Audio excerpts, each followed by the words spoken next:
Hachette Audio presents Love and Other Disasters. Written by Anita Kelly. Read by Lindsay Dorcas. Chapter 1. Dahlia Woodson might have been shit at marriage, but she could dice an onion like a goddamn professional. The first even slices, the cross-hatching, the comfort in how logical and perfect it was.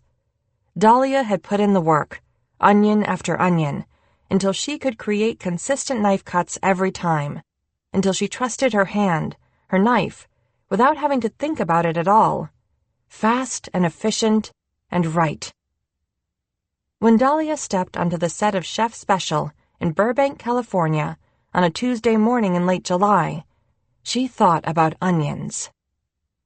She certainly couldn't focus on the mahogany floor under her feet, how it positively gleamed, or how high the ceilings were, far higher than she had imagined, than seemed necessary, like some sort of sports stadium for food nerds. And the lights, sweet holy Moses.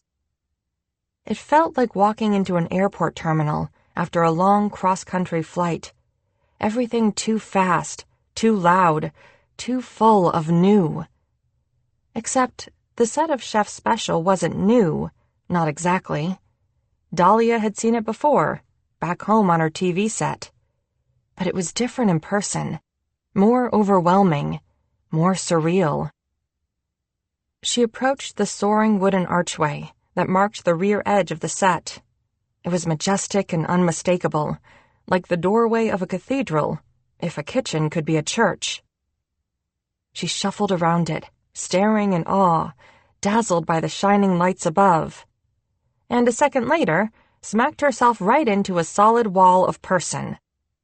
A person who released a displeased grunt at Dahlia's face implanting into their chest. Dahlia bounced back a step, a rubber ball of embarrassment, tongue sticking to the roof of her mouth. Blinking up, she watched as the other contestant ran a freckled hand through their strawberry hair.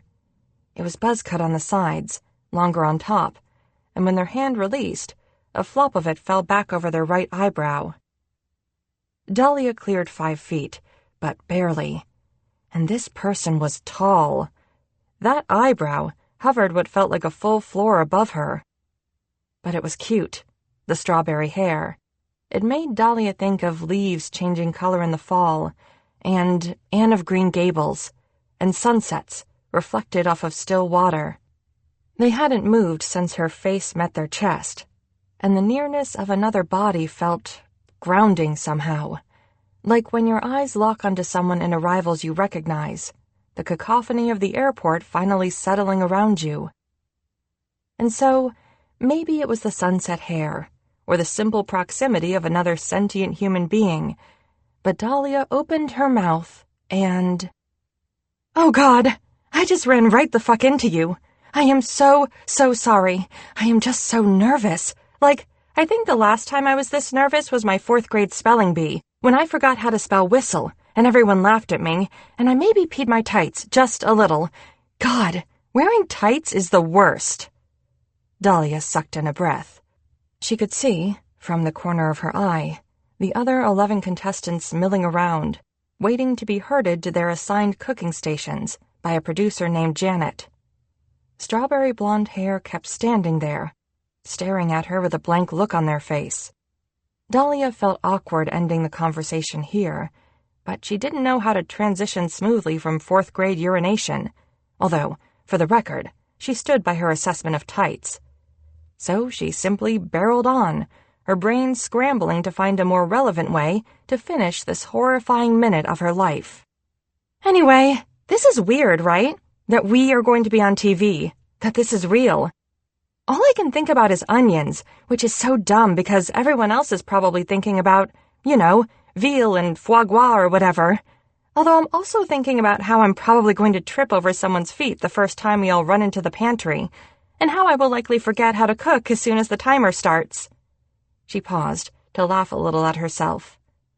A veritable parade of positive thinking right here. Dahlia pointed to her head. attempted a charming smile. Strawberry blonde hair blinked. Cool. Okay. So, great. Good talk. Bye. Dahlia turned to pivot around their shoulder, right as a pale hand landed on her arm. This way, honey. Thank the goddesses above. Producer Janet was saving Dahlia from herself, if such a thing was even still possible. Swallowing, Dahlia tried to take it all in, as Janet led her through the curving maze of cooking stations that took up the majority of the floor space in the cavernous set. But mainly, all she could focus on was how much she liked the bright red frames of Janet's glasses, and the small pulse of warmth that had pushed into her pounding heart when Janet called her honey. They stopped at the very front of the semicircle of stations, all the way to the right. Here you go, Ms. Woodson. This is you. And with a reassuring smile, Janet whirled away to direct the next contestant. Here were all the details Dahlia had seen on TV for the last 7 seasons of Chef's Special. The deep greens and golds and sparkling turquoise scattered throughout the set in pops of colored glass. How the dark wood of the walls and the floor contrasted against those lighter hues. She had always thought the set resembled an old Scottish castle on the moors, only recently been paid a visit by Queer Eye. Cozy and strong all at once, its foundations invoking a sense of time and honor, and here and there some bright splashes of cheer.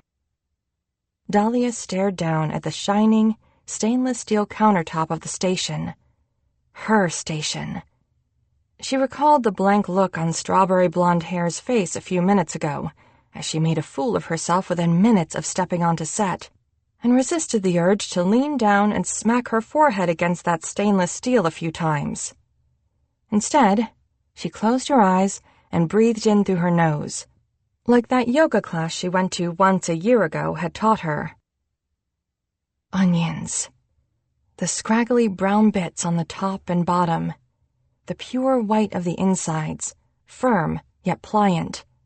The reliable structure of layers. So many recipes started with the basic building block of a finely diced onion. Dahlia was learning, in her new life, to take things one step at a time. If she started with basic building blocks, focused on each small step, she could accomplish things. Dahlia's eyes blinked open as a tall white man with dark hair ambled over to the workspace next to hers.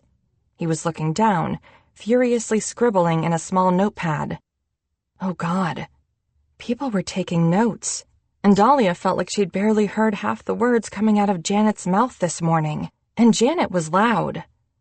Hey, the tall dude said, finally looking up.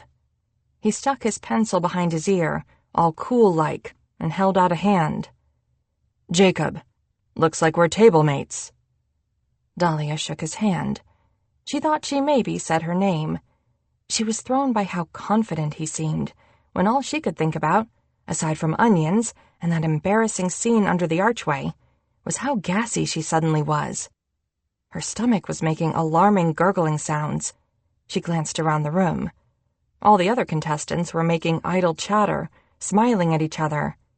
They ranged from cocky and attractive, like Jacob, to a short older woman in the opposite corner, her salt and pepper bob shaking as she nodded vigorously at the black woman next to her. Wait. Dahlia recognized that bob. She had met that bob on the shuttle to the hotel from the airport 2 days ago. A grandma from Iowa, Dahlia remembered now. She was exactly what you would expect from a Midwestern grandma. Kind, but sharp. Like you knew she made a mean apple pie, but also wouldn't let you get away with any of your shit. Dahlia had loved her immediately. Barbara, that was her name. A small spark burst to life in Dahlia's veins. If Barbara could do this, so could she. But when Dahlia's eyes glided away from Barbara, the faces of everyone else blurred at the edges. She took another deep breath. Peppers. She liked chopping peppers, too. Not as satisfying as an onion, but so aesthetically pleasing. Exquisite, vibrant colors, colors that were almost hard to imagine emerging from nothing but seeds, sunshine, dirt. All you needed were building blocks. "Hello, contestants of Season 8. Dahlia swiveled back around. Holy leapin' lizards. Sai Patel. Sai Patel was in front of her, standing in the middle of the golden circle, where the contestants would be called at the end of each elimination challenge to greet their glory or their doom. Dahlia was suddenly disconcerted that her cooking station was so close to this circle, this space which would spike her anxiety and determine her future. It would, in fact, never escape her vision. Everything was fine. "I know how nervous you are right now." Bless Sai Patel, and his mussed dark hair, and his shirt with the top button unbuttoned, for saying this out loud. "But remember, we chose you, out of thousands of possible contestants, for a reason. You've already gotten through the hardest part. You're here. And now, this is where the fun starts." As Sai Patel grinned out at the 13 contestants of Season 8, Dahlia could see with her very own eyes that one slightly crooked canine she had observed so many times from the comfort of her couch back in Maryland. It was even more perfect in person, Sai Patel's smile, and the fact that one of the most famous chefs in the world was standing in front of her, appearing genuine and encouraging and fully invested in this whole thing, began to soothe Dahlia's nerves. He was right, after all. She had made it through the auditions in Philly for a reason. Chef Special was for amateur chefs. Thousands of people tried out each year. It meant something that she had been one of the 13 out of all those thousands to make it here. She had worked hard. Her new table-mate Jacob and his dumb pencil behind his ear weren't any better than her. She could do this. She could win $100,000. Janet swooped in as soon as Sai departed, her voice somehow sweet and commanding all at once. "Here we go, folks. We've got a busy day ahead of us." Dahlia steeled her spine, forced her head to clear. She understood she had to listen to Janet now, about how they were going to leave the set and walk back on again, for real this time, with the cameras rolling. They were to hold their heads high, smile brightly, show they were ready to get this business started. And Dahlia was not going to vomit or release gas. She was going to think about onions and peppers, or perhaps the calming repetitive motion of chopping cucumbers, summer squash, carrots. Slice, slice, boom, trusting the rhythm of your wrists. What she ended up picturing, though, as she walked out on set again, was garlic, smashing them out of their papery shells with the flat blade of a knife. She felt it in her palms, the competent smack of her knife, the power of it. A fragrant, essential building block crushed beneath her fingertips. Her mind focused, her tunnel vision fading away. Sai was in front of her again, now joined by the other judges, Tanner Tavish and Audra Carnegie. The table behind them was tall and imposing, the wall behind it made of polished hickory, with a huge gold circle in the middle, a near reflection of the one on the floor. Chef's Special was splashed across the circle at an angle, in forest green letters, off-center, a fast, carefully lazy script. Dahlia felt the cameras watching her, and there were a few things she knew. She knew it had been a foolish, rash thing, quitting her job for this. She knew she could fail spectacularly, fall flat on her face. But there were other things, too. Things she hoped to be true. Like maybe she was made to create delicious, magnificent things. Like maybe this was her chance to prove it, that she could be good at something. Really, truly good at something. Something she chose. Something that was for herself and no one else. Sai Patel's voice boomed once again from inside the golden circle, his voice effortless in its masterful projection, his dimples and twinkling eyes radiating charisma, the scruff of his facial hair a level of sexy that bordered on rude. Dahlia had to make a conscious effort not to stare at his forearms, those experienced muscles peeking out from his rolled-up sleeves.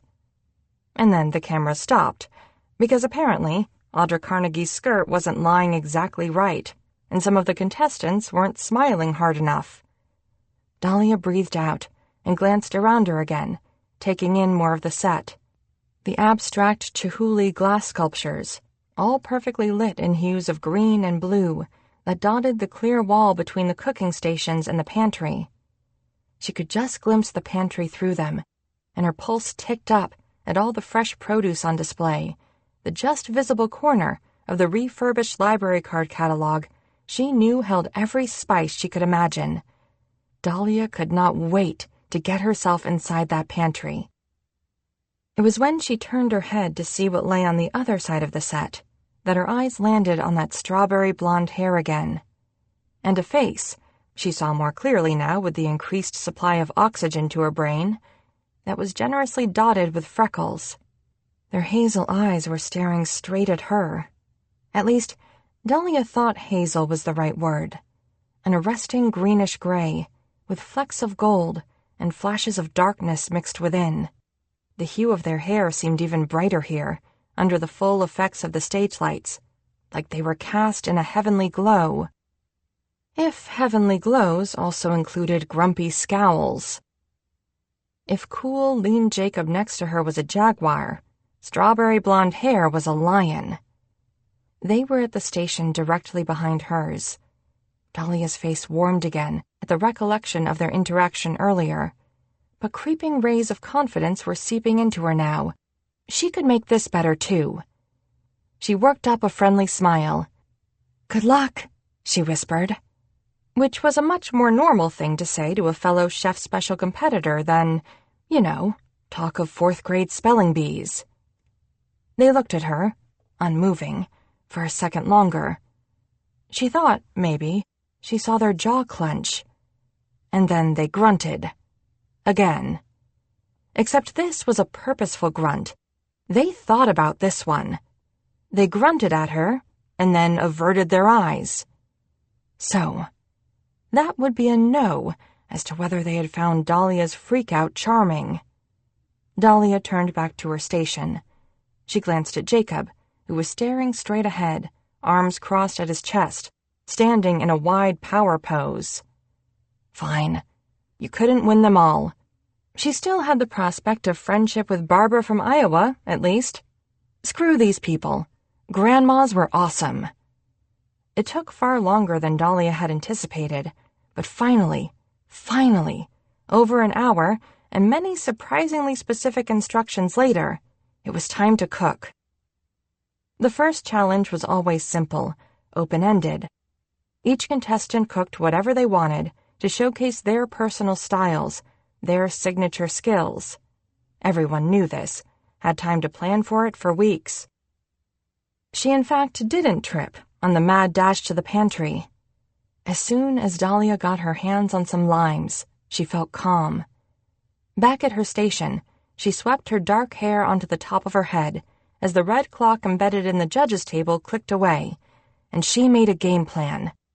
She was vaguely aware that Jacob was making filet mignon. That strawberry blonde grunting face behind her was making lamb. She knew it would be this way. On every cooking show she'd ever watched, everyone always jerked off to proteins she hardly ever cooked with. All of that stuff cost money. Money a single, recently divorced copy editor didn't have. Honestly, the only protein Dahlia could really afford, if she ever stuck to her budget, was canned tuna. But she preferred vegetarian dishes anyway. One could do some pretty amazing things with fresh produce, flour, grains, eggs, and a shit ton of spices. Perfecting homemade pasta was the first true bond to her soul last year, after she moved out of the house she had shared with David, to be truly on her own for the first time in her life. Vegetarian dishes didn't win Chef Special. But Dahlia had grown up by the rocky shores of New England. She currently lived by the brackish waters of Chesapeake Bay. She knew seafood, too. Not that fish tacos were really a signature of either New England or the Chesapeake. But whatever, who wanted to mess with crabs and lobsters, which had always seemed to her like more work than they were worth? She could have her way with a slab of cod and still have fun with all the other stuff. Marinade to mix, fresh tortillas to grill, cabbage to chop, jalapenos to mince. Colors, flavors, juices. The brighter and saucier the food, the more joy Dahlia took from it. She had no idea whether fish tacos would be too basic for the judges or not, but she knew they would taste good, and they would look pretty, and those were the only building blocks Dahlia had to work with. So she juiced, she mixed, she grilled, she chopped, she cooked. She made a plan and followed it. She smiled at the judges and answered their amiable banter when they stopped by her station. She tried not to think about the cameras, tried not to look at the judges' faces as they sampled her food, tried not to think about lamb or steak.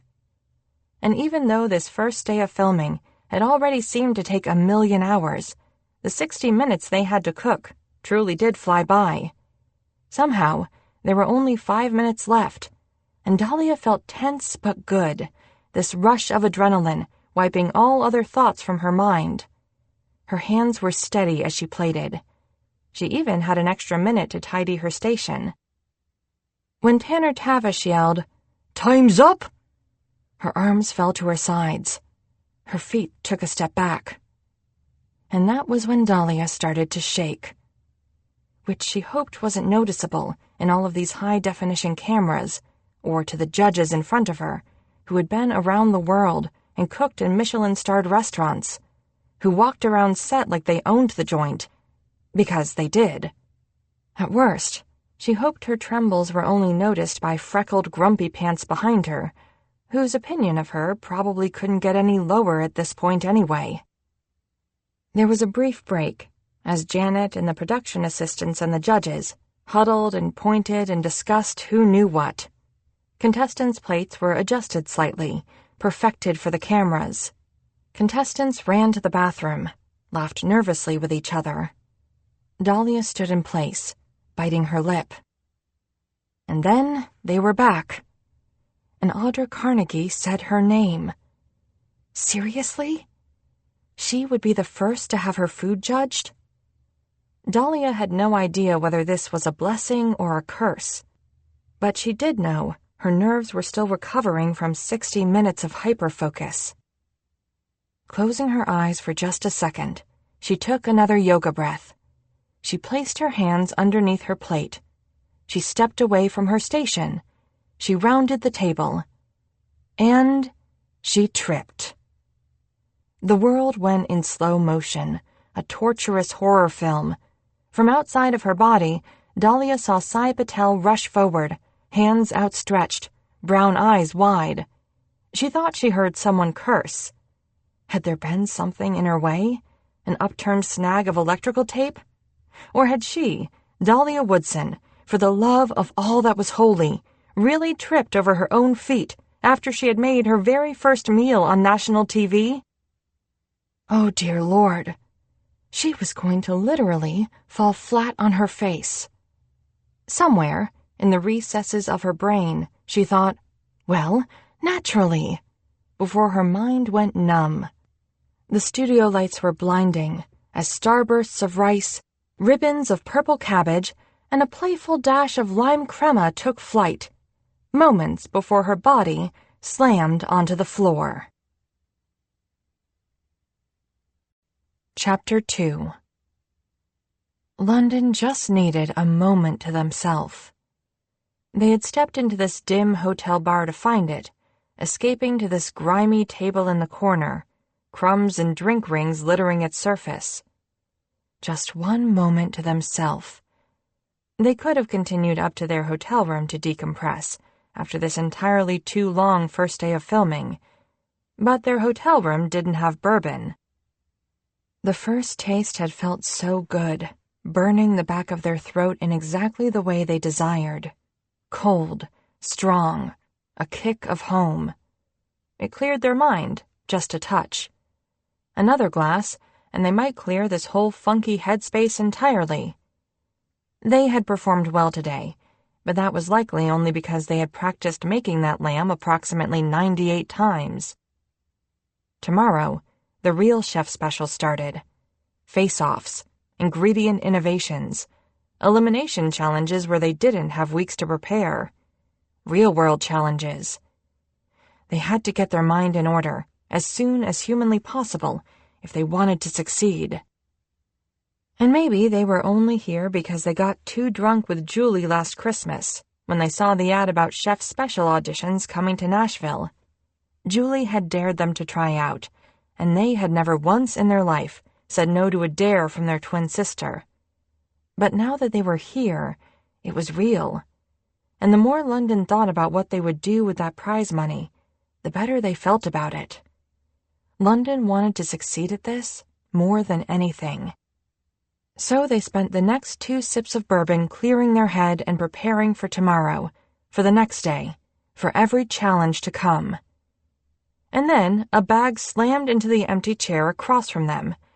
The surprising bag was followed by an equally surprising woman, whose wild dark hair framed a face that declared she had had quite enough of the day.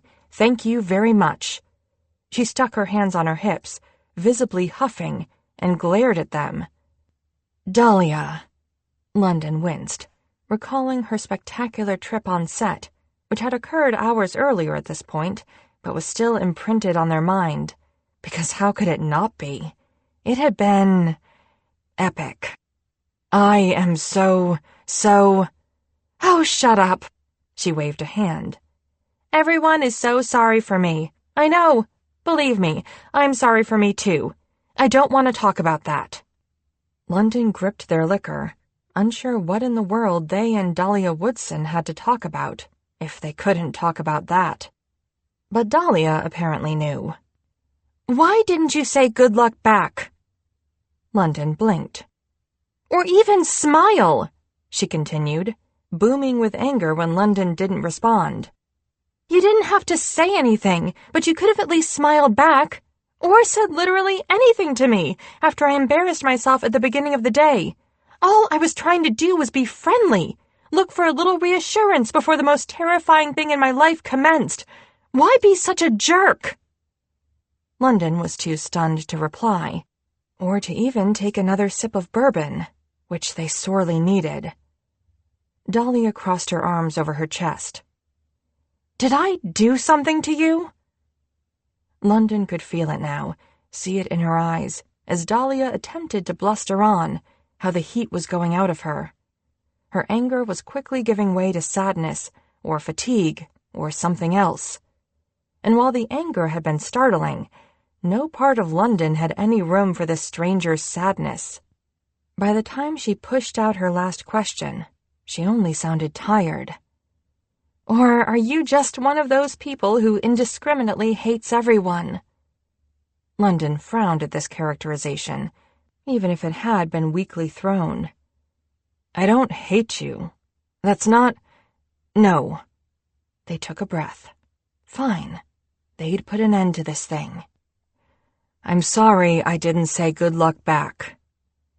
The truth was that London remembered Dahlia saying good luck to them. They remembered their brain registering that they should reply, and the command not quite reaching their mouth. They remembered pretty much everything about Dahlia Woodson from today, from the moment they walked on set and first got a glimpse of that hair. It was mesmerizing. Thick, almost black, unkempt. But the thing that left London slightly gobsmacked was simply how much of it there was. It cascaded in waves all the way to her waist. It was ridiculous, was what it was. The Season 8 cast had met last night for a meet-and-greet cocktail hour and dinner at some swanky restaurant in Burbank. There was so much going on, so many hands to shake and names to remember, and fake smiles to plaster on, that London hadn't kept track of the other contestants as closely as they knew others were, scouting each other out, looking for signs of weakness. But when London saw that hair today, they knew they would have remembered it. That hair had not been at the meet and greet. and now it appeared that it would be in their direct line of vision for the entirety of filming, or, at least, until one of them was eliminated from the competition. "Hey," London had asked Ahmed, their table-mate, when they huddled behind the archway, waiting for the go-ahead to officially enter the set on camera this morning, right after she had run her face into their chest.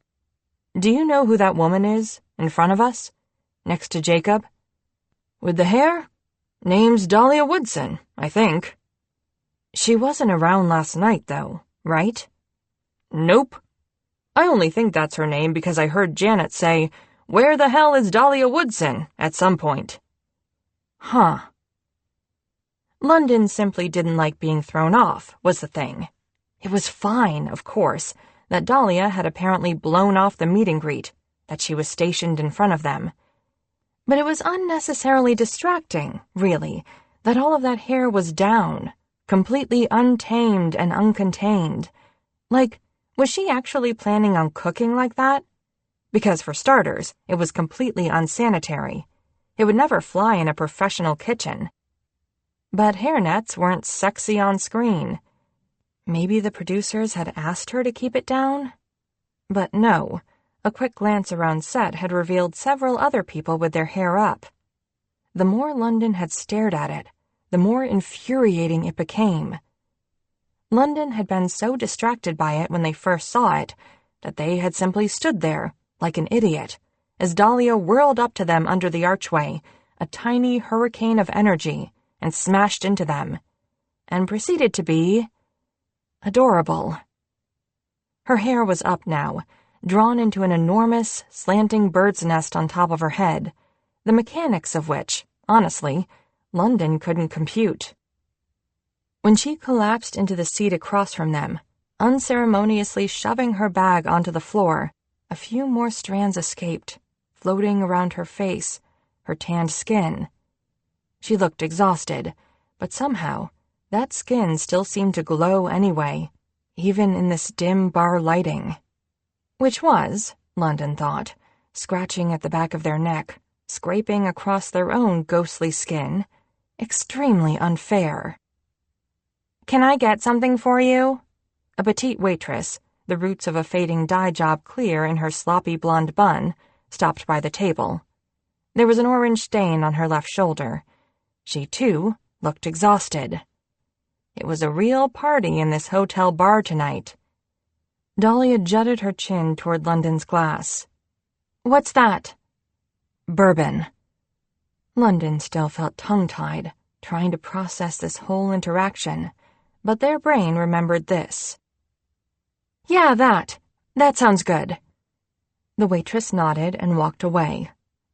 Dahlia sighed, rubbing a hand over her face. She was wearing a loose-knit purple dress over leggings, and when she'd sat down, the scoop neckline of said dress had slipped over one of her shoulders, revealing a black bra strap and a delicate stretch of collarbone.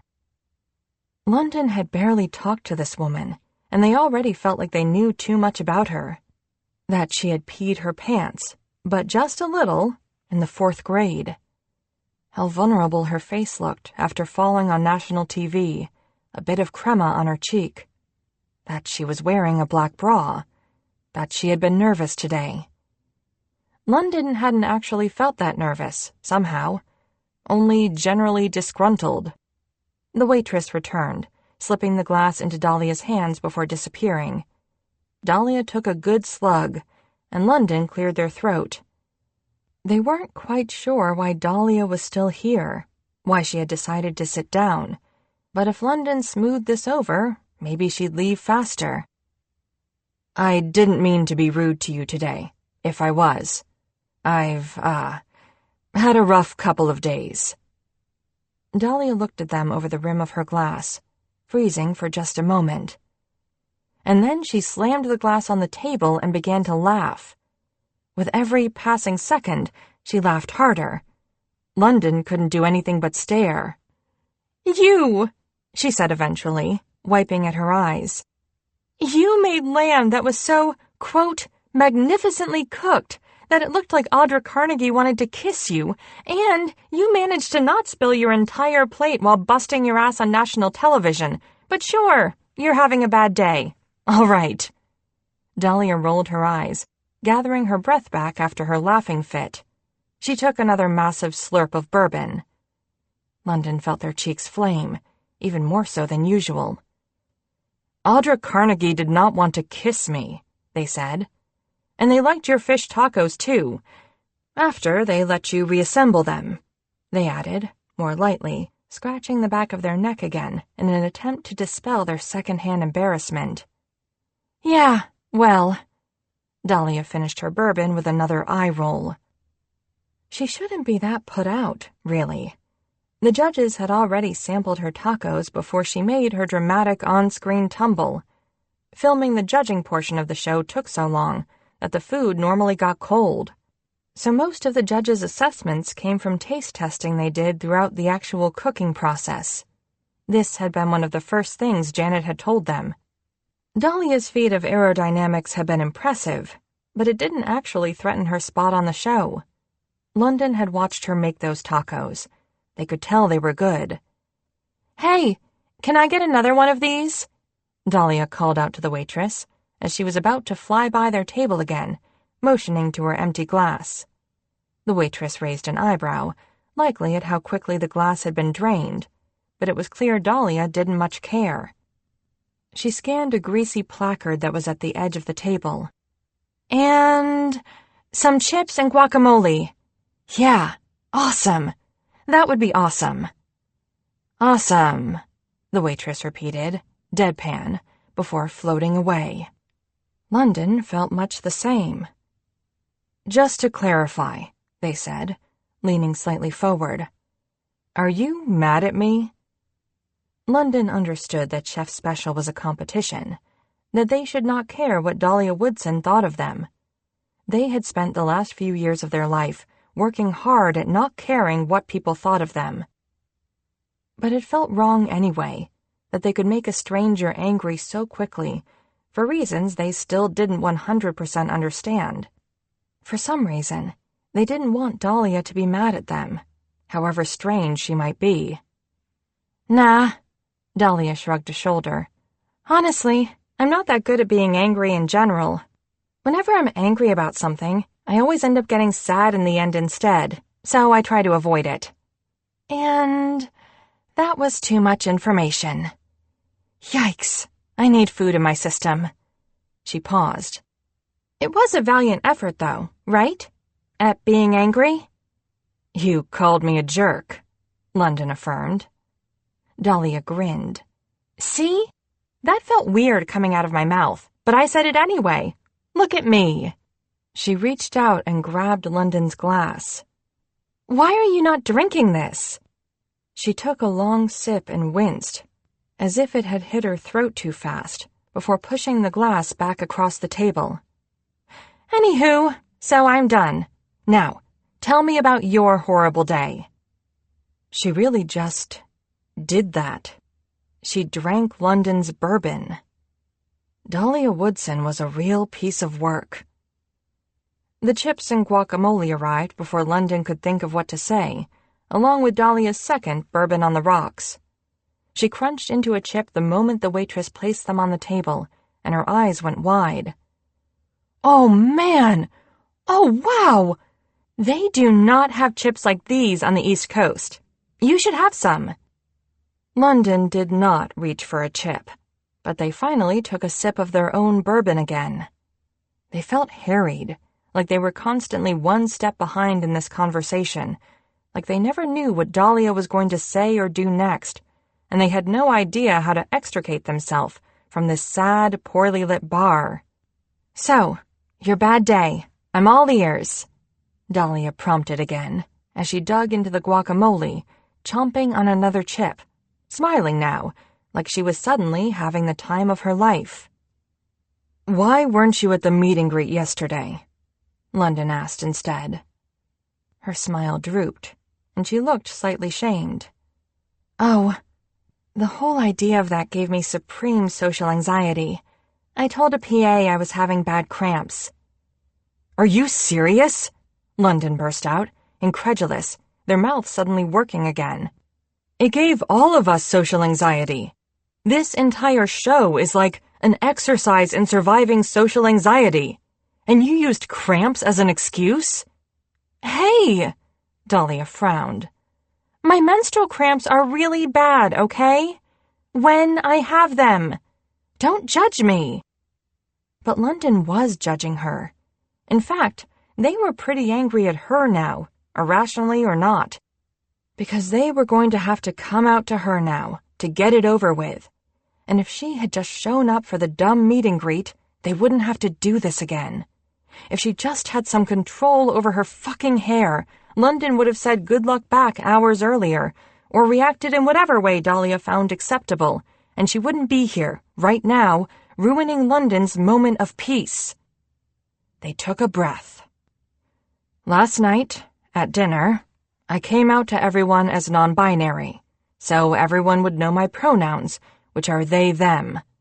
I thought it would be good for everyone to know right away, so there wouldn't be awkward misgendering, and I could actually just be me on this thing. But some people didn't take it great, which I should have expected, but it still threw me off a little, because I had been too optimistic, so I was a little off today. There. Okay? Are you satisfied? London motioned to the waitress for another drink. Dahlia was quiet now, which made London feel smug, but smug in a way that didn't actually feel good at all. Who didn't take it great? London glanced at her. Her face looked different, but they couldn't read it. It doesn't matter. No, it really does. I want to make sure I don't accidentally befriend someone who's actually an asshole. London sighed. They were so tired that they wouldn't truly contemplate Dahlia's reaction until later, how steely her voice had turned. It was mainly Lizzie. Remind me, which one is Lizzie again? Frizzy blonde hair. White woman. 50-ish, maybe. Dahlia's brow furrowed in concentration. She looked so serious all of a sudden. Glasses? Yeah. She nodded. What did she do? Oh, you know. London waved a hand, not wanting to rehash it. Coming out to so many strangers like that, all at once, it had been terrifying, but they figured it was the most efficient way. It had been one of the tensest moments of London's entire life, attempting to announce it to the table quickly and casually. But they thought they'd gotten away with it. A white woman with dark hair hidden underneath a backward baseball cap named Kath had leaned forward, her voice deep and comforting when she said, That's cool with me. Thanks for telling us, London. And then she'd given this little nod, which London had immediately accepted as a fellow queer nod of approval, and they had let out some of the breath that had been pent up in their lungs. Others at the table nodded too, smiled at them. Until Lizzie had cleared her throat, dabbed the corner of her mouth with a napkin, and said, I'm sorry, but what do you mean? And London's stomach had clenched all over again. It was exhausting, on an ordinary day, having to constantly explain and defend your existence. And it had been a long plane ride here from Nashville, their nerves already frayed from embarking on this strange journey. They decided to be direct, basic, repeating more slowly what they'd already fucking said. Non-binary. They-them pronouns. The end. Lizzie had squinted her eyes at them, like they were speaking in Klingon. But that doesn't make any sense. Janet's chair scraped loudly against the floor. You really want us to refer to you, a singular person, using they? Yup. London shoved their fists in their pockets, gritted the single syllable between clenched teeth. The rest of the table seemed frozen, staring determinedly at their plates, their sweating glasses of water. Janet placed a hand on Lizzie's shoulder. Lizzie looked around the table. Oh, come on, she said, her voice turning derisive. I can't be the only one who thinks this is a bunch of malarkey. There's no such... Lizzie. Janet's voice was firm. Not even Lizzie could fight that voice. Janet had led her swiftly away from the table, Lizzie muttering under her breath. And then they were out of the room, and the table descended into painfully awkward silence. It was likely only a few seconds until Kath said something that broke the tension, but London couldn't hear what it was through the ringing in their ears. They had taken 2 bites of their food and departed shortly thereafter. Making others uncomfortable by being honest about their identity was a skill London already had familiarity with. They just hadn't experienced it on quite as grand a scale before. "Yeah," Dahlia said now, softly, and London's mind returned to this dark hotel bar. "I know." Even though London had not actually described any of last night's events out loud. "Let me know if there's anything I can do," Dahlia added. "If Lizzie's being a bitch to you, or anyone else." London frowned. "It's fine. I just needed a day to process it. I don't need to be—" They waved their hand again. "Your queer charity case." "No, I'm not—" Dahlia's mouth opened and closed, color hitting her cheeks. She leaned back in her chair. "My older brother Hank is trans. He started transitioning a few years ago. So I know the things people can say. That's all." She took a sip of bourbon. London hadn't expected that. They didn't know how to respond. "I'm sorry I wasn't there," Dahlia said after a moment, in that same quiet tone she'd used before. And then she stuffed 2 chips in her mouth, but London could tell she wasn't enjoying them. London was sorry she wasn't there too. A little pissed about it, actually. Not because they thought Dahlia automatically understood them now, or that she could have magically saved the situation somehow. There were a million ways to be trans, and just because she loved her brother didn't mean she knew London. But now they knew she was at least an ally, and when London let go of even a shred of their irritation, they could picture it, suddenly, knowing how oddly honest Dahlia Woodson was. She probably would have cut Lizzie off even before Janet did. She would have said something weird and funny, and it would have made things slightly better. Maybe. But she had been hiding in her room pretending to have cramps, so... "Are you planning on being out on the show too? Like, to viewers?" "Yeah." London cleared their throat. "I was going to share my pronouns in my first solo interview, but then we ran out of time today filming, so I didn't even get to do that right." They grabbed a chip. And of course, Dahlia was correct. They were fantastic. That's big. Hank will be so excited. He'll cry, probably, when he watches it. But that loser cries about everything. Dahlia smiled, but it was smaller than before, when she'd been laughing at them, when she tasted her first West Coast tortilla chip. It was a no-teeth smile now. Something had flared in London's chest when she said that about Hank, though. They knew it shouldn't matter, that they should only be doing this for themselves, but it was reassuring. This confirmation that them being out on this thing could mean something. They felt they should say something, give something in return for this small gift. "The chips are very good." Although they couldn't stop themselves from adding, "The guac is just fine, though. I could make it better." Dahlia's smile grew, just a fraction. "I bet you could." London glanced at her, unsure whether she was making fun of them or giving them a compliment. Her eyes looked genuine. They were a shade of brown that was right smack in between the darkness of her hair and the tan of her skin, making her face, in general, a perfect palette. Just a pure bourbon observation. "Can I ask what you would do?" Dahlia asked, looking at them. "If you won?" Finally, an easy question. "I would use the money to start a nonprofit for LGBTQ kids back in Tennessee." "You're from Tennessee?" London nodded. "Nashville." Dahlia smiled again, but she looked down at the table as she did it.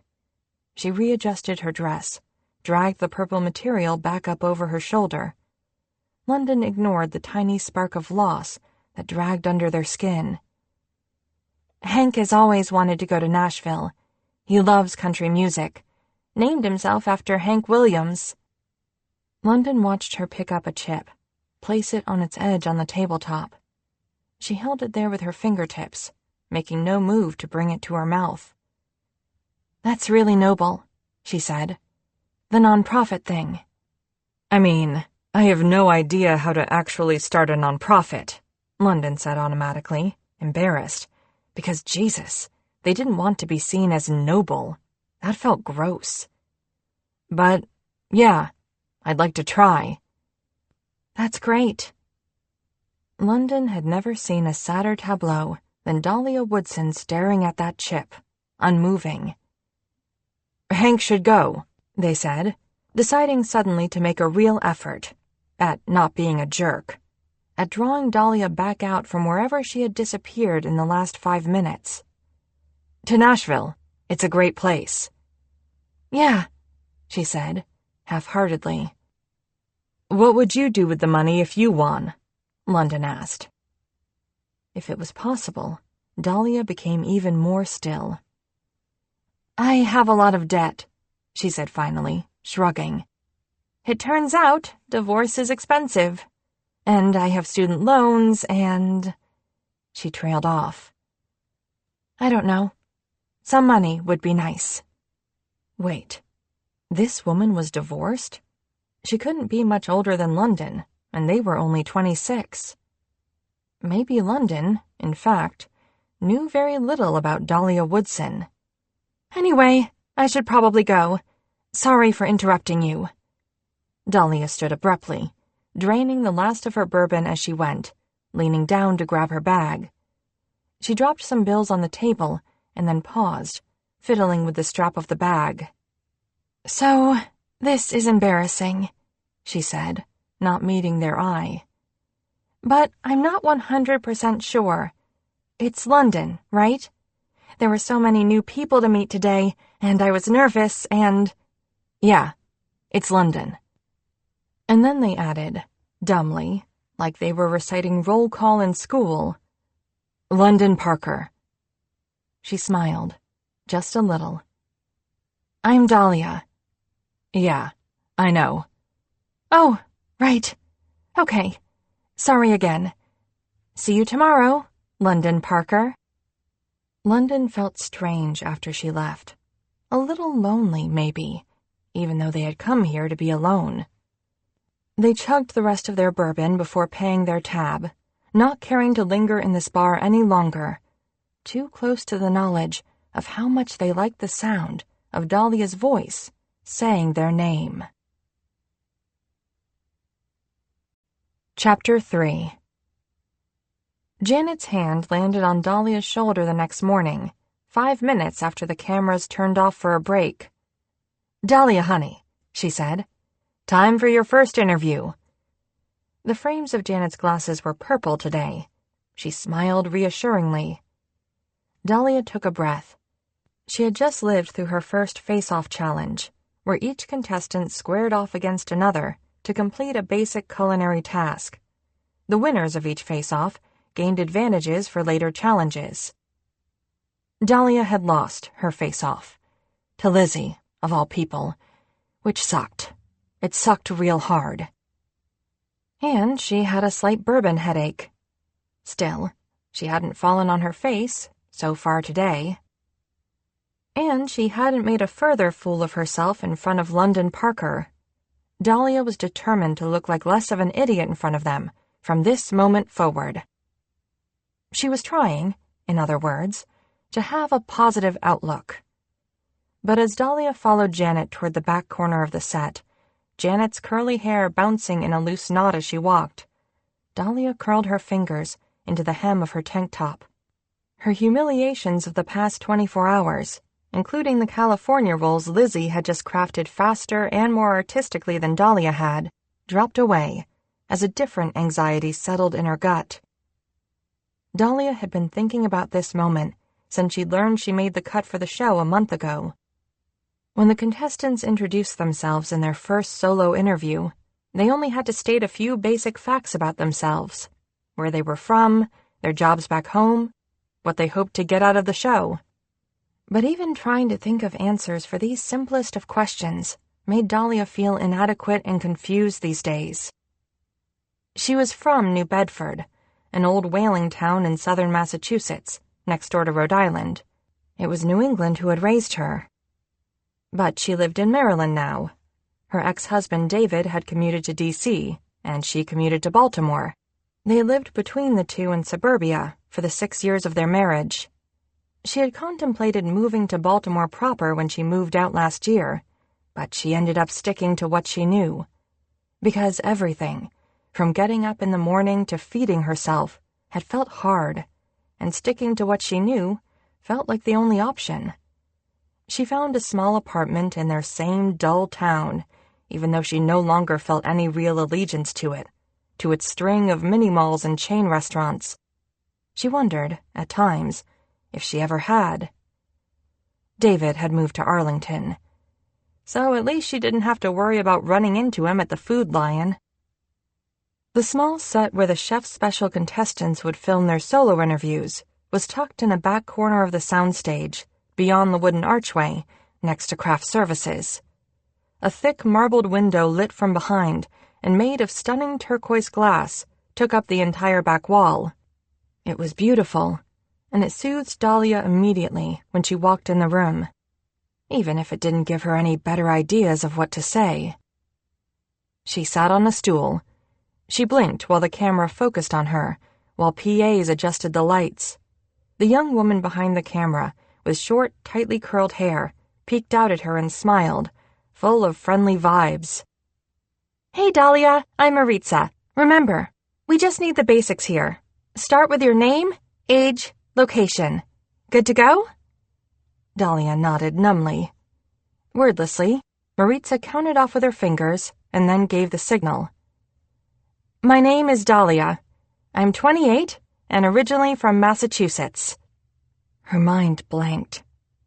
Maritza bopped out from behind the camera again. "Okay, something about your career, why you're here?" "Right, sure."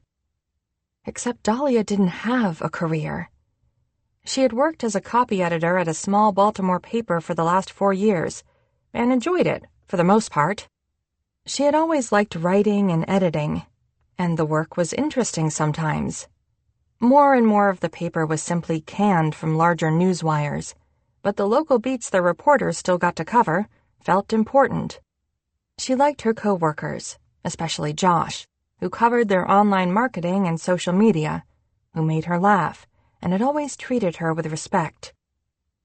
But she'd become restless these last couple of years after so many days in the same cubicle, never moving on to something bigger, better, more challenging. Dahlia had dreams, but vague, blurry ones, dreams that held no concrete value. Seeing the world, doing something she was passionate about, something meaningful. She simply had no idea what that something was. She worried that if she made cooking her career dream, she'd lose the joy in it. And sometimes, this last year, it felt like that joy was all she had. Dahlia didn't want to own a restaurant, or even work in one, but cooking meant something to her now, something primal and important. When her mental health and her marriage started to break down 2 years ago, far before she fully understood either of these things was happening, it was cooking that calmed her, made her feel productive and useful. Cooking made her mind focus on something other than herself. And then, as she started getting better at it, as she started cooking more not because she had to, but because she wanted to, she started to stray away from strict recipes to rely on instinct and knowledge alone. And that made her feel creative and powerful, 2 adjectives she had forgotten to associate with herself. And then it wasn't just a distraction. Cooking held the possibility of helping Dahlia Woodson find herself again. She was still working on that part, finding herself again. Because other than being really good at chopping vegetables and making homemade pasta, Other than knowing she wanted to get the hell out of Maryland's suburbia, Dahlia understood who she was less and less with each passing year. Like she was growing up wrong. But she couldn't say any of that to the camera. She couldn't talk about her student loans. So Dahlia swallowed, tried to smile, and said the most generic thing she could think of. I only started cooking seriously a few years ago, so I'm really excited for all I can learn here. Maritza nodded. Good. Her head swiveled to another PA as she checked notes on her phone. AJ, can you go get Kari next? Dahlia left the room, worried, with a mortifying rush of shame that she might cry. She had never wanted to be a generic person. She walked to craft services and shoveled down 10 grapes without tasting a single one. Dahlia was acting differently today, and London didn't like it. Maybe they didn't have the right to judge how Dahlia Woodson did or did not act, considering they had barely known her for 24 hours. But they had spent at least 8 of those hours yesterday, staring at the set of her shoulders, the angle of her neck as she leaned forward in concentration at her station, the way she unconsciously shuffled her weight from one foot to the other when she was anxious, the way her cheeks swelled when she smiled. They knew the way her face looked when she laughed, how her eyes beamed out joy when she tasted something she loved. She was wearing a cheerfully bright yellow tank top today, but the Dahlia Woodson on set now seemed diminished, quiet. Most likely, it had nothing to do with London or their conversation last night. Even if London had spent more minutes than they cared to admit, contemplating whether they actually had been a jerk yesterday, or thinking about the look on her face when she talked about money, her debt, how they wished, somehow, that they could erase it. Not that, again, it was any of their business. Dahlia was probably just quieter today because her nerves were settling down, because she was getting focused, like London should be doing. They were wandering through the pantry, waiting for the ingredient innovation to finally start, while Janet pulled contestants aside for solo interviews, and the judges shot cheesy B-roll for the show's corporate sponsors.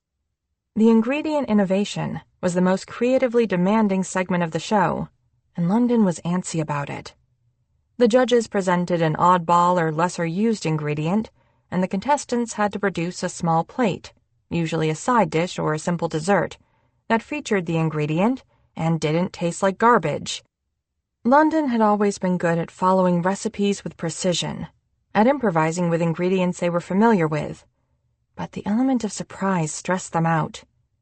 They knew the elimination challenges were the big cooks that really counted, but the judges took into account the skill and creativity shown during the ingredient innovations, too, before they made their final decision at the end of each episode. London had to get their head in the game if they wanted to keep landing on the right side of those final decisions.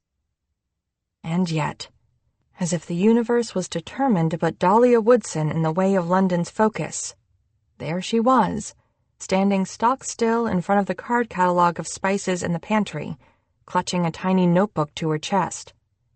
London watched her for a moment, intently inspecting the card catalog, which had been painted seafoam green before being repurposed to spice storage. It was pretty cool, but there was a lot of cool stuff on this set. Dahlia was transfixed. And for some reason, instead of turning and walking the other way, London stepped closer.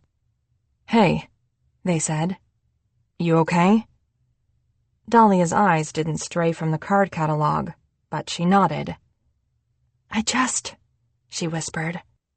I just love it so much." Something about the way she whispered this was so cute that London knew, with a twinge of helplessness, that they were no longer mad at her, really, for faking cramps. "Yeah," they agreed. "Me too." They stared together at the card catalog in silence for a minute more. "I really wanted to beat her," Dahlia said suddenly. "Lizzie?" London had felt bad when they saw Dahlia hadn't won her face-off this morning. But the face-offs weren't even that big a deal. Sometimes the advantages were pretty helpful, especially later on in the competition, but they were mainly just dramatics. Although they had been glad, if they were being honest, that it was Dahlia who had to face off against Lizzie today, and not them.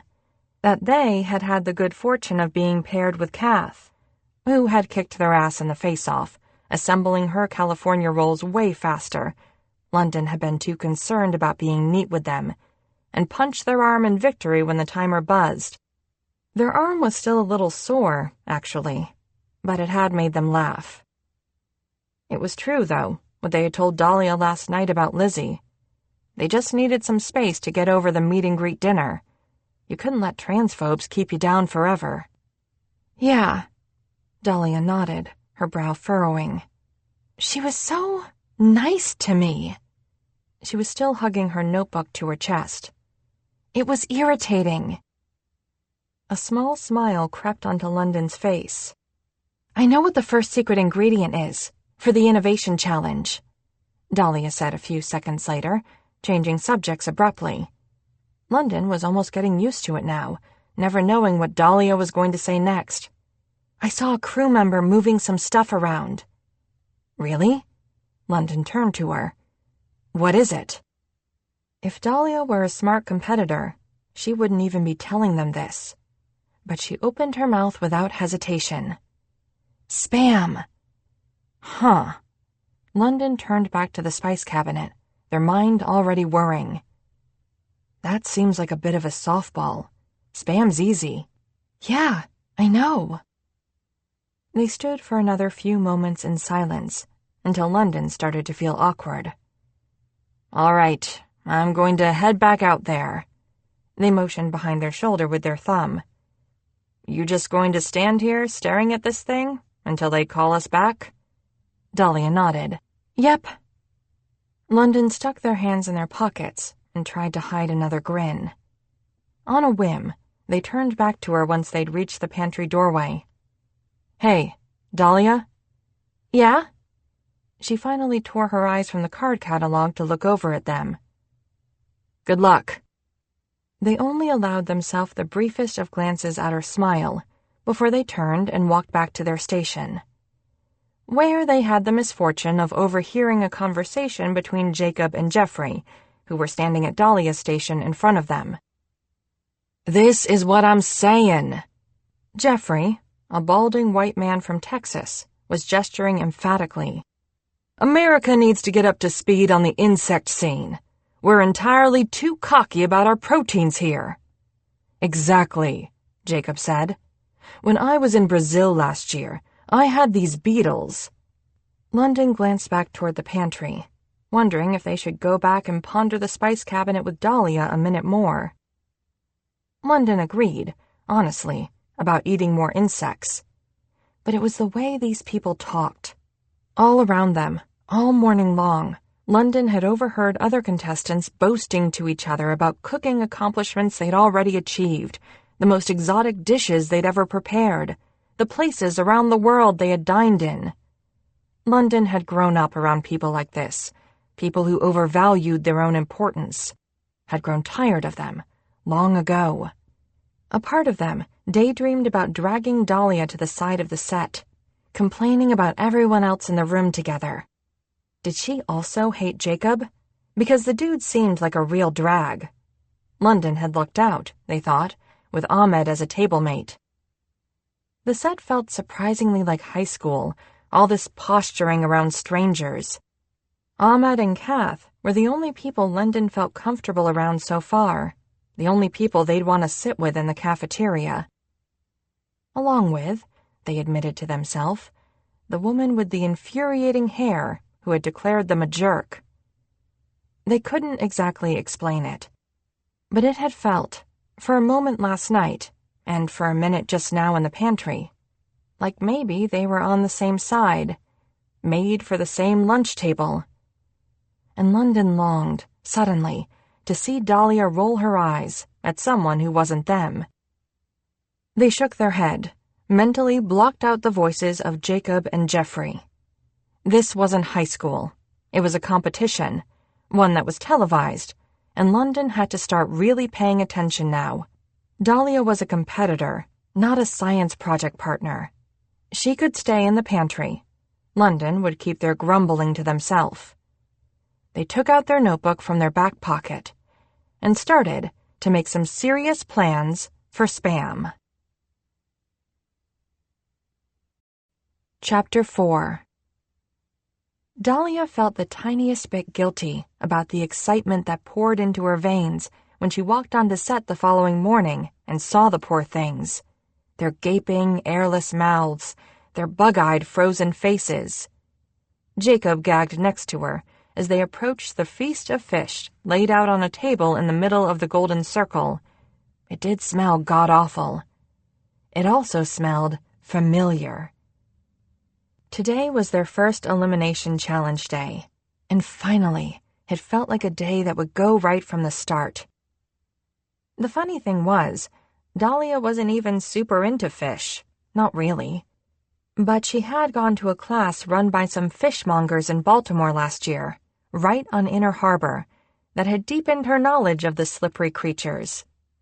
Dahlia had learned most of her cooking skills from YouTube or blogs, or, occasionally, if she was feeling fancy, real live cookbooks. But when she found classes or seminars that weren't too expensive, like at the fishmongers, they were always her favorite. It was different to see things hands-on, to be able to ask questions. This was what she had been looking forward to on Chef Special the most, the ability to get hands-on advice from the best of the best, the ultimate leveling up. She had her notebook at the ready when Audra Carnegie stepped to a smaller table set up next to the pile of fish for a demonstration. The contestants jostled around each other to get a good view of Audra and her fillet knife, a large, shimmery rainbow trout laid out in front of her. Dahlia, of course, jostled herself right into a shoulder wearing an army green t-shirt, one that revealed freckled forearms dusted with strawberry blonde hair. Dahlia straightened, rooting her feet to the floor, and clicked open her pen.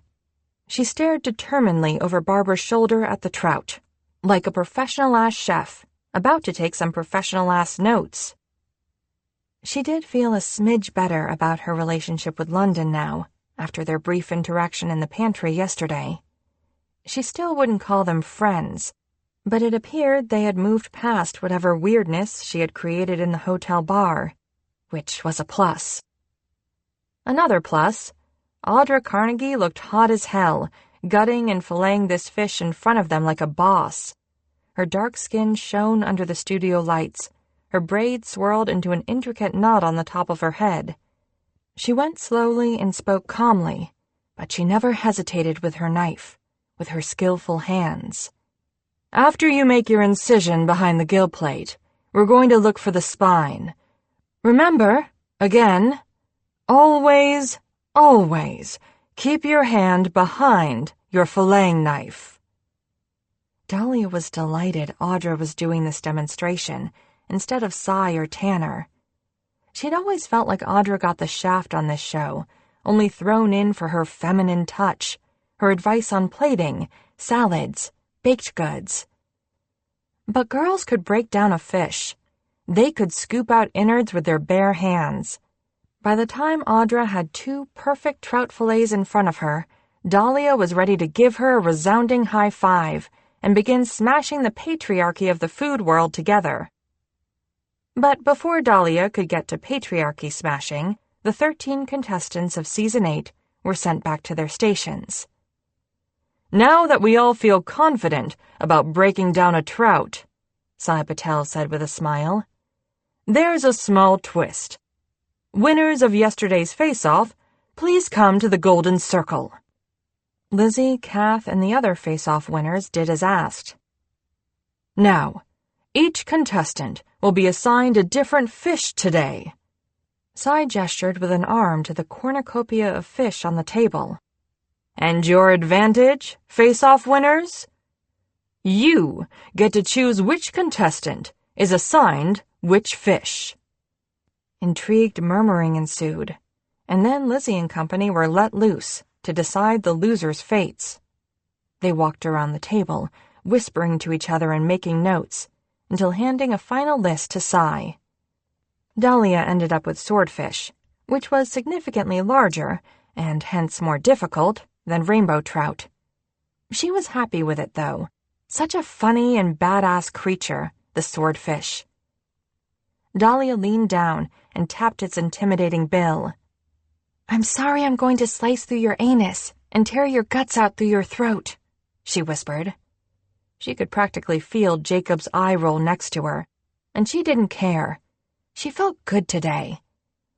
"I appreciate you. Thank you for your sustenance," she concluded, with one more loving tap before straightening. Jacob was staring at her.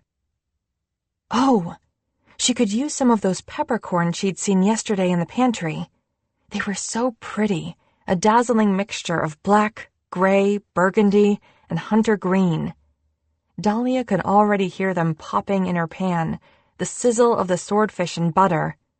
Lemon peel, parsley, garlic. Something simple for a side.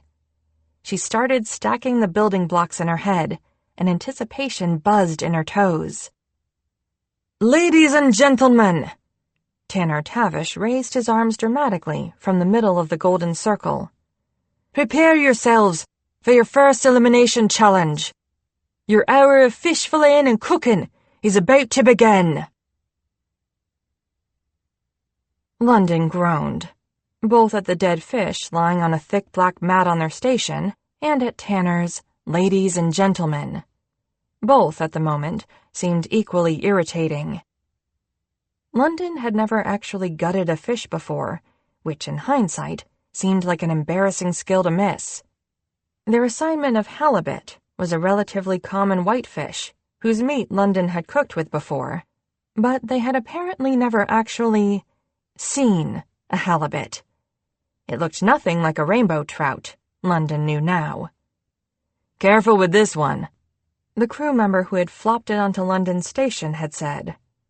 "Its scales are tiny and hidden in the skin." And then he had smiled and floated away. Fantastic. It was also rather flat, and had strange fin things on the top and bottom. Were they called fins?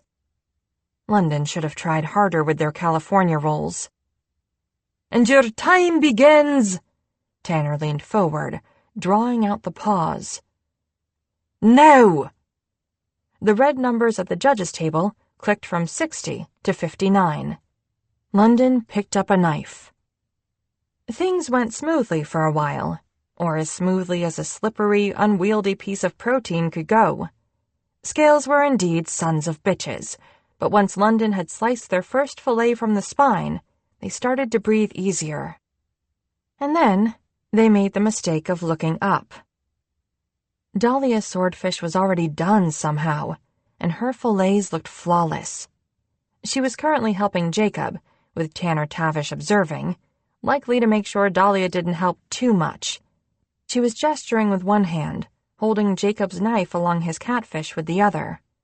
Her body looked fully relaxed, so different from how she had looked yesterday, and the day before. London could tell by the way her shoulders were no longer bunched, by the smile on her face, by the way she leaned her hip casually against the station. "Yes," Tavish was saying. "Exactly. Excellent technique, Dahlia." Before Dahlia returned to her swordfish, she pointed to the now semi-mangled head of the catfish on Jacob's station.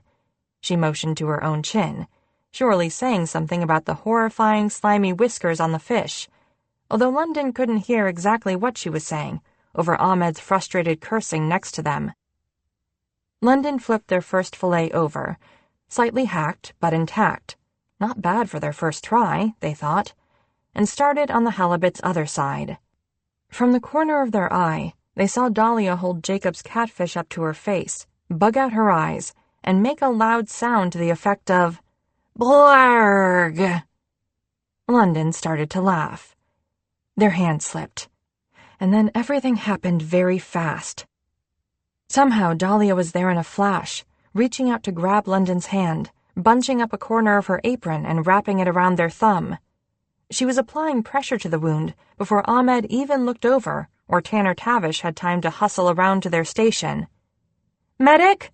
she yelled, eyes laser-focused on London's thumb, which was currently leaching blood through her yellow apron. "Miss Woodson, what are you doing?" Tavish hissed, laying a hand on her shoulder. "Get back to your station.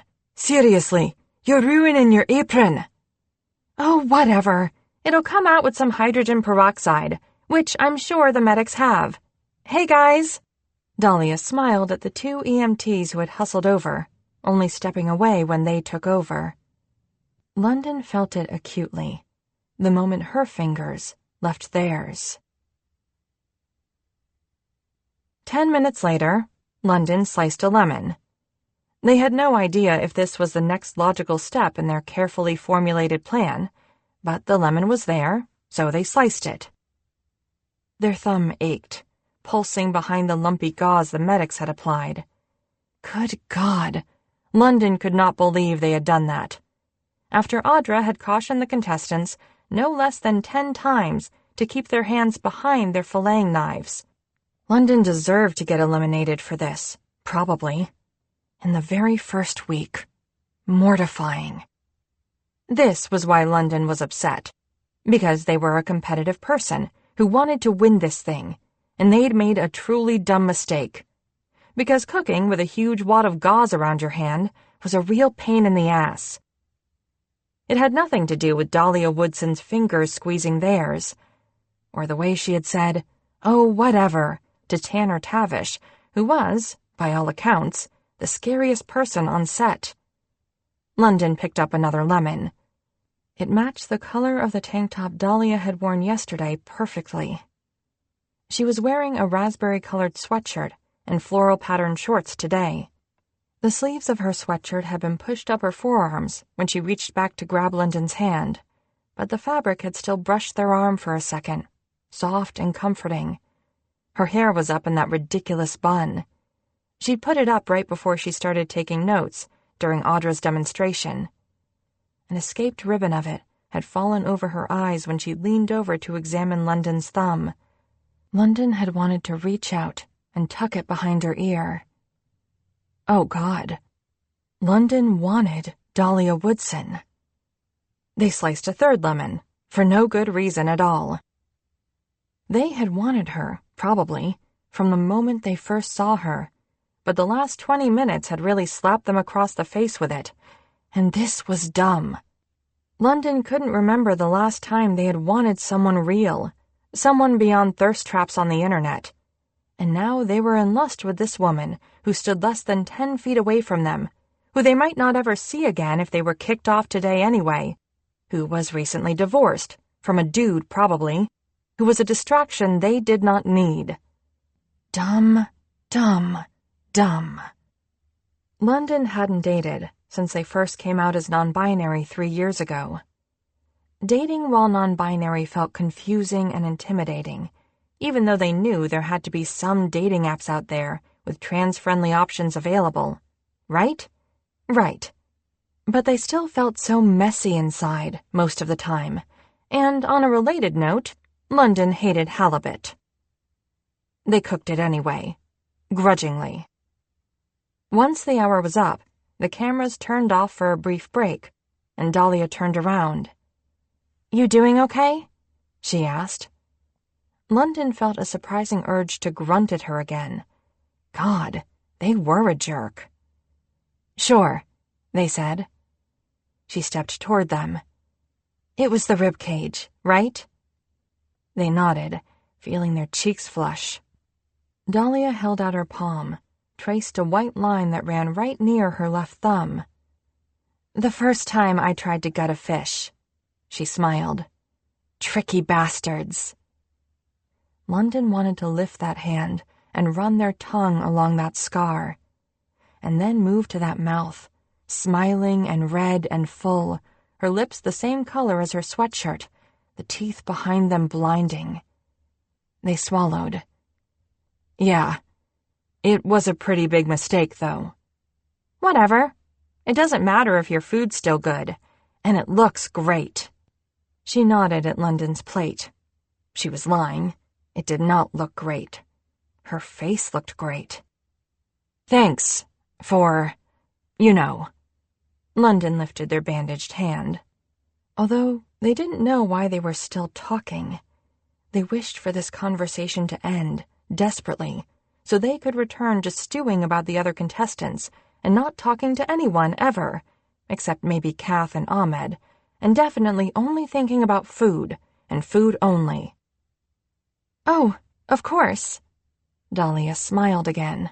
And then that old woman, Barbara, was at her side, chattering in her ear, and Dahlia turned away, and London let out a breath. Judging began shortly afterward, and God, but judging was boring. London admired the judges' ability to continually eat cold food, but their feet started to go numb after so much standing around and waiting. The only upside was watching Dahlia's dish get judged, how glowing the reviews were. And even though London couldn't see her face, as Cy and Audra and even Tanner complimented her, they watched her hands behind her back, squeezing each other until they were white. And they could see, too, as she walked away from the golden circle, how she was trying to school her features and act calm, but the corner of her raspberry-colored mouth kept twitching, her eyes bright. She caught their eye as she rounded the corner to her station. London should have grunted at her again, probably. They understood this immediately a second later. But they were an idiot. They smiled at her. And her face exploded, like when she had tasted the tortilla chips for the first time in the bar, but better. Jesus, those teeth. And then she faced forward again, and London bottled it inside of them, that smile. The judges' reviews of London's dish were not as stellar, but to their surprise, they weren't awful either. When it came time for winners and losers, London was solidly in the middle of the pack. They had never felt more grateful to be mediocre. The judges always called the top 3 contestants to the Golden Circle first, before choosing the bottom 3. Dahlia, Kari, and Aisha were the top 3 today, but it wasn't really a question. Dahlia won. She was happiness personified, and London could barely look at her. After a poor guy named Mason was the first contestant eliminated, after the cameras turned off, after they confirmed with Janet they weren't needed for any more solo interviews, London slipped away into the smoggy midsummer air of Los Angeles. It was still surprisingly warm out, even as the sun slipped away at the horizon. They got their phone out of their pocket. "Why the fuck didn't you make me learn how to gut a fish?" they texted Julie as they walked back toward their hotel room, a space that was cold and soulless and safe, completely lacking in any charm whatsoever. Chapter 5. London did not body slam Jacob out of the way, exactly. It just happened that Jacob was slow and lazy, and London was impatient to get on the bus. It just happened that pushing past Jacob ensured London's butt ended up in the empty seat next to Dahlia Woodson. Complete coincidence. "Oh, hey." She smiled at them, and London cursed themselves.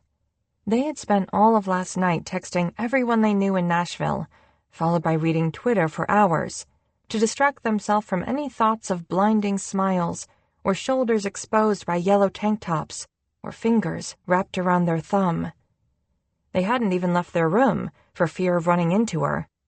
They had discovered 2 nights ago, when they'd both been returning from a late-night snack run, that her room was only a few doors down from theirs. And yet, one glance of that hair this morning, and they were back on their bullshit already. "Hey, congratulations on the win yesterday." Dahlia blushed. "Thanks. How's your thumb?" "It's good. Healing already." As London wiggled their thumb at her, they were aware of how ridiculous this was, their desire to be next to this woman, to see her smile. Even aside from Dahlia being way out of their league, they'd heard her tell Barbara she lived in Maryland, which was, the last time London checked, pretty far from Nashville. Either of them could get kicked off at any time, and London still knew barely anything about her. "Where do you think we're going?" "I hope somewhere exciting." Dahlia looked out the window, but London could see the smile in her profile. London had been surprised Chef Special was throwing a real-world challenge at them so early on. These offset challenges were normally interesting, even if they were almost always group challenges, and group challenges were the worst. Whichever group lost today would return to the set on Monday for another elimination challenge, while the winning team got immunity and a day off. You really wanted to be on a winning team for a real-world challenge. "Hey," Dahlia turned back toward them. "Did you ever get to record your first solo interview? Introduce your pronouns?" London nodded. It had been surprisingly easy, talking to a camera instead of a table full of strangers. They were choosing, consciously, to not think about the fact that camera would be broadcasting their words to millions of people, because that still seemed surreal. "You get to do yours?" Dahlia shrugged. "Yeah, it was boring." The warmth in her eyes dimmed. The bus lurched suddenly out of the studio parking lot, and as the silence between them stretched, just as in the hotel bar, London again felt that desire to bring her back. "So, I've been thinking," they started, scratching at their neck. "Whistle. It's a pretty hard word to spell." She blinked at them. "I keep thinking about it. And it's like when you stare at a word too long and it starts to look weird, you know? I've started questioning whether I know how to spell it now, let alone in 4th grade. Dahlia laughed, loud and bright, and London's body began to relax. "I know, but—" she bit her lip. "I was a tag kid. I should have known how to spell it." "Tag?" "Talented and gifted." She rolled her eyes. "And I did know how to spell it. I did." She smacked London in the arm, as if they had implied she didn't, and it shocked a laugh out of them. Women kept hitting them in Los Angeles, and they felt strangely okay with it. "Whistle," Dahlia spelled now. "Good job," London said, smiling. "Shut up," she said immediately. And then, sounding serious, "My mom was so disappointed." "About a 4th grade spelling bee?" She looked out the window again. "Yeah." And before London could say anything else, the bus stopped. "All right, kids, time to head out," Janet shouted from the front of the bus. "Wait," Dahlia said. "What? We were on the bus for like 2 minutes. "Yeah."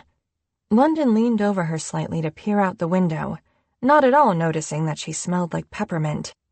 "Are we seriously here already? Oh, God." Outside the window, the sounds of screaming preteens grew louder with each passing second. They jumped up and down, waving. London was not ready for this. But when they looked over, of course, Dahlia was smiling. "Sweet," she whispered. She waved back, causing the kids closest to their window to squeal even louder. London leaned back in their seat and exhaled. They had arrived at their first real-world challenge. It was a bar mitzvah. On the plus side, Adam Abramovitz was definitely going to be the coolest kid in his middle school for at least a week. On the downside, Jeffrey was Dahlia's group leader. To be fair, she didn't know Jeffrey that well. She still didn't know anyone that well. But sometimes, you had gut feelings about people, and Dahlia had a gut feeling that Jeffrey was a giant jerk-face. "Dahlia," he pointed at her once the 12 remaining contestants were broken into 2 teams of 6 and 6. "You're on hummus." "I'm on hummus," she repeated. Her pen paused over her notebook. She did not need to take notes on how to shove chickpeas into a food processor. "And whatever other appetizers you want to make. You're the snack table. Make it pretty. All right now, Ahmed." "Wait." London next to her interrupted. "You saw Dahlia win the challenge yesterday, right? The fish challenge?" Their group's assigned main course today was salmon, which almost made Dahlia laugh when she saw the ingredients laid out on the temporary set the crew had constructed behind this fire hall. It was like she was living in a pescatarian hell.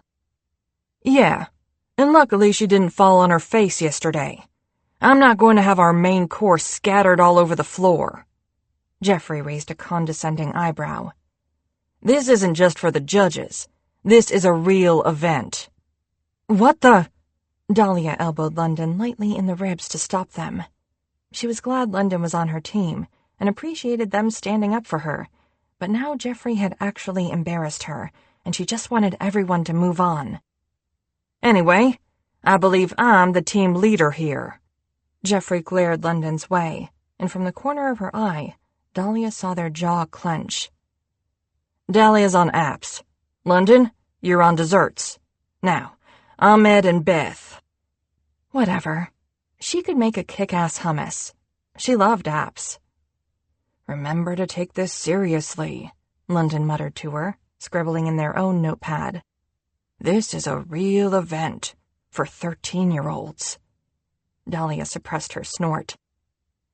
After Jeffrey had finished his orders, London and Dahlia both bolted for the table at the back of the temporary set, like rushing to get the back seat in a school bus, claiming it before heading over to collect their ingredients.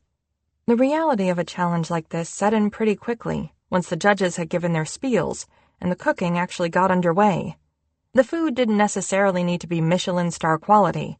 You simply needed to make a shit ton of it in a short amount of time. Dahlia was all for it. Just building blocks, over and over.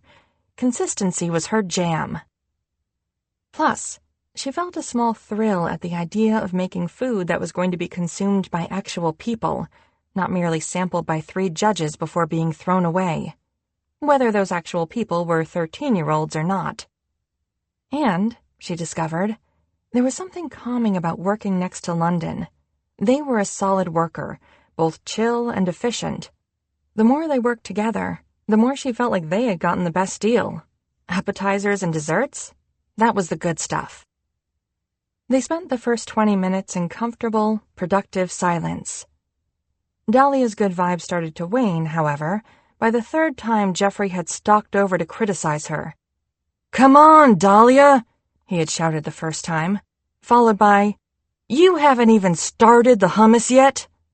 She hadn't, because Dahlia was simmering the chickpeas in baking soda and water first to help remove the skins. This would make a smoother hummus. She'd been working on dough for fresh pita and roasting red peppers while the chickpeas simmered.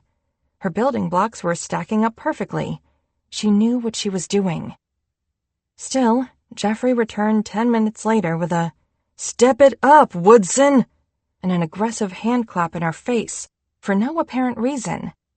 It was a bit over the top, honestly. Maybe Jeffrey was looking to get some acting gigs out of Chef's Special. But even though Dahlia knew he was being ridiculous, it didn't feel great, being humiliated on national TV. She thought she'd gotten that over with already, during her fish taco tumble. Was this how she was being pigeonholed? The bumbling, incompetent one? Hey, London said, jolting Dahlia out of her reverie. They were holding the rolling pin they'd been using on their rugelach dough. There has to be some way to accidentally smack Jeffrey over the head with this, right? They tilted it in their hands. We could make it look smooth somehow. Would probably only result in a minor concussion. Dahlia nodded, trying to tamp down her smile. It would make for some good TV, she concurred. We would merely be doing our part for the ratings. Or maybe... Dahlia glanced around the counter and picked up a crostino. We start with some light torture, work up to concussions? Just crush a bunch of these and stuff them into his socks. Make him walk around on it, like Legos. London tilted their head, considering. I like where you're going with this, Woodson. Or... Dahlia's eye snagged on the bowl she had just put her muhammara dip into. You could hold him down, and I could rub some peppers on his eyeballs? London leaned forward a bit, smothering a half cough, half laugh in their fist. That is... Yes, of course, they said. Make him swallow cinnamon? She pondered. thinking about the Rugelach. She shook her head. No, too cliché. Dahlia drummed her fingers on the table, fully invested in this game now. Oh! She grabbed the bowl of walnuts farther down the table, waiting to be crushed and wrapped into the Rugelach dough. I got it. She turned to London, holding the bowl up to her chin. Crushing crushed nuts into his nuts. Except, at the exact moment this triumphant idea came out of her mouth, their entire corner of the set seemed to settle into a magical hush, making her words ring out, loud and uncomfortable. Like that one time back home at her office when everyone somehow decided to shut their mouths seconds before she had decided to let out a covert fart. Ahmed and Beth, at the table in front of them, along with, Dahlia couldn't help noticing, the nearest camera, all slowly turned to look at her. We could just slip some of them into his underwear, Dahlia murmured, for some reason, as if it was important to finish explaining the plan to London. She cleared her throat as their neighbors continued to stare. And some tiny part of her brain whispered, fuck it. Just, she said, voice a bit louder. Discussing foodie kinks. London burst out laughing. It was the first time Dahlia had actually heard London laugh, for real. It was high-pitched and wheezy. She loved it. Dahlia tried to ignore the stares, dumping the walnuts onto the table and picking up a knife. She kicked at London's foot under the table. You started it. So maybe Chef Special was a little like high school.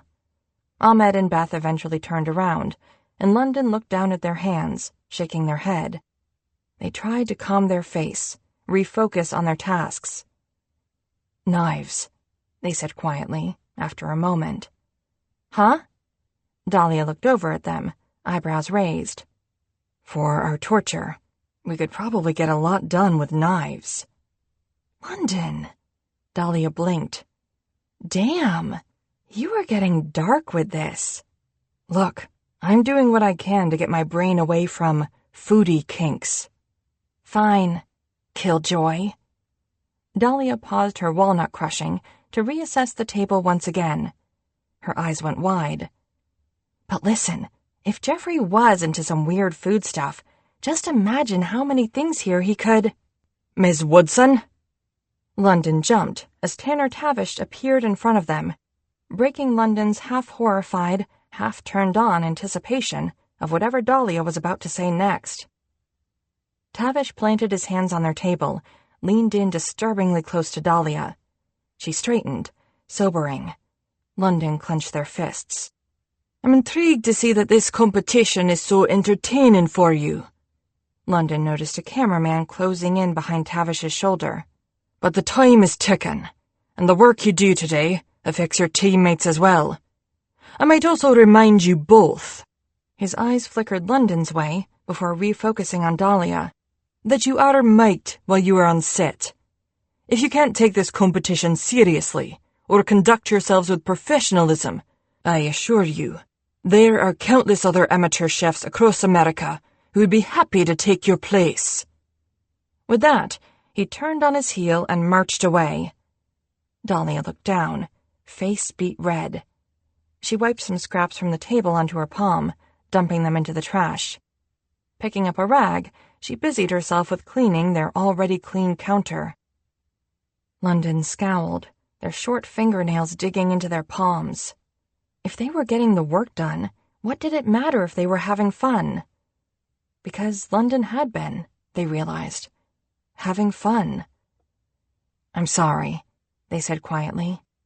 Dahlia glanced at them, mustering a smile, before a flash of uncertainty flickered in her eyes. They can't really kick me off the show for that, can they? London shook their head. I don't think so. If they can, I'm going down first. You're right, I started it. Nah, she said. All those non-binary kids in Tennessee need you. London was quiet. They didn't know what to say to that. Seriously, though, Dahlia whispered, you don't think they'll air any of this conversation, right? Do I think they'll air us talking about torturing a fellow contestant? No, Dahlia, I don't. London paused. It would be funny, though, if they did. They'll probably air my trip on the first episode, though. London grimaced. Yeah, they'll probably air that. Dahlia was quiet a moment. Then she laughed a little. Wow, I am really bad at this. No, you're not. I thought we already established this. Your swordfish yesterday. No. Dahlia waved them off again. Not cooking. Being on TV. I am bad at being an adult human on TV. Oh. London considered this. The spectacular trip and Tanner Tavish getting up in Dahlia's face would make for good TV, sure. But London mainly thought about how her skin would shine on camera, how radiant her smile would be. Maybe, they said. They started chopping mint and dill for Dahlia's tzatziki. The two of them had somehow started working together on each other's dishes, without talking about it. They'll air me almost slicing my finger off, too, London said after a minute. So until you shed some blood, you can really get over yourself, Woodson. Dahlia brushed olive oil over slices of pita. She smiled, small and quiet. She dropped sea salt and pepper over the pita before popping them in the oven. How did you know, London asked, that I had hurt myself yesterday? I don't think I even made a noise. Oh, yes you did. Dahlia's face perked up. You hissed, like... She stretched out her mouth, her neck contorting in a surprisingly unattractive manner. I did not. Believe me, you did. Hank was an absolute klutz growing up, always hurting himself. I'd recognize that hiss of pain anywhere. I think I would have remembered hissing. Of course you wouldn't. You were in shock. Is it bothering you, cooking today? She reached out and touched London's thumb. It was barely a graze, just where the bandage ended. But London's tongue felt oddly heavy in their mouth anyway. It's fine, they managed. Dahlia nodded. She moved her hand, popped a slice of cucumber in her mouth. London and Dahlia got back to work. They were good at working together, moving around each other, borrowing tools, handing each other ingredients with ease. London tried not to dwell on Dahlia's fingers on their hand, on the sound she made when she sampled something that particularly pleased her palate. They thought, this is a good day. Elsewhere, however, all was not well on Team Jeffrey. Ahmed and Beth were having some serious issues over the salmon. Exactly what, London couldn't tell, but there was a lot of tension 5 feet away. Jeffrey strode toward them, his face set on supervillain who just realized they're going to lose mode, with Sai Patel not far behind. Yikes, London muttered. Should we help? Dahlia worried her bottom lip. What the fuck is wrong with you two? Jeffrey yelled. Fuck you, Beth responded. Seems like they have it under control, London said. Oh, absolutely. Dahlia nodded quickly. London dipped a slice of orange bell pepper through Dahlia's hummus. That's some damn good hummus. Dahlia beamed. Thanks, friend. How long did you cook this? Sai Patel sputtered. I tried to tell Jeffrey that these pans... Your rugulok, though. Truly spectacular. Dahlia snagged a bite fresh out of the oven. London tried not to stare at how she licked her fingers after, and utterly failed. Thanks, friend, London repeated. As it turned out, the salmon was overcooked and rubbery. We probably should have helped, Dahlia whispered an hour later, as they worked on breaking down their stations. The judges had seemed genuinely pissed. Oops, London said. Their team lost. When the contestants finally collapsed on the bus for the return trip to the hotel, the daylight was draining from the sky, a stripe of hazy purple hovering at the horizon. London turned to Dahlia after they plopped down into the same seats they had taken before. She leaned her head back against the headrest, holding her elbows across her stomach, her eyes closed. London's mouth hung open, ready to say something foolish, but the sight was so arrestingly intimate that they stopped. Dahlia must have sensed their stare anyway. "What?" She cracked one eye open, lifted an eyebrow. "I had a good time cooking with you today." London felt their neck turn pink. Dahlia smiled. "Me too. And you know what?" she added after a minute. "You haven't grunted at me in 2 whole days. It's like I don't even know who you are anymore, London Parker." Chapter 6. A week later, the contestants of Season 8 piled onto another bus at the crack of dawn. When Dahlia felt someone drop into the seat next to her, she turned, a grin already growing on her face. She'd had a horrible night, and she needed aimless banter with London Parker more than ever before. But familiar strawberry hair did not greet her today. Lizzie touched the corner of her glasses nervously. "Hello, Dahlia." Dahlia groaned internally, turning back toward the dark window, working to keep her exhausted, cranky sigh contained. "Lizzie," she acknowledged. Dahlia, somehow, had learned more than she ever needed to know about this woman over the last week and a half since their face-off. She had learned that Lizzie's husband's name was Chance, that he was a long-distance trucker, that Lizzie was a dental hygienist who had harbored a dream of opening her own bakery for years, that they lived in San Diego, that her 2 sons' names were Billy and Lucas, that Billy was in the Navy, that Lucas was graduating from high school this year and planning to attend a local community college and live at home next year to save money. Dahlia did not ask for any of this information about Lizzie and her seemingly decent, hard-working, middle-class family, but Lizzie simply spilled it any time Dahlia was around her. She was unflappably nice to Dahlia, even when Dahlia tried her darndest to ignore her, and Dahlia felt worse and worse about it with each interaction. She did not want niceness that was only granted because she appeared to fit into the boxes deemed acceptable by society. With a shudder, the bus pulled away from the lot. Lizzie was blessedly silent for a peaceful 10 minutes. And then she cleared her throat.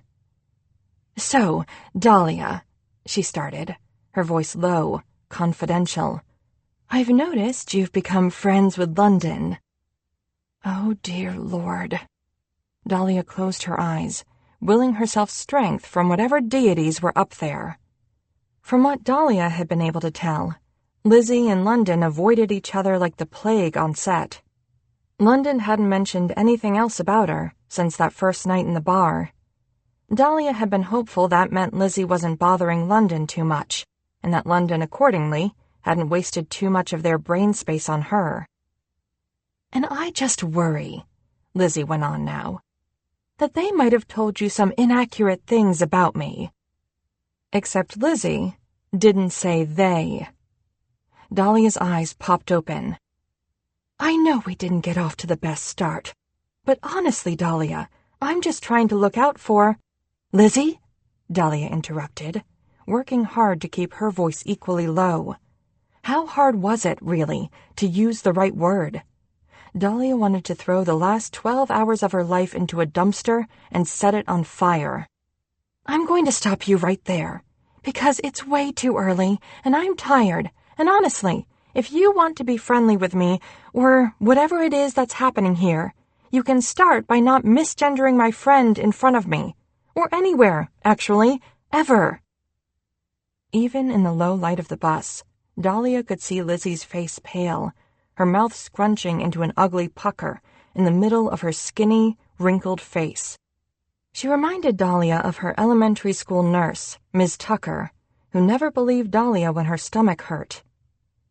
"Misgendering," Lizzie repeated back, voice sour. "Yeah," Dahlia replied tightly. "Google it." "Well," Lizzie tittered, her voice rising now. Dahlia glanced around the half-sleeping bus, panic beginning to bubble in her veins. There, London was 4 rows ahead of them. If Lizzie made this into a scene with London 4 rows away, then Dahlia would... Dahlia would have to do something untoward. Well, Lizzie huffed again. Here I was, just trying to talk. They call us the intolerant ones, I swear. Lizzie shook her head, muttering, and reached underneath her chair. Noisily, she grabbed her bag and stomped to her feet. Thanks for the chat, Dahlia, she said testily, before making her way up the aisle and finding a new seat next to Kari. London wasn't the only one who swiveled around to look at Dahlia. Ugh. She slunk deep into her seat, knees propped up in front of her. She could have handled that better. Hank wouldn't have liked it.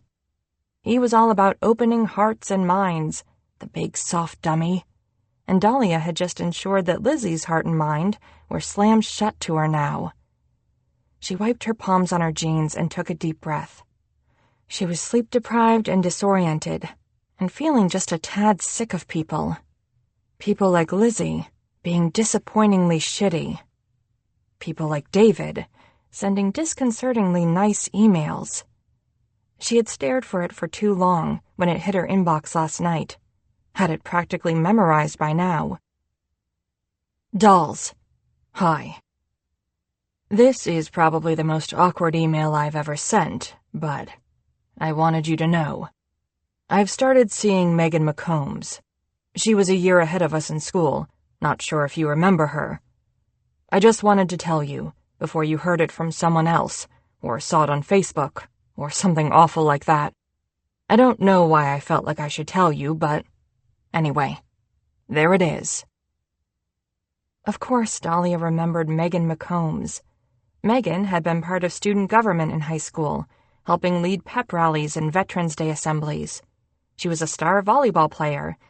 She had also always been genuinely nice, a naturally likable person.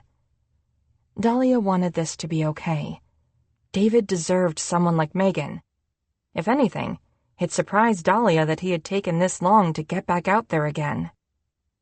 Dahlia, for her part, only let herself consider dating again on her darkest, loneliest nights. When she missed having someone to talk to, when she longed to be touched. Her mind wandered, especially, about the options that were open to her now.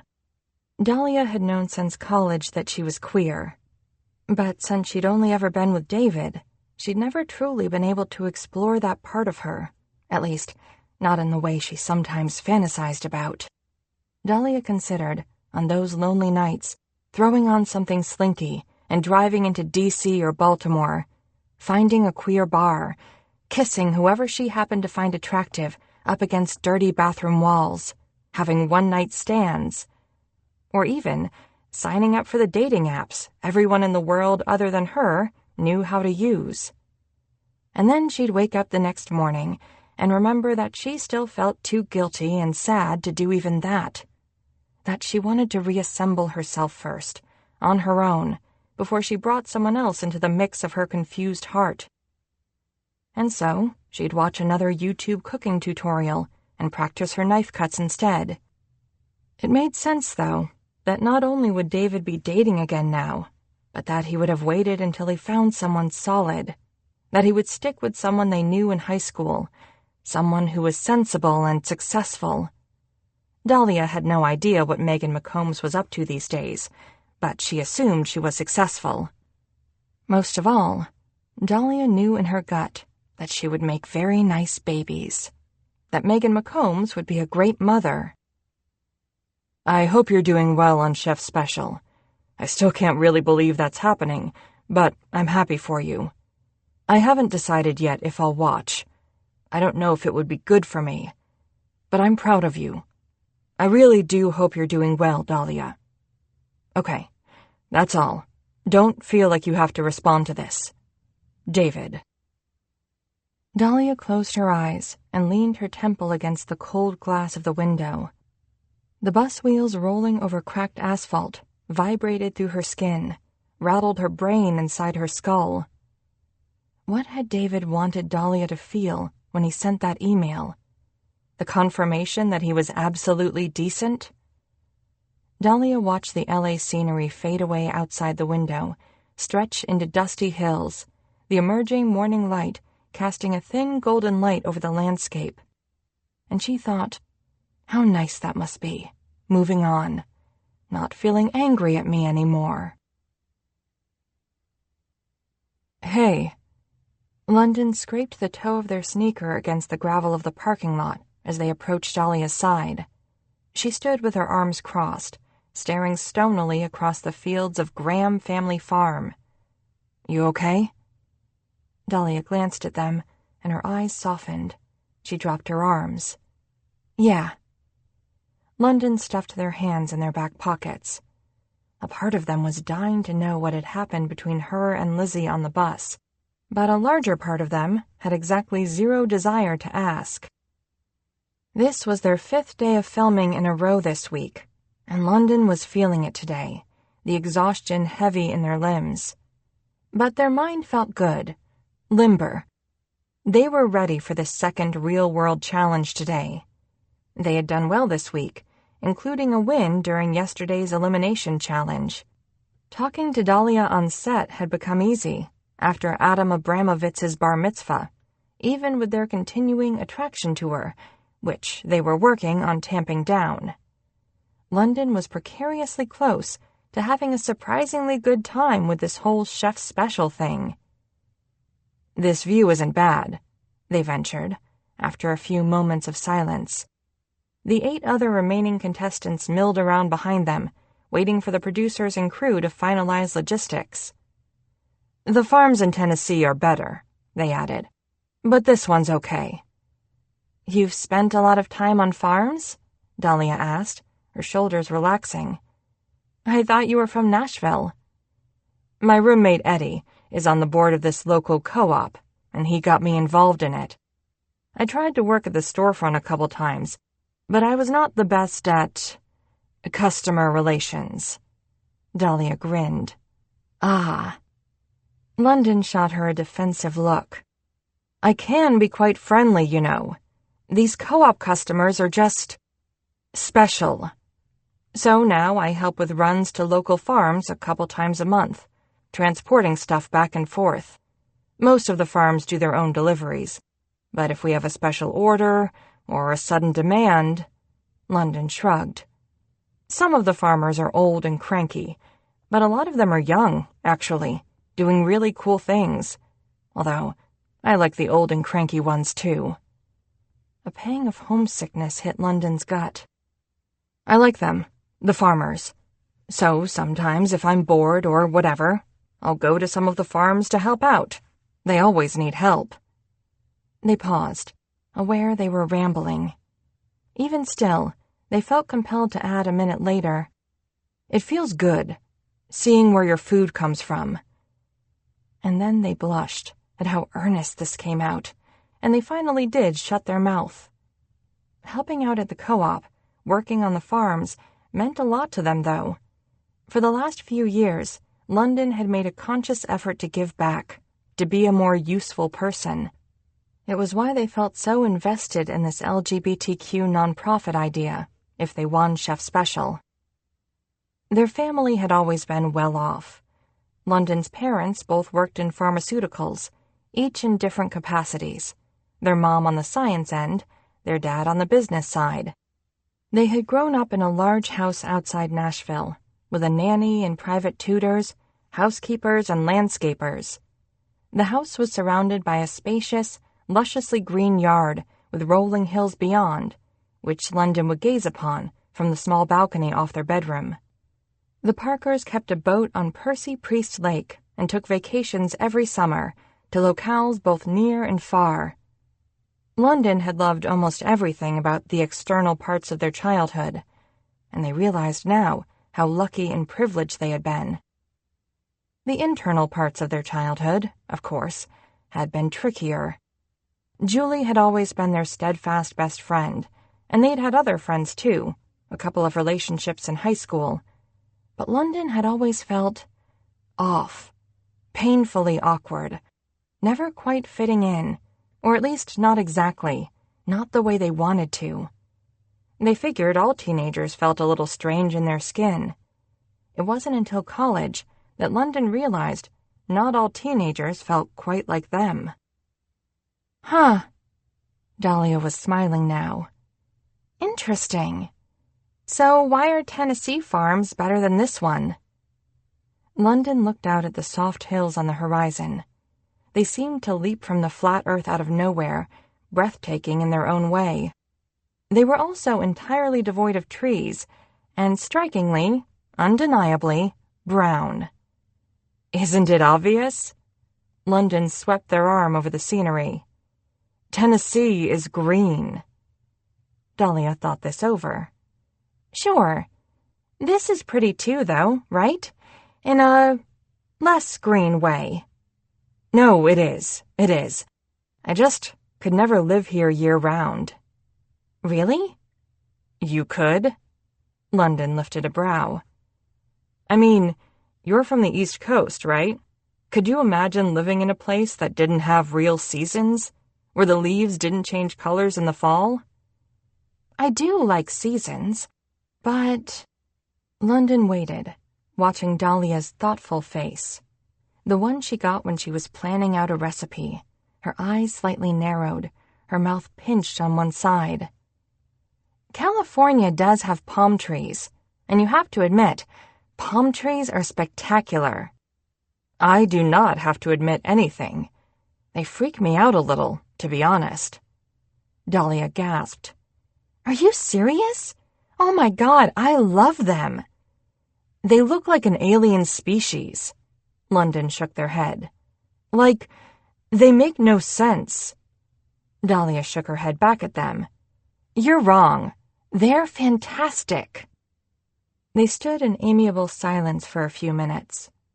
The morning was still cool, and London liked the breeze, the lightly sweet scent from the wildflowers that lined the parking lot. You really like Tennessee, huh? Dahlia said eventually. A funny half-question, half-statement, but London answered anyway. I do. Nashville, in particular. It's not too big, not too small, even if it is gentrifying fast. You really should visit, with Hank. It's famous for great food and great music. And there are seasons. What more could you want? You think you'll live there forever? Dahlia asked. Probably. Yeah. London shrugged. And it's where you've always lived. London shot Dahlia a curious glance. She was still staring out at the horizon, but she was asking these questions strangely, slowly, like London enjoying where they were from was a recipe she didn't understand. Yeah. Huh, she said again. Okay, you lot, look alive. Janet clapped her hands and called them to attention before London could find out further what was actually happening behind Dahlia's thoughtful face. Janet stood on a log across the parking lot, the early morning sun shining through her bronze curls. You'll be getting all of your instructions for today from the judges as we film, so be on your toes. We've never worked with this farm, so... She shot laser eyes out at all of them. Don't embarrass us in front of these people. And make sure you look jazzed about all this nature shit. Okay, eyes on Audra. A PA counted down, and the cameras were on. I am extremely pleased, Audra began, to lead you to your lovely companions for episode 5 of season 8. And she did look pleased. She was wearing a light green and blue flannel over dark jeans. London had never, not once, seen ultra-feminine Audra Carnegie dressed like a lesbian before, and they were pleasantly surprised by it. She spun on her heel and walked toward a rustic barn at the far end of the first field. The contestants followed, dust kicking up beneath their shoes. Once they arrived, Audra shoved aside the barn door with a dramatic flourish. Oh no, London muttered, their good mood dropping down to the soles of their feet. Oh my God, Dahlia whispered, grinning from ear to ear. As if to counterbalance London's unease, whatever mood she'd been in when they departed the bus had officially disappeared. Yes! And then she actually clutched London's arm, which would have been a much more exciting moment for London had they not been surrounded by the pungent, nefarious aroma of bovines. "They are so cute!" Dahlia seemed to realize what she was doing a second later, and quickly dropped her hand from London's arm, her cheeks flushing slightly. London stared at her. "Cows are not cute. They are dangerous." Slowly, purposefully, Dahlia turned her body to face London fully. "Dangerous," she repeated. "Yes," London huffed, crossing their arms, trying to ignore how they could still feel the spot on their bicep where Dahlia had touched them, about to explain that cows were of course dangerous, when Sai Patel interrupted them. "Graham Family Farm has been producing food for the greater Los Angeles area for over 3 generations, providing produce and dairy products to local restaurants, stores, and food banks. The first thing you need to know is that we will not be doing any cooking challenges here. Today is about education and appreciation of the systems that sustain us. We will, however, be gathering some of the ingredients you will use for your next challenge back at the studio. We will also closely observe how seriously you take today and how well you complete the tasks we ask of you, and our observations will factor into our decision during the next elimination challenge. Your first task today is one that the Graham family and their employees have to complete twice a day, every day, here on the farm. Milking a cow." Barbara clucked to herself from Dahlia's other side as the camera stopped and the judges conferred with a broad-shouldered man in the corner. "Milking a cow was a basic skill where I grew up. Easy peasy." London disagreed, just a tad. "I can't believe they're having us do this," they whispered to Dahlia. "What if someone gets hurt?" Dahlia said, and London knew she was laughing at them, and they did not care. "I'm pretty sure they'll be in those stall thingies, and we'll be outside those stall thingies, so I think we'll be all right." "Stanchions," Barbara supplied. "Right." Dahlia's eyes lit up. "They'll be in stanchions. It'll be okay, little buddy." She patted London patronizingly on the shoulder, her smile stretching practically to her ears. "They move suddenly sometimes," London stated. Dahlia was so tiny. "They could crush you." "So you're saying that, in all your time volunteering on Tennessee farms, you've never milked a cow?" "Of course not," London scoffed. "Seriously, there are machines for this." A second later, "Wait, have you milked a cow before?" It would track that fish-filleting master Dahlia would also have mastery of large farm animals. London had learned you never knew what to expect with Dahlia Woodson. "No," she shook her head, "but I'm excited to." "Good God, why?" "London," Dahlia said seriously, "I have not asked much of you in our less than 2-week-old friendship, but I must insist that you tell me, right now, exactly what happened in your past between you and the cows." "Nope," London shook their head. "Never." And that was a promise. You smoke weed with your cousin Oliver in high school one time. The cameras were rolling again. "If you've ever used even a dab of butter in one of your cooks," Sai Patel was saying, "you will appreciate the existence of that butter more after today. Gather round, please, and pay careful attention as Randy demonstrates the proper technique." Begrudgingly, London took meticulous notes on washing, stripping, holding, and squeezing teats. Jacob, beside them, snickered every time Randy said teats, and really, this was all a bit much. For anyone, London thought, except for, apparently, Dahlia Woodson. She raised her hand when Randy asked for questions. "Do your cows have names?" Randy gave her a long, serious farmer stare. "No," he finally said. "Well, that's clearly a lie," Dahlia muttered, scribbling furiously in her notepad. "What are you even writing down?" London couldn't help but ask, even though they knew. "Possible cow names, obviously." London peeked over her shoulder. Her handwriting was big and loopy, messy. It fit her perfectly. "Margaret?" they asked skeptically. "I mean, look at her."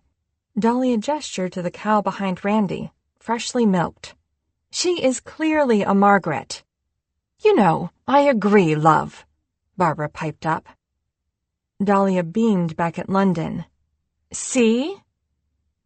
It disturbed London how close Dahlia's pure delight in this moment pushed them toward feeling almost glad to be in this barn, which, for the record, they still were not. Which was confirmed when their name was called in the first lineup of milkers. While Graham Family Farm had more than enough cows for each contestant, Chef Special did not have enough crew on site to film them all at once, which meant that when London approached the black and white beast assigned to them, Dahlia was right behind, watching, waiting for her own turn. Swell. "Dahlia, you'll have to back up a bit to get out of the shot," Maritza motioned from behind her camera. London sat on the stool outside the stanchion.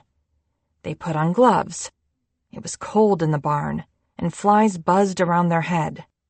They tried to pretend this wasn't happening. And they were pretty successful at it, for the first minute of filming. They washed down those teats like a champ, arranged their thumb and forefinger around the base of one, as Randy had shown, ready to squeeze. And then the damn cow moved. As London's hands were jostled, panic caused them to squeeze wildly, and the beast emitted a loud, annoyed moo. "Oh my God," Dahlia breathed. London felt it before they saw it, the surprising hit of warmth, the earthy smell of dirty cow juice. With dread, they looked down, at where they had just squirted milk, all over their crotch.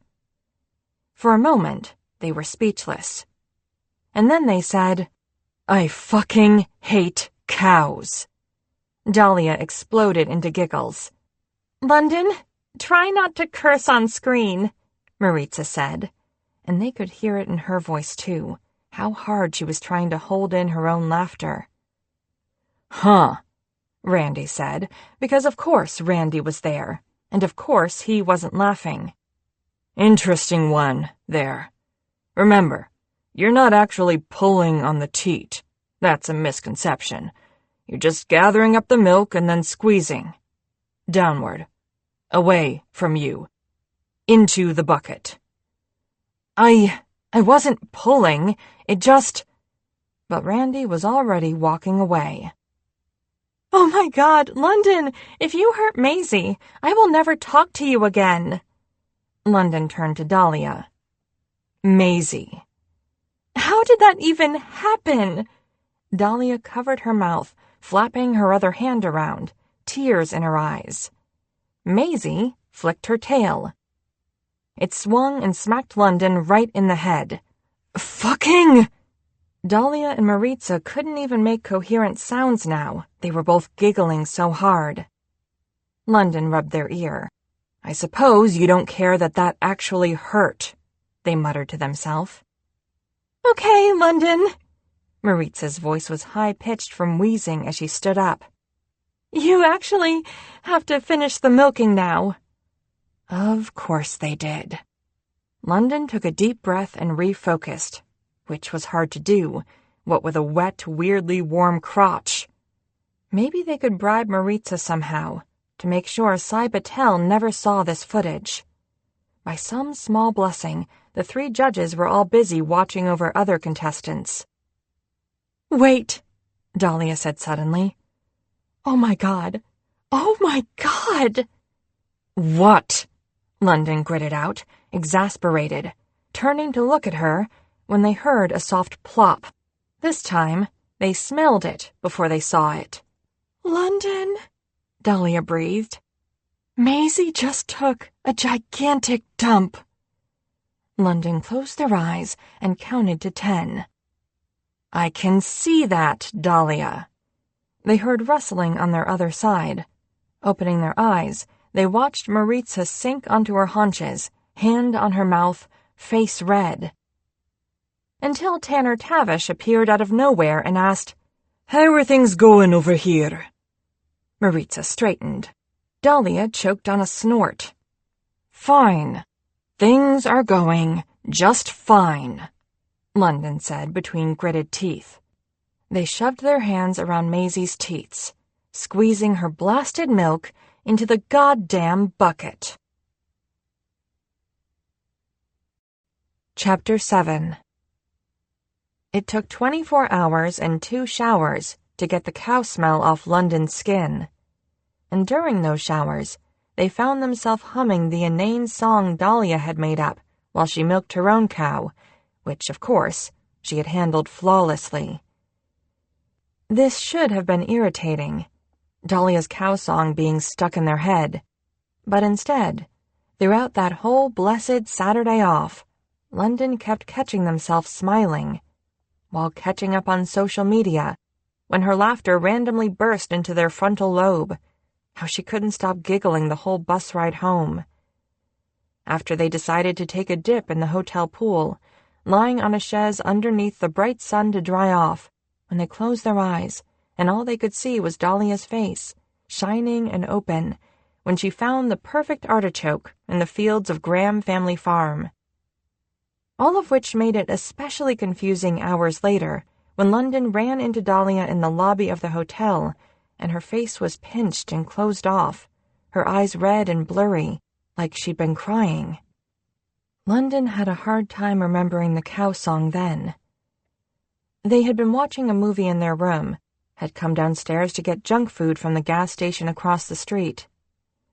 AM/PM run, London said, after they stopped in front of each other, and a second of awkward silence passed. They tilted their head toward the door. Want to come? Dahlia seemed to think about it.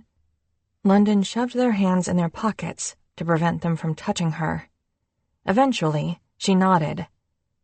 London opted for silence as they picked out white cheddar popcorn, Reese's peanut butter cups, and powdered sugar donuts. Dahlia followed quietly behind. London almost cheered when she finally uncrossed her arms to pick up a pack of peach gummy rings. It's been a long week, she said, as they stood in line to check out. Sorry, I'm tired. That's okay, London shrugged. Dahlia made a vague noise in her throat and looked down.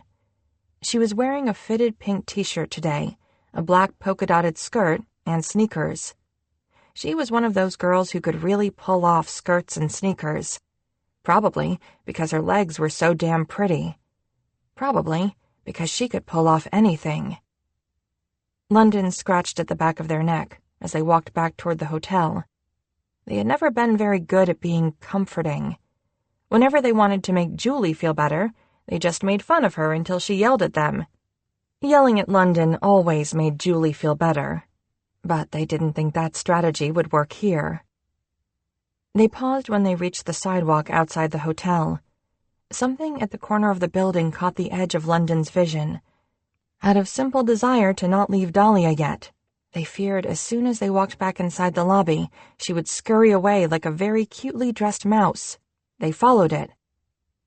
Golden light and muffled noise spilled out from a tall window on the first floor.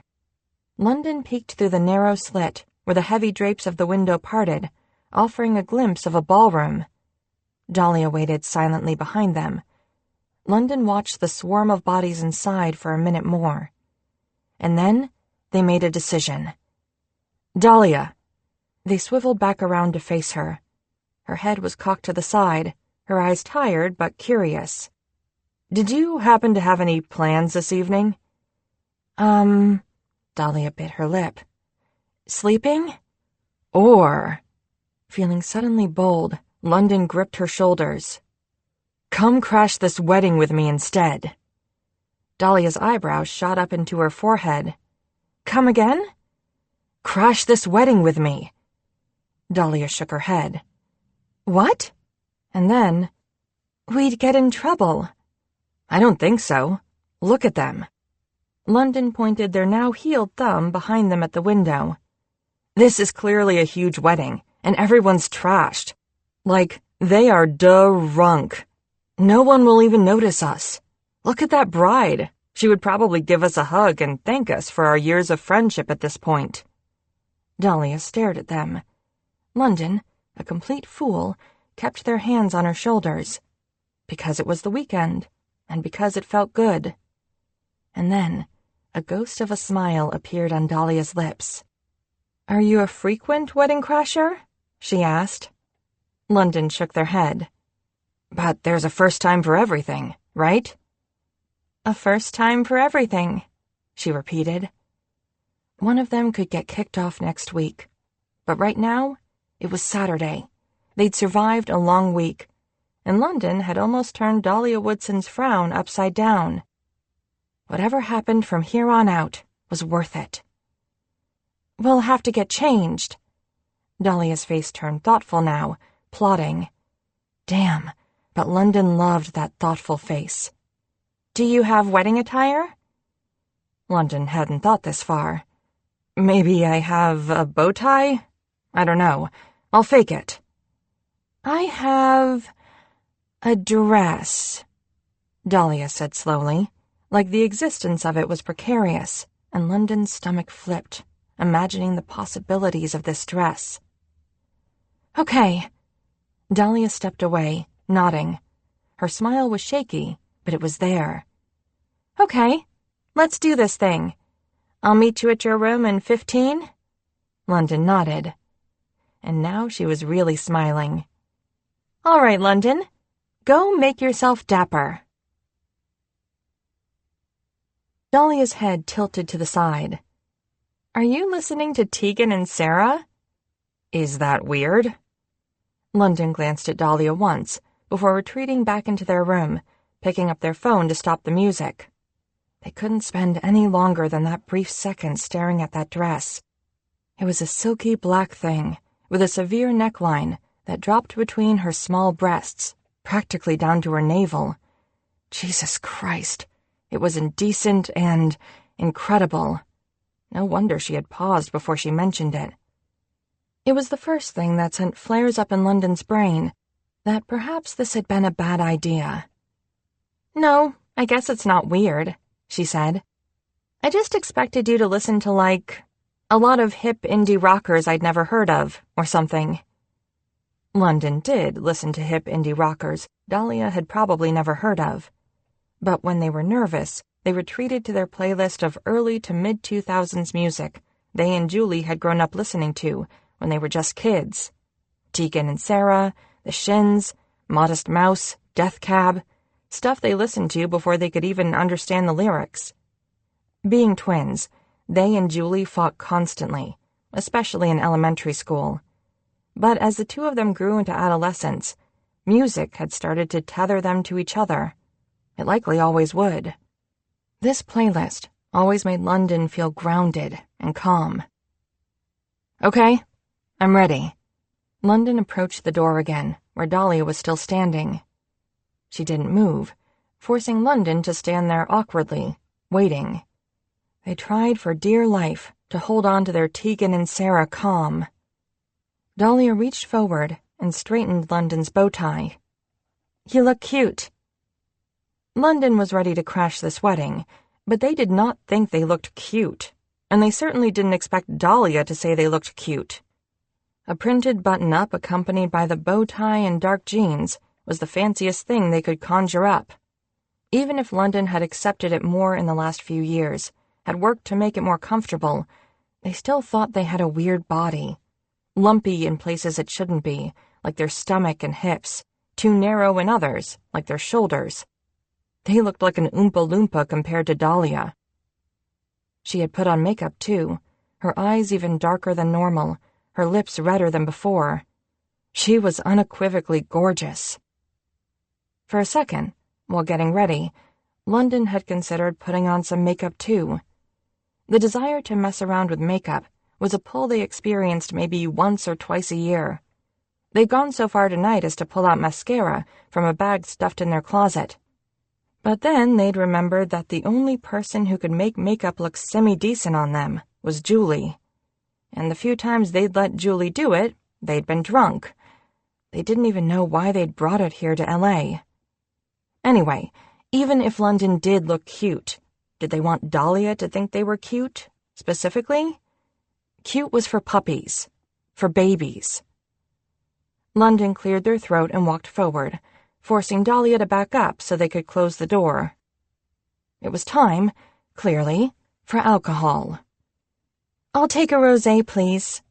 Dahlia flashed that bright white smile at the bartender 5 minutes later, after they had slunk into the ballroom like they belonged there.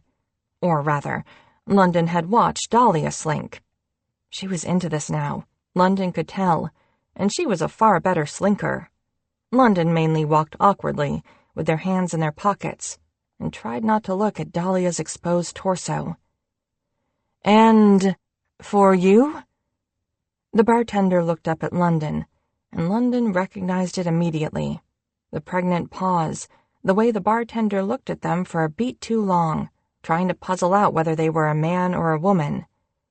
London hated that pause, but appreciated the bartender all the same for leaving out the sir or ma'am they'd heard him use with his previous customers. "What kind of whiskey do you have?" "Is whiskey all you drink?" Dahlia asked. Somewhat judgmentally, London thought. "I happen to enjoy a wide variety of alcoholic beverages. Thank you very much," they replied. "Whiskey is simply better than all the other things." Dahlia laughed as London approved a neat glass of Balcones. "It's certainly better than rosé," London added as they stepped away from the bar. Dahlia rolled her eyes and tapped her glass against theirs before bringing it to her lips, taking a long sip and making a dramatic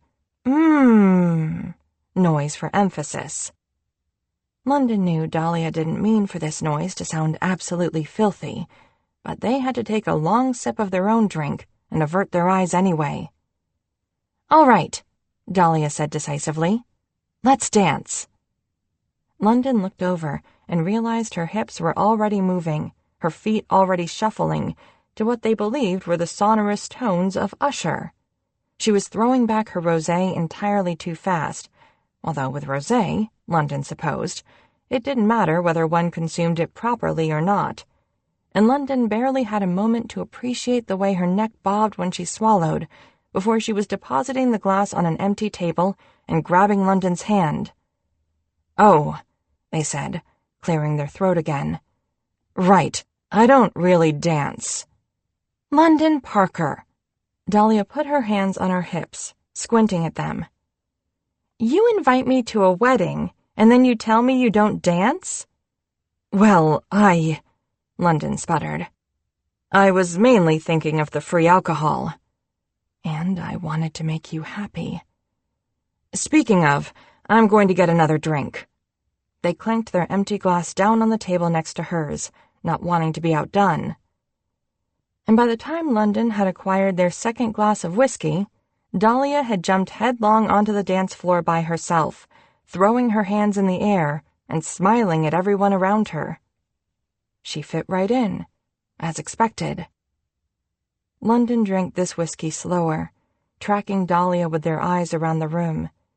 Each shake of her hips and bounce of her shoulders seeped into their system, vivid and dangerous. She was so fluid. The DJ was making a few decent selections, the beats pounding the air harder and harder in London's ears as the whiskey hit. Eventually, for better or worse, London couldn't help but want to join in. Dahlia beamed at them as they made their way to her, her smile so bright it lit something on fire in London's chest. Or maybe it was just the whiskey that created the small, shiny ball of light suddenly taking up residence in their ribcage. Light that faded 2 minutes later when Dahlia started laughing at them. "London," she breathed between giggles. "Oh my God!" "I know," London said with a frown, before she could continue. "I told you I don't dance." "Listen, just bounce on your feet less. Use your hips more. And whatever you are doing with your hands, oh my God, just stop." Her hands curled over theirs, which had been balled into fists. Fists that London had aimlessly been flailing in front of their chest. "What am I supposed to do with them, then?" they asked helplessly, both needing Dahlia to move her hands from theirs and dreading the moment she did, which was 2 seconds later. "I don't know, just relax your fingers and move them around your body more. Or in the air," Dahlia demonstrated, her palms pushing toward the ceiling in rhythm to the music as she danced in a circle. When she turned to face London again, they attempted to replicate the move, their hands rocking around above them as they spun. Dahlia laughed when they faced each other again, the effort dipping her forward toward them, her hands suddenly on London's sides. "Yes, that's better. That's an improvement." London's arms stayed frozen above their head. They looked down at Dahlia, their chest already heaving slightly from the exertion, a light sweat permeating their neck. It would be impossible to lower their arms without wrapping them around her. Dahlia seemed to realize this at the same moment and stepped away, removing her hands. "Sorry," she said quickly, with a small smile, and London wished she wasn't. After 15 more minutes of dancing that proceeded without any further touching, a slow song started, introduced as the second-to-last song of the night. Before London could panic fully about the horrifying, synthesizer-filled love song blaring through the sound system, Dahlia nodded her head toward the corner of the room. "Bartenders have abandoned their posts. Come on!" London waited, catching their breath, as Dahlia peered behind the counter. "Do you want white or red?" She held up 2 bottles of wine. "Dahlia, you must know that white wine is, objectively, not good, right?" Dahlia rolled her eyes before shoving a Pinot Noir into their chest. "Oh, God, you're one of those. Of course." Carrying a bottle of white in her right hand, she grabbed London's free hand with her left and scurried them out a side door to the courtyard at the back of the hotel. London felt light, weightless, happy to let Dahlia lead them through dark ballrooms and abandoned courtyards for the rest of their life. They sat shoulder to shoulder on a bench against the wall once they were outside, a shimmery lighted fountain in front of them, the night air around them cooler than before, drying the sweat on their skin. "Wait, how are we going to open these?" London held up their bottle of wine. "Already on top of it." Dahlia dug around in her small purse until she unearthed a small Swiss Army multi-tool, smoothly extracting a corkscrew from within it. "Wow," London said, genuinely impressed. "Never leave home without it." Dahlia popped open her bottle. "And," she added, "yours is a twist-off." London looked down at their Pinot and laughed. "So it is." They sat in silence for a few minutes, taking inelegant slugs from their respective bottles, listening to the night around them, all the drunken voices behind the wall screaming along to "Don't Stop Believin'." As the wedding guests started to disperse into the hotel, the air settled into quiet. "So," London said eventually, "you're really divorced?" Because that was the way to break the silence. Dahlia didn't move beside them, didn't flinch or stiffen or make a move to get away. Yet with each second that passed that she didn't respond, London kicked themselves a bit harder. It was just, their head was full of whiskey and mediocre wine, and they had just been at a wedding and... Dahlia sighed. "Yeah, as of last year, officially." "I'm sorry, if you don't want to talk about it. You just seem so young," London babbled, digging the hole deeper. "And I can't imagine anyone wanting to divorce you." Right. Okay. London probably hadn't needed to add that last sentence. They took another sip of wine. "No, it's okay. Actually, you know what?" Dahlia took another sip of wine, too. I want to talk about it. Except then she didn't. She just stared straight ahead at the fountain, doing her disappearing thing again. But London had time. They waited. David and I met in high school, started dating my junior year. Abruptly, Dahlia sat up straighter on the bench and launched into it. I had never dated anyone before, never had anything other than silly crushes, and David was so handsome, so kind, so everything. I thought we were soulmates, because you probably always believe that when you're in high school. But sometimes it's true, you know? Her face looked wistful for a moment. London wanted to run their knuckles along her cheek. They also knew, with sudden clarity, that they had made a mistake. It wasn't that London didn't want to know about this. All right, sure, maybe they didn't exactly want to hear about how in love she and this David had been, but they were here for whatever Dahlia wanted to talk about. Except for some reason, when London had asked Dahlia about her divorce, they thought she'd laugh and say something like, "Yeah, life's a bitch, huh?" Not launch into her life story and start to sound sad. They had no idea why they'd thought that. Clearly, they were an idiot. But they had crashed this wedding so they could see Dahlia laugh and dance, not ruminate on her failures. With each sentence she spoke, London cursed himself. David convinced me to go to the same college as him, George Washington in D.C., even though it's expensive as hell and my family couldn't really afford it. But it's a good school, and I got in. So... Dahlia trailed off. So cool. Now London was reminding Dahlia about her heartache and her financial problems. Killing it. London's parents had been able to pay for their college education at Belmont in full. They took another sip of wine. As they watched Dahlia in the moonlight, the refraction of the fountain's light making shadows dance on her face, London became infuriated anew that Dahlia couldn't use $100,000 to take herself on a vacation to Fiji or Patagonia or wherever she wanted to go in the entire world, whatever she wanted to do.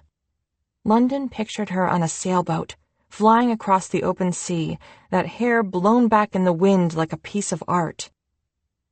David always knew he wanted to work in D.C. for the government. He made me watch a lot of West Wing reruns in high school. I've never actually watched that, London interrupted, for no good reason other than they suddenly hated this guy, a little, who got to binge-watch TV shows with Dahlia in high school. It's good, you know, for political fantasy. Smart writing, but they treat women like shit on it. Anyway, another slug of wine. He proposed to me on Christmas of our sophomore year at GW, at home in Massachusetts, where we're from. I was a little shocked, honestly, that he couldn't wait until we were done with college. Like, that felt weird. But of course I said yes. Of course I wanted to marry David. Also, what a way to ruin Christmas for everyone, if I had said no. Another pause. London did not point out that ruining Christmas for other people was not a resounding reason to say yes to a marriage proposal. What did you major in college? They asked instead, to distract her. Communications. Dahlia rolled her eyes again. I didn't really know what I wanted to do. Still don't. What did you major in, if you went to college? I did. I majored in audio engineering technology at Belmont, in Nashville. Dahlia stared at them. And that's what you do now? Audio engineering. Yeah. I work on podcasts right now, but the goal is to get into a music recording studio, one day. Huh. Dahlia turned away from them, staring out at the fountain and taking another drink. London had no idea what this huh meant. It was a similar huh to the one she'd given at the farm when they talked about the co-op. Had they sounded pretentious just now? London knew sometimes they could sound pretentious when they talked about audio stuff. They just really liked it. London bounced their knee, So, you and David, they prompted, even though they didn't want to. They didn't really want to hear more about David, this past that had caused Dahlia pain. If only because they knew, knowing this Dahlia, the one who looked weary and vulnerable next to them, would change things, at least for them. But they also knew her story wasn't over yet. Right, so he proposed. I did make him wait to have the actual ceremony until we had both graduated. So that's what happened. College graduation, wedding, real jobs, house together in the suburbs, boom. The American dream. Yeah. Except you hated it. London filled in after a moment. Because that American dream didn't really sound like Dahlia at all. At least, the Dahlia London knew. The one who imitated catfish and sang to cows. I didn't hate it. There was another long pause. Looking at Dahlia more closely, London realized her eyes were glassy. Fuck. If she started crying for real, London would do something. Hold her hand, make her tea and wrap her in a quilt and never let her go. London didn't have a quilt, or tea, but they would find some. I loved David. I really did. He's a genuinely good person. We were lucky to both find jobs right away. I worked at a small paper in Baltimore. Kept working there, actually, until I quit right before coming here. I didn't hate that either. I just didn't love it. She looked down at her hands before looking directly at London. I want to love something, you know? Yeah, London said, and their voice came out raspy, probably because their throat was constricting, almost painfully. Anyway, we were doing okay. We had friends. I was starting to pay off some of my loans. I liked decorating the house. Hank started to transition, and David was really supportive of the whole thing, which made me love him more. Maybe David wasn't a total asshole, but London still didn't trust the guy. And then, a few years ago, we started having the talks, you know? London shook their head slowly. The last serious relationship I had was in college. I don't know what the talks are. Dahlia sighed. The future. Family. Kids. Oh. London could see where this was going now. We had both always assumed we wanted kids, because we fucking talked about it all the way back in high school, and I said I wanted them. Dahlia's voice projected across the courtyard. Because when you're 18, when you're 22, that's what you feel like you're supposed to want, especially as a woman. But... Dahlia sighed again. While David and I were settling into marriage, I watched all my other friends travel and stay up too late in New York City and teach English in Japan and be drunk and adventurous and... Dahlia let the sentence fade away. You realized you didn't want kids, London said. I realized I was sad. With horror, London watched a tear fall down her cheek. They reached up to brush it off with their thumb without thinking. Dahlia didn't react, and London let their hand fall back to the bench, feeling useless. And yeah, I didn't want kids. Maybe I will, eventually. But David wanted them then, before we were 30. We came from this big family, and he wanted a big family too, and he was always real type A and had a plan, and... We started fighting all the time. It was awful. I felt like shit. I'm sorry. Don't be sorry. I was the asshole. Don't you get it? Dahlia turned toward them, eyes flashing, her voice getting louder, angrier. I just changed my mind. Of course David was confused. Of course he was angry. He wanted kids before 30, and we ended up with a divorce before 30 instead. I fucked up his whole life. Dahlia. London shook their head. They went to raise their hand to her cheek again, but then stopped themselves. It's okay to change your mind. That kind of thing happens a lot as people grow up. We change our minds. It's okay. Dahlia squeezed her eyes shut. People change their minds about their favorite vegetable, not a fundamental part of your goals in a relationship. And the fucked up part is, I still don't even know what I want.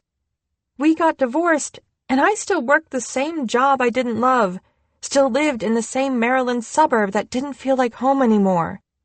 I'm not having the adventures I longed for when I was so unhappy with David.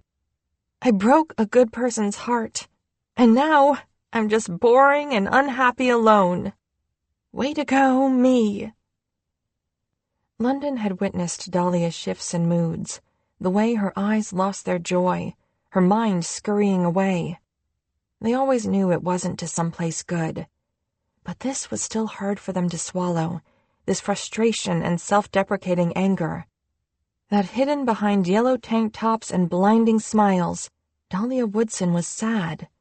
It wasn't right. You got onto Chef Special, London said after a moment. You quit your job and hopped on a plane to Los Angeles to be on a TV show. If that's not adventurous, I don't know what is. Dahlia gave them a sad smile. You just crashed a wedding, London added. It was your idea, she rebutted. But you still did it. London sighed, feeling irritated at the world. I think you're chock full of adventure, Dahlia Woodson. Dahlia's smile grew a bit. She turned her face toward her lap, messing with the label on her wine bottle. London felt, for perhaps the first time all evening, like they had said the right thing. They were quiet then, lest they ruin it. The fountain bubbled pleasantly. The traffic behind the wall of the courtyard was a quiet, comforting whir. The sky was midnight blue, the horizon smudges of orange and gray haze. London thought they could feel Dahlia lean her shoulder, just an inch or two more, into their own. After many long minutes, she said, Okay, enough of that. Let's talk about food. Dahlia put her bottle down on the ground and turned fully on the bench to face them. London glanced at the bottle, which was almost empty. They still had at least half of theirs. Damn, that was not good. Food? London raised their eyebrows, trying to adjust to this abrupt change in topic, resisting the need to pull her and her secret sadness into their arms. Isn't talking about food all day enough? No, because we don't get to talk about the food we want to talk about. We just have to do what the judges tell us, and can I tell you, I don't even really like fish. London laughed at that. Okay, what do you want to talk about? What's your favorite bad food to make when you're sad? When you only want the most comforting thing you can think of? Barbecue, London said immediately. I love everything about barbecue. What? No, that's not a good answer. Dahlia shook her head. Excuse me? London lifted their head from the concrete wall, now also turning on the bench to face her, their knees bumping into each other. What are you talking about? Barbecue isn't a good answer. It is literally America's comfort food. But it takes so long, Dahlia said dramatically. All that marinating and getting the grill going and cooking and smoking, and then you have to have sides and... The sides are the best part, London exploded. Wait, no, that's not right. The meat is the best part. But it's all good. That's why barbecuing is so good. I know barbecuing is good, London. Christ, I'm not a fascist. It's just a lot of work. You know what else I love about barbecue? London kept going, on a roll now. God, it felt good to talk about this, something they knew how to talk about, to be on common ground with Dahlia again. I love that it's different everywhere. I love that Carolina barbecue is different from Memphis, from Texas, from St. Louis, you know? So much of food in America is homogenized, the same from California to Virginia, but barbecue is the one thing where the places that care about it are like, no, this is fucking ours. Oh my God, you are such a nerd. Dahlia rolled her eyes. Also, there's differences across America in pizza, too. London waved their hands in frustration. No, there's Chicago style and New York style, and then everyone else trying to imitate one or the other. That's it. And it's just one dish. It's not a whole experience. It's different. Dahlia shook her head, unconvinced, but she was smiling. London loved that she was smiling now. They had no idea why they had ever brought up divorce. Clearly, they should have been talking about food all night. They were an asshole. Okay, let's refocus, Dahlia said. Barbecue is delicious, I concede, but I'm looking for one thing. One simple thing you can whip up in 30 minutes or less, when you're so sad you can hardly leave the couch. London stopped again at that, at the thought that Dahlia apparently got so sad sometimes she could hardly leave the couch. London was frustrated and confused, and angry a lot, about a lot of things, but they didn't know if they ever got that sad. But Dahlia was still smiling right now, even as she talked about her sadness, so London played along. Brussels sprouts, they said eventually. Dahlia lost her damn mind. Are you serious? She boomed, shoving London in the chest. It hurt a little. You eat Brussels sprouts when you're sad? Yes, London said indignantly, rubbing at their chest. You roast them with garlic and butter until the leaves turn brown, and then they're so crispy and— Rice Krispies treats! Dahlia shouted, so loudly they stared at each other in shock for a second. And then they both started laughing. Rice Krispies treats, Dahlia repeated between laughs. I make Rice Krispies treats when I'm sad.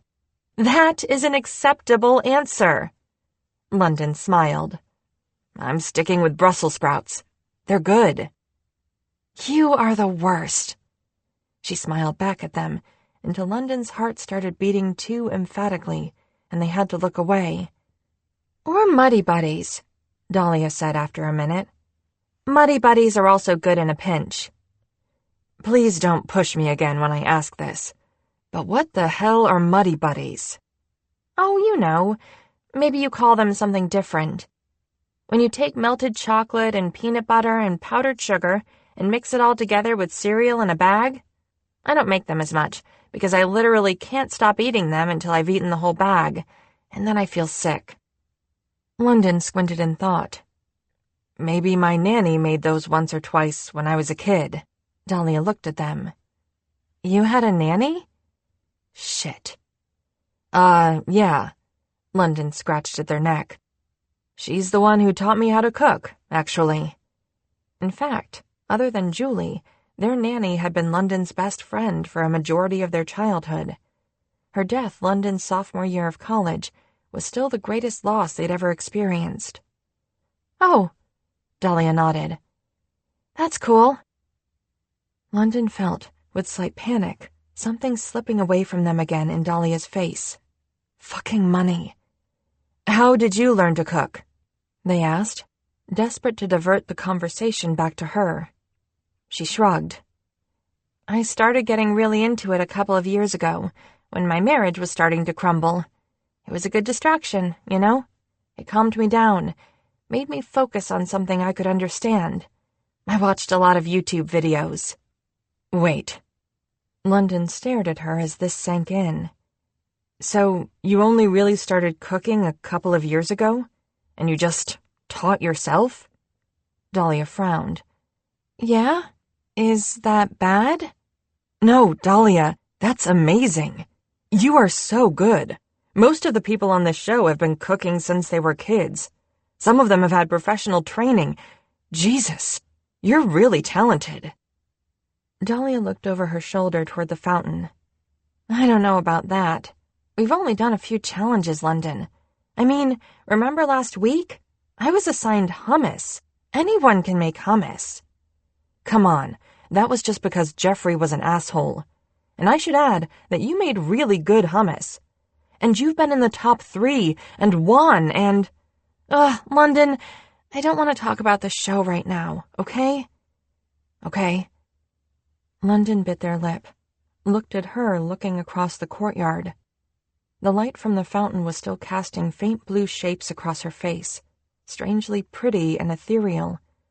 Her hair was up, and her neck was right there, long and elegant, and London ached for it, to touch it, to taste it, to reach out their fingertips to her arm, mere inches away, and...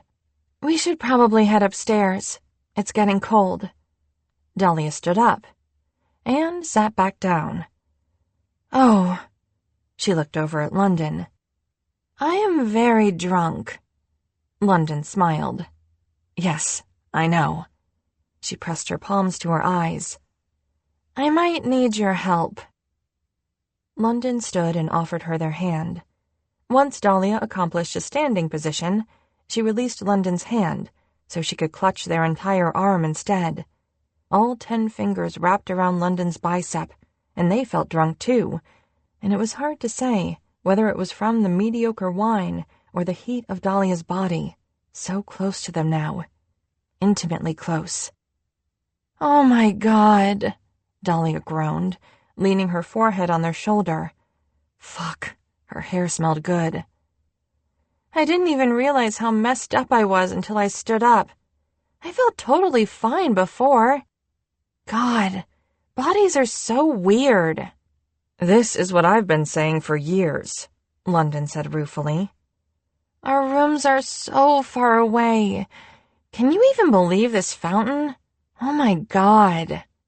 London patted one of her hands, as together they hobbled their way back toward the door. Remember when Tanner Tavish yelled at me last week? Dahlia asked as they walked inside. The bar mitzvah felt like so long ago, years it must have been, that London felt their own bout of hysteria bubbling under their skin. He was so mean. Do you think he's that mean in real life, or just for the cameras? That mean in real life, London nodded decisively, dragging Dahlia through the empty ballroom. For sure. No. She shook her head, and then moaned with regret at the motion. I bet he lives with a bunch of cats, and they're named like Sugar Biscuits. I bet you he writes fan fiction. What kind of fan fiction, though, is the question.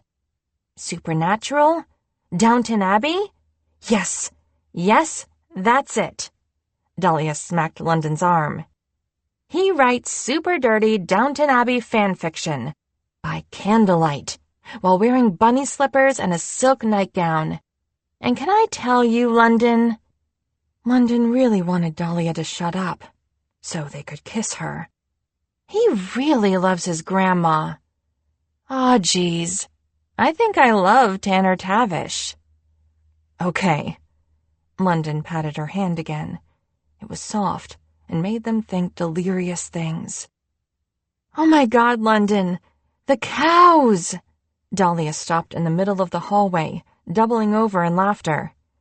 I can't believe I got drunk with you, and I didn't even get you to tell me your deal with cows. Dahlia. London struggled to get her upright again, to keep her moving. Awareness was filtering back into their system, and they feared she might need access to a bathroom soon. Dahlia gasped as they entered the lobby. Barbara! Tearing herself away from London's arm, Dahlia scuffled across the floor to the small couch where Barbara sat, knitting a scarf. London! She shouted over her shoulder. It's Barbara! Right. London stuffed their hands in their pockets as they made their way across the lobby. I can see that. Barbara, what are you doing here? It's like 1 a.m. Barbara's calm blue eyes glanced between Dahlia and London and back again. Dahlia's dress shifted as she leaned toward Barbara, and London could see the soft underbelly of one of her breasts. That bright ball of light was back in London's chest again, migrating dangerously to other places. "I could ask the same of you two," Barbara answered. "Oh, we crashed a wedding in the ballroom," Dahlia said casually. "Are you making a scarf?" "Yes. I have unfortunately developed a bit of insomnia in my old age, to answer your question." "Oh, Barbara, you are not that old." Barbara glanced down at Dahlia's dress and then reached over to pat her arm. "Yes, sweetheart, I am. Anyway, I find myself getting lonely up in my room, so I've been coming down here, watching people come and go. It's been quite interesting, actually." "Barbara!" Dahlia yelled. "You could totally hang out with us if you get lonely." Barbara looked up at London then. They blushed. "No," she told Dahlia. "Thank you for the offer, but that's quite all right." "Are you making the scarf for one of your grandkids?" Dahlia leaned even closer still to Barbara, examining the handiwork in her lap. "Eileen, maybe?" Barbara smiled widely at Dahlia then. "Bishop, actually." London gaped at the two of them. Of course, Dahlia knew the names of Barbara's grandkids. "That's so nice." Dahlia leaned her head on Barbara's shoulder and closed her eyes. "Barbara, wouldn't it be great if you could be my mom? I mean, I have one already, but you could be like a secondary one, you know? One who actually likes me." Barbara froze before looking up at London quizzically. London shook their head, raising their eyebrows. Their heart pounded, quietly but persistently, behind their temples. "I think it's time for you to go to bed, sweetheart." Barbara gently pushed Dahlia away from her shoulder. London swooped in to help Dahlia stand. She swayed into them, her head bobbing onto their chest. London was overwhelmed. They wanted to wrap their arms around her. They didn't know how to act in front of Barbara. They needed to sleep. "Take care of that one, okay?" Barbara nodded at London, her brows furrowed in concern. London nodded back, hoping they looked sober, responsible, steady. "I will. Good night." Slowly, quietly, they slipped an arm around her waist. They navigated the elevator. They walked Dahlia to her door. Dahlia paused, key card in hand.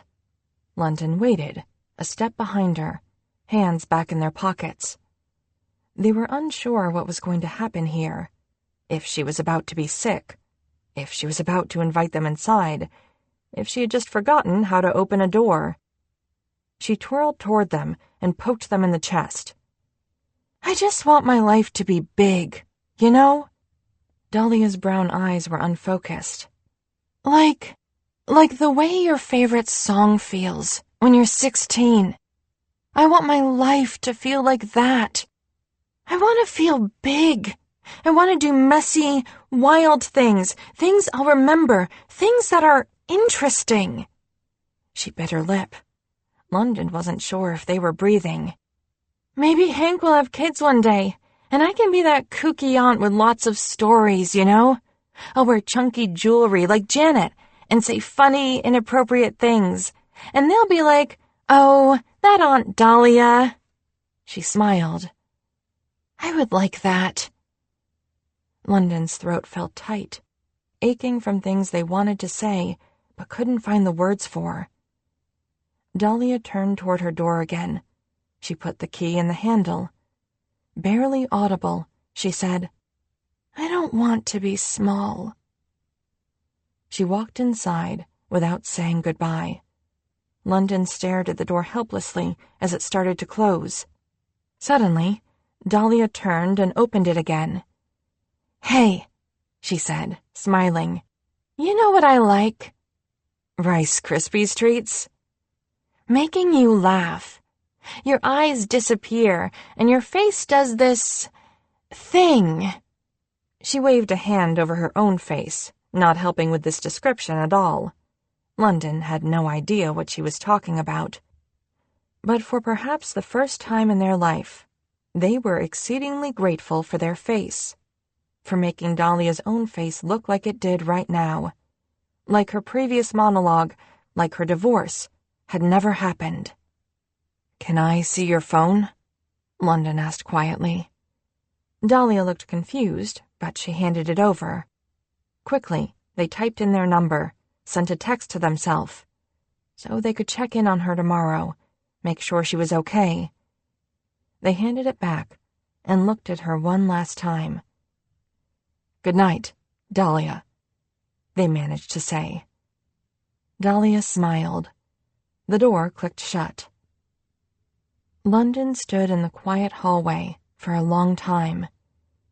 They wished they could see through that door to make sure she was still breathing, that she wasn't going to be sick in her sleep, that her chest was still rising and falling, that her bruised, so far from small heart still beat safely inside her skin. Chapter 8. Dahlia awoke on Sunday morning with a deep case of the alcohol dooms. She lay in bed, head pounding, as bits and pieces of the previous night came back to her. She remembered dancing with London at the wedding. She remembered talking to them about David, about her spectacular failure as a wife. God, why had she done that? Although she vaguely remembered London saying nice things, she remembered them being a good listener. Maybe she had talked it out of her system then. Maybe she'd stopped thinking about the email now, which she still hadn't responded to. Maybe, too, Dahlia would be able to ignore all the birth announcements, all the ridiculous gender reveals, the proposals that seemed to pop up practically every day on her social media feeds. Maybe it would stop hurting, each reminder of how easily everyone she knew was navigating the path David wanted so badly, the path Dahlia couldn't give him. The path Dahlia just knew, in her gut, was one she couldn't walk. And maybe, one day, she'd be able to ignore the way her mom looked at her, ever since Dahlia had told her. Dahlia shook her head, and then groaned. She couldn't even remember getting to her room. Jesus, she was a mess. Her cheek pressed against something cold next to her pillow. It took her longer than it should have to realize it was her phone. She sat up, rubbing her eyes. There was a message from London from 3 hours ago. "Hey, Dahlia, it's London. I made you give me your phone number last night so I could make sure you were okay today. So, are you okay today?"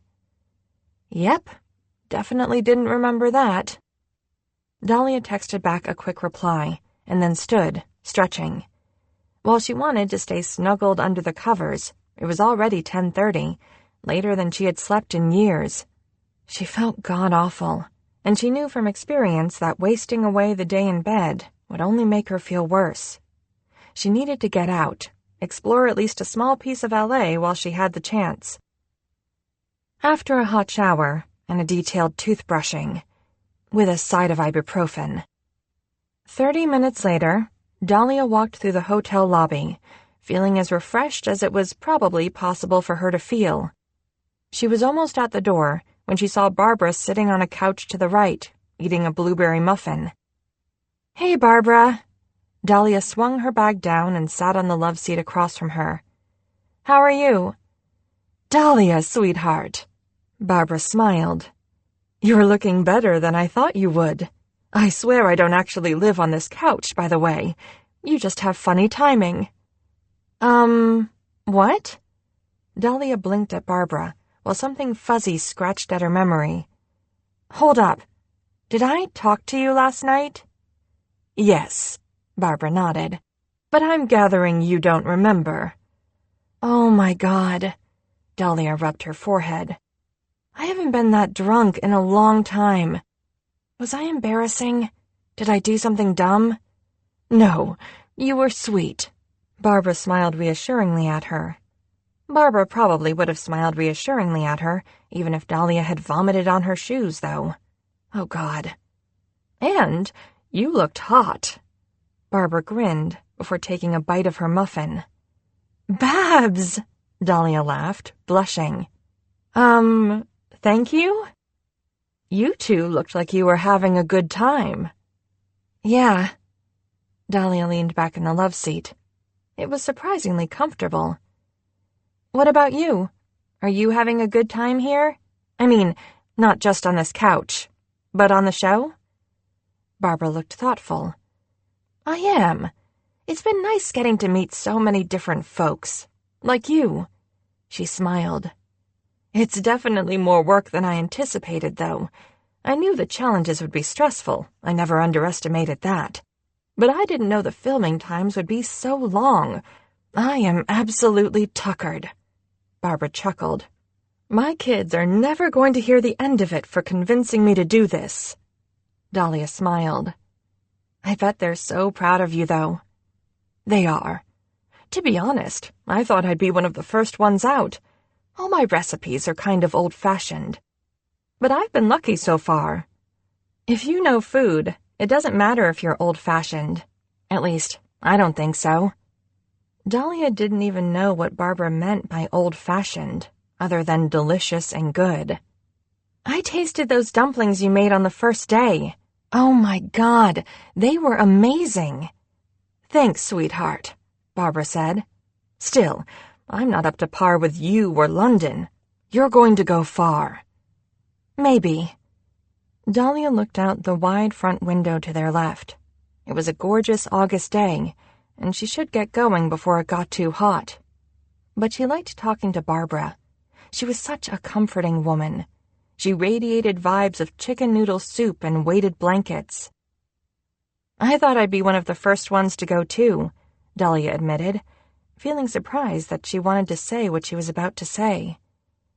But now that I'm here and have made it through a few challenges... Dahlia shook her head. Why does it feel embarrassing, talking about things you want? But I want it, really bad. I want to stay. Barbara smiled at her. You looked good up there, when you won with your swordfish last week. Dahlia blushed again. Yeah, it felt good too. You'll win more challenges, I'm sure. Maybe. Thanks, Barbara. Barbara was quiet a moment. She looked right at Dahlia before she asked, Pardon me if this is rude, but have you and London talked about what will happen when either of you get kicked off? Dahlia tilted her head. She didn't find this question rude, but it was odd. I assume I'll go back to Maryland and they'll go back to Nashville? Maybe we'll follow each other on Instagram? Barbara made a small tisking sound under her breath before returning to her muffin. Dahlia narrowed her eyes. Barbara, what are you saying? Did I do something embarrassing with London in front of you or something? What I'm saying, Dahlia, is that it's clear they want to be more than Instagram friends with you. Ask anyone in this competition. When episodes start airing this week, I bet folks at home will be able to see it too. Dahlia's mouth hung open. She couldn't think of a thing to say. Barbara. Dahlia fidgeted with her phone in her lap. She kept thinking something witty would come to mind to redirect this conversation, but she had nothing. You seemed rather cozy with them too, you know, last night. I was drunk, Dahlia protested. Mm-hmm. Barbara! And you were flirting with them pretty hard at the farm the other day, too. I was? Dahlia felt truly bewildered now. But all I did was make fun of them all day. Barbara gave her a pointed look. I know. But... No. Come on, Barbara. You saw the stuff that happened to them with the cow. It was funny. Yes. But you know, Jacob stepped in a large pile of cow poo. Made quite a scene about it, too. Aisha knocked over her bucket. Twice. There were other antics going on in the barn, but you were only focused on one. Well, Dahlia sputtered, it's not my fault that Jacob is boring. Barbara simply raised an eyebrow. Dahlia sank back into the love seat. She felt silly, anxious, like a little kid. She hadn't pursued anyone since David, and even way back in high school, it had been David who'd done most of the pursuing. If Dahlia was flirting with London, she wasn't conscious of it. And shouldn't a person be conscious of that? Dahlia remembered, suddenly, how naturally her hands had fallen to London's hips when they'd been dancing last night. Oh, God. She had no idea what she was doing. She felt like an idiot. Or a jerk. Maybe both. "Dahlia," Barbara prodded good-naturedly. "You don't think they're cute?" Dahlia tried to sink even lower into the cushions, wondered if perhaps she could disappear into them. Of course she thought London was cute. The cutest. She remembered how they had looked in their bow tie, that cute graphic button-up. What had been the pattern on the shirt? Giraffes, maybe. God, she had gotten too drunk. Dahlia had to pivot this conversation. "Okay, wait. You said the episodes start airing in a week?" Now Barbara laughed. "Have you not been listening to Janet shout about it? Yes, less than a week, actually. The first episode airs Thursday night." Dahlia breathed out. Less than a week, and everyone would see her trip and scatter her fish tacos all over the set. Less than a week, and everyone would watch London announce their pronouns on national television. Dahlia realized she barely cared about the former now, but she had an awful sense of foreboding about the latter. People would be awful online. Maybe offline, too. It was so ridiculous. London only wanted to be themselves, which hurt absolutely no one. In fact, London being themselves was incredible, because it could only help everyone. And it was going to be the worst. She bit her lip, feeling queasy. She needed food, the greasiest breakfast sandwich she could find. Dahlia sat up. "Thanks for, this chat." Barbara nodded. "I'll chat with you any time you want, Dahlia, you know. About anything. I'm in room 510. "Cool." Dahlia nodded. She wanted to hug Barbara, badly, but she also wanted to sprint away from this hotel at top speed. And yes, breakfast would be good. "Bye." And then Dahlia finally stepped outside and took a deep gulp of fresh air. She found a perfect breakfast burrito 2 blocks away. Her first thought, before she could stop it, was, "I have to tell London about this place," which made her freeze.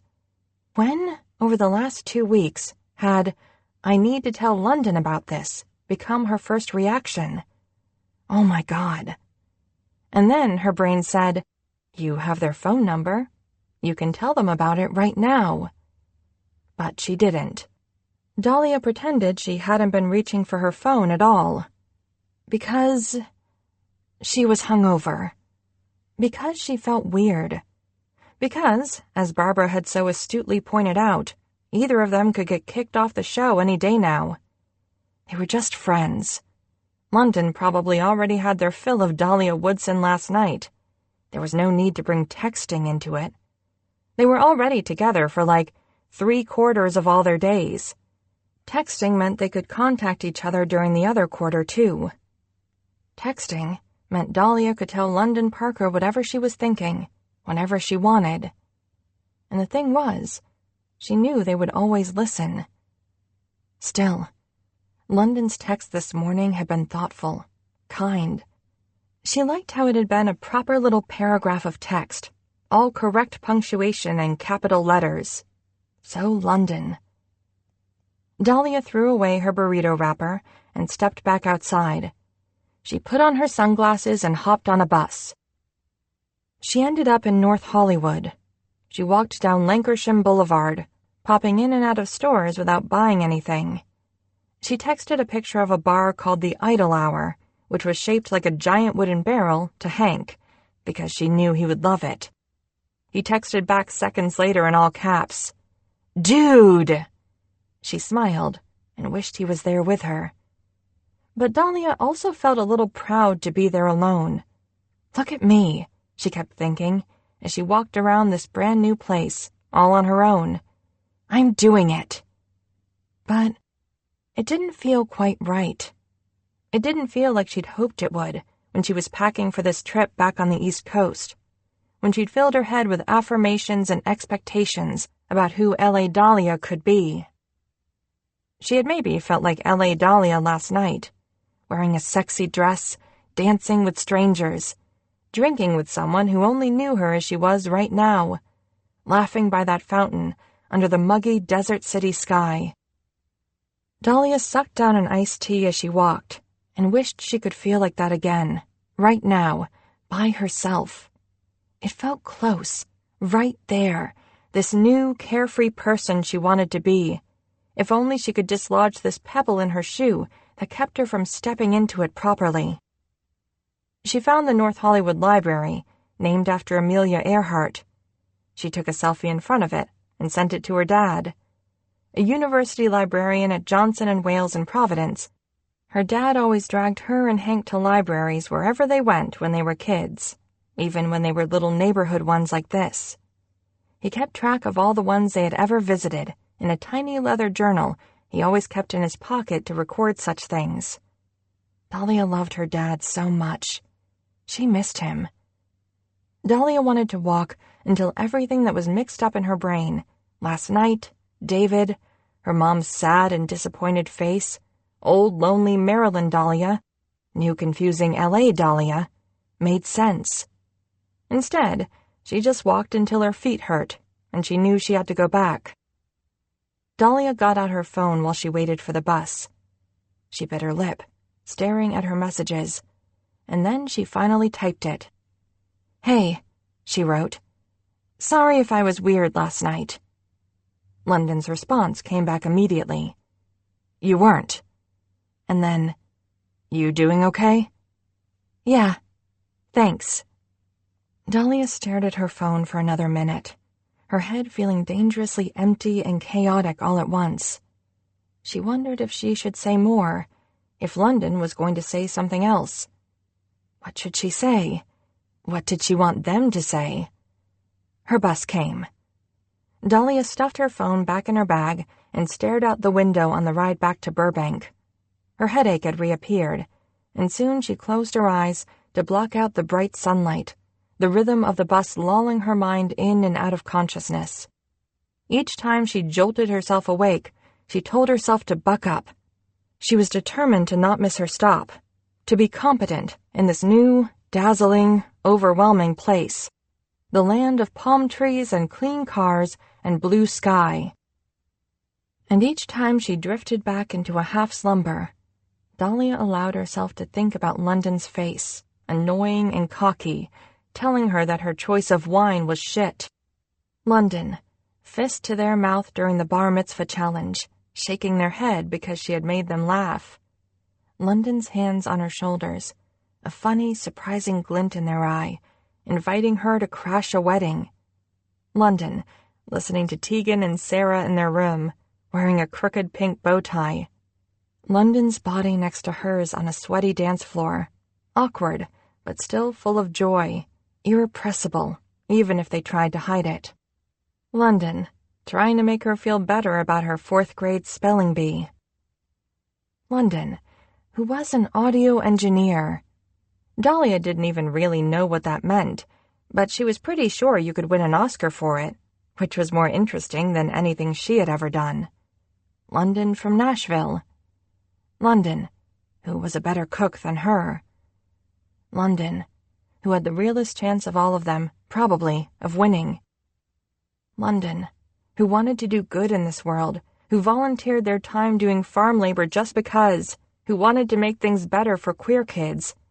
London, who came out to an entire table of strangers on their very first night in town. London Parker was talented and brave and just irritatingly cute, and Dahlia could envision it now, crystal clear, even as her head swam with blurry regrets. London, a few weeks from now, holding one of those ginormous replica checks in their hands. They were smiling for the cameras while confetti rained down on their strawberry hair. Sai Patel handed them a trophy, sparkling under the studio lights, and shook their hand with pride. And Dahlia, she couldn't see herself. Was she there? Somewhere on the sidelines? Or was she in Maryland, begging for her old job back, figuring out which bill she could pay that month? Or maybe she was simply a blank space, an empty canvas, atoms floating aimlessly across the landscape, each one trying to forget that foolish time she went to LA on a hope and a prayer. Each one hopelessly trying to erase the memories of a person who wanted her to believe she could have it all. Chapter 9. London knew it. They'd screwed it up. They never should have invited Dahlia to crash that wedding.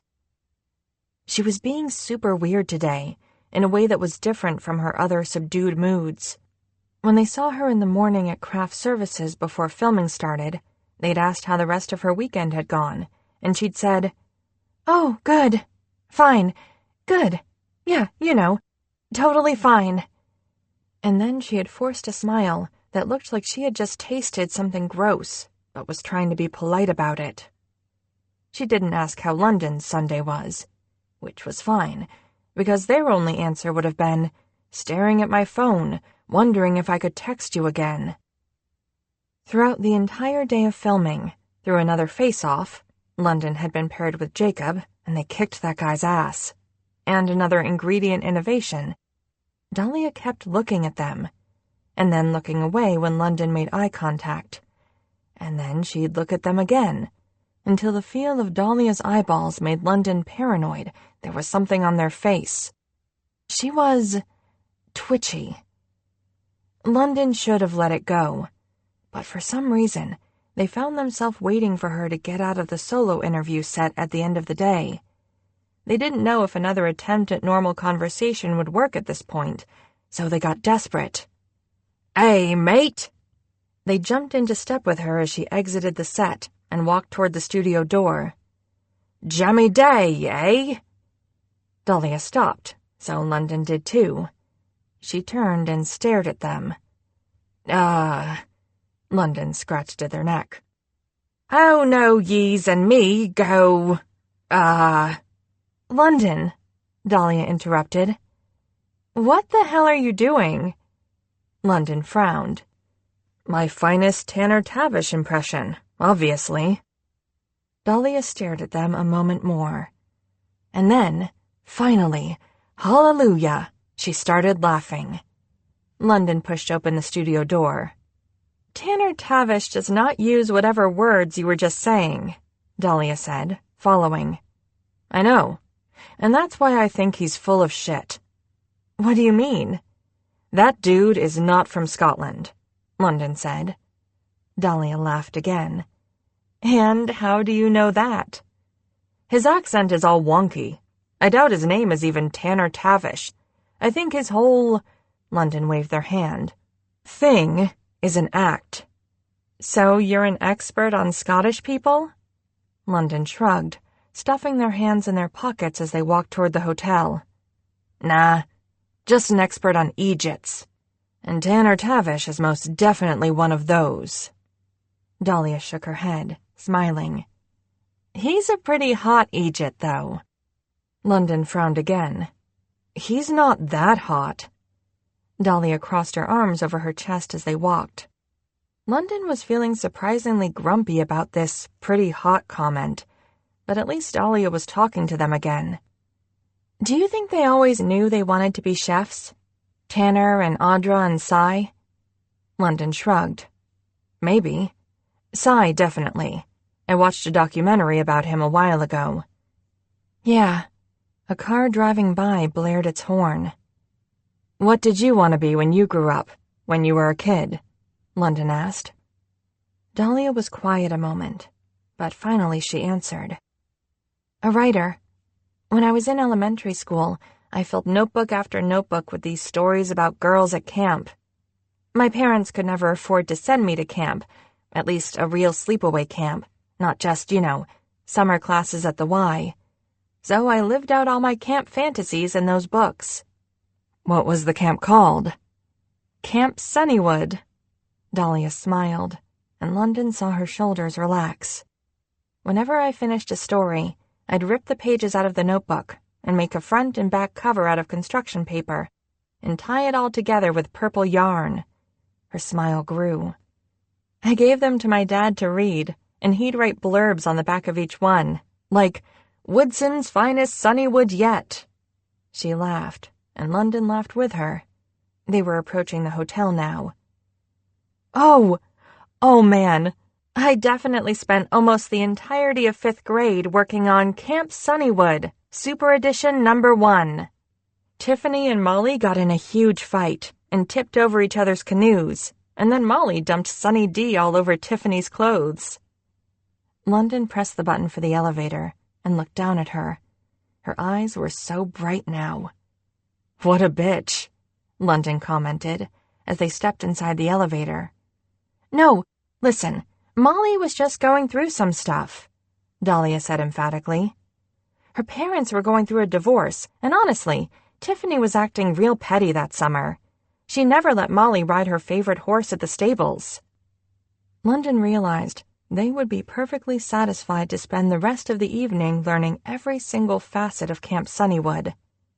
They also wondered when, exactly, Dahlia had given up her dreams of being an author. Okay, I'm shutting up now," Dahlia said as they walked down the hall. "What did you want to be when you were a kid?" London thought on it. There had been a lot of things, including, for a while, a chef. But only one thing had been consistent. A musician. Really? Dahlia looked over at them, eyes wide. Oh my God, London, were you like, in a band?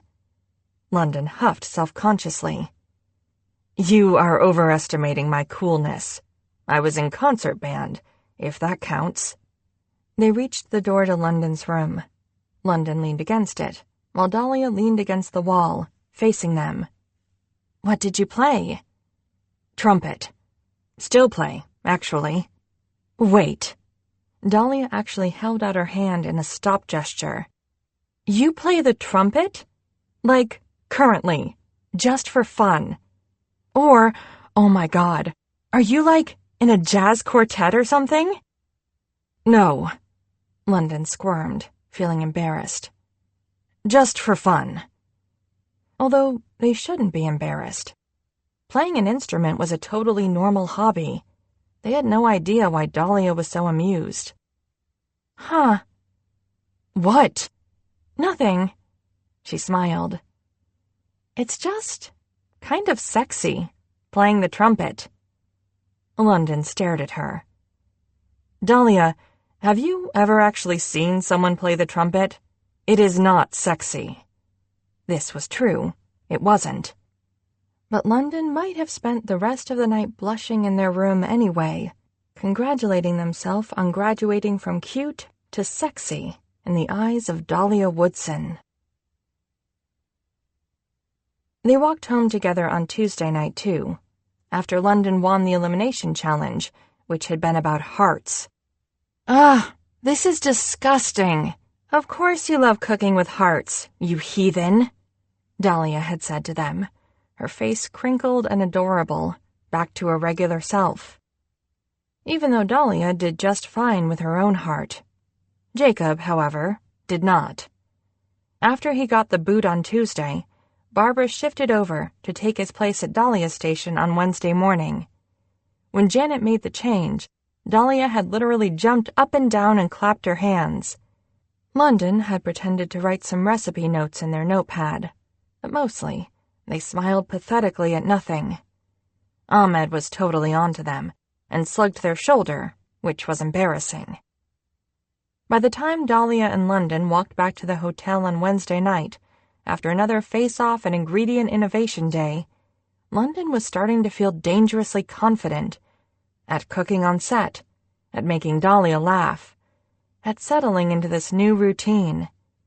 But when the door to their hotel room clicked shut, they sank into the chair in the corner and took a deep breath. London stared at their phone and tried to wipe Dahlia Woodson from their mind. There were 2 calls they had to make. Well, one, really, and they had put it off for as long as they could. It had been at the back of their mind all day, niggling like an annoying itch. An itch they'd shoved away, purposely ignoring, ever since they'd been in L.A. But Chef Special Season 8 premiered tomorrow night. It was time now. The other phone call was just for reassurance. That was the one London made first. "London," Julie panted into the phone after one ring. "Thank God you called. I might die tonight, and you should know where to find my body." "Julie," London frowned. "What the fuck are you talking about?" "I'm in Percy Warner Park, on the... Where the hell are we again?" Julie's voice faded away for a second. "The Mossy Ridge Trail. I'm on the Mossy Ridge Trail in Percy Warner Park. Write that down, for the police." "Julie," London rubbed their forehead. "I know where the Mossy Ridge Trail is. Why the hell are you at Percy Warner Park at..." London checked the time, calculated 2 hours ahead. 10 o'clock at night. "I know. We have an hour until the park closes. I hope you give a nice speech at my funeral." "Julie, I swear, if you don't just get to the..." "Dearest Ben Caravalo is training to hike the Pacific Crest Trail." "Yeah, I know. I talked to him last week." Ben had been Julie's best friend since elementary school. London had been jealous of him for a long time, even though Julie had assured London they would always be her number one. The jealousy had been exasperated by the fact that London had harbored an enormous crush on Ben all throughout high school, which had felt hopeless at the time, since Ben was super gay, and London was still living under the illusion that they were just an awkward straight girl. "Well, I've been trying to convince him what a horrible idea it is." "Julie, why would you do that? Hiking the PCT is badass." "Yeah, and dangerous." London smiled. "Ben will be fine." "Anyway, he wanted to hike this dumbass trail in the dark to make sure he was prepared for night hiking, which you apparently have to do in the desert in California if you want to make the right amount of miles in a day, because it's too hot to hike all day during actual daylight." Did you even hear that sentence, London? Did you hear how ridiculous it sounded? "So you went with him to convince him how ridiculous it is." "Exactly." "Is it working?" There was a pause. London could practically hear Julie's scowl. "No, he is having a great time." "Hey, London," Ben shouted into the phone. "You know what Ben was just telling me before you called?" Julie cut back in. "That we'll have to check for ticks when we get back to the car. This is why the best sports are played indoors." While London had focused on music in middle and high school, Julie had been a star basketball player. She still refused to believe any other physical activity compared. She was also over-the-top, exasperatingly protective of the people she loved. God, London really missed her. "You should probably go then, so you can get back to the car before the park closes. I can call later." "Shut your face. We're like 10 steps from the car. I can talk." "So I won't have to report your missing body to the police." "You know who hangs out in parking lots of creepy parks late at night, London? Creepy people. We're not safe yet." London heard the beep of Ben's car door. "Okay, so we're safe now. You know, unless there are ticks up my ass ready to give me Lyme disease. I'll keep you updated on that." "Great. Can't wait." "What's up?" London sighed. They would actually be entirely pleased to keep talking about Ben's PCT plans, but they had to stop being a coward and talk about this. "So, the first episode of Chef Special airs tomorrow." It wasn't a good sign that they heard Julie sigh. "No shit. But yeah, about that. Wait, you didn't get kicked off or something, did you?" "I wouldn't be allowed to tell you, technically. But no, I'm still here." "Of course you are. Good. Okay. So, Have you talked to Dad yet?" London winced. "No." "Listen, London, you should do that. Because Mom has sort of organized a big watch party at the house.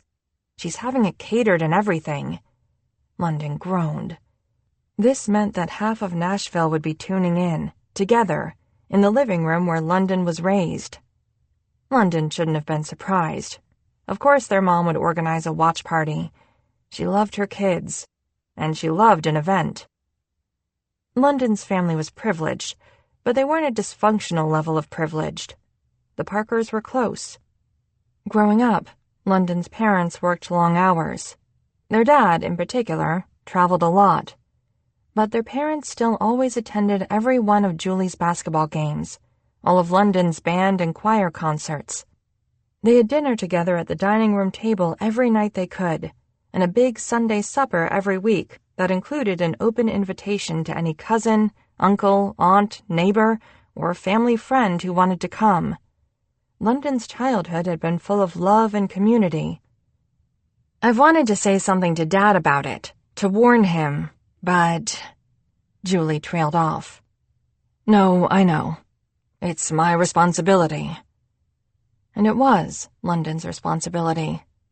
To let their dad know that when half of Nashville showed up in their living room, they would all be witnessing London introduce themselves as non-binary on national TV. London stared out the window at the lights of Burbank, the darkened sky. They hadn't really known what to expect when they came out to their family 3 years ago. Their mom had seemed a bit confused, but she'd promptly done research, as her scientific mind usually did. And then she'd been fully accepting, even if she did have lots of intrusive science mom questions. Their 2 older sisters, Jackie and Sarah, had been on board right away too. Jackie and Sarah were 7 and 9 years older than them. Julie and London had been a double whammy of a surprise for their parents, and were out of the house by the time London was in middle school. But London still remembered how protective they both were of London and Julie when they were kids, and that hadn't changed. Julie had been upset, cried even. At first, it was the most hurtful reaction London could have imagined. If Julie didn't accept them, of all people, well, it would have been a struggle. But it turned out Julie didn't care about London being non-binary. She was more upset that there was something so important about London she hadn't known. Although, as their twin, of course Julie had known something. She grew up practically glued to their side after all. She was there every time London threw a fit about wearing a dress, about getting dumb girl gifts every birthday and Christmas, when all they wanted were new cooking tools and gift cards to the music store. She had been there when London had finally started questioning their sexuality in college, when they had come out as pan. So when Julie had discovered, during their mom's grilling sessions, that London had already started microdosing testosterone, she had felt betrayed. London had been annoyed at the time, thought Julie was being selfish, that she had unrealistic expectations, sometimes, of the whole twin thing. But looking back, London got it. They had been a little selfish themselves, maybe. But maybe it was okay to be selfish with some things. And it was a hard thing to explain, that they didn't want to be a man, but they had never felt quite right as a girl. That they only started to feel really okay when they understood they could be their own thing. That they could exist in a space that was all their own, that they could shift and adjust until it felt right. They had settled on non-binary feeling right for them, even though they knew others like them had their own names that felt right to their own experiences. And that was comforting too, that each person could choose what brought them closest to belonging, the power in that, knowing that one day people might discover even better words for it, that there was only ever freedom in continuing to find new names for who we were, who we could be. And so, after more conversations, Julie had calmed down, and things were as normal as ever between them, maybe even better. Their dad, though, had refused London's gender identity from the start. It had created friction between their mom and dad that London never remembered seeing before, which made them feel guilty as hell. they still didn't quite understand it. Sure, their father had rolled his eyes a bit when London came out as pan, which had been less than ideal, but London had never taken that as out-and-out rejection. It was like the non-binary thing was the last straw for him. Like he'd had a lifetime of London being the weird one, and he'd had enough. Julie, Jackie, and Sarah had all tried to work on him, and London could only imagine that their mom had worked the hardest of all. But London's dad had never once used the correct pronoun for London in 3 years. London worried that the longer their dad waited for London to get out of this phase, the wider and heavier the fracture in their family would feel. When London had said those few short sentences in the solo interview set over 2 weeks ago, it really had been easy. It had just been them, a quiet room, and Maritza's reassuring face next to the camera. They felt so far from Nashville, from reality. It had been important, necessary. But right now, it felt a little bit foolish. "London?" Julie asked quietly. She knew, of course, that London was going to be out on the show. They had talked about it before London left. "He should probably know before we all watch it." "I know. You know how proud I am of you, right?" Julie knew London better than anyone else in the world. She was always proud of them. But at this particular moment, it was what they needed to hear. For 1 second, London pushed their dad out of their brain. And they knew what they had done would be worth it. Viewers would view London as they were from the start, if they had the ability to see them as they were. The relief buoyed their entire chest. "What about everyone else on the show?" Julie asked. "Are they cool with you? What about the judges? Oh my God, it would break my heart if Sai Patel was an asshole about you." "No, actually. Sai Patel seems like a genuinely good guy. All the judges are pretty much exactly how they appear on TV. If anything, they take the competition even more seriously than you would think. None of it's an act. It's impressive, actually." London decided not to tell their sister about Lizzie. There was enough negativity brewing in the back of their head for one night, and they didn't need to worry Julie. And anyway, they'd been doing a pretty good job, if they said so themselves, at ignoring Lizzie's existence. Thank God. Okay, so the other contestants, I need to know. Are they assholes? Are there people I should be rooting for or not rooting for? Wait, don't tell me. I don't want spoilers. Wait until I at least watch the first ep and can put names to faces. And then you're going to have to give me all the details. Holy shit, London. I can't believe you're going to be on TV. London had signed up for this thing, but they couldn't believe it either. London felt it in their bones on Thursday morning that they were off, and they weren't sure if even a whole day of cute Dahlia moments could cure it.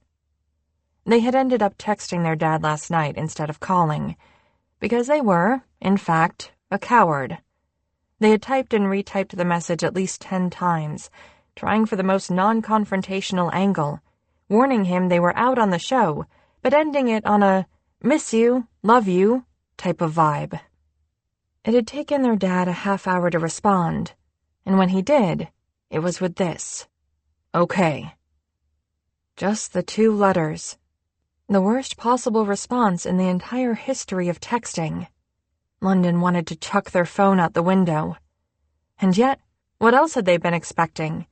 Even this morning, they kept checking their phone like an idiot, as if some magical message might appear at any minute.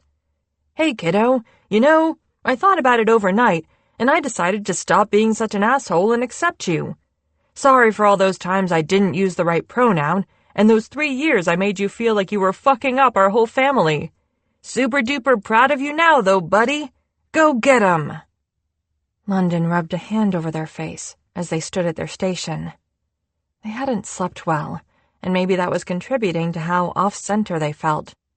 Plus, it had been a 4-day filming week, all long studio days, and while 4 days were better than 5, it had still been a lot. They had a 3-day weekend starting tomorrow, thank God. Clearly, they needed it. In front of them, Dahlia laughed at something Barbara said. There were 8 of them left now, single digits. As each person left, being on the show felt both more comfortable and more tense. They were all used to the production schedule now. They knew the crew, the pantry, the equipment, the tics of the judges and the producers. They knew each other better. But as the numbers dwindled, the stakes felt higher. Dahlia turned around, sensing London's presence. She was getting good at this, just knowing when London was there, when they wanted her to turn around and smile at them, like she did now. Then again, London wanted her to turn around and smile at them always, so maybe it wasn't a particular talent. "Did you know I love Barbara?" she said brightly. "Yes." London attempted a tight smile back. "Hey."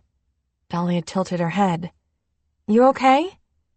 London nodded, which meant, of course, that they weren't.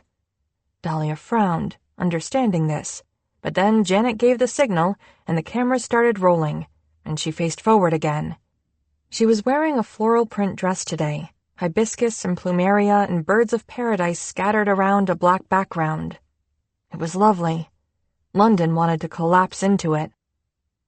They focused on this, Dahlia's dress, the dark waves of her hair that swished over her shoulders, instead of the idea of everyone they knew showing up at their house tonight in Nashville to watch them on TV. Dahlia would put that hair up in approximately 20 minutes, London guessed. They knew her hair schedule by heart. Moments later, the demonstration table was rolled out onto the golden circle with a single appliance displayed at its center. Dahlia bounced lightly on the balls of her feet, squeezed her hands behind her back. A pasta roller. London knew pasta was one of Dahlia's favorite things to make. She would do well. The thought eased the tension in their shoulders slightly. An hour later, though, things were not going so well for London. Things were not going well at all. Their dough was too sticky, and then too dry when they tried to balance it, like they were an amateur who had never made dough before in their life. The contestants had a brief break in the middle of the cooking time to help the dough rest, during which London rubbed their sore arms and scowled a lot, while Dahlia chatted with Kath. But even after their dough had rested, it kept getting stuck in the damn roller. Sure, London had not worked with pasta a lot, but it was supposed to be simple. Soothing to work with, even. Why hadn't London practiced making more pasta before coming here? This was worse than the fish. They felt incompetent, flustered. By the time their ravioli were on the plate, London knew it was far from their finest work. The filling was good, but the shaping of the ravioli was inconsistent, and there was too much sauce, which was too thin, but they didn't have time to fix it. Fuck. "It's not that bad," Dahlia said, and London almost jumped when she put her hand over theirs, just for a second. They hadn't even known she was so close. But of course she was. This week, after Monday, Dahlia always seemed close by. London was trying hard not to be dramatic about it, but the 10 minutes they walked home in the dark had invariably turned into London's favorite part of the day. They wanted, at this moment, nothing more than to skip forward to that 10 minutes today. Dahlia was looking up at them in concern, and her eyes were like a hug, earnest and open. They were almost too much today, because she was being too kind when she called their ravioli not bad. They had tasted Dahlia's bolognese earlier. They had been surprised she would try to pull off bolognese in only an hour, but of course she would, and of course it was ridiculously good. Rich and flavorful, but not too heavy. Her pappardelle were perfect, soft and chewy. Everything about watching her make it, from pounding the dough with her palms, to lifting the wide, delicate strands of pappardelle through her fingers, to how she constantly brought that wooden spoon to her mouth to taste her sauce, had all felt overwhelmingly erotic. She told London, during a break, how her mom's side of the family was Italian. Her great-grandparents had immigrated to the U.S. from a small town in the south of the country near Salerno. She said, with a small laugh, something about getting pasta right was probably the only thing she'd ever truly done right by her mom's side of the family, and later, London would wish they had asked more questions about that. But at the time, they could only think about how much of her skin was exposed in that dress, how much they wanted to touch it. By the time judging started, London felt a riotous combination of frustrated, aroused, and disappointed in themselves. They had failed today, and they knew it. They were going to leave this competition without knowing what Dahlia Woodson's lips tasted like, and it killed them inside. Dahlia's judging went very well, as London knew it would. She smiled at London as she walked back to her station, like she always did when things went well. London simply stared at her, thinking of all the things they wanted to say that they might not ever get to. London was not surprised to be in the bottom 3. They did not look at Dahlia as their name was called to the golden circle, but they could feel her eyes, how they never left them once. Their neck flamed with heat. They stood in that dumb circle next to Eric and Aisha, and all they could think about were those 2 letters. Okay. For a brief moment, London almost wished for Sai Patel to put them out of their misery. They pictured him looking at them and just saying, okay. And London would know, and they would try to leave with dignity. But Sai Patel didn't say that. He and the other judges hated Eric's pasta more. London's was bad, but apparently not the worst. Audra Carnegie called it a shame. "We were all surprised at your performance today, London," Sai said. "We expect more from you at this point. From here on out, you'd better step up your game." London nodded, looking appropriately contrite, and walked back to their station. They were going to make it to that 3-day weekend after all. They would get another chance next week, to be better. They were grateful, and a bit in shock.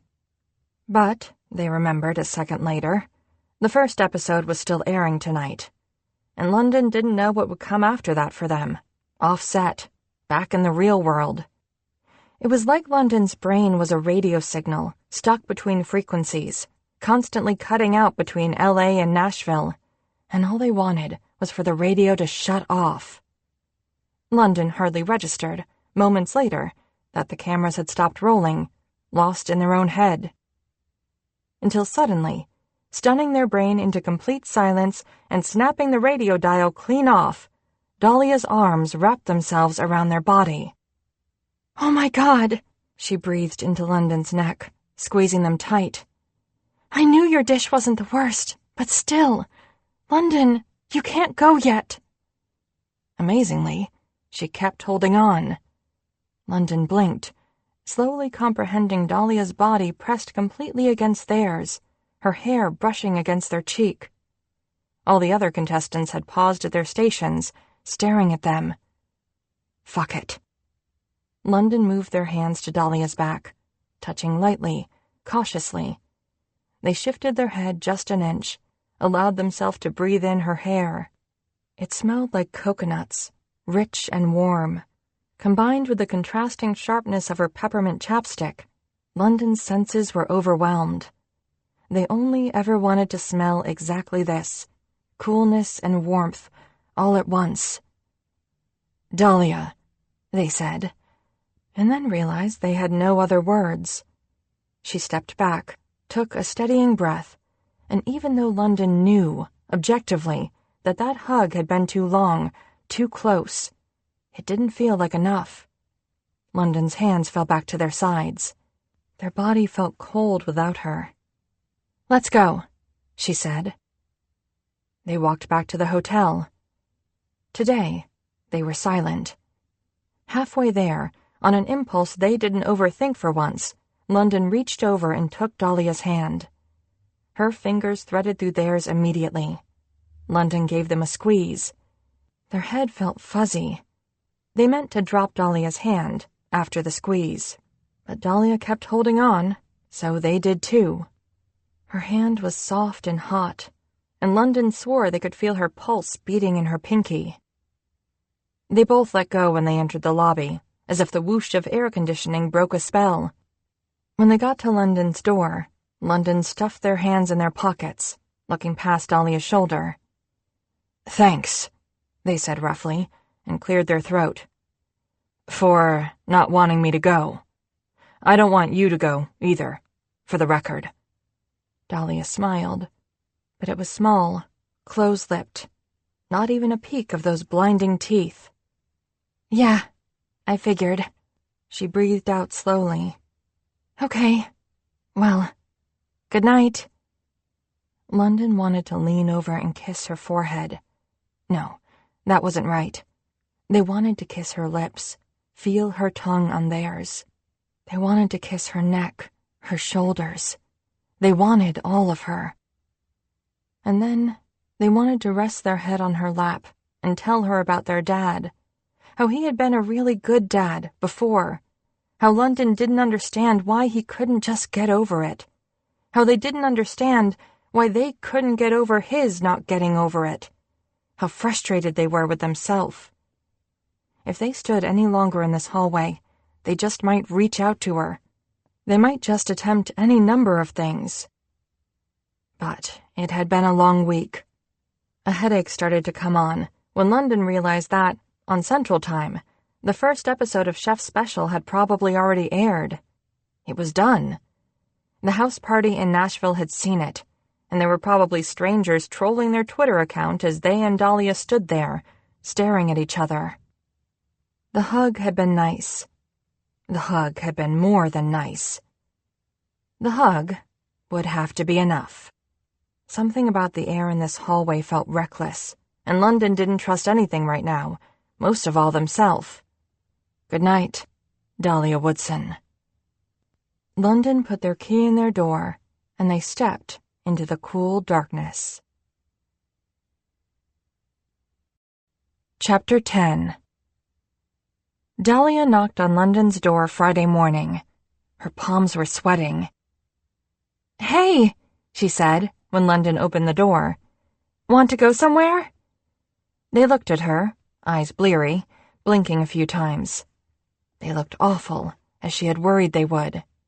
No, awful wasn't the right word. London was still in rumpled pajamas, a heather gray t-shirt, green and navy flannel bottoms. That shock of hair on the top of their head pointed in several different directions. It was adorable. They were abso-freaking-lutely adorable, and maybe this was merely what they looked like at 8:30 in the morning. But Dahlia worried that London was so disheveled, not because they had accidentally slept in, but because they had stayed up too late reading the comments. It had been immediate, after the first episode aired last night.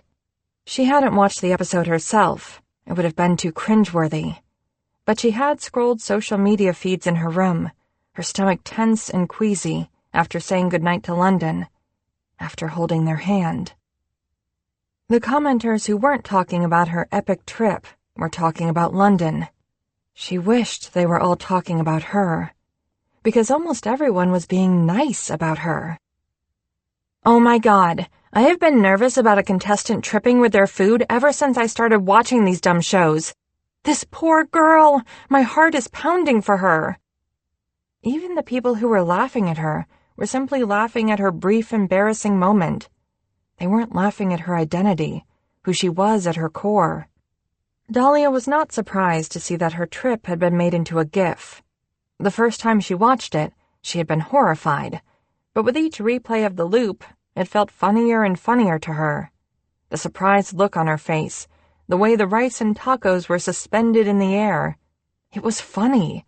It was totally GIF-worthy, and she tried to process that her moment of shame would probably circulate on the internet for years. Surprisingly, she felt okay with it. But Dahlia had underestimated how attached people were to the gender binary. She had only been able to stomach it for an hour before she put her phone face down on her bedside table and picked up a book. A book that she hadn't been able to concentrate on, not a single word, but it had helped her fall asleep. Dahlia really hoped London hadn't read the comments, the threads, the hashtags, that they were smarter than her. London scratched the back of their neck. "Where would we go?" they asked eventually, their voice scratchy with sleep. Anywhere. The ocean, I was thinking. I still haven't seen the Pacific, even though we've been here 3 weeks now. It's an injustice, really. A corner of London's mouth twerked up, just the tiniest bit, and a dash of hope leapt in Dahlia's chest. I was thinking we could rent a car, she continued. There's a place right around the block, and it's probably not that expensive for one day, and— I have a car, London broke in. Really? Dahlia hadn't heard them talk about driving anywhere. Did you drive out here from Nashville? I've always wanted to do a road trip like that. No. London cleared their throat. I rented one. I thought you sort of needed one in LA, even though I've hardly used it so far. It's in the hotel garage. Dahlia tried to calculate the cost of a car rental for that long when you weren't even using it, and gave up after a few seconds. She had gathered, from things London had said, that they had money. Let's go, then. London looked at her for a steady moment, then looked down at their outfit. Give me a minute. 20 minutes later, they walked into the garage. London tossed the keys in the air. Do you want to drive? They looked over at Dahlia. I feel kind of distracted and— Fuck yeah, I want to drive! Dahlia snatched the keys from their hands. London smiled. Dahlia backed them out of the garage, and they drove away from Burbank. London had no idea how long they'd been in the car. It could have been 20 minutes. It could have been days. Who knew LA was so big? Who knew it had so much traffic? Okay, still, it was a really potent reality when you were in it. London was in a car, alone with Dahlia, with no real destination other than the beach. Dahlia had put Santa Monica on her Maps app, but traffic in Santa Monica was almost worse than anywhere else. She had flapped her hands and said, "Too crowded," and kept driving up the Pacific Coast Highway. London wanted desperately to be present, to be chatting with Dahlia about anything, enjoying the fact that they were on the fucking PCH and the sun was shining, the sky bright and clear. Instead, they had spent most of the ride in total silence, other than the radio blaring. London leaned their head against the window, spacing out, the scenery rushing by them in a blur. They were aware of how mopey they appeared, but they were unable to stop it. They felt strange. That was all. Strange. They hadn't watched the episode themselves, but couldn't stop themselves from looking at comments online. Social media was their life, more than they wanted to admit. Social media was what helped them figure out they were non-binary in the first place. Social media gave them a community to be themselves. And they had received a lot of positive feedback from that community, not just gifs on Twitter, but thoughtful DMs and texts. OMG, London! This is so amazing! Are you getting a lot of trolls? Take care of yourself. We'll shut them down for you. Heart, heart, heart. Also, you look super hot. You know this, right? Look at you! Casually mentioning your pronouns on national TV, like it ain't no thing. You are a true American hero, London Parker. The thing about trolls was that London knew they were trolls, that you were supposed to be able to brush them off for what they were. Maybe London was softer than they should have been, but they'd never been able to make trolls' words stop hurting anyway. Even if they knew that was what the trolls wanted, even if they knew they were letting the trolls win. Julie, Jackie, and Sarah had all sent encouraging texts. Jackie lived in Atlanta now, Sarah in Pittsburgh, so obviously they hadn't been at the viewing party in Nashville, but Julie said it had been a success. London had no idea what a success meant, but somehow they doubted it had been anything but awkward.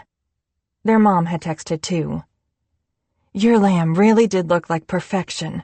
We are so proud of you, London. I love you. There had been no texts from their dad, obviously. As the car wound through the hills, the ocean shining to their left, London felt their thoughts becoming not more present exactly, but loosening, stretching as the miles passed. Why were they on this competition, really? Why was gender so easy for some people and not for others? Why did we care so much about other people's opinions? Why was Dahlia nice to them? London looked over at her then, and their hearts stuttered. She had one hand on the top of the wheel. She was wearing oversized sunglasses, a simple white V-neck t-shirt, short cut-off jean shorts. Her hair was down, and she was beaming. She was smiling through the windshield at nothing, while London curled against their seatbelt in philosophical angst. "You're happy," London said simply. Dahlia's smile faltered. Her eyes darted over to them. "Oh, hi. Sorry. I thought you were sleeping, maybe." "No, just thinking." She nodded. "I'm not happy about, you know." Another flap of her hand. "I've just discovered that I really like driving in LA." "Yeah?" "Yeah." London grinned. "I'm glad." "There are so many people, and everyone goes so fast. It's terrifying and thrilling," Dahlia went on, her skin flushing. London wondered if Dahlia was even real. A woman who could fillet a swordfish like it was nothing, who carried a Swiss Army multi-tool in her bag at all times, who reveled in LA traffic. She made them sweat. I mean, traffic in DC makes you want to stab something. But this is totally different. This car is so nice, too. You should see the clunker I drive around the burbs in Maryland. The rental was a Nissan. It was fine. London felt a little embarrassed about it, actually. It had been their mom's idea. She was paying for it. But they hadn't wanted to admit that to Dahlia for some reason. They also didn't tell Dahlia that at home they drove a Tesla. "And look at this road," Dahlia gushed. "I've never seen anything like it." The road really was something. City traffic had faded away now. The highway curved into the hills, smooth and lilting and poetic, like a symphony in asphalt. London wanted Dahlia to keep talking about traffic, about the road, about her car back home, about anything, really. Dahlia could sing the ABCs and it would help. London wanted to tell her that she was helping, but words were still feeling hard. So London didn't say anything, and Dahlia stopped talking, and they drove for 10 more minutes in silence, until she pulled off the road randomly at an unmarked pull-off. She turned off the ignition and sat there for a second. Then she looked over at them. "Hey, London?" They unclicked their seatbelt and met her gaze, raising an eyebrow. "Fuck anyone who doesn't see you." She got out of the car, slammed her door, and walked to the cliff's edge. London watched her for a minute, listening to their heartbeat in their ears. They wanted to crystallize this moment, however bittersweet it felt. Dahlia Woodson at the ocean's edge, wind blowing her hair, legs stretching for miles, wanting to see them. Feeling stranger than they had before, eventually London opened the car door and joined her. They found a rickety set of stairs that led down to the beach. There was no one else there that they could see, which felt unbelievable after the chaotic mess of LA. 2 majestic golden columns of rock jutted out of the waves. "Look at this," Dahlia breathed. "This is the prettiest place I've ever been." London agreed in silence. The water went on forever. The crash of the waves, the cry of the seagulls overhead. It forced the present on them. They couldn't ignore any of this. They looked over at Dahlia to say something, to thank her for bringing them here, to thank her for what she said in the car, to tell her how wonderful she was. But when their eyes landed on her, they puffed out a half-frustrated, half-amused burst of air instead. "For crying out loud, Dahlia!" And before they could stop themselves, they reached out and stuck both of their hands in her hair. The wind had made it wild, and it whipped around in every direction like a dust storm, obscuring her face. "Can you even see anything right now with this?" London tried to tame the dark locks with their hands, smoothing it away from her face, but the ends kept flying back, refusing to settle. Seriously. When London finally got enough of it in their fists to get a good look at her, they found her looking up at them, smiling, and everything crashed together inside of them, sharp and vivid. Their fingers tangled in the hair they'd been dreaming about for 3 weeks, their face inches from hers, the empty beach, and the wind stealing their breath. Dahlia leaned forward and kissed them. London's brain barely had time to process the feel of her lips, soft and pliant and sweet, their fingers automatically curling even tighter through her hair, silky and strong, the touch of their noses bumping together, before they started to cough. London backed away involuntarily, their hands letting loose of their hold on her, choking on the tickle of a strand of her hair in their mouth.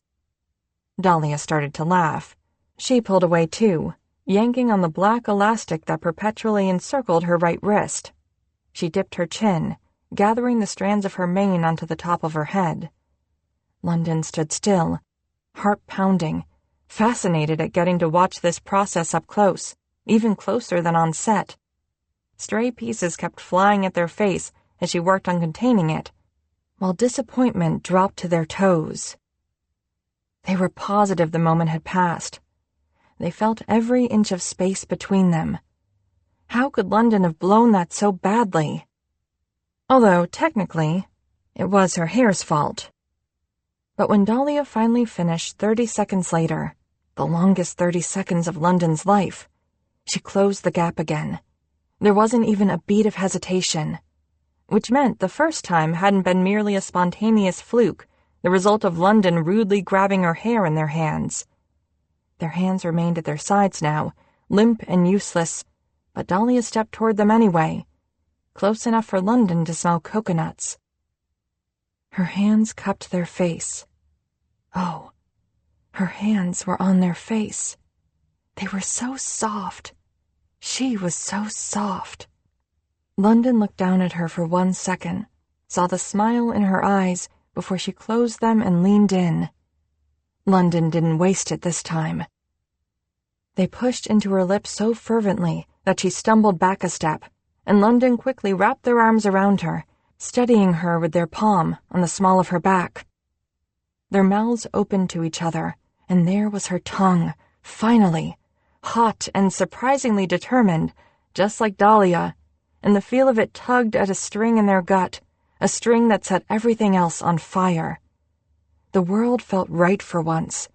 They were anchored to the sand, to the earth, to the wind and sun and sky. There was no gender, no internet, no timelines, just skin and muscle and salt. London could feel Dahlia folding herself into them, somehow, wrapping her hands around the back of their neck, her body inching as close as it was possible to be. It felt natural to hold her in this way, to become extensions of each other. Their body felt good, holding hers. God, Dahlia felt so good. After an indeterminate amount of time, Dahlia's tongue disappeared from their mouth, and London exhaled, their head drooping as Dahlia planted kisses along their jawline, up, until she sucked their earlobe into her mouth. A strangled sound escaped London's lips. Against every instinct, they broke away. London and Dahlia stood staring at each other, cheeks flushed and mouths hanging slightly open, breathing heavily, while the waves crashed against the surf. London could feel the pulse of the sea in their chest, like they were connected, the force of the ocean pounding in an incessant rhythm against their ribcage, primal and wild. They took another deep breath and wrung their hands through their hair. The transcendent moment of peace and lust of mere seconds earlier began to shatter, reality smashing back into London's brain. Was this a pity kiss? Dahlia had read the mean things people were saying on the internet and dragged them to this beautiful place to try to make them feel better? And plus, Dahlia, are you straight? They had been trying to puzzle it out for a while now, but this kiss, the way she'd touched them, it was too much. All they knew about Dahlia was that she had been married. To a dude. Which, of course, didn't necessarily mean anything. But they also knew they were pretty masculine presenting and, well, London didn't know anything, really, just then. Except for the fact that they knew they couldn't be some kind of experiment or fetish for her. They wouldn't survive it. London wanted to explain all this, but Dahlia had just kissed them, and they had lost the ability to form at least 85% of the words they knew were in their vocabulary somewhere. Dahlia looked at them, her eyes as clear and true as ever. "Oh," she said. "London, no. I'm queer." She paused. I guess I haven't mentioned that before." London had to close their eyes. This was what they had wanted to hear, but irrationally, they felt like punching something. They wanted to grunt at Dahlia louder than they had ever grunted. "Nope." "I'm sorry." She bit her lip, looking almost nervous now. "Although, I've only ever been with David. Before..." She waved a hand between them. "You're the only person I've ever even kissed, other than David. Which might be embarrassing. But I've known since college that I'm not straight." Dahlia took a breath before stepping toward them again. She reached for them, but then apparently thought better of it, sticking her hands in the back pockets of her shorts. "London," she said, at the same time that London said, "Dahlia." She looked up at them. "You first." "This isn't a good idea." It was the worst sentence that had ever twisted out of their mouth, this sentence. They watched as it deflated Dahlia's face, before she looked down and away from them, stubbing the top of her sandal into the sand. London's skin wanted to physically repel the words, take them back. They wanted to throw her down on the beach and never let her go. Instead, they said, "You haven't been with anyone since your divorce. I haven't been with anyone since I came out as nonbinary. That's messy enough. But more than that, Dahlia, one of us could go home next week. And I can't..." Now London looked down at the sand. "Yeah," they heard Dahlia say, just barely, over the wind, her voice sounding so small that London could disintegrate into dust, right here, disappear with the tide. "I can't," they wanted to say, "because even after that one kiss, I don't know if I can stand to be around you anymore, because if you kiss me again, I will literally never be able to stop. I will take you right on this beach. I will consume you until I know every inch of you. Once I start with you, I won't be able to stop. I need you in a way that can't be temporary." Dahlia turned away from them, and she stared out at the sea. London watched her profile, barely breathing. They noticed, after a minute, that her hands had clamped into fists at her sides. "I'm sorry," she said again. "I didn't mean to make things complicated for us." "No, Dahlia," London scratched at the back of their neck. "You didn't do anything wrong." She swallowed and glanced over at them. "We can still be friends, right? I don't know how to be on Chef's Special without you being my friend." God, London really wanted to disappear. "Of course," they said, and it felt like their throat was made of sandpaper. Dahlia looked back out at the water. At length, she said, "I want to do something now." London straightened. "Okay." Obviously, they should get the hell off this beach. If they didn't get off this beach soon, in fact, London's lungs might collapse. "We can..." "You might not like it," Dahlia interrupted. "You can close your eyes if you want." London blinked. "What?" And then, Dahlia Woodson took off her shirt. London gaped at her as she quickly shed her shorts, too. She kicked off her sandals.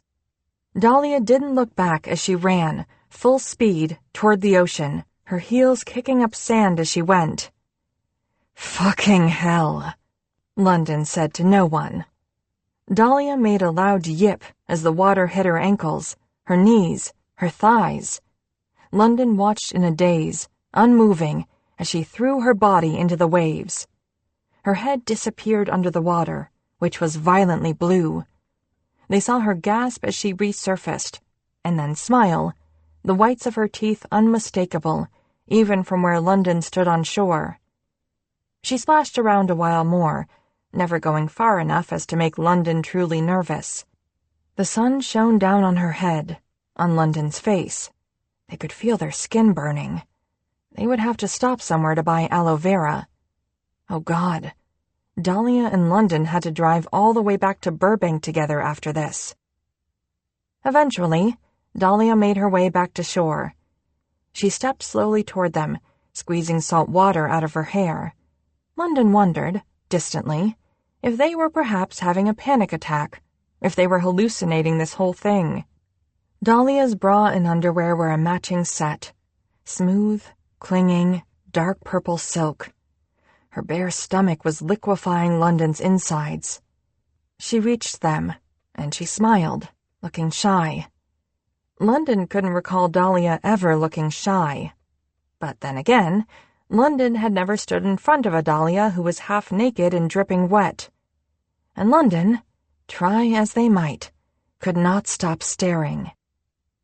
"The Pacific is fucking cold," Dahlia said, trying to sound breezy. Even as she blushed, her skin, her smile, were glowing, everything looking more relaxed than before, the edges that had been there, soothed by the sea. She had legitimately never looked so kissable, and Dahlia looked pretty kissable most of the time.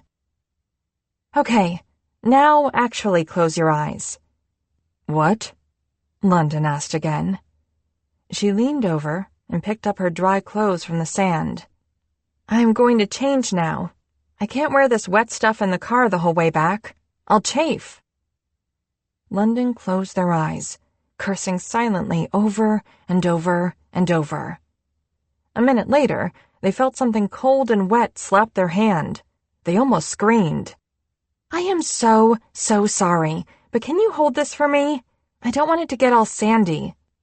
London closed their fingers around the soaked underwire of Dahlia's discarded bra. The silent cursing in their head increased exponentially. "All right, I'm decent. Well, relatively, I guess." When London dared to crack their eyelids back open to the world, Dahlia was in her shorts and t-shirt again, underwear in her hand. She was doing a weird little dance, squatting up and down. "Huh," she said. "Unsurprisingly, this might chafe too, but it's not too bad." "Dahlia," London said, pained. "Can you stop moving around, please?"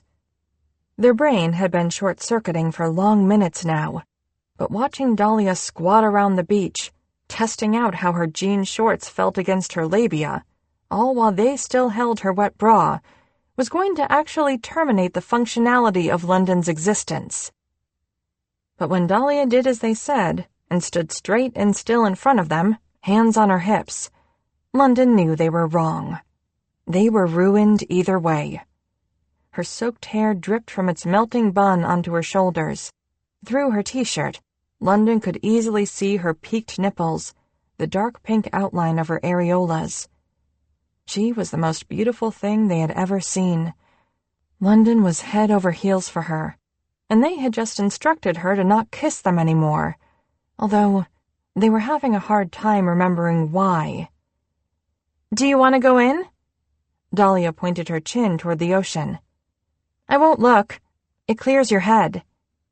London could only meet her eyes for a second. "No, thank you." Dahlia stuck her hands in the back pockets of her shorts, biting her lip. "You're not mad at me?" London shook their head, even though they were unsure, if they were mad, and who they were mad at. "Do you want to stay on the beach longer, or do something else?" she asked. The truth was that London both wanted to magically transport the hell off this beach, at the same time that they wanted to stay here with Dahlia forever, away from TV sets and hotel rooms and responsibilities. There was still no one else around, like it had been meant for them, like Dahlia had known exactly where to go when she pulled off the highway. It could be their kingdom. They could live in a cave in the cliffs. They would cook over firelight. They would make love on the sand. They would come back to society occasionally to text those who loved them to let them know they were okay. Julie and Hank would understand. "Something else," London said. "Okay." Dahlia took a deep breath and smiled, willing them both courage. She snatched her bra out of London's hands. Finally. She picked up her sandals. She looked at London, a sad corner of her mouth quirking upward, and said, "I know you won't do this, but race you to the car?" And then she took off. London watched after her for a few long seconds before they moved their feet, slowly following her back toward the staircase up the cliff. She was right, of course. London would never try to race her. Dahlia Woodson was a firefly in the darkness, a hummingbird at your window. Maybe you got to see her brightness for a fleeting moment, but you couldn't chase her. She didn't deserve to be caught. Back at the top of the cliff, she tossed London the keys. "Do you mind? I'm feeling a little tired, all of a sudden." As London navigated down the PCH, they wanted to rewind back to the drive up here, when Dahlia was incandescent with joy about LA traffic, when the atmosphere between them still made sense, as opposed to the stuffy, clunky movements of the air around them now. Or maybe London should rewind all the way back. They never should have rammed past Jacob to sit next to her on that bus to the bar mitzvah. They should have made their rugelach alone, at a different table. They never should have invited her to crash a wedding. They should have stayed in their hotel room today. They should have focused on their cooking, kept their head down. Sure, they would have wanted her regardless, but they could have done it quietly. Unexpressed longing was a skill they were good at. It would have been easier than knowing what she tasted like. Most importantly, she wouldn't have been hurt. London glanced over at her to maybe say some of this, to apologize. But then they stopped, because Dahlia was asleep.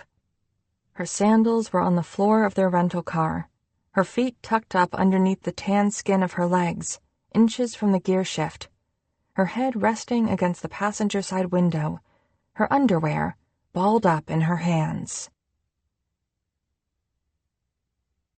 Chapter 11. Dahlia had jumped in the ocean, raced up a rickety set of stairs alongside a sandstone cliff, and spent far too much money on ride-sharing apps to solo sightsee around Los Angeles the rest of the weekend, all to get away from the feeling of London Parker's arms around her. And then Tanner Tavish appeared first thing Monday morning and slapped them together again, because he was a bitter bastard, and Dahlia wanted to spit in his handsome face. Their face-off was about tarts, so of course, London was going to win it anyway. They excelled at dessert. 2 trays of individual, pre-baked tart shells sat in front of each of them, along with an array of custards, fruit, and random flourishes. They had 5 measly minutes to fill as many tarts as beautifully as they could. "This is so dumb," Dahlia heard London mutter next to her. "They already made all of the most important parts for us. Who can't fill a pre-made tart?" Dahlia, apparently. The first time she filled a pastry bag, she squeezed a bit too enthusiastically, and the gloopy custard exploded all over the rim of her first shell. Then she wasted a minute cleaning it up, because she didn't want London to see it, even though she knew, because she kept glancing at them, that London wasn't even looking at her side of the table. Dahlia felt more bitter than she expected, that London was so cool and collected, because she could feel them, their presence, crowding the space around them. It made the hair rise on her arms, prickled all the way up her spine, made her lungs feel tight. Audra Carnegie hustled over and whispered, "Dahlia, who cares about the mess? You have no time. Keep going, keep going." Dahlia cared about the mess. London was neat and precise. They were currently methodically filling 2 rows of tart shells, boom, boom, boom, each application smooth and consistent. Perfect. Dahlia watched the muscles just visible under the freckled skin of their forearms, their flop of strawberry hair hanging over their eyes as they worked. It looked shiny and clean under the lights. Of course, Dahlia didn't have time to clean her station. She had 2 minutes and 30 seconds, exactly, to fill all of her pastry shells. But she didn't want to be messy, sloppy Dahlia around London. She hated how much she didn't want that right now. Because, why? Maybe she was a little messy. Who cared? What was wrong with her? She glanced over at London, with 30 seconds to go. They were arranging nasturtium flowers along the edge of their tarts, bright and delicate and lovely. Motherfucker. By the time the clock ran out, Dahlia had filled 8 tarts. She had plopped her assortment of berries right in the middle of each one, while London had elegantly placed them off-center, in all 20 of theirs. She was embarrassed beyond measure. Tanner Tavish merely gave her a look when he got to their station, a look she deserved. "Very nice, London." Tavish nodded. "Very nice indeed." Dahlia could not wait for the cameras to turn off, to run to the restroom and scroll on her phone for cute pictures of puppies. "Hey," London said, once the PAs gave the official signal, before she could run away to the digital comfort of floppy ears and soft fur. London wiped their hands on a dishcloth and turned to her, crossing their arms and bumping their hip against the table. Dahlia glanced at them quickly, noting, tragically, what a good look that lean was on them. "It's okay," they said gently. "We all have off mornings." "Do we?" Dahlia snapped, grabbing one of London's picture-perfect tarts and chomping into it viciously before the crew came to whisk them away. A corner of London's mouth turned up slowly. "Yes, we do." Then their mouth flattened, and they cleared their throat. How was your weekend?" Dahlia swallowed down the rest of the delectable tart and looked down. "It was fine." She closed her eyes briefly. She hated this, how awkward this felt. Her toes itched, wanting to run away more than ever. But if she wanted things to get back to normal between them, she had to try. So even though she didn't feel like it, Dahlia forced more details out of her mouth. "I went to Venice Beach on Saturday. It was really crowded and smelled bad. I loved it." London smiled fully at that. "I went to the Griffith Observatory, walked around," they said. "I tried going down this trail that leads to the Hollywood sign." Dahlia brightened a bit. She looked at them for real this time. "Really? That's on my list. Was it amazing, seeing the sign up close?" "I don't know. The trail was dusty and hot, and crowded as hell. I turned back after like a quarter mile." Dahlia grinned. "You could hardly move on Venice Beach. There were so many people. You would have hated it." London smiled back. "Probably." A pause. "Any time you want to use my rental car, on weekends or days off or whatever, you can. Just text me." Dahlia hesitated. "Isn't that against your rental agreement?" London shrugged and pushed off from the table. "Consider us reckless rule breakers, Dahlia." They gave another small smile and walked away. Dahlia ate another tart, one of her own. It might have been ugly, but it still tasted good. It helped, just slightly, to cover the taste left in her mouth at the idea of driving London's car around Los Angeles, alone, without them. And then she sat in a corner and looked at Twitter. It was full of people who were cooler than her, being more hip and charming than her, explaining news she felt guilty for not knowing enough about. She felt a little bit worse with each passing minute, but she kept scrolling anyway. They were called back to their stations. Before the camera started rolling, before Sai Patel revealed what the secret ingredient for their ingredient innovation would be today, Barbara reached over and squeezed her hand. "You okay today, Dahlia?"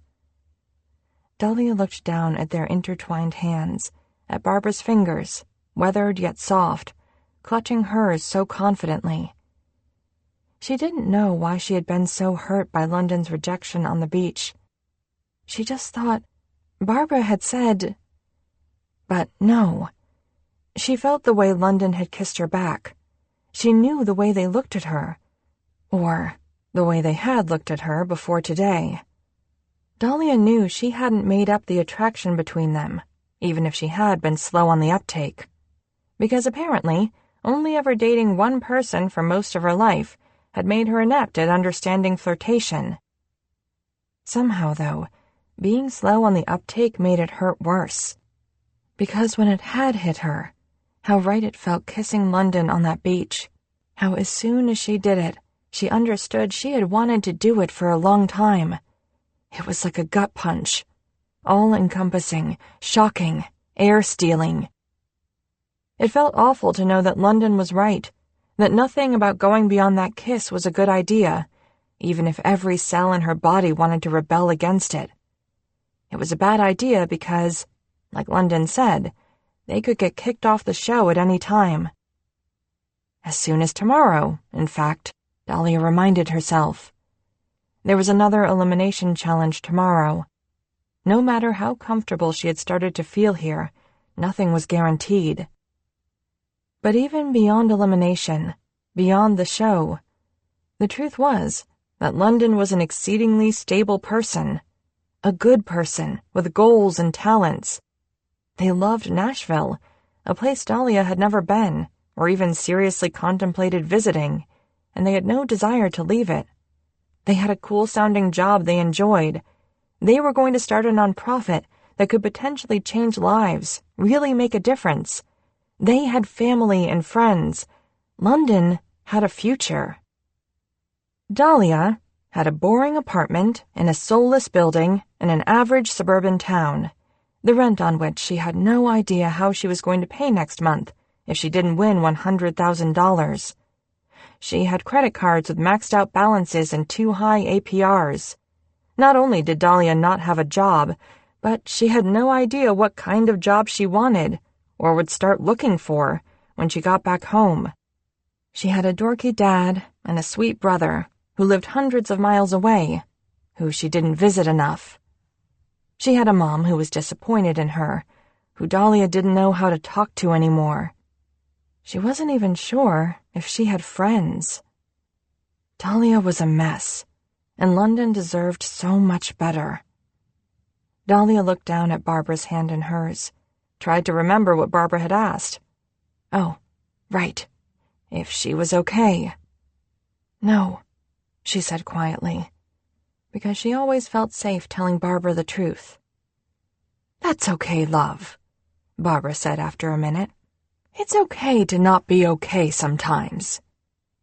Dahlia didn't let go of her hand until a PA gave the signal, and the cameras turned on once again. London had never felt gratitude quite as pure as when Tanner Tavish announced the elimination challenge the next day. Soufflés. 1 chocolate, 1 cheese. That was all they had to do. No embellishments or creative personalization. Just a couple of soufflés. Soufflés made perfect sense to London. Egg yolks and egg whites, melted chocolate, bechamel, stiff peaks and folds. This might even be a short filming day. People were intimidated by soufflés, for some reason, but they were really quite simple. They were much simpler than, say, figuring out how to handle their heart around Dahlia Woodson. On set yesterday, they focused harder on the challenges than they ever had before. They planned on doing the same today, and the next day, and the day after that. And maybe offset, when London stared at the ceiling of their hotel room for hours on end and thought about Dahlia, standing in front of them in her underwear on a lonely stretch of paradise, or Dahlia, dancing in that black dress on a sweaty dance floor, or Dahlia, cooing over God-forsaken cows that she had named Margaret. Well, maybe they would eventually drive themselves mad. But on set, that misery might just drive London to a focus so steadfast they would have to win the $100,000, which was what they had flown to LA to do. So, all in all, and even trade. Halfway through the cooking time today, though, that focus was interrupted by a panic-stricken whirl of dark hair. "I don't know what I'm doing wrong." She was turned around to face them, her hands gripping the sides of London Station, her face twisted. London felt a strange sort of relief that she was turning to them for advice at all, even if she looked miserable. She had asked for their advice on set all the time, pre-Malibu, and this was the first moment since then that actually felt normal. "They're hardly rising at all." "You didn't mix the egg whites in too much, right? You just folded?" "Yes, London, I fucking folded," Dahlia hissed, moving her hands to her hips, staring anxiously back at her oven, and London had to bite back a smile.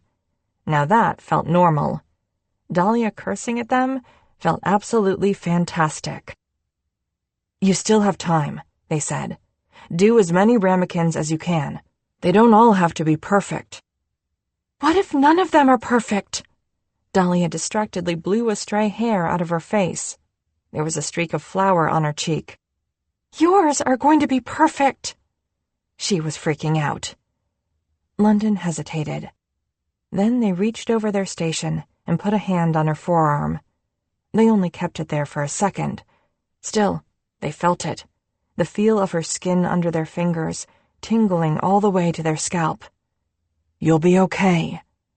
Dahlia stared at where London had placed their hand, and then she said, "Okay," and turned back around. London swallowed. Dahlia wasn't okay, and both she and London knew it. Typically, the timed cooking portion of each challenge flew by. It was the judging that followed that took entirely too long, especially during elimination challenges. That was where all the dramatics came in, where things were shot and reshot to look exactly right. But today, every second of watching Sai Patel's furrowed brow, Audra Carnegie's concerned eyes, and Tanner Tavish's peevish face blurred by in London's anxiety-riddled mind. London's body brought their soufflés up to the judges, but it was like their mind was stuck in a wind tunnel. They could barely hear what the judges said, although they thought they were smiling.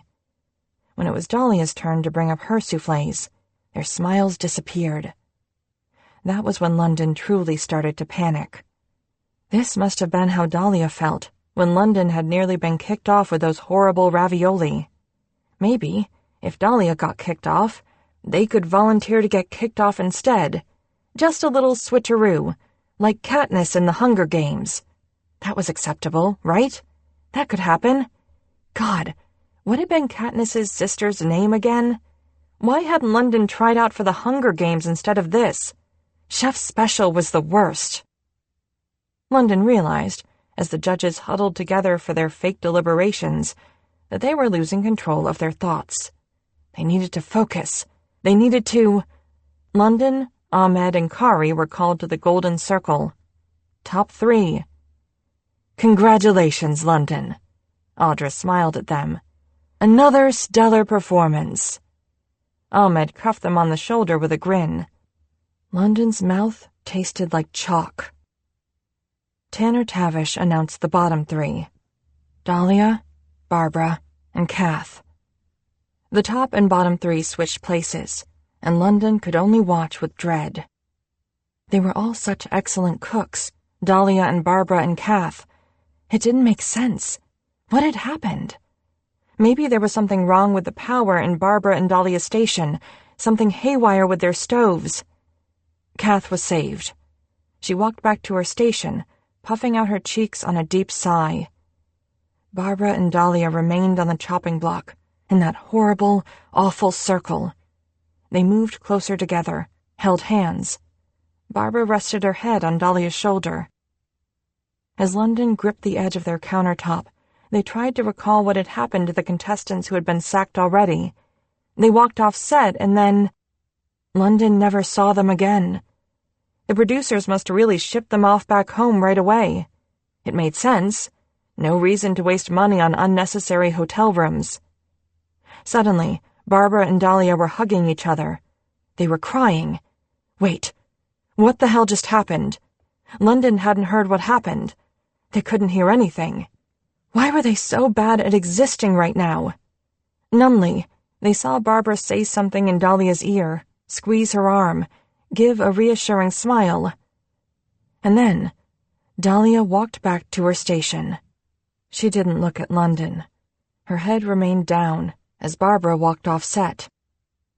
But Dahlia was still at her station. The camera stopped rolling, but London's heart was still pounding.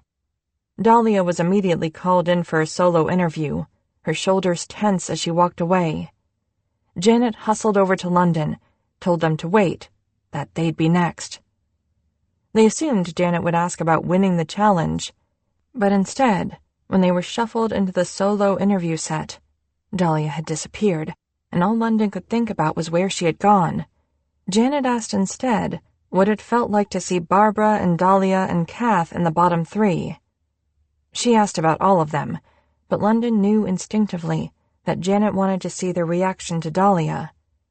And then London knew that Janet knew. Maritza gave them a sad smile from behind the camera. They all knew. London deserved an extra prize from Chef Special, no matter when they ended up getting kicked off. They were making for some excellent TV, and they wanted to throw up. London said a few words that were hopefully part of the English language, and then they ran out of the studio. They looked around wildly once the cool night air hit their lungs, like they were a detective on a TV show, ready to jump over moving cars to find the criminal. "Your girl took off a few minutes ago." The voice was unmistakable. London twirled around to look at Kath, leaning against the building, dragging on a cigarette. London hadn't smoked since they were a dumb teenager in high school, but suddenly, nothing had ever looked so appealing. "She's not my girl," London managed to say, willing their heart to beat less frantically, to look less pathetic in front of Kath, who was undeniably cool. They stared at the smoke curling expertly from her lips, trying not to think about Dahlia walking home alone, without them. Kath just raised her eyebrows and took another deep drag. She had on the backward baseball cap that always appeared as soon as filming was done, and the brim tapped against the concrete wall of the studio. "All right," she said, not judgmental necessarily, but kindly dubious. London kept standing there like an idiot, suddenly desiring some wise butch lesbian advice from Kath, or for her to smack them and tell them to stop being such an emotional basket case, or something. After a moment, Kath said, "That hug she gave you the other day was so sweet, it just about broke my goddamn heart." London looked away then. "She's never been with anyone like me before, and..." All the words fell away in their head, the reasoning that had seemed so solid on the beach. Or maybe it hadn't seemed solid then either, but they knew it was at least rational, to not fall in love with someone on the set of a reality TV show. Fuck, I don't know. They could see Kath nod, out of the corner of their eye. "Yeah." Another quiet beat. "She seems like a good one, though. It was a tough day today. She and that old broad seemed close." God, all London could think about was Dahlia, but of course, Dahlia was going to be devastated about Barbara. Kath clapped London roughly on the shoulder as she pushed herself away from the wall and ground her cigarette under her sneaker. "Sometimes, you just gotta do what you gotta do. But listen, take care of yourself, all right?" She gave another nod and started to walk away. London stood for a few moments longer, outside of the surprisingly boring facade of the studio, watching Kath go, breathing in and out as the daylight bled out of the sky. And then they ran until they reached Dahlia's door. Chapter 12. Dahlia opened the door immediately, sighing a little. She said, "I was waiting for you." "Dahlia." London took a step inside. Distantly, they heard the door click shut behind them. Dahlia's room was messier than theirs. They tried not to look at the discarded clothes, the books, the crumpled receipts. tried not to imagine Dahlia stuffing everything back into her suitcase. "When I saw you up there today..." London was out of breath from running over here, and they didn't know how to end this sentence. They paused, gaping like a fish, while Dahlia stood 3 feet away, hands in the back pockets of her shorts. Her eyes were soft and sad, and she wouldn't stop looking at them, like she was waiting for something. The air felt heavy in London's lungs, their hair prickling at the back of their neck. "London," she said simply. Their feet took a step closer to her, of their own accord, as if pulled there by her voice, by her stare, and the rest of London was helpless to stop it. They took 1 step more, closing the gap between them. Dahlia looked up at them, imploring. London had gotten their breath back, but now it felt trapped in their throat. Was this what they had wanted to happen when they ran over here? They no longer knew. Or maybe there had never been a plan.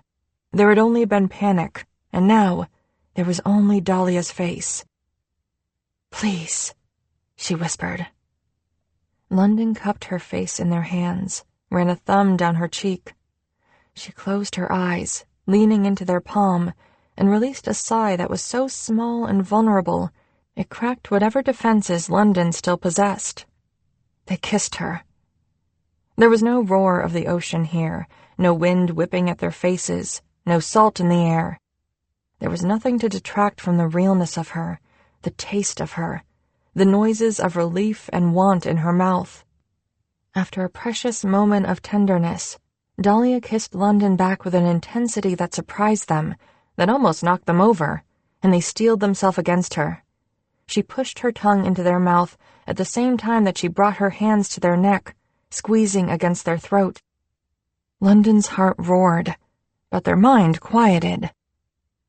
Dahlia's body leaned fully into theirs, with another little sigh of heat and need, and London dropped their arms to sneak around her back, to press into the base of her spine, to press her closer, closer, until there was nowhere else to go. The coconut smell of her hair filled their senses. They could not imagine breathing air without it.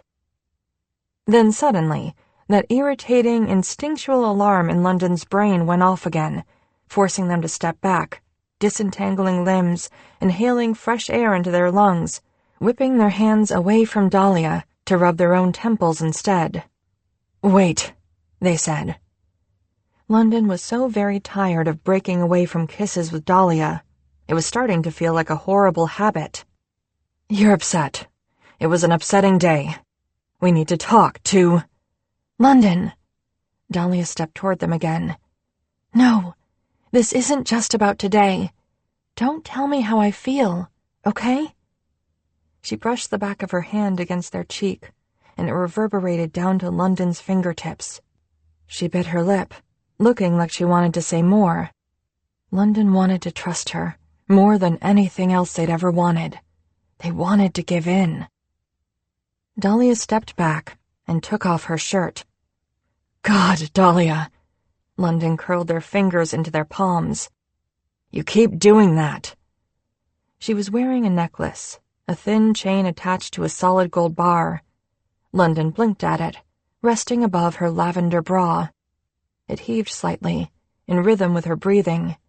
She was staring at them with determination now. God, she was gorgeous. "Wait," London said again, but their blood was thrumming so loudly in their ears they could hardly hear themselves. They desperately thought of the notes on their phone.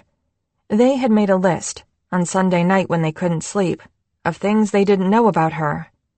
It had felt like a particularly sad exercise at the time, but it seemed important now. They didn't want whatever was going to happen to be impulsive and fleeting. They wanted to be grounded in her. "Dahlia, what's your favorite movie?" "What?" She frowned. "Your favorite movie. What is it?" Dahlia shook her head and moved toward them again. She put her hands on London's hips, pressed fingers into the soft, lumpy skin there they hated, before she leaned in and nipped at their neck. Jesus, her teeth. London felt their skin heating, becoming hypersensitive. I hate those kinds of questions. I can never think of a favorite anything. Too much pressure, she said. Except for Rice Krispies treats. She laughed, her breath floating over their ear. Yes, never any question on that. London swallowed. They attempted one last valiant effort. Okay, favorite song. Dahlia groaned, and the noise was too much for London. Their arms returned to the small of her back like they belonged there. Their thumbs rubbed circles on her now bare sides, her skin so smooth under their calloused hands, and they felt her shiver, even as she opened her mouth to protest. That question is even worse, and you know it. It depends. Genre, time period, mood? London tilted their face, sank their nose into her hair. They did know it. They were being ridiculous. She was answering the question exactly as they would. But as she talked, her body was loosening, the real Dahlia returning in her voice, and London settled along with it. This wasn't just scared, vulnerable Dahlia, but the one who talked too much, who made London laugh, who didn't hide when she was annoyed with them. But, she added, her body giving a slight jerk as London's fingertips made their way around to her stomach. If we are being purely objective, Fleetwood Mac's The Chain is probably the best song ever written. London paused. They mumbled into her hair. Is that not a cool answer? I should probably note that my dad raised me on a pretty steady stream of 70s rock and 70s rock alone, so I don't really know if— No, London interrupted, pulling back to look at her face. It's perfect. You're perfect. Dahlia rolled her eyes and shoved London lightly on the shoulder. Shut up. You shut up, London said, smiling now. They pulled her closer again. They rolled a thumb over her nipple through the sheer fabric of her bra, and she made a whimpering sound, her head falling forward. London felt her hands slide under their t-shirt, inch up their back, touching skin no one else had touched in years. Is this okay? She asked quietly. Is there anywhere I can't touch you? London's eyes floated closed. No, you can touch me anywhere. But, Dahlia— London searched for self-control one last time. They knew her first kiss hadn't been out of pity for them, that this, tonight, wasn't out of pity for herself. They knew that this was simply what Dahlia wanted. But London also knew that if this happened, they would be all in. They wouldn't be able to be casual about it. They wouldn't be able to say goodbye to her. Tomorrow, whenever they got kicked off the show. Ever. Dahlia brought her hands to London's face, made sure they were looking her in the eye. I need you, okay? And I need you to need me back. London sucked in a breath. You have no idea, they said. Then okay. She kissed them, hungry, hard, wet, and London let themselves go. It felt like a physical release, letting go, something they had to work for, but they did it. They forgot about the notes on their phone. They pushed Chef Special out of their brain. The only thing that mattered, they decided, was this human in front of them, her skin, her hair, her very big life that she was, miraculously, letting them be a part of. London's mouth traveled to Dahlia's neck, sucking, licking, chasing those sounds in her throat, wanting to feel them against their lips. Their fingers returned to her nipples, pinching harder, and she rewarded them by pushing her pelvis into theirs and releasing a gasp that went straight to London's gut. In a smooth motion, London unhooked Dahlia's bra, slid the straps down her shoulders, and gently, finally, pushed her onto the bed. London was starting to feel heady now. Some part of their brain told them to slow down, but as they followed her onto the bed, knees straddling her thighs, her peaked nipples called to them. The way her body writhed when London took them into their mouth was addicting. She was so reactive to everything. It made London feel like a magician. A thrill licked through them at the curse she released when they engaged the slightest pressure of teeth against the puckered, sensitive skin. London's hands tracked down her sides as their mouth worked. They heard the uptick in Dahlia's breathing, sensed the slight arching of her back with each touch. They felt almost disconcertingly wild with power. At length, London backed away to take a breath, to study her, take her in. She stared back, eyelids heavy and dark. "Seriously, though," London said, lightly trailing fingertips down her belly. "You're perfect." Dahlia froze. After a second, she propped herself up on her elbows. Her eyes cleared. "I had really bad acne in middle school. I still have scars, all over." She motioned to her face. "Not perfect." London's frown matched hers. They leaned in to examine Dahlia's face, to show her they weren't being dismissive. There was some scarring. Maybe they had noticed it before. Maybe they didn't care. London shook their head. "Still looks pretty fucking perfect to me." Dahlia growled in frustration. She flopped back down on her back, smacked a closed fist against her hip. "Don't do that!" London crawled farther onto the bed, resting at her side. "Do what? I'm not lying. You really are perfect to me." "Perfect isn't real," Dahlia said, exasperated. She turned to face them. "I don't want to be perfect because I know I'm not. I want this," she touched London's chest, "to be real." London stared at her for a beat. They had never looked at Dahlia's eyes this close up before. They tried to stop their brain from categorizing them as perfect. They failed. London wondered what real meant for her, how it was even a question that this was. They knew Dahlia hadn't been with anyone other than David, that being with someone else was probably scary or strange. Maybe she thought things were perfect with David until they weren't, so now she didn't trust perfect anymore. But Dahlia had to know this was real. London needed to convince her, they decided, how real this was. London stood up from the bed and removed, as rapidly as possible, every single item of their clothing. Dahlia returned to her back, propped up on her elbows, and watched, a slightly amused yet attentive look overtaking the uncertainty that had been on her face. "You are very not perfect," she said, when London was naked in front of her. "And I like you very much." London had been about to leap onto the bed and rip off Dahlia's shorts. The removing of their own clothing was meant to be efficient, not a striptease. But suddenly, they stopped. They comprehended Dahlia staring at them, studying them, what they had just done. They had been so focused on Dahlia, on what she was feeling and what she needed, that it was like their brain went into another dimension. And now... oh. Now they froze, self-consciousness crashing back on them like a wave. This was it. This was possibly why they had not slept with anyone since they came out. If Dahlia was scared to do this, she had no idea what scared was. They were bearing their body to her, this body that had never felt quite right, London's entire life.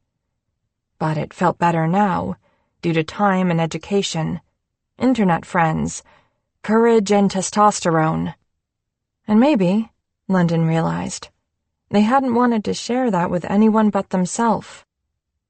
They knew their clothes didn't exactly hide the way they looked underneath, that Dahlia shouldn't be surprised by anything she was seeing now. A binder only did so much.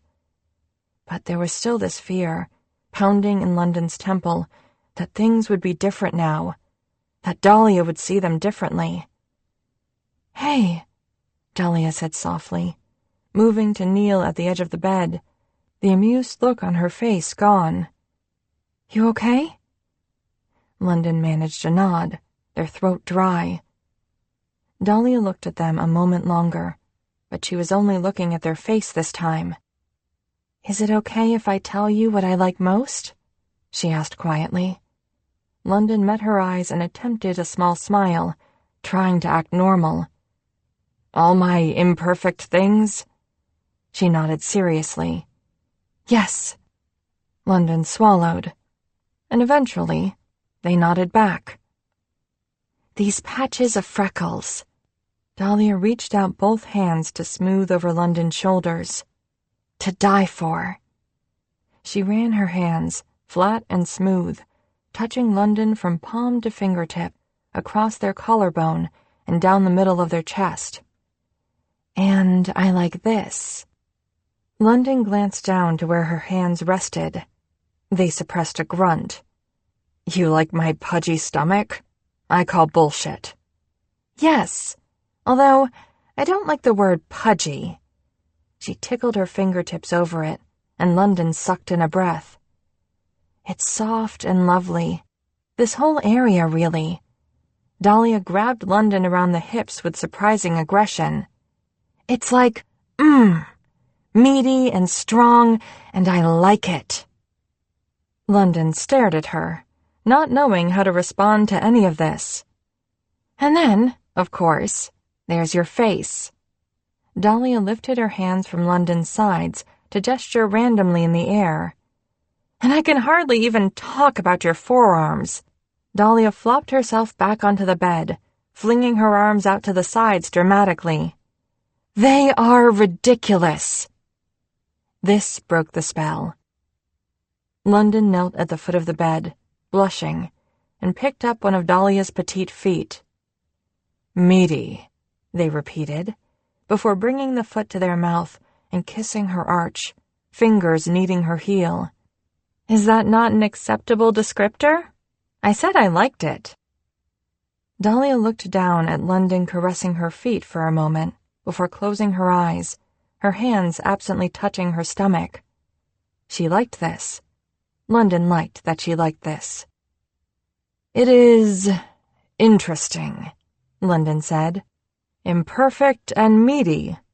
There are better descriptors, probably." They brought her big toe into their mouth. "Fine," she said, breath hitching. "You are very much sexy, and I am incredibly attracted to you. Better?" London picked up her other foot. "Yes." "Boring," Dahlia muttered. When London moved on to her ankles and a happy hum escaped her lips, they grinned. And as they inched onto the bed again, between her legs, as their mouth and hands moved up to her knees, her thighs, as they unbuttoned her shorts, as they slid off her underwear, London did slow down.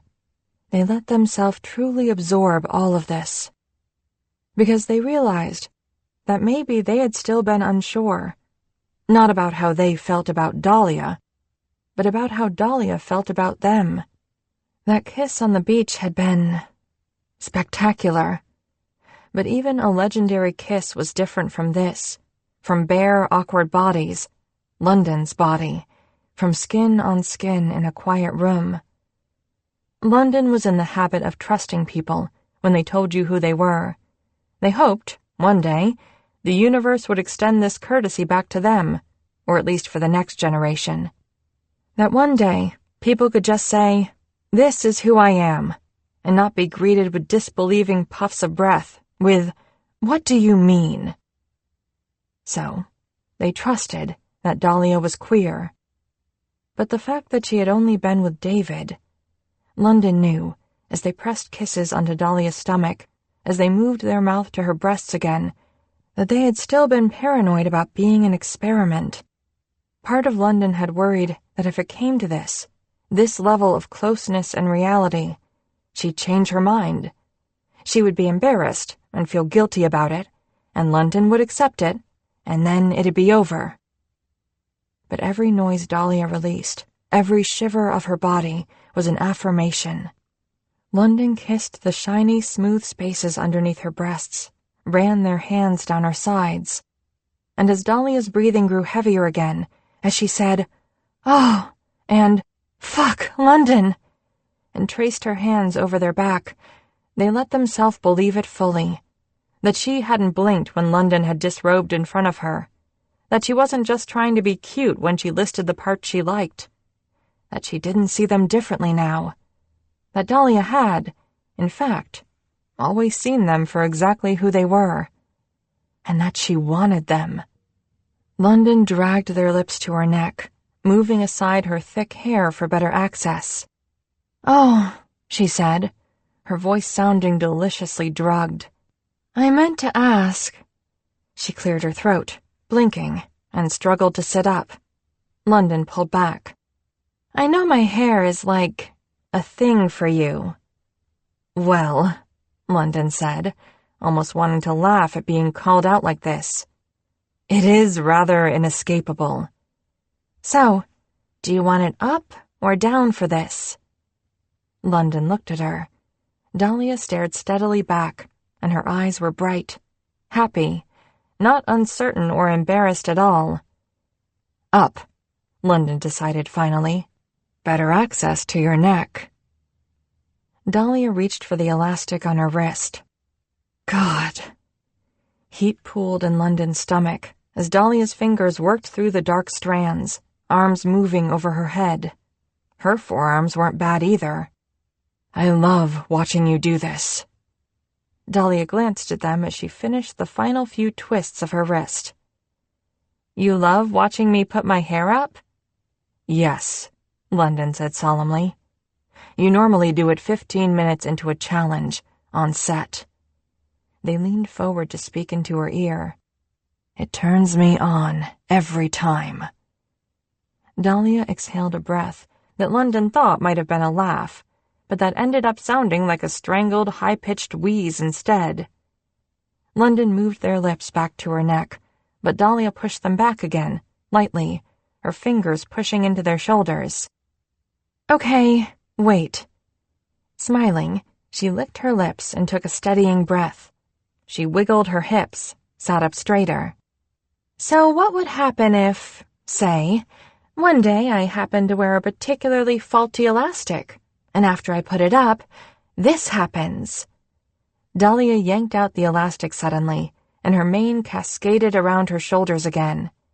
"And then," she said dramatically, enjoying this, "I'll just have to try again, and—" Her attempt to sweep up her hair again was interrupted by London pushing her back onto the bed.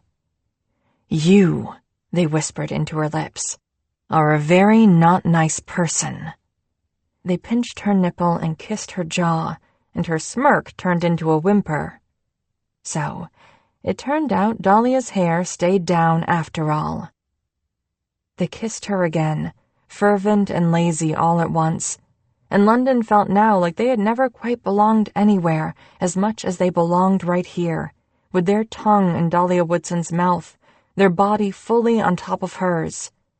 Dahlia's fingernails ghosted up and down their back, lightly at first, and then pressing harder as the kiss deepened. London loved it, the undeniable sharpness of it, the slightest hint of pain. When Dahlia wrapped a leg around one of their own, London stopped thinking completely. There was no teasing now, no more questions. London wanted to feel all of her. They wanted to make her come undone. They kissed down her neck to her collarbone.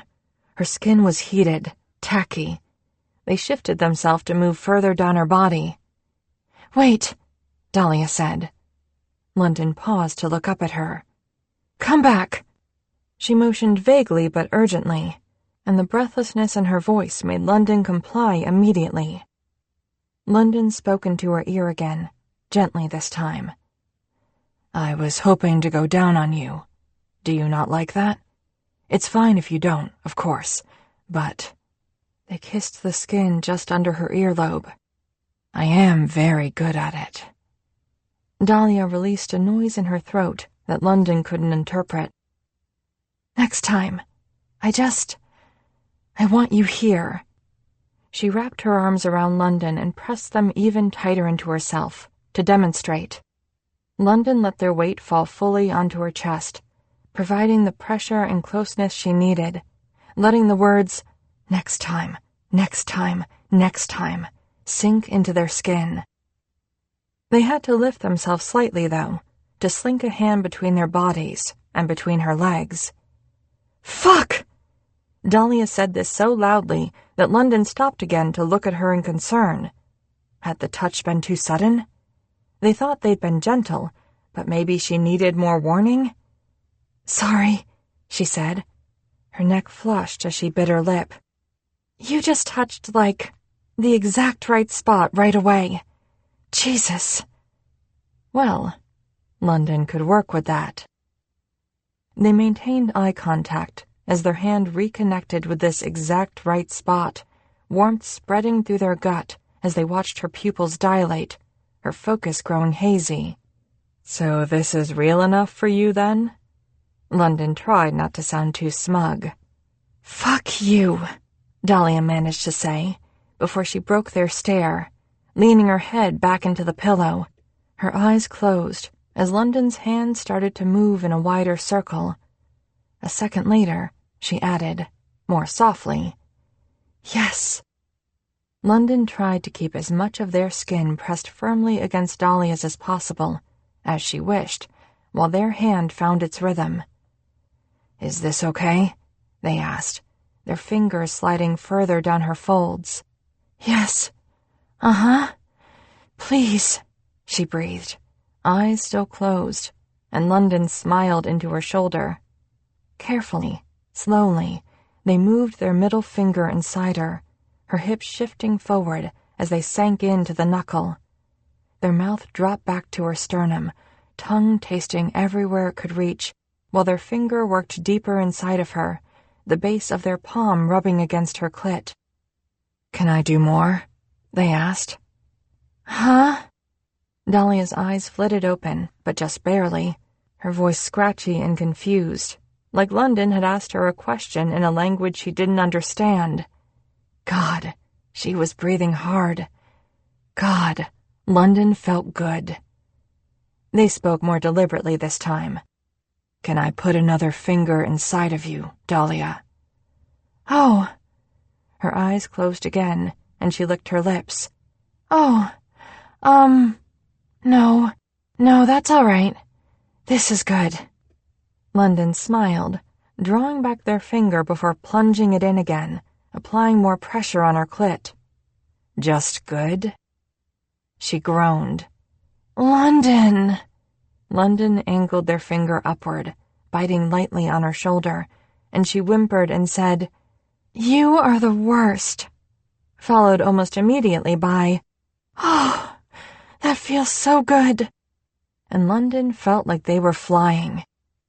She didn't form many coherent phrases after that, but nothing had ever mattered to London like the noises Dahlia was making right now. The first time London had ever had sex, they had been practically silent, embarrassed by the feelings and sensations, but Dahlia didn't hold anything back, and that was the sexiest thing they had ever experienced. They felt like her gasps and moans were a part of them, that her sighs rushed through their own lungs. They felt every single blessed sound between their legs.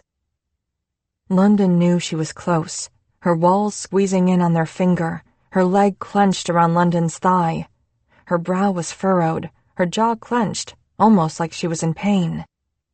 "Dahlia," they breathed, increasing the speed of their hand, the essence of everything good in this world spinning on their fingers, in the space between Dahlia's ragged breaths. And then she was suddenly silent and shaking, mouth open, hands clutching at their back. London watched her face in awe, damp and wild-looking, and still so devastatingly pretty. They were both still as Dahlia calmed, foreheads together, their chests rising and falling. Slowly, London removed their finger. She whimpered once more, and then weakly pushed them away, laying an arm over her eyes. I didn't," she started to say, but as London moved their weight to her side, giving both of them more space to breathe, she never finished her sentence. "You okay?" London asked softly, running a hand over her stomach. Dahlia didn't answer, or move her arm. London started to get concerned. They wanted to see her eyes. They watched her breathing, attempting to be patient. Her hair splayed across the pillow, small dark strands pasted to her neck. Finally, she removed her arm. She stared at the ceiling. "You are so good at that," she said. "What if I'm not good at touching you?" London reached out and took one of her hands. They brought it in between their legs, sighing when Dahlia's fingers reached their destination. "Dahlia," they said, "no matter how you touch me, I'm going to come in approximately 30 seconds. That made her smile, at least. She turned on her side, so they were face to face. "But you like it like this," she said softly, her fingers moving beneath London's instructive hand. They lifted one leg to lay on top of her thigh, to open themselves more for her. "Yes," London said, and they contemplated taking away their hand to let her take over. But then they didn't. They liked this, telling Dahlia's fingers where to go, feeling her feeling them. They liked being in control. When they looked at her, their faces inches apart, she was staring down at their joined hands, and London's skin prickled with the awareness of being studied again. After a moment, she looked up to meet their gaze. "Hi," she said, and it made London laugh, but only for a second, because their lungs didn't have room for it, their airways already overwhelmed by the other sensations racing through their body. Maybe it would take them more than 30 seconds to come, but it wouldn't be long. They felt weightless, a simple animal paired with another, all warmth and need and instinct. It really had been so long since someone had touched them. They had thought it could only ever be a fantasy, that someone could be Dahlia. London kept eye contact for as long as they could, while their fingers moved together, until they felt the pressure building and they had to close their eyes, forehead pushing forward into Dahlia's again. They dimly heard her whispering encouragements, "I got you, I got you," that were so earnestly sweet, London's heart felt drunk with them, even though part of them wanted to laugh and protest, "Actually, we got me." And then they were truly gone, their brain frozen, their insides spasming. With a final dizzy gasp, they held her hand tight and still against them for as long as they could stand it, before releasing her fingers, their leg falling from her thigh, rolling onto their back to fill their lungs with air. London wasn't sure, exactly, how many seconds or minutes passed while they caught their breath. Eventually, they gathered together enough pieces of shattered consciousness to turn their head to see Dahlia, still on her side, a hand under her head, watching them. She smiled and ran her fingers through London's hair, smoothed it off their forehead again and again. "Thank you," she whispered. London closed their eyes as Dahlia's fingers ran down their cheek. Their limbs felt heavy, their muscles deeply relaxed, their mind already slipping into darkness. They let Dahlia Woodson cradle their face as they fell asleep, felt her stomach settle against their arm as she cuddled in closer, and at least right then, in that moment, both of their bodies felt, if not perfect, then real, wonderfully so.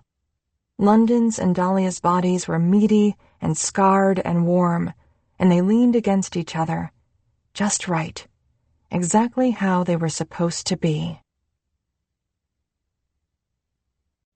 Chapter 13. Dahlia woke up far before London, while the sky was still dark.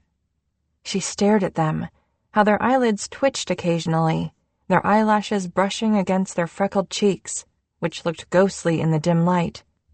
She listened to the steady cadence of their breathing, smelled their skin, stared at their slightly open lips. And then she started to feel creepy about it, and flopped over to pick up her phone from her shorts, crumpled next to the bed.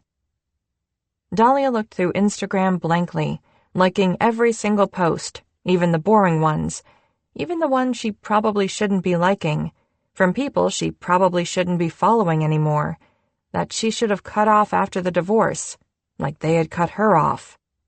She imagined them looking at their phone in surprise when they saw her likes, pinging in at this ungodly hour. Dahlia wondered how many of them even knew she was here, that she was on Chef's Special. No, of course they would know. That kind of gossip wouldn't go unheard. She wondered what her old friends were saying. Yeah, she left David high and dry, and now she's flaunting herself on national TV? Seriously, the audacity. Dahlia threw her phone onto the bed. She watched the sky begin to lighten through the gauzy white curtains. She contemplated getting up, taking a shower. But she didn't want London to wake up and think she had left them. She wanted to be there when London woke up. She looked over at them, still so silent and content and innocent looking, and she held back a scream, fisting her hands in her hair. She had had sex with London Parker for 2 reasons. 1, she had wanted to. She had really, really wanted to. And L.A. Dahlia did what she wanted. 2, she'd had a horrible day on set, and she thought sex would make her feel better. It had, she supposed. She certainly didn't give a fuck about soufflés anymore. Now Dahlia just gave far too many fucks about everything else. When she thought of the kiss on the beach, when she thought about the way she caught London looking at her sometimes, she had thought the sex would be fast and dirty, raw and satisfying. She hadn't anticipated that London would kiss every single inch of her, slow and studious. Although, in hindsight, of course she should have anticipated this. She'd seen London cook. She knew how attentive, how detail-oriented they were. And of course, sex would mean a lot to London, too. They had just told her they hadn't slept with anyone since they came out as nonbinary. The look on their face when they got undressed in front of her. She had wanted to wrap herself around them forever. Was she even worthy of that kind of trust? No, she wasn't. She knew that intrinsically. Dahlia curled up on her side, staring at her messy room, at London's soft t-shirt thrown across the arm of a chair. She loved London's t-shirts. God! She slapped a hand to her face. They were literally just plain t-shirts. They were probably nice, expensive t-shirts, not the $5 Target specials she wore, but still, what was wrong with her? What was wrong with her was that she hadn't expected the sex to unhinge her so completely. Just thinking about it sent a rush of heat between her legs. It was barely 6 a.m., and she was completely turned on. She wanted to shake sleeping Angel London awake so she could jump on top of them, say, "Hey, you can go down on me now," and then bite their freckled shoulder. She squeezed her eyes closed and tried to take a yoga breath. Sex with David had been exciting back in high school and college. Or at least, she was sure it must have been. But ever since they got married, started jobs, jumped headlong into their adult lives, she couldn't remember exactly when it had stopped being good. They were just so tired most of the time, after long days at work and long commutes.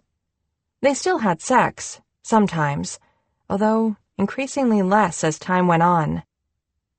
For the last year especially, when their fighting was at its worst, sex almost made Dahlia cry, because the sex wasn't giving David what he wanted. She wondered if he even wanted it anymore, or if the act only reinforced his disappointment. It was all she could think about the last few times. "I am sorry I can't let your sperm penetrate one of my eggs and implant on my uterine wall." She began to think of her body as a vessel, full of emptiness and pain, one she had chosen to hijack from the world. It might be an empty vessel, but it was hers. Surely, she hadn't completely forgotten that sex could simply be about pleasure, right? There had certainly been no toe-sucking with David, or nipple-pinching, or neck-licking. Every second that London was touching her clit, or slipping their finger in and out of her, they were touching something else, kissing her somewhere else, and it made everything feel so much more intense, like firecrackers going off all over the place until her body lost track, and all she could think was, Oh yeah, this is why people like sex and... God, how can one solitary digit feel so good in there?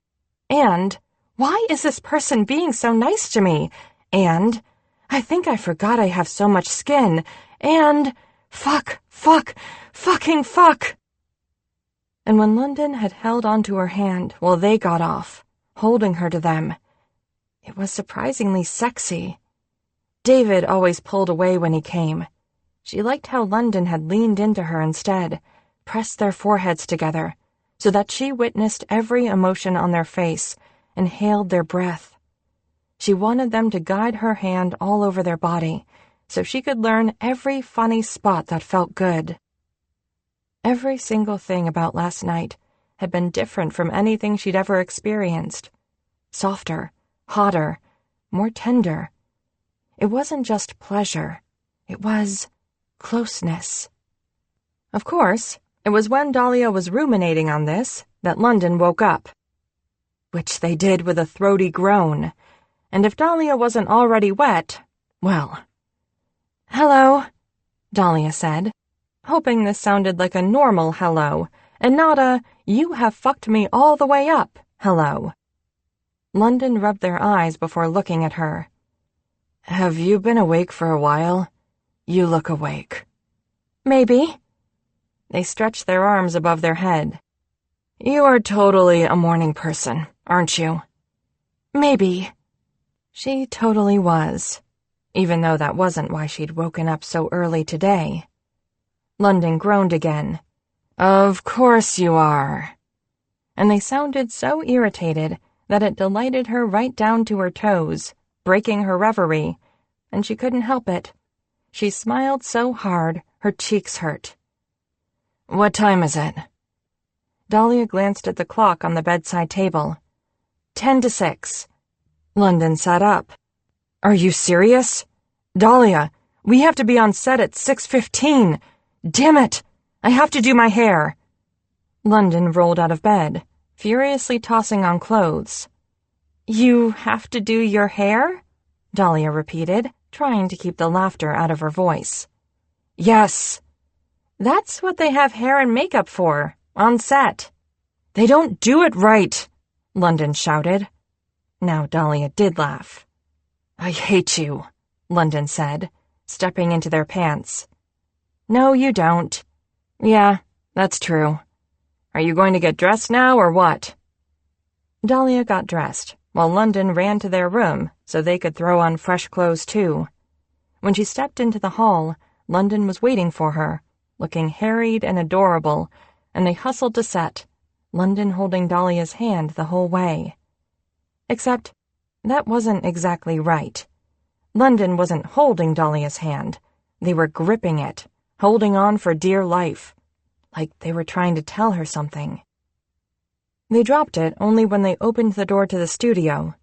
The moment Dahlia and London walked inside, Janet appeared in front of them. "Dahlia Woodson, did you walk through a tornado on your way here?" She patted the top of the lumpy bun on Dahlia's head, frowning. "Hair and makeup, stat. And both of you." She pointed at them in turn, giving a look over the rims of her glasses, tortoiseshell today. "If you make it a habit of showing up late and disheveled like this, get ready for a PA to be stationed outside your doors with an air horn at 5 o'clock sharp. Seriously, I have air horns. I will use them." Janet shook her head and turned around to stalk away, muttering, "I swear, nasty business, every single season," under her breath. Dahlia had never felt more grateful to be scolded by Janet. It made her feel calm somehow. She had to fight the urge to chase after her, ask her to yell at her some more. Maybe, if she could arrange it, Janet could be a dear and dump some ice water over Dahlia's head. Of course, Janet didn't do that, because life was cruel. But Dahlia still had a moment of peace at hair and makeup, away from the lust and feelings cloud of London Parker. It was only as Mac was yanking on her hair that she comprehended the last thing Janet had said as she'd walked away. Nasty business. Every single season. Oh my God. Who had been doing nasty business every other season? Was it Chloe and John from season 5? Dahlia had always thought something was up with them. Or wait, Dahlia almost gasped out loud. Was it Patrick and Tony from last season? Their hatred for each other had been evident, but maybe that hatred was actually just sexual tension. Dahlia had to talk to London about this. It took Dahlia longer than it should have to remember why her cooking station felt so empty. Barbara. Dahlia had forgotten, momentarily, in her sex haze, that Barbara was gone. Finally! Janet appeared in front of her, staring down at her phone. "Y'all are ready. London, up here." Dahlia's hands froze, halfway through tying her apron behind her back. A beat passed. Janet looked up. "Parker!" she snapped, glaring beyond Dahlia's shoulder, and then pointed. "You're taking Barbara's spot, and make it snappy for crying out loud." Janet hustled away then, muttering under her breath. But before she left, her eyes caught Dahlia's, just for a second. And Dahlia saw it. Janet was smiling. Dahlia swallowed. Her eyes remained focused on the station in front of her, her cutting board, her beautiful, shiny knives, but she sensed London's presence next to her when they finally moved. "Well," they said, "this is fine." Dahlia allowed herself the briefest glance their way. London's jaw was tense. "Right," Dahlia said, smoothing her hands down her apron. "Fine. I mean, it's fine that this isn't the station I've become used to cooking at for the last month," London continued, "and that I was just thrown up here without warning, and my hair looks bad, and now I can't stare at your butt when I'm anxious, and we're filming in like 2 seconds.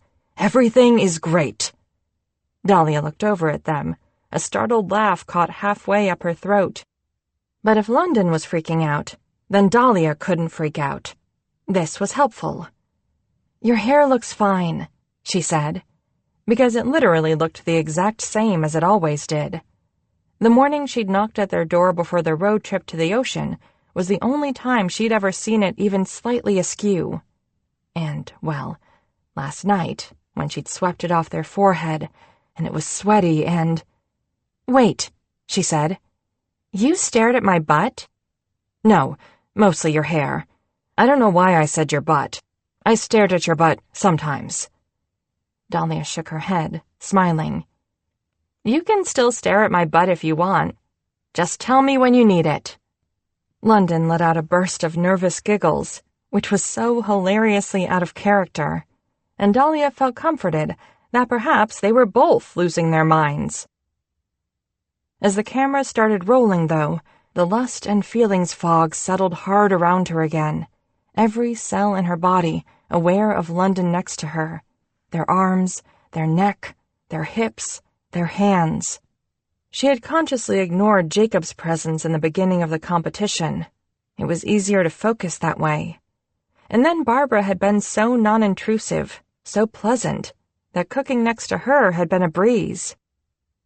But now all of Dahlia's brain power was attuned to making sure her elbow did not brush London's elbow. She barely heard the judges telling them about today's challenge, until she remembered with a start that she'd almost gotten kicked off yesterday. She blinked, grinding her teeth. She could get through this. She had to get through this. She refused to go home now.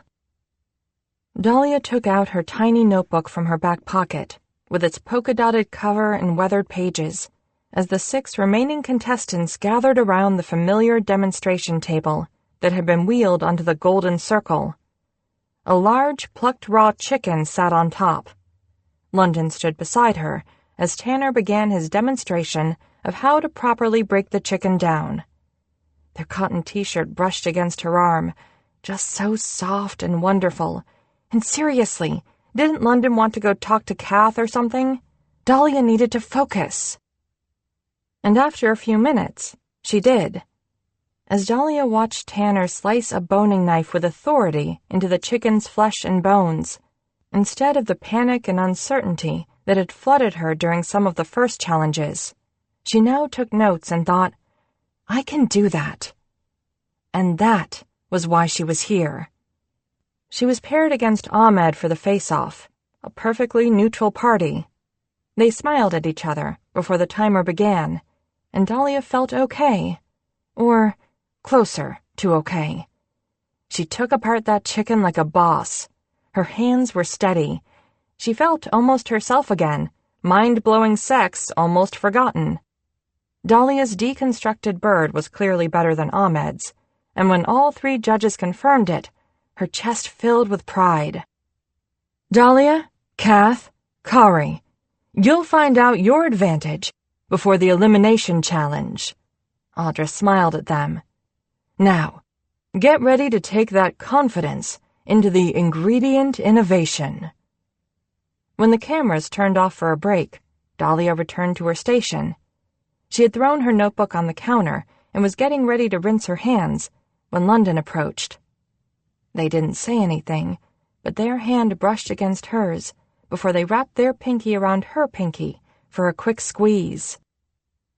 And then London kept walking without looking back. Dahlia looked down at her feet, attempting to hide her dumb grin. Maybe she could do this, working next to them. Maybe she deserved a pinky squeeze after doing a good job. The secret ingredient for the ingredient innovation today was passion fruit. A very common and popular fruit in other countries, but less so in America, as Sai Patel explained. While Dahlia had consumed her fair share of passion fruit-flavored things, she had never worked with the fruit itself, a plum-colored shell with a surplus of seeds inside, covered in gelatinous bright orange pulp. It was, altogether, an extremely strange thing. Dahlia loved extremely strange things. They reminded you that Earth was full of surprises.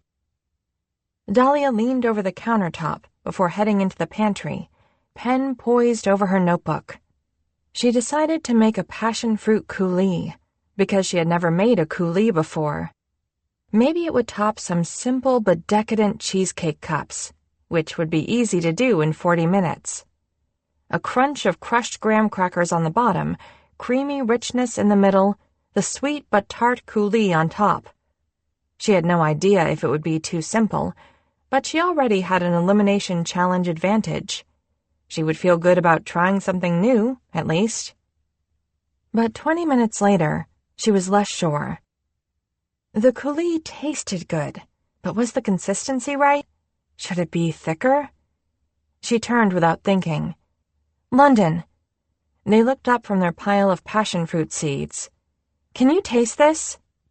Dahlia held a spoonful of the coulis up to London's lips, her other hand balanced beneath to catch any falling drops. London's eyes caught hers for just a second before they opened their mouth and accepted the spoon. As soon as Dahlia's fingertips brushed London's lips, she realized her error. Contestants were allowed to give each other advice. Tasting each other's food was acceptable. But spoon-feeding it to each other, so close your fingers brushed your competitor's lips, your other hand hovering dangerously close to your competitor's chin, tempting your thumb to run itself down your competitor's throat, well, that probably wasn't normal. Dahlia lowered her hands away from London's face, blushing. London's eyes were steady on hers as they swallowed, and Dahlia felt helpless to do anything but stare at the muscles of their jaw, their throat, working in alluring ways. Slowly, unnecessarily, London brought out their tongue to swipe along their lip. Damn them! And Dahlia felt her heartbeat thud behind her ribcage. The calm she'd worked all morning to achieve shattered once again. It had felt so natural to turn to London and ask for advice this way, to bring her spoon to their mouth. She had done it without thinking. A vision swarmed into her mind. Her and London in a kitchen, a real one, not an industrial-sized one on a Burbank TV set. She pictured London's eyes on her as she pounded out fresh pasta dough, flicking flour onto their nose, bringing her wooden spoon out of her sauce to their tongue, again and again, for their approval. They would eat the meal fresh, standing hip to hip by the kitchen island, while they drank wine straight from the bottle, like they had done in the hotel courtyard that night. Dahlia would roll her eyes, while London made fun of her Sauvignon Blanc, and she would call them pretentious for their overpriced Pinot Noir. There would be a window above the sink, fogged from the boiling water, and London would nuzzle the back of her neck while she did the dishes, slightly tipsy, occasionally splashing soapy water over her shoulder at them. And after the dishes were done, London would push Dahlia up onto the counter, where she would hop happily, wrapping her arms around their neck and opening her legs and... "I wouldn't change a thing." Dahlia snapped her mouth shut. She hadn't realized it had been open. She brought her gaze up, away from London's lips, where she also hadn't realized she'd been staring, to their eyes, which were crinkled at the sides, barely containing a naughty grin. "About the coulis," London supplied. "It's really great." Dahlia swallowed. "Right. Thanks." "Could I perhaps have a taste too, Miss Woodson?" Dahlia almost stumbled backward at Tanner Tavish's booming voice, right beside her. When she looked over, she noticed the two cameras behind Tavish's shoulder, pointed straight at her. "Of course." Dahlia twirled around and stepped back to her side of the station, cheeks flaming. The cameras had probably filmed the whole interaction. They were standing so close to each other. Barbara's voice echoed in Dahlia's ear. "Ask anyone in this competition, and they'll tell you London wants to be more than Instagram friends with you. When episodes start airing, I bet folks at home will be able to see it too." Dahlia wondered, briefly, if Janet had seen her nasty business hair this morning and hustled over to the rest of the production team to say, "You know what we should do? Move Parker up next to Woodson. Keep a close eye on those two, okay? The audience is going to eat that shit up." Dahlia didn't want to believe Janet would do this. But TV was a business, after all. A wave of nausea rolled through her stomach. Trying to ignore it, she returned to her coulis, back to the comfort of food and her own mind. Her mind, which had just done a funny thing. There were many nonsensical facets of the fantasy Dahlia had just had, before the cameras had ruined it. There was the fact that she and London were both currently living in a hotel, clearly lacking in cozy, steamy kitchens, and that when they did return to their respective kitchens, away from Chef Special, one was very much in Nashville, while the other remained in Maryland, as they had established, as had been established, since the beginning.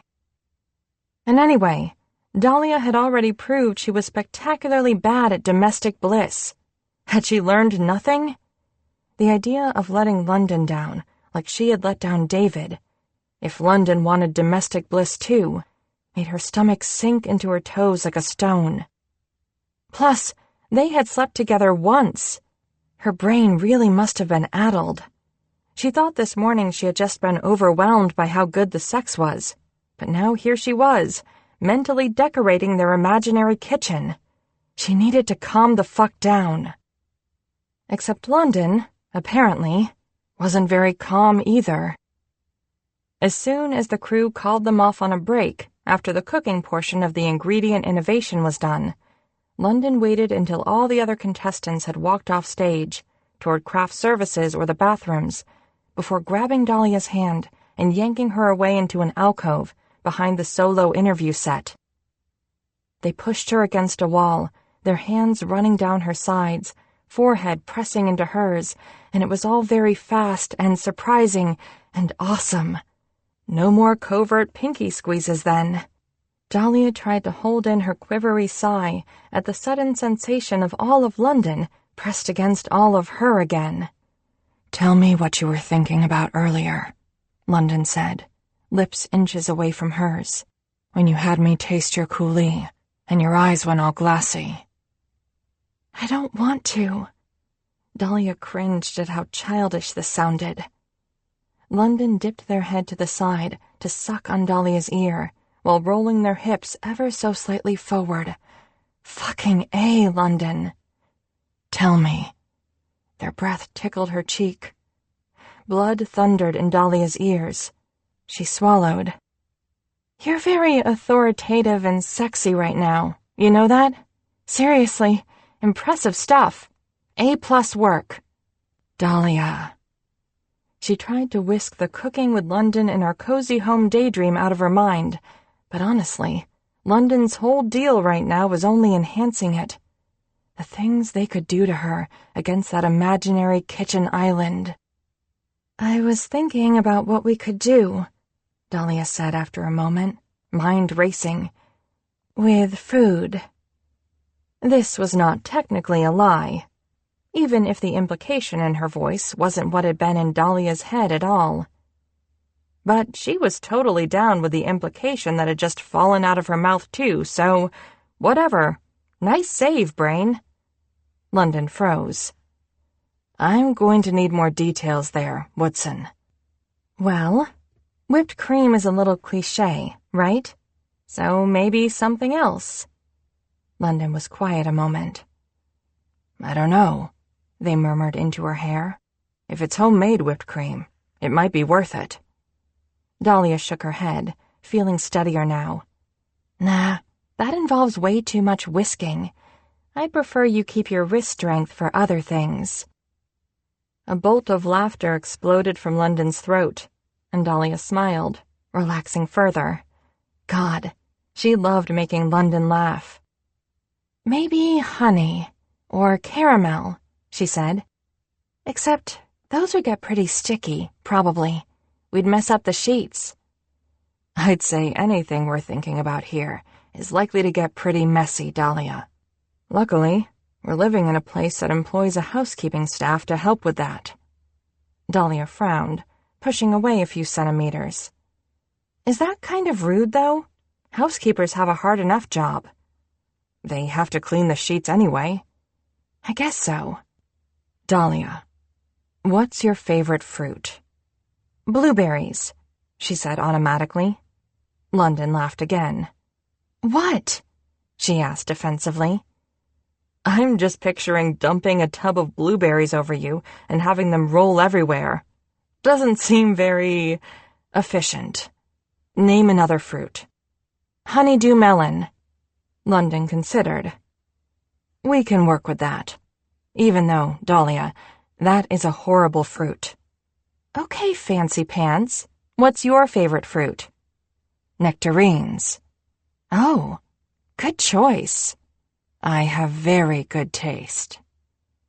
Dahlia leaned up to kiss them, just as the sounds of other contestants shuffling back to their stations hit their ears, too close. Want to take a trip to Vaughn's after we're done filming? London asked. You can drive. Dahlia took one of London's hands and planted a kiss on their palm. It's a date. Chapter 14. London dumped the Vaughn's bags onto the small table in their hotel room. So, we should make a plan. They started unloading their wares. Dahlia laughed. Is this the type of thing you plan? Shouldn't it be sort of spontaneous and messy? London tried not to feel annoyed. Dahlia was the one who had implanted this whole idea into their heads, but she'd spent half the trip to Vaughn's giggling and blushing. Which had been cute, on one hand, but London was also tired and ready to get down to business. And obviously, the sex would be better if it was planned. Fine, they huffed, crossing their arms. So where do we start? Dahlia took out the can of whipped cream, popped off the top, and squirted a stream straight into her mouth. Getting naked, she said, muffled through her full mouth of sugar and chemicals. She was truly insufferable, and damn it, London was going to take off her shirt this time. Funnily enough, their irritation faded with each item of clothing they shed. There were less nerves, less fuss this time, but if anything, the tension in London's body was even greater. They knew what she felt like now. Their body was already learning how to best crave it. Having to stand next to her all day had been torture. The most exquisite kind of torture. Within a few minutes, they were tangled around each other on the bed, knees and thighs pushing between the others, chest to chest, Dahlia's tongue so sweet in London's mouth. It was satisfying as hell to feel how slick she already was as she rubbed against them. They thought again about that look on her face when she'd asked them to taste that coulis, and they wondered, with a thrill of sensation prickling up their spine, if she had been this wet for them all day. Okay. They pulled away suddenly, before either of them got too far out of control, to grab the can she'd left on the bedside table. Let's do this. Oh, Dahlia said, biting her lip. We don't have to actually... is this... London interrupted by pressing down on the nozzle once, twice. 2 perfect bursts of whipped cream for 2 perfect boobs. She exploded in laughter and punched London in the arm. Jesus! You're the one who didn't have a plan. This is my plan. They leaned down and licked one nipple clean. Even as they felt her stiffen, her breathing uptick slightly, she was still giggling. London leaned up, can still in hand, and plopped a large poof of cream on her nose before returning to her other breast. Stop laughing. But she didn't. Dahlia was practically out of her mind by the time she was screaming about the melon, which London had picked out of the bag next, being too cold. And while it was indeed entertaining, London was sliding fast back toward annoyance. They leaned back on their heels. This was your idea, you know. I know, Dahlia caught her breath. I know. She swallowed, trying to stifle a grin. I'm sorry. I'll be better. Try something else. London leaned over the bed and sifted through the shopping bag, extracting a nectarine. They had felt, at the grocery store, how soft and ripe these nectarines were, which was rare for the produce section of a giant supermarket, where the fruit normally arrived hard as a rock, preserved for a longer shelf life. As London held the stone fruit in their hand, its skin as supple as Dahlia's underneath them, they felt, truly, blessed. They took a big, messy bite. They let juice trail down their chin, feeling a bit feral. They squeezed the fruit the tiniest bit in their fist, felt another trail of translucent juice slide down their arm. Dahlia's mouth twitched as her grin softened, fading away. After a second, her lips parted slightly. Oh, she said. London rested the open wound of the nectarine onto Dahlia's skin. They started at her side, the soft curve that stretched out from her belly to her hip, before trailing it over her stomach. They had been straddling her hips, but now moved themselves farther down, their knees resting on the sheets between her legs, which fell open even wider for them. They trailed the nectarine down the inside of her right thigh, and then her left, getting teasingly close, before tracing the fruit down to her calves, watching each twitch of her body, listening to each of her deep, raspy breaths. They crawled back up over her torso, concentrating on steadying themselves with one hand and grazing the juicy orange flesh back up her stomach with the other until they were face to face again. Dahlia was not laughing anymore. Her face was slack, mouth open, but her eyes were wild, even darker than normal, 2 black pits of desire. Feeling entirely pleased with himself, London took another noisy bite of the nectarine. Fuck, Dahlia said. London, fuck me. London didn't move for a moment, chewing, letting the sound of Dahlia's demand wash over them. London, Dahlia said again. She grabbed the nectarine from their hand and chucked it at the wall. They heard it hit, first the closet and then the ground, with 2 dull thuds. Fuck me now. She licked her lips, and then, slightly softer, with your mouth. And now, London was fully feral. They kissed down her stomach, following the trail of the discarded nectarine, and as the sweetness of its juices melted with the salt of Dahlia's skin, a delicious swirl on their tongue, London decided this was the best idea Dahlia had ever had. They were very grateful to be sleeping with a genius. After they settled in between her legs, they paused, massaging Dahlia's thigh. She was trembling. "Hey," London whispered, trying to cool their own mounting adrenaline. "You okay?" "Nope," she said, and London looked up to find her arm slung over her eyes again. "Not even a little bit." London frowned. "Do you want to stop?" She shook her head vigorously underneath her arm. London massaged her thigh a bit more. "I need a verbal confirmation, Dahlia." She sighed dramatically. "It'd be nice to see your face, too," they ventured. Her arm fell away, but her eyes remained focused on the ceiling. "Can you kiss me?" she asked. London bolted up to comply. "Sorry," she said, when they hovered over her mouth. She rolled her eyes a bit and made funny gestures with her hands that London saw out of the corner of their eyes. London waited for her to complete her thought, never taking their eyes from hers. "Feelings," she eventually finished, and she sighed. London kissed her lips, softly, with what they hoped was all the tenderness they felt for her right then. It was fascinating, watching her be messy and vulnerable like this, understanding she didn't have the right words, exactly, because sometimes there were no right words, but knowing that she was feeling something big and stopping to recognize it. Dahlia was perhaps the most emotionally honest, perceptive person London had ever met, and it bruised their heart to know she didn't think this was an admirable quality. London had never admired anyone more. When you were around someone who felt everything, it made you feel like you could feel everything too, like the depths of the world were suddenly limitless. "Okay," Dahlia broke away, nodding. "I'm ready to be awed by your talents, or whatever." London smiled down at her. They kissed her one more time, and then they resumed their position between her legs, where they started with more soft kisses, pushing her legs up and apart further still, rubbing their thumbs along the tender creases of her thighs and her backside, before they used one hand to spread her lips and lick her where she deserved to be licked.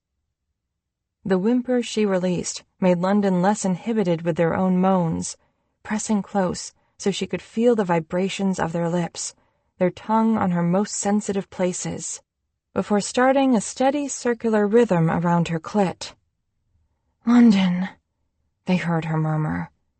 They looked up at her then, never pausing the activity of their mouth, and saw her looking down at them, lazily fondling one of her breasts.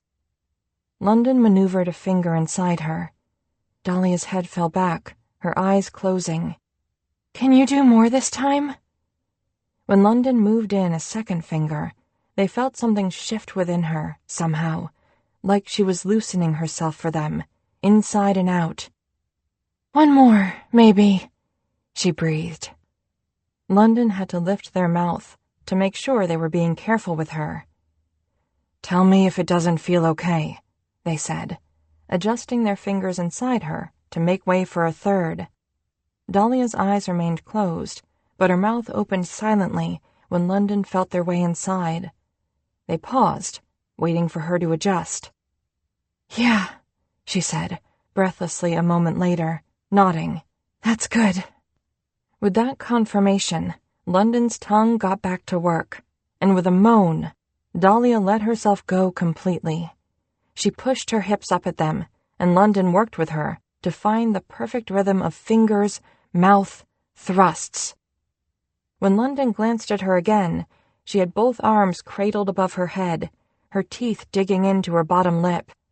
It felt like the opposite of her body language last night, when she'd needed London close, their body trapping hers, keeping it safe.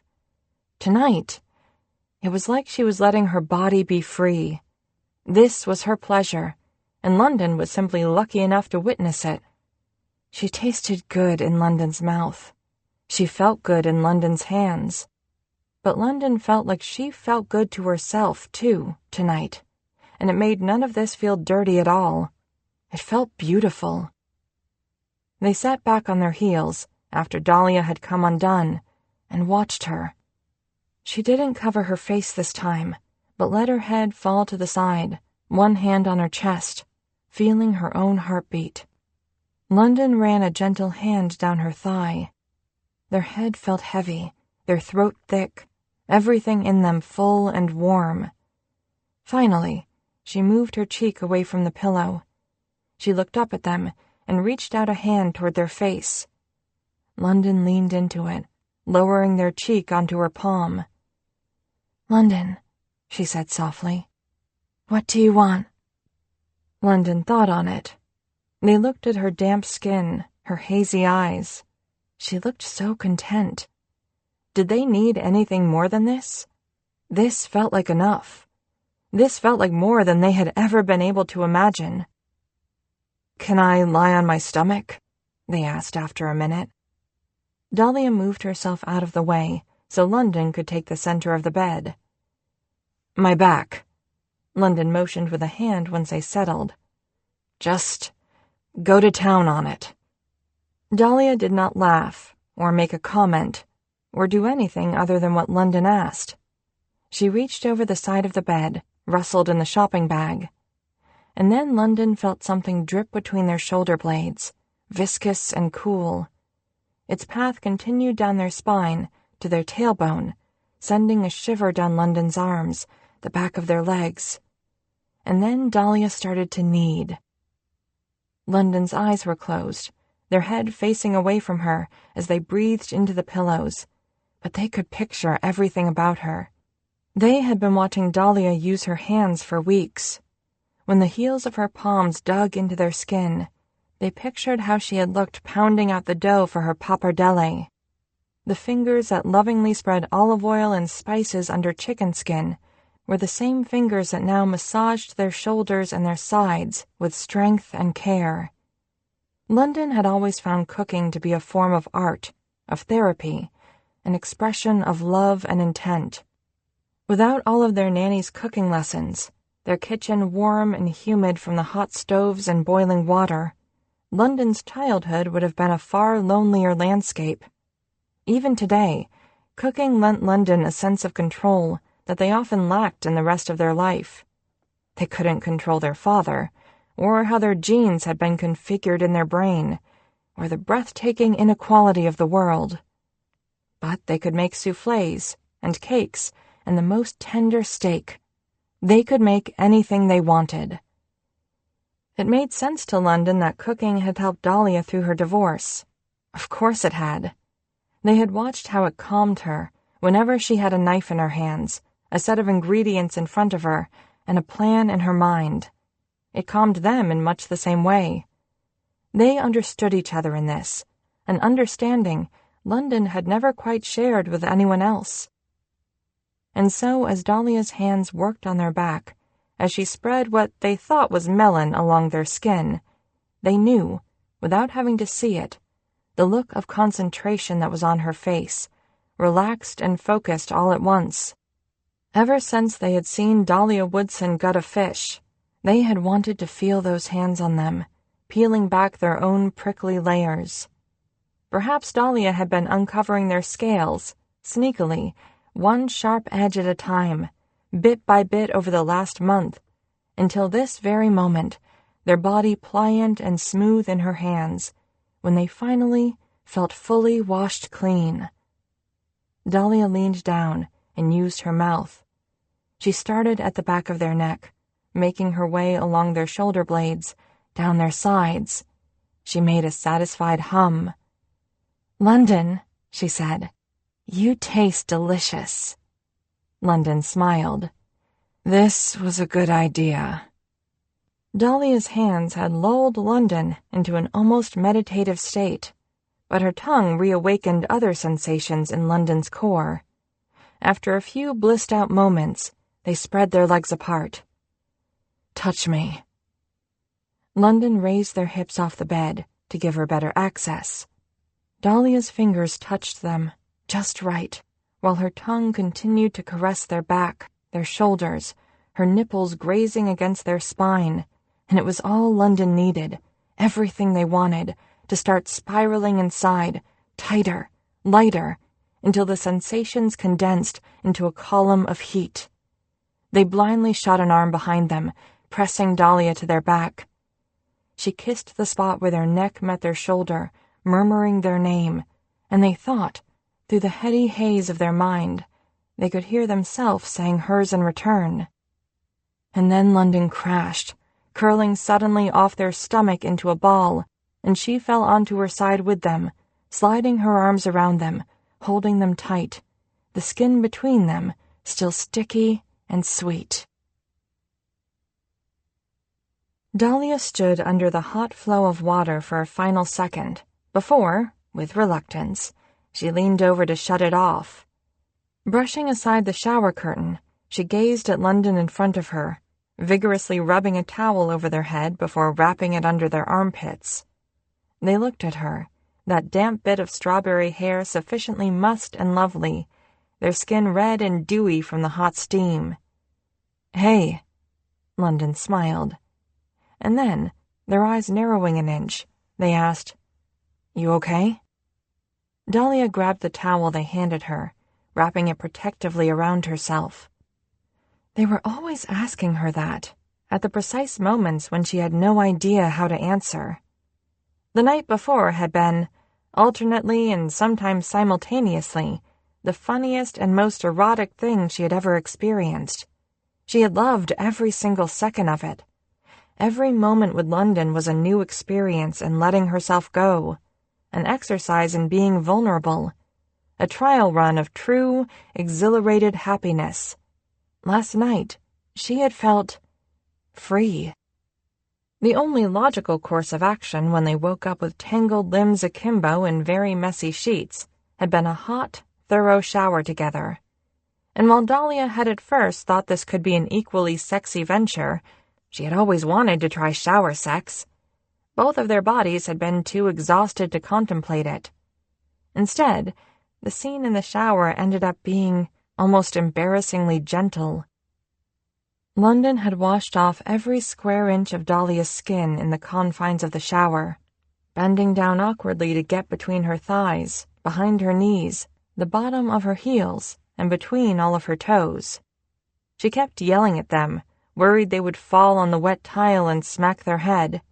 But then they'd touch her with such reverent attention that she'd go speechless again. There were patches of herself, sore from how determinedly London had sucked sticky sweetness off of them, shocked at being seen and adored, that she wasn't sure she had even been aware of before. She had attempted to return the favor, scrubbing down London's back and shoulders, all of their hidden crevices, wanting to make them feel clean and renewed and cared for. And now, as she stood dripping in the shower, watching London dry themselves off and brush their teeth, such ordinary, intimate things, Dahlia felt frayed at the edges, like she felt too big for her body suddenly, like she didn't know how to proceed without her limbs falling apart. "I'm going to need another towel for my hair," she said eventually, motioning limply to her head. "This is a 2-towel affair." "Of course." London handed her another towel, and she scrunched her hair in it, grateful for a practical, normal action. "You didn't answer me," London said as they watched. "Are you okay? You seem a little shaky." Dahlia twisted the towel on top of her head. "I'm tired. You are exhausting me, London Parker." A grin jerked up a corner of their mouth. "I would apologize, but I don't really feel sorry." Dahlia shook her head, but she grinned too. Smug, sexy London was too much. "I think I need a night to catch up on sleep," she said. "Is that okay? We can collapse in our own beds tonight and pick this back up tomorrow?" The more she thought about it, the more she knew she needed this.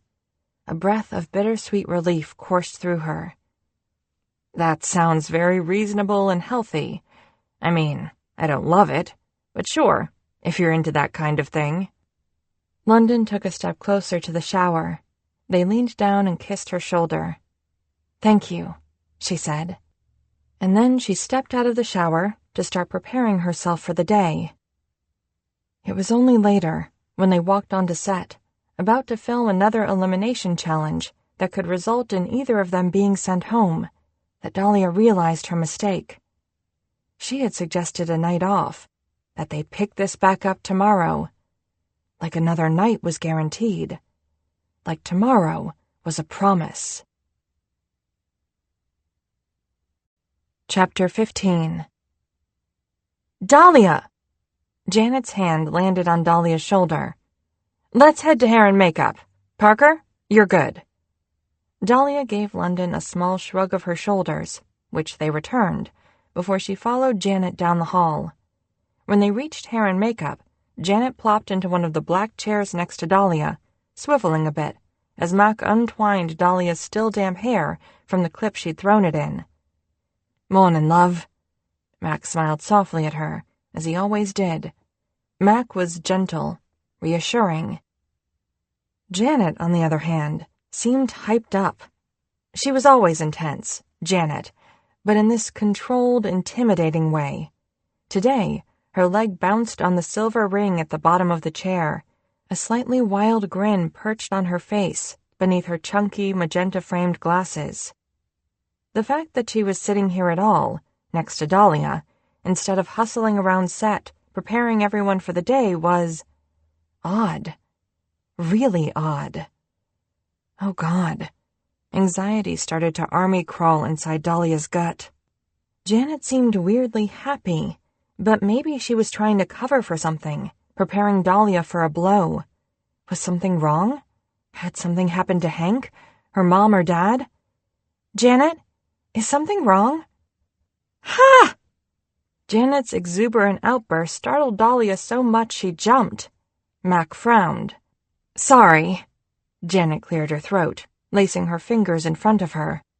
"No, Woodson, for once, nothing is wrong. In fact, Season 8 is going incredibly right." Janet leaned forward in her chair. "Dahlia, you must know Chef Special's ratings have been tanking the last few seasons." Dahlia breathed in deeply through her nose. Her heart felt tender from last night, the whole ruckus of the last few days, and all she wanted was to get through another day's cook and then curl up in her bed for 10 hours. She did not give a flying fig about ratings, and she had no clue why Janet was talking to her about them. "There are so many cooking shows now, on every single platform," Janet continued, waving a hand in the air. "On Netflix, every other random streaming service that seems to pop up every month these days, even YouTube. Chef Special is old hat now. We've been losing viewers left and right. But..." Janet leaned back in her chair, a satisfied grin on her face. "As I predicted, London Parker has changed all that." Dahlia's neck swiveled toward Janet so quickly it hurt. Mac tisked under his breath. "London? What do you mean?" "Well, you know, there's the whole Team Lizzie versus Team London thing." "Excuse me?" "Oh." Janet's eyebrows raised, seeming genuinely surprised. "I figured you'd be following it." She dug her phone out of her pocket and did a quick search before handing it over.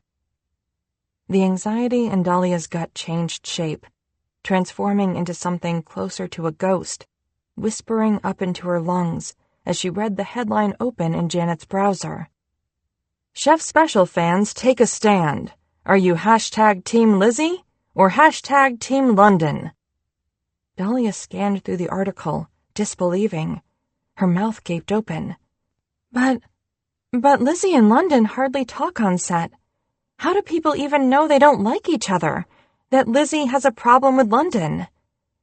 For the first time since she'd greeted Dahlia 10 minutes ago, Janet looked uncomfortable. "On the first episode, when the judges were praising London's lamb, one of the cameras caught Lizzie rolling her eyes. And then Lizzie said some things in one of her solo interviews. What? Dahlia looked up from the phone. She felt like she kept talking in all caps, but there was no other way to respond. What did she say? Janet scrunched her mouth to the side, like she'd tasted something sour. That's not important. Nothing that would surprise you, or London. She leaned forward, placed a hand on Dahlia's knee. Anyway, that's not why I wanted to talk to you. You know we're all Team London, right? Janet glanced meaningfully toward Mac, who looked visibly uncomfortable, but nodded at Dahlia in confirmation. Dahlia felt like she couldn't breathe. If Janet was truly #Team London, she would have demanded they edit out that fucking interview.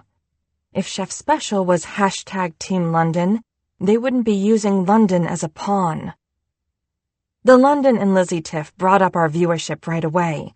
But then, Janet beamed, her hand still on Dahlia's knee. There was you.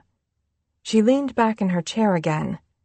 I expected some extra media attention when London informed us they would be out on the show, but I didn't expect you. Janet smiled, eyes bright.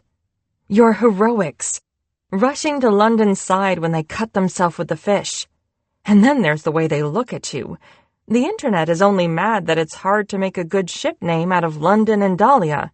Believe me, our team's working on it, but we're coming up short too.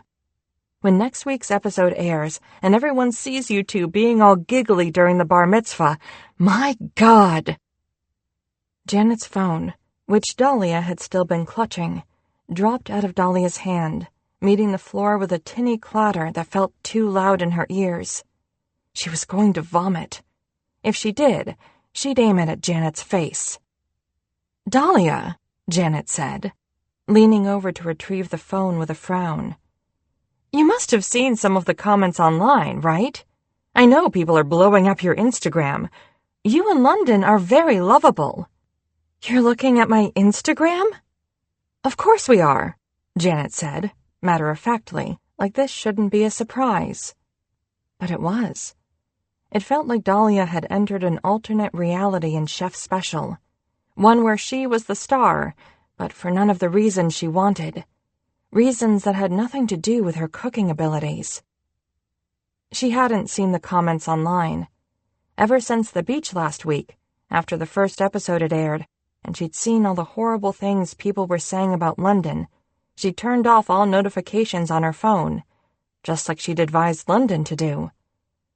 And she had been busy with other things, like deluding herself into believing she had entered into a private relationship, apparently.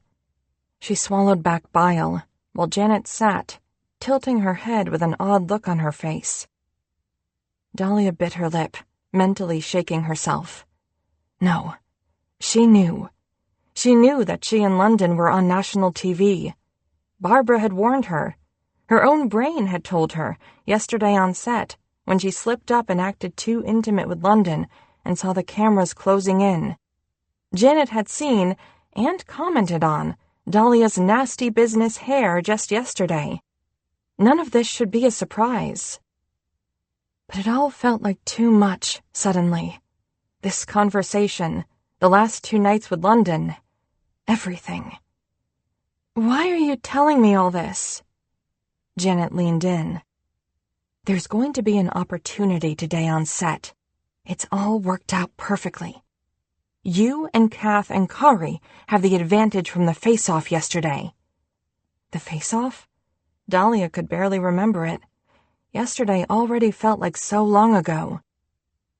You're going to get to save another contestant.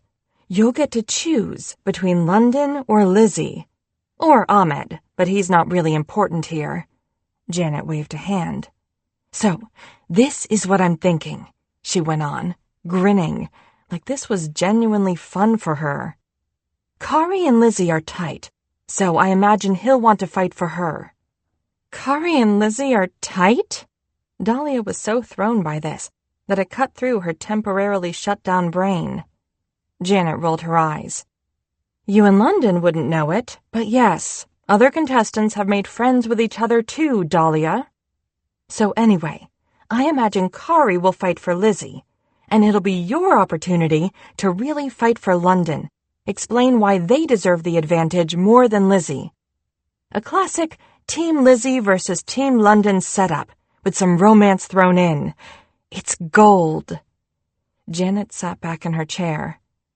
I thought I'd warn you, so you'd be prepared when you're up there, so you can maybe think of some real good zingers about Lizzie or something. Janet snorted.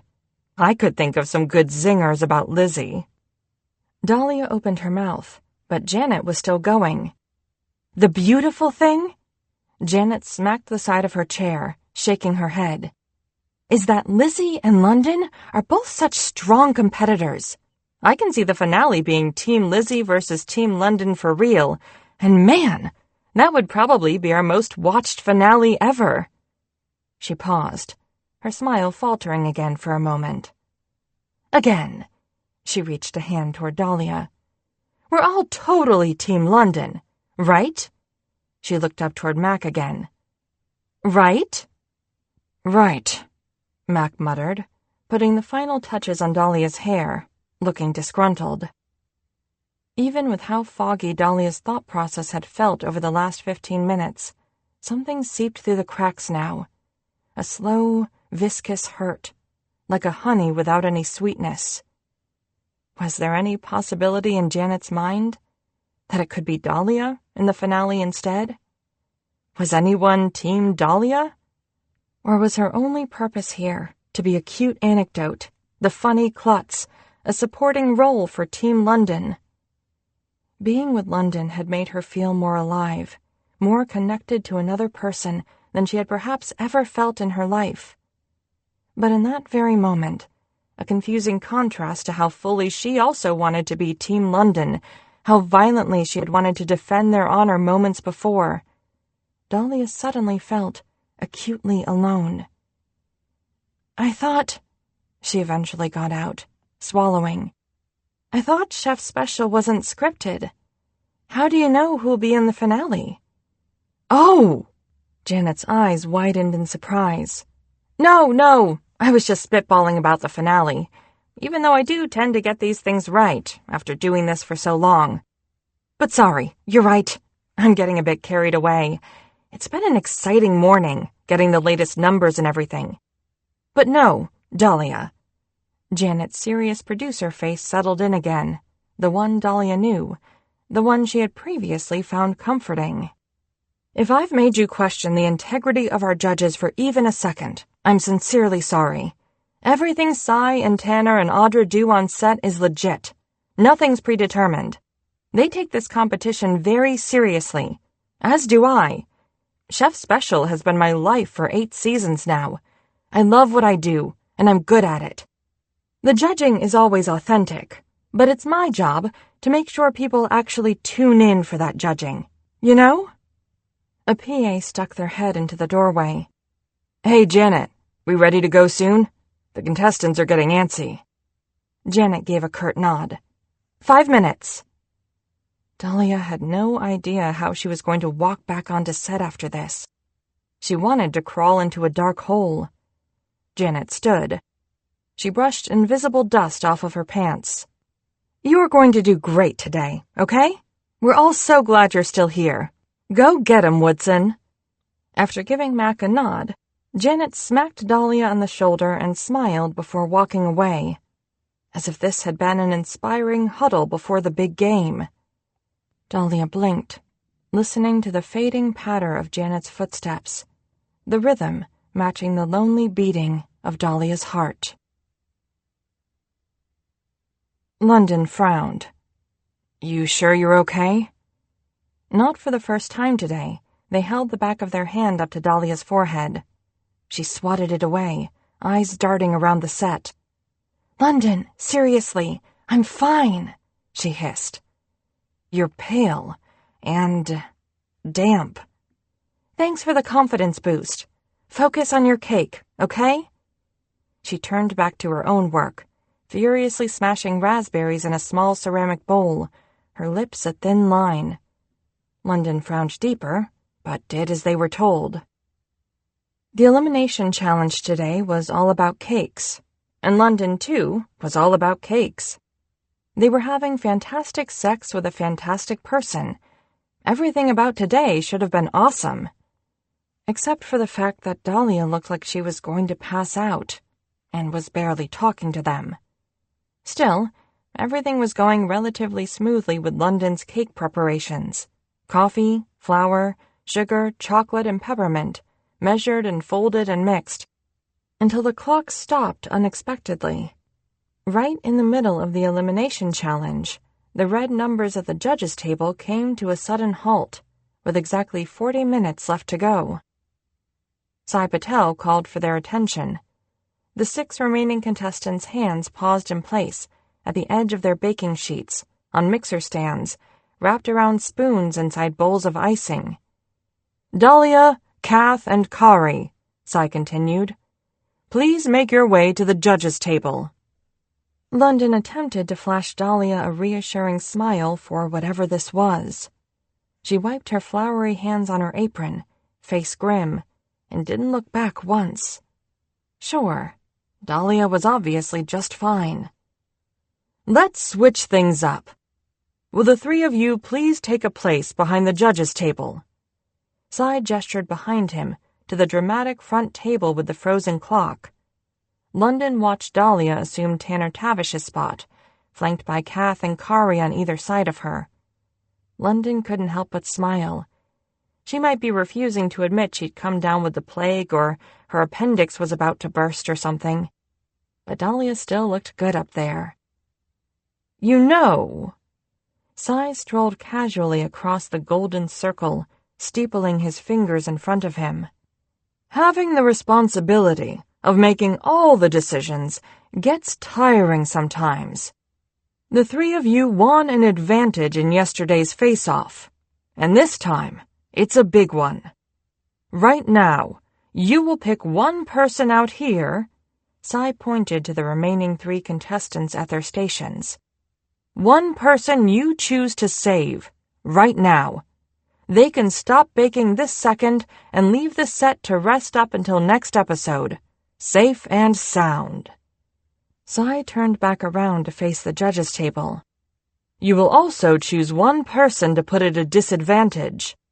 They will have to finish their cake 15 minutes early." London's eyebrows lifted. Damn, that was an intense disadvantage. Baking was all about timing. They were told they'd have 60 minutes to bake. There was literally nothing you could do if your cake wasn't already in the oven. "That seems harsh, boss," Kath voiced out loud. Sai smiled good-naturedly. "Perhaps. But if you had timed things well, you would have already planned to take your cake out of the oven 15 minutes early to allow it to cool before applying your icing. This disadvantage will simply require some creative thinking.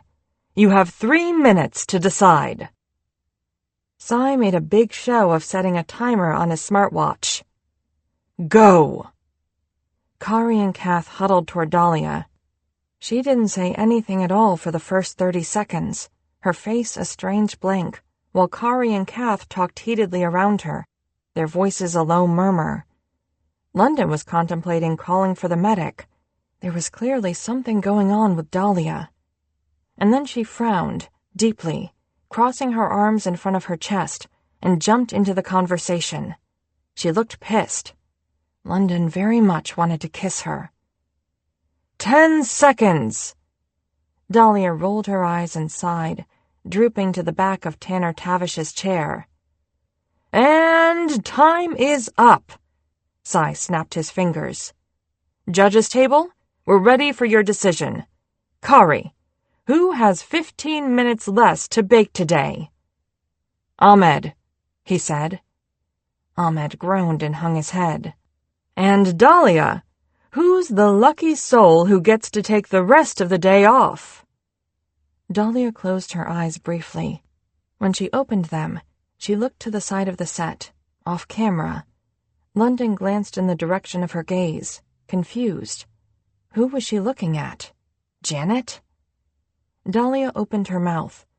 and it wasn't until her tongue lifted to roll out an L that London even thought about what she was going to say. It wasn't until she finished it with Izzy that London realized they'd been positive she'd say something else. It sounded wrong.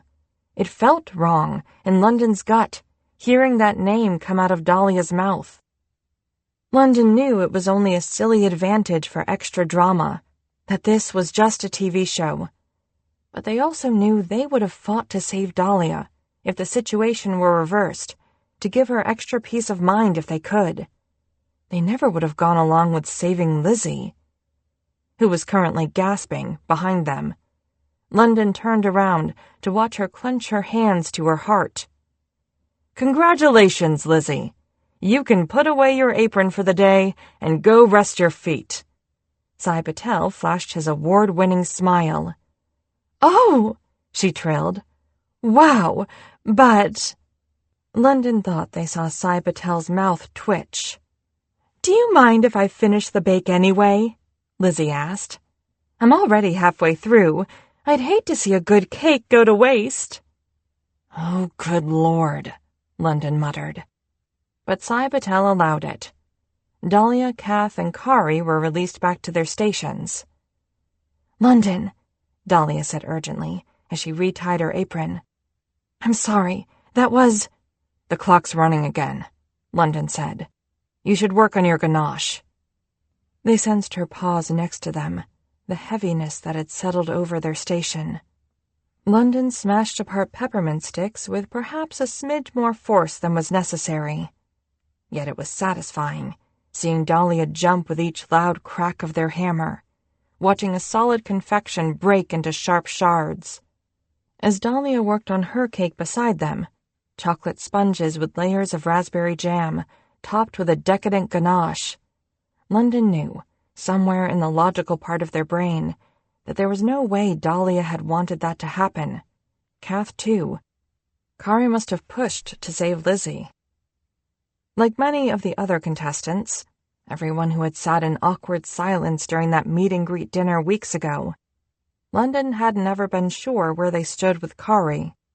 No one else had stomped off that night like Lizzie had. But that didn't necessarily mean anything. Maybe Kari thought they were an abomination, too. Either way, Dahlia should have fought harder for them than Kari fought for Lizzie. London felt good about their cake. They weren't worried about elimination. They didn't need the advantage.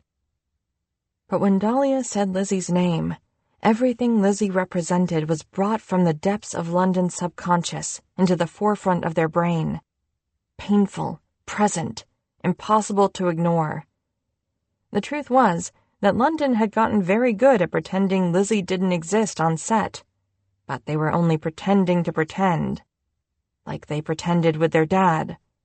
Like they pretended almost every hour of every day that they were in public.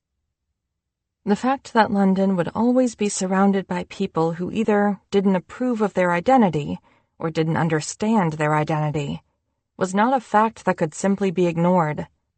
London could push it away in order to exist, but it was always lurking in the shadows, making London on guard for how they should act, what they should say in front of other human beings.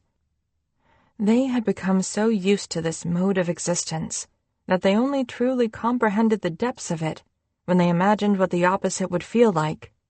If there was a society where everyone rejected the binary, where gender norms didn't exist at all, where bodies were just bodies, everyone real and valid and equally human, and you didn't have to worry about what people were assuming or not assuming about you. The idea made London feel so light and free that it was only then that they fully felt the weight of the invisible stress they carried, compacted in their bones. Except they didn't feel that stress when they were with Dahlia. When London was alone with Dahlia, their subconscious could let go. And when Dahlia said Lizzie's name, it was like London's stress brain jumped forward into London's Dahlia brain and ran around inside with muddy feet, leaving dirty stains on the floor. When the 60 minutes were up, London glanced behind them again. They were extremely pleased with their cake, but Lizzie's, which London had heard her tell the judges was called Strawberry Lemonade Afternoon, was stunning. The icing was perfectly scraped around the sides, offering artistic peaks of the lemon-yellow cake beneath. It looked airy and decadent all at once. The sugared strawberries on top were plump and bright. Lizzie had cut herself a piece and sunk a forkful into her mouth with a satisfied hum. With Lizzie's existence now more pressing in London's consciousness, they also had to accept how excellent she was. Lizzie was a true contender. Lizzie could win it all. And wouldn't that just be fucking typical? "Damn," Tanner Tavish said, when London brought up their cake. He tapped the tines of his fork against his mouth. "That is a good cake." "I agree," Audra nodded. "The flavor combination here is stellar. The richness of the chocolate and coffee really come through, but then your tongue finishes on the freshness of the mint. And your decoration of the smashed peppermint around the sides is so well done. It could have looked messy, but you've made it look sophisticated. Really lovely." "You knocked it out of the park," Cy said. This would have been a good day, London thought. Dahlia did well, too. She looked shocked to be in the top 3, but the judges had really liked it. "The ganache is smooth as velvet," Cy said. "The cake is rich, but the tartness and sweetness of your raspberry filling balances it out perfectly. Sure, the flavors could have been more creative, but this is a well-executed dessert. Nice work."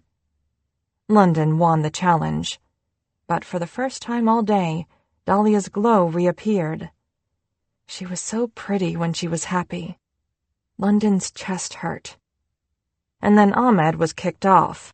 Creative thinking had not apparently helped Ahmed's cake, which didn't have enough time to finish baking, which was too hot for his icing to even attempt to adhere to. Once the cameras turned off, London walked over to him to say goodbye, feeling ready to punch something. "Hey, London!" Ahmed actually smiled at them. In fact, Ahmed was almost beaming. "Look, that was shitty, Ahmed. I'm sorry." London crossed their arms over their chest and shook their head. This disadvantage had been unfair. "It's cool. It's a competition." Ahmed shrugged. "If anything, it surprised me they thought I was enough of a threat to give me the disadvantage. Almost made me a little cocky there for a second." London tried to smile. They realized, with clarity, how much they liked Ahmed. Ahmed had smiled at London during the meet-and-greet dinner. Ahmed and London were not friends, necessarily, but Ahmed had always been cool with them. London had been really lucky, they knew, getting Ahmed as a table-mate for so much of this competition. His acceptance had let London feel comfortable, had given space for them to cook at their best. One more person London could slot into the "you can relax" side of their brain. And now he was leaving. "Listen, London, don't feel bad about me. This is the longest I've ever been away from my wife and kids, and honestly, I've been losing my damn mind. The fact that I even made it this far will definitely be my coolest dad moment ever, so I'm good." London held out their hand. Ahmed glanced down at it, and then he pulled London in for a hug. "Take care of yourself, London," he said near London's ear. "Don't let the bastards get you down." Ahmed stepped back and patted London on the shoulder with a genuine smile, and then he walked away for his final solo interview. London turned back around. Dahlia waited for them with nervous energy, shifting from foot to foot, twisting her hands. "Hey," she said, "let's go." She turned on her heel and hustled under the wooden archway toward the exit briskly, with purpose. London had to jog to catch up with her. They headed in the direction of the hotel in silence, the muggy night air filling London's lungs. "Good job," London said after a few minutes, deciding to take a neutral route of conversation instead of, "What the hell is going on with you?" I know you get nervous about desserts. Hopefully this made you realize you shouldn't." "London," Dahlia said, stopping in the middle of the sidewalk. She dropped her head into her hands. "I know you're mad at me about the Lizzie thing, and you should be. I am so sorry."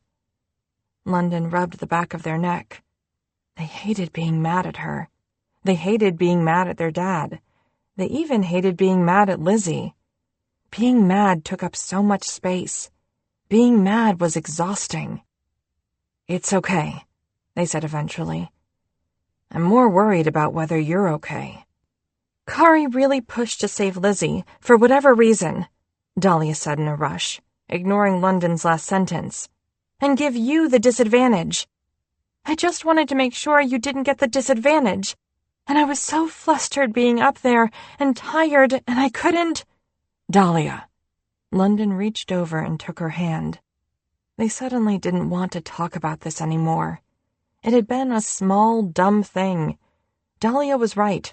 At least they hadn't gotten the disadvantage, which could have been disastrous. They pushed Lizzie away again, back into the recesses of their mind where she belonged. "It's cool, okay?" they said. "We both made it through another elimination. We're both still here. That's all that matters." And this had been a big elimination to survive. It was Thursday now. They had a 3-day weekend ahead of them, and the next elimination challenge wouldn't be until Tuesday. They had both just earned themselves 5 more days of being together. And London still wanted that. London still wanted to fall asleep next to her tonight. "Do you think Ahmed's pissed at me?" Dahlia asked. "I meant to apologize." "Nah, Ahmed's good," London answered.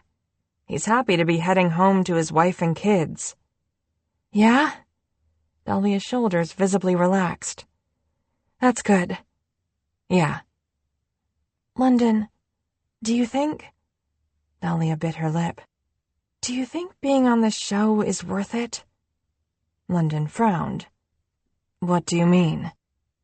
Dahlia looked away, hugging her elbows to herself and shivering a bit, even though it was warm out. A long moment passed. "Never mind." She shook her head before smiling at them. But it was such a small, forced smile, the most un-Dahlia-like thing London had ever seen. She turned and kept walking toward the hotel, the now familiar sounds of the city filling in the silence. London followed, trying to think of some way to bring her back to them. "You deserve part of my win, really," London said, as the hotel came into view. "You were the inspiration." "But," Dahlia frowned, "I don't even drink coffee." "Yeah, which makes no sense. The coffee part was me.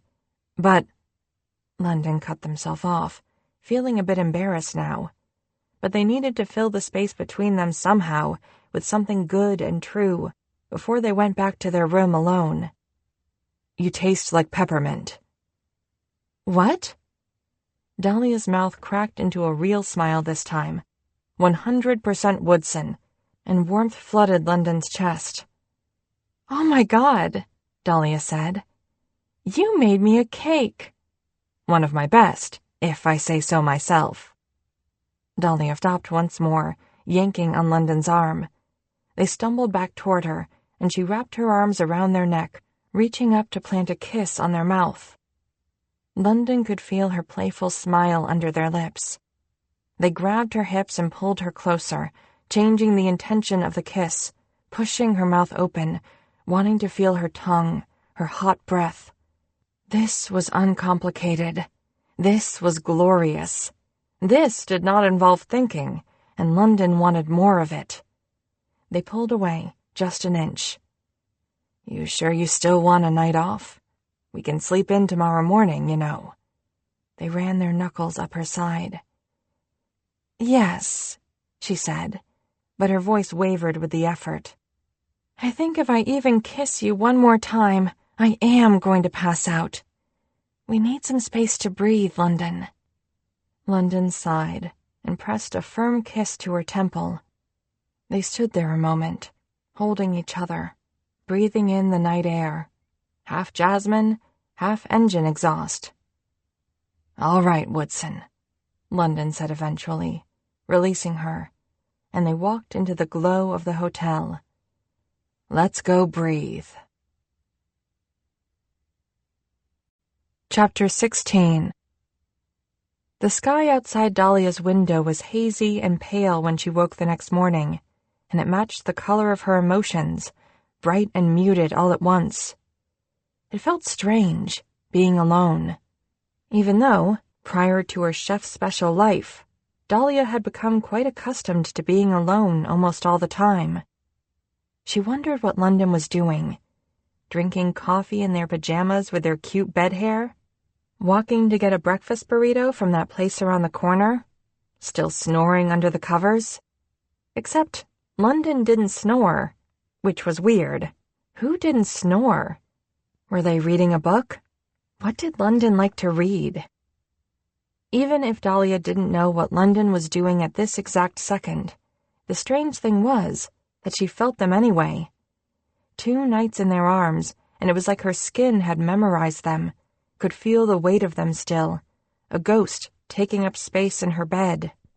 Knowing they were down the hall, a few rooms away, only made it worse. She ached for the comfort of their proximity. But she had to sort out her head first, because the last 24 hours had made that an absolute mess. Ever since she'd talked to Janet yesterday, her mind had felt twisted, like she was looking at her own memories through a contorted looking glass. Dahlia flipped onto her other side, away from the window. The conversation with Janet would have been enough to ruin the day, but then there had also been that whole dumb advantage. It had been awful, saying Lizzie's name. As Janet had predicted, Kari had fought for Lizzie to walk free and for London to get the disadvantage. Kath had tried to play the peacemaker, making the compromise that Lizzie would get the advantage, but London wouldn't get the disadvantage. And then time had been up. But a part of Dahlia wondered if she would have fought even a little harder, if she would have said London's name anyway when Cy called on her, defying the group's decision. If she didn't know, now, that saying Lizzie's name would be going against the narrative, that it would make Janet surprised, and that Dahlia wanted to leave Janet surprised. Because Dahlia didn't want to be a pawn either. She curled into a tiny ball, shutting her eyes against the daylight. As the day had gone on, Janet's words had all sunk in a bit more. Most of it eventually felt less shocking than merely mildly depressing. This was a reality show. Of course there would be hashtags, small manipulations. Except, with each day that passed with Dahlia still in Los Angeles, with each new day spent with London, Dahlia had started to forget that none of this was normal. And there were certain things Janet had said that refused to sink in, that kept bouncing around Dahlia's head. I can see the finale being Team Lizzie versus Team London for real, and man, that would probably be our most watched finale ever. And right before she had walked away, "We're all so glad you're still here." It had felt patronizing, like it was a surprise that Dahlia was still here. Dahlia wasn't delusional.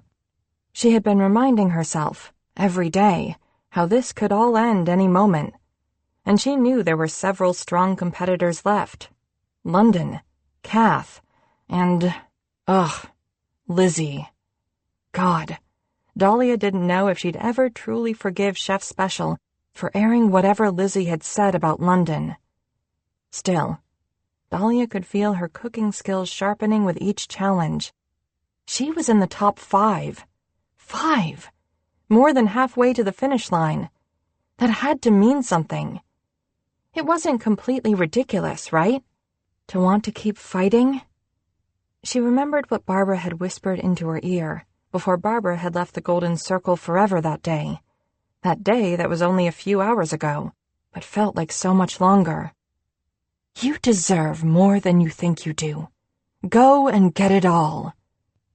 Dahlia liked to think that by get it all, Barbara had meant she believed Dahlia could win $100,000. Even though in her heart of hearts, Dahlia knew Barbara was talking about more than just that. And right now, thinking about more than just that, actually getting it all, only felt overwhelming.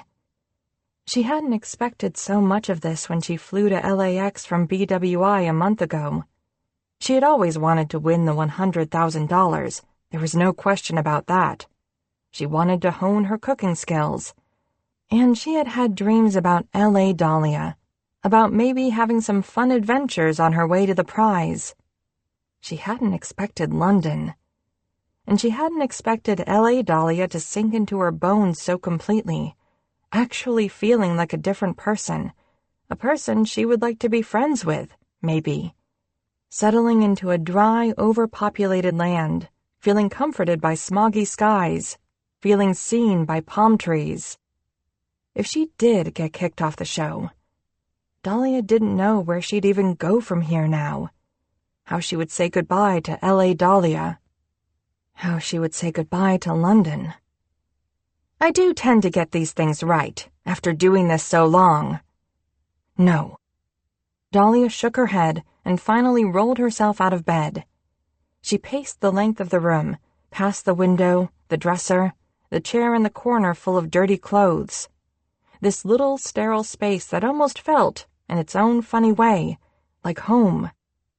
Because Dahlia had been here for so long.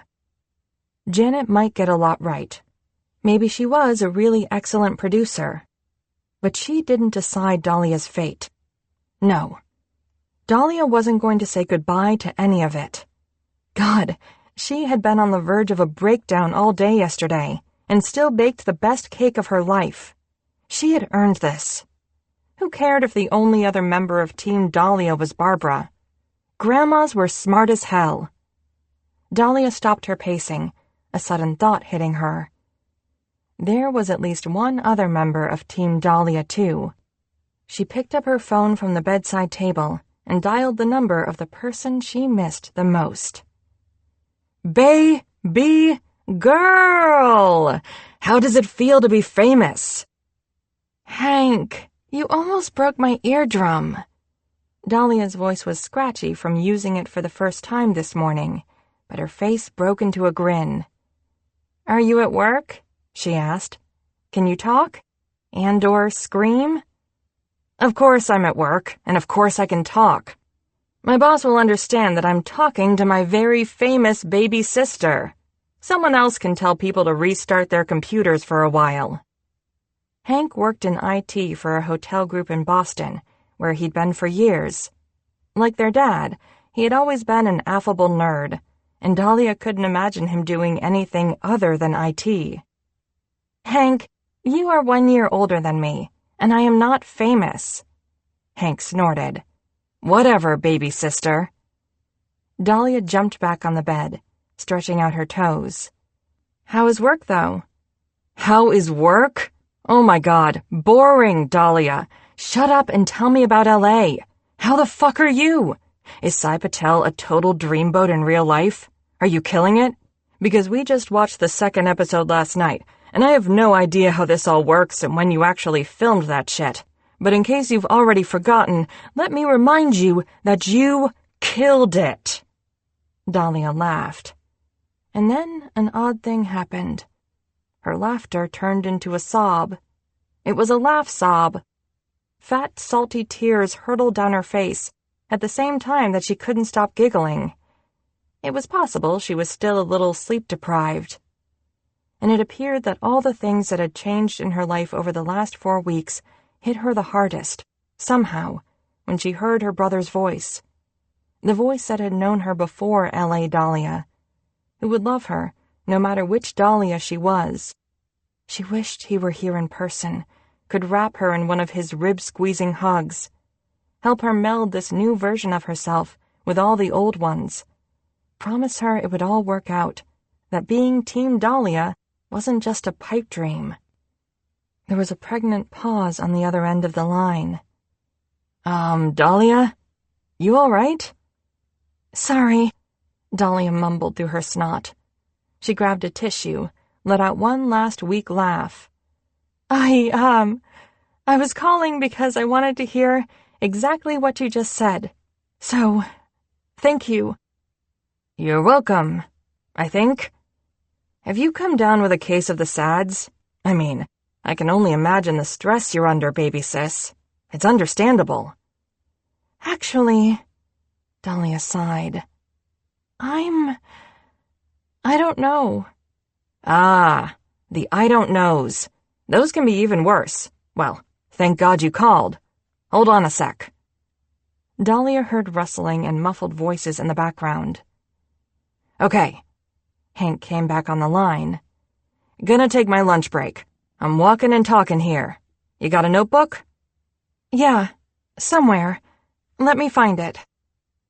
Dahlia put Hank on speaker and stood up, looking around her wonderful disaster of a room. She tossed clothes around, searching on the floor. She could tell, from the increase in background noise on Hank's end, the moment he exited his building and walked into Copley Square. There are a lot of tourists around today.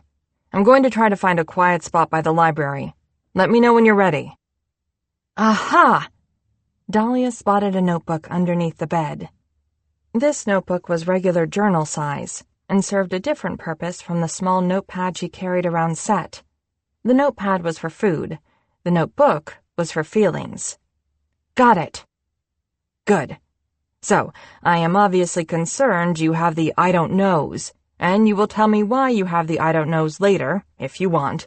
But I have to say, I'm rather excited that you called. I've been storing up some truly killer ideas for a while now. Fantastic. Go for it. Dahlia settled back onto the bed, leaning against the headboard. Top 10 Britney songs, 2001 or earlier only. Dahlia rolled her eyes so hard she was positive Hank could hear it. Hank, we have done Britney before, like 5 times at least. But we keep leaving off key tracks. I realized we hadn't included I'm Not a Girl, Not Yet a Woman on any of our previous top 10s, and it's just egregious. Hank and Dahlia had been crafting top 10 lists to combat the SADS, or apparently the I don't knows, for well over a decade now. It started during their parents' divorce, when Dahlia was in 5th grade. Dahlia had a particularly hard time when their dad moved out, and one night, when Hank heard Dahlia crying, he came into her room and sat on her bed, combing her hair with his fingers until she calmed down. And then he asked her to list her top 10 Lizzie McGuire episodes. Dahlia had sat up in bed immediately, taking the task so seriously that she eventually had to find a notebook to scribble her thoughts, crossing out and rewriting until she had her perfect 10 episodes. Then Hank had asked her to write down her top 10 lunches from the New Bedford Intermediate School cafeteria. Looking back, Dahlia was still floored by Hank's genius, still didn't know what made him ask her those things at that moment. But by the time Hank left her bedroom that night to return to his own bed, Dahlia felt significantly less sad. She fell right asleep. No more Britney. How about... Dahlia tapped her pencil against a blank page. Top 10 cheeses. Now Hank laughed. No way we haven't done that one before, too. I swear we haven't. I know we've done ice cream several times, but we haven't done cheese. Fine, Hank sighed. Number 10. Swiss. Black. Dahlia stuck out her tongue at her phone. Her tears had dried completely now. Let's do Harvati for number 10. Hank groaned. This is why I don't do food lists with you anymore. Hank, Harvati is not that snooty. Dahlia Woodson, I literally have no idea what Harvati cheese tastes like. Dahlia smiled and listed numbers 1 through 10 in her notebook. She wrote Harvati on the 10th line. I'm assuming you wouldn't support American cheese for number 9. Dahlia chewed on her pen cap before answering. No, let's do it, she said. American is delicious. As she wrote it down in her notebook, she grinned, imagining what London would say. They would stare at her list in dismay and then gesture wildly with their hands. "American cheese isn't even cheese, Dahlia," they would say, and then she would kiss them. Hank and Dahlia finished the cheese list.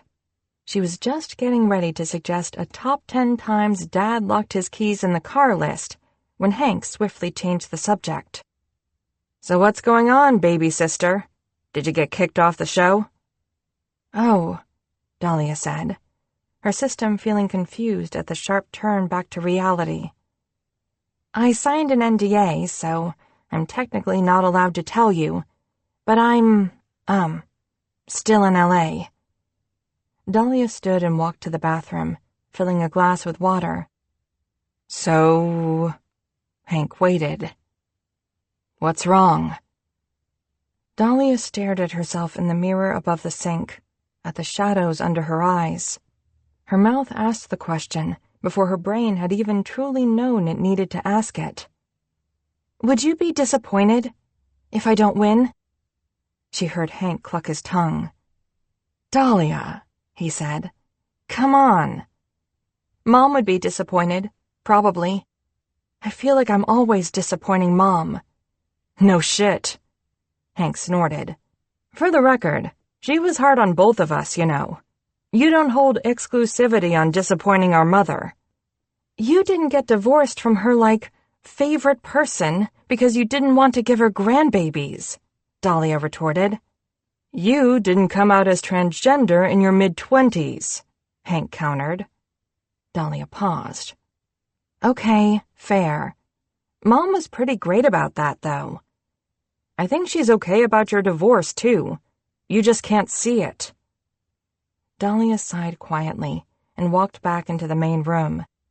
Hank didn't know how excited their mom had been whenever she visited Dahlia and David at their house in the burbs, the way her eyes lit up when she talked about grandkids, the way that light had been extinguished when Dahlia broke the news about the divorce.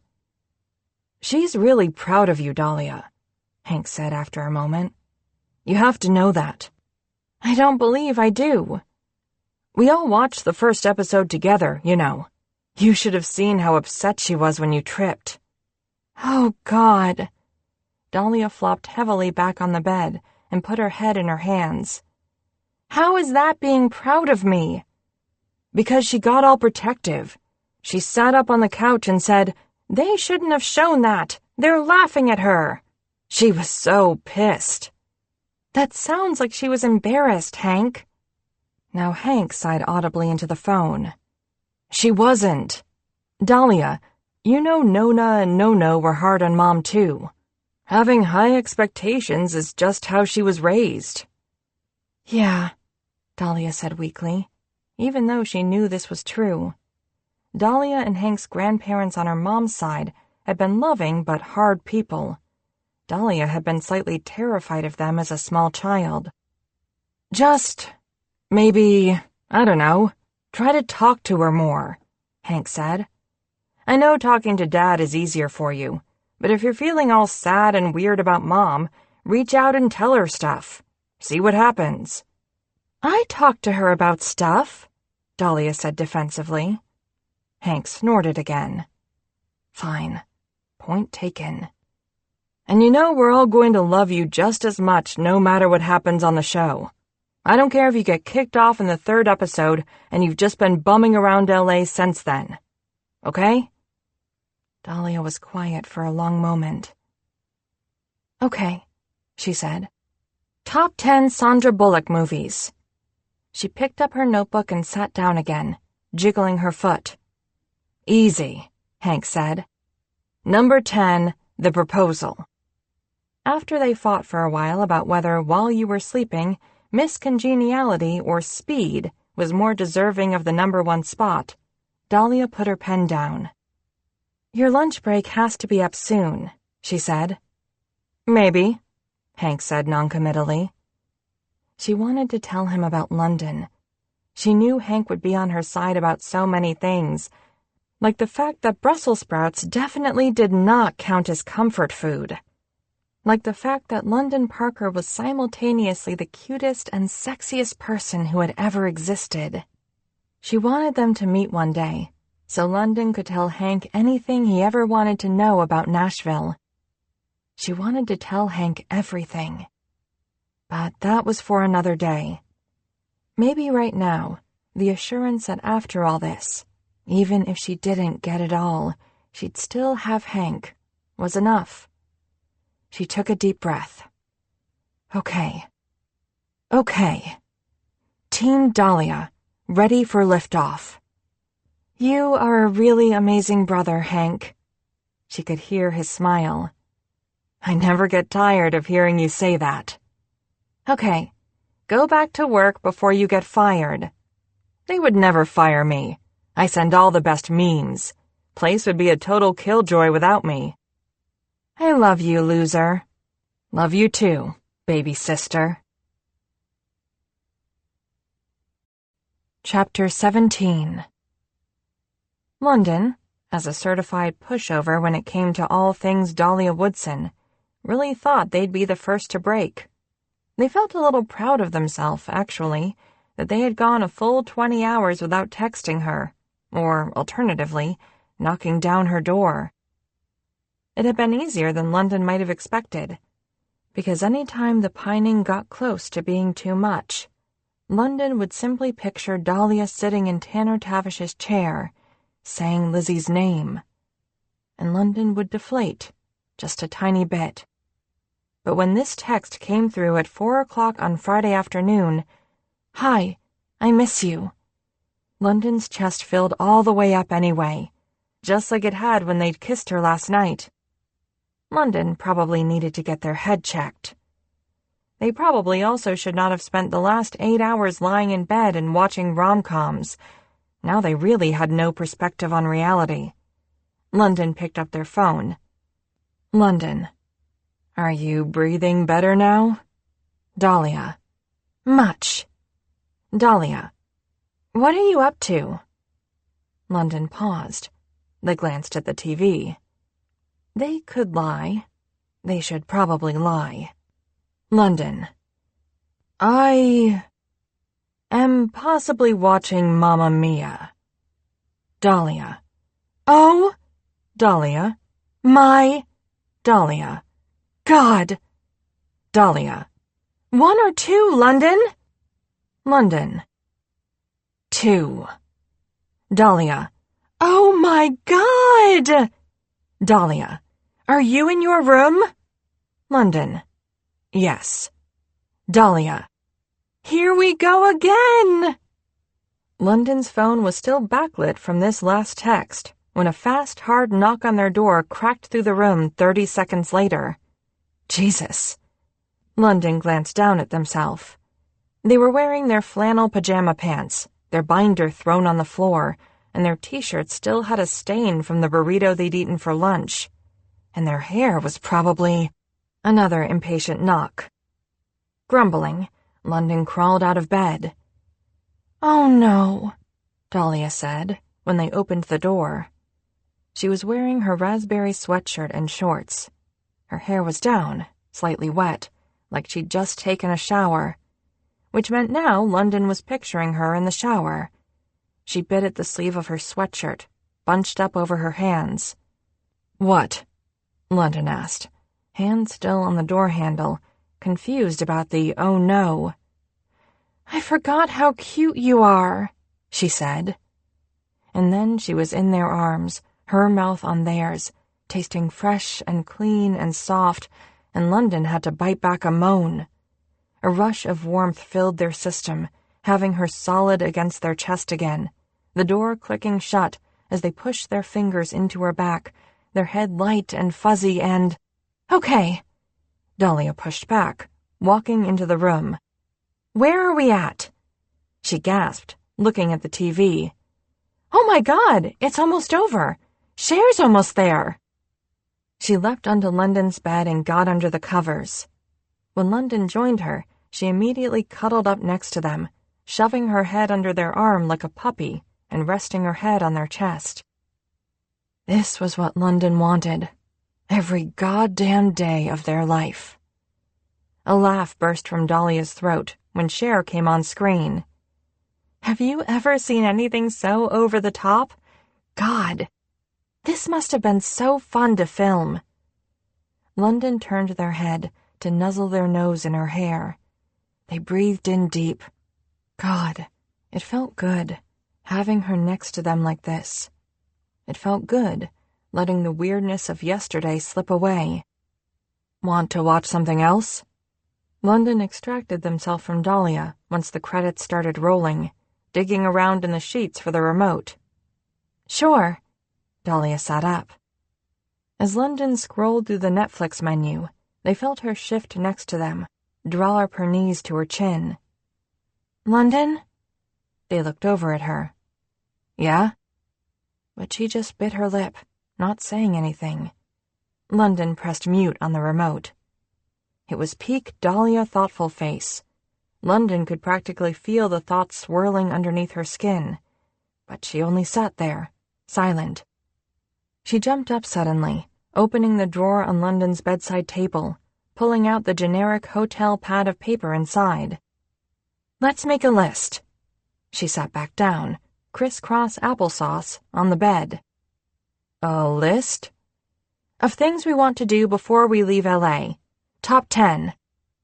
Something twisted inside of London's gut when Dahlia said that phrase, before we leave L.A. She started scribbling something down in that messy, loopy handwriting. I want to go to Hollywood and take a selfie with Dolly Parton's star on the Walk of Fame, for Hank, she said, before looking back at them. What about you? London just stared at her. They couldn't think of a single thing, other than simply being with her, staying on Chef's Special for as long as humanly possible, sleeping next to her. They didn't want to think about leaving L.A.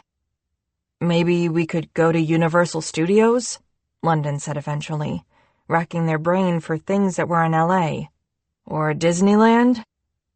Dahlia smiled before she caught herself and shook her head. I've always wanted to go to Disney, but no, too expensive. I could pay, London offered. I don't mind. No, Dahlia said, immediately, sharply. No. Actually, pretty much everything on this list has to be cheap or free. I sort of blew my budget already on ride shares when I was sightseeing last weekend. Anyway, there are a ton of free things to do in L.A., she said, voice businesslike now, like she was a travel agent giving a PowerPoint presentation. I want to go to the last bookstore. Oh, and there's another one I read about that's devoted completely to romance novels. She wrote bookstores next to the number 2 on her list. Okay, what's something else you want to do? She asked. You have to contribute at least one thing to the list. Please, she added. There's an art installation outside some museum, they said, after a moment of thought. They had seen pictures on Instagram. A bunch of lamp posts all together. It's supposed to look cool at night. Dahlia nodded emphatically and wrote it down. Want to go tomorrow night? She looked up at them, her eyes full of a cautious hope, almost like she was nervous. Almost like she was asking London on a date. Sure. London's stomach flipped. Cool. She smiled, face relaxing, and looked back down at the list. And I want to go back to that beach with you, London said, their mind racing now to what they truly still wanted to do in L.A. In Malibu. I want to make out with you for real there, like flat out on the sand, full body making out, like you'll have sand stuck in your hair for days level of making out. Dahlia laughed, and it was the most magnificent sound. Maybe it hadn't even been a full 24 hours since they'd been apart, but London had missed it anyway. That sounds rather unfair to my hair. London shrugged. It's what I want. Dahlia stuck her thumb between her teeth, grinning. I can't see engaging in full-body making out with you that doesn't result in full-body sex. All right, then, London said. Write it down. Dahlia wrote next to the number 4, sex on the beach. And then, maybe. Excuse me, London scoffed, and reached over to grab the pen from her hand, scribbling out that last word. You can't maybe your own suggestions. Dahlia sputtered. All I'm picturing is sand in the vag, and doesn't that seem uncomfortable? Well, bring a towel, London growled, and Dahlia laughed again. Okay. Oh, and I want to go to Koreatown, she said smoothly, like this transition made sense, and London was tempted to check off number 4 right now, beach or no beach. Taco trucks, they said, to get their mind out of the gutter. Those are cheap, they added. Dahlia wrote it down. They came up with 4 others: Santa Monica Pier, the Getty, Grand Central Market, Sunset Boulevard. And then Dahlia put down her pen, smiling. Know what else is cheap? Ice cream. We definitely need ice cream before the next movie. She stood. Let's do an AM/PM run. London looked down at themselves again. I can't go out like this. Dahlia rolled her eyes. To the gas station? Yes, London, you can. And just like that, she was dragging them out the door. A half hour and a shared pint of Chunky Monkey later, Dahlia's body was curled next to London again, and they were a quarter of the way through Always Be My Maybe. London had attempted to slide their hand under her shirt 10 minutes ago, and she had slapped it away, saying distractedly, Stop it, I've never seen this before. Her eyes glued to the screen. Having now spent 9 hours watching movies, London's own eyes felt dry and sore. The heat of her body next to theirs made them sleepy. They were fine with a simple night of movies and cuddling, they supposed. Mostly. They ran their fingers through her hair. That could be you, you know, they said, referencing Ali Wong's celebrity chef character on the TV screen. Dahlia shook her head against their chest. No, that should be you. London was quiet a moment, fingers still in her hair. I don't want that, they said. Me neither, she murmured. A few minutes later, she hugged London's torso tighter. What am I going to do, London, after this? London tried to look down at her. What do you want to do? I don't know, she whispered. They placed their lips on her forehead. I think the dreams we have when we're kids matter. London had been thinking about this too, almost subconsciously, since they'd been out here. They were going to make more of an effort when they got back home to get into a music studio. There were a ton of people these days who were more passionate about podcasts than they were. London wanted to be around guitars, drums, pianos. They wanted to feel bass lines reverberating in their bones. They wanted to spend their days filling their guts with music. Maybe you should write. Dahlia released a breathy half-laugh. About what? I hate to break it to you, London, but my dad was wrong. Camp Sunnywood was in fact not worthy of a Pulitzer. Well, first of all, I doubt that. London moved their hand to rub her back. Write about what you know. A moment later, they added, You could write about food. Writing about anything won't pay my bills, she said. You're going to win $100,000, though, London said. You won't have to worry about bills. She didn't answer, but she gave their body another soft squeeze. London was sad that Dahlia's breath was already growing heavier, stretched out, by the time they got to the Keanu Reeves dinner scene. Dahlia would love this, but they were pretty sure she was already asleep. Then they heard her mumble something into their side. What? I'm going to disappoint you, she said. Her eyes were closed. What? London asked again. I disappoint everyone. Dahlia, London whispered, nudging her shoulder. What did that mean? She disappointed everyone. But she was already asleep. London frowned, running their fingers through her hair a moment more. Carefully, so as not to wake her, they reached for the side table, fingers fumbling for the remote. But before they could turn off the movie and follow Dahlia into slumber, before they could further analyze what Dahlia had just said, their phone buzzed. "London, seriously, was our dad always an asshole, and we just didn't know? Because he was our dad? I can't stop thinking about this." London blinked. Before they could think of what to say in response to this, Julie kept typing. "But our mom is so baller, and she wouldn't be married to such an asshole, right? But sometimes people in relationships do weird things. Ugh." London finally found the remote and shut off the damn TV. They stared at their phone, the only sound in the room now, the loud thud of their heart. They had been waiting for these texts, at least subconsciously.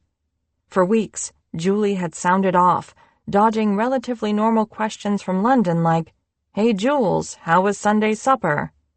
And Julie wasn't one to dodge, wasn't the kind of person to give vague one-word answers. Julie Parker usually told a person everything that was on her mind, whether they wanted to know or not. Yet suddenly, everything back in Nashville, according to her, was fine. Fine, fine, fine. London was starting to hate the word. But now that Julie was finally sounding like herself again, London felt queasy. "Julie," they typed, gathering their courage. "What's going on? What did Dad do?" And then, of course, she was silent. They extricated themselves from Dahlia, rolling her gently toward the other side of the bed. She went willingly, making a little humming sound. London turned onto their side, took a few deep breaths. "Julie?" They tried again. Sorry, London. Ben gave me tequila. He will be punished tomorrow. Ignore me. Everything is fine here. Love you." London stared at the phone for long, useless minutes, wishing her twins' ruthless honesty would magically reappear, even though they knew it wouldn't. Because the other thing London knew to be true about Julie was that she'd do anything in her power to protect those she loved. Sighing, London threw the phone onto the side table, rolling back over toward Dahlia, pulling her close. They wrapped an arm around her stomach, finding her hands, twining their fingers together. More indistinct murmurs rumbled from her chest as she wiggled her butt into them, and they couldn't help but smile into her hair. London knew, deep down, that they didn't need Julie to put two and two together for them. They didn't like that she was hiding the details, but London could guess well enough that having your child parading around in an identity you didn't agree with, on national TV no less, probably wasn't an easy thing for a proud man like Tom Parker to swallow. They just didn't know what to do about it, what it would feel like when they went back home, when they had to face their family and everyone they knew again. They'd outed themselves to millions of strangers. They knew there would be fallout. It was just so easy to ignore reality when they were on set, when they were here, next to Dahlia. London tucked their face into the warmth of her neck and closed their eyes, trying to calm their pulse. Maybe Dahlia and London had more in common than just cooking. They still didn't know exactly what Dahlia had meant before she'd fallen asleep. But maybe London knew a thing or two about being a disappointment. Chapter 18. Dahlia squeezed London's hand on the way back to the hotel from the set Monday night. They grinned at her. She grinned dumbly back. The past weekend had been incredible. Dahlia had decided to shove any lingering doubts about Chef's Special out of her mind, and for this one magical weekend, just be. No hashtags, no anxiety about eliminations, no cameras. She let herself have it all with London, one memory at a time. Everything had felt carefree and fun, exploring LA together, filling their stomachs with tacos and bubble tea and laughter and wine. And today, the magic had continued, even with the returned pressure of being back on set. They had worked together on a special group challenge, along with the other remaining contestants, cooking a meal for the chef's special crew. It felt so right, cooking side by side. Dahlia loved watching London work. Their plating skills were impeccable, so precise and beautiful. They were an artist. All the best chefs were.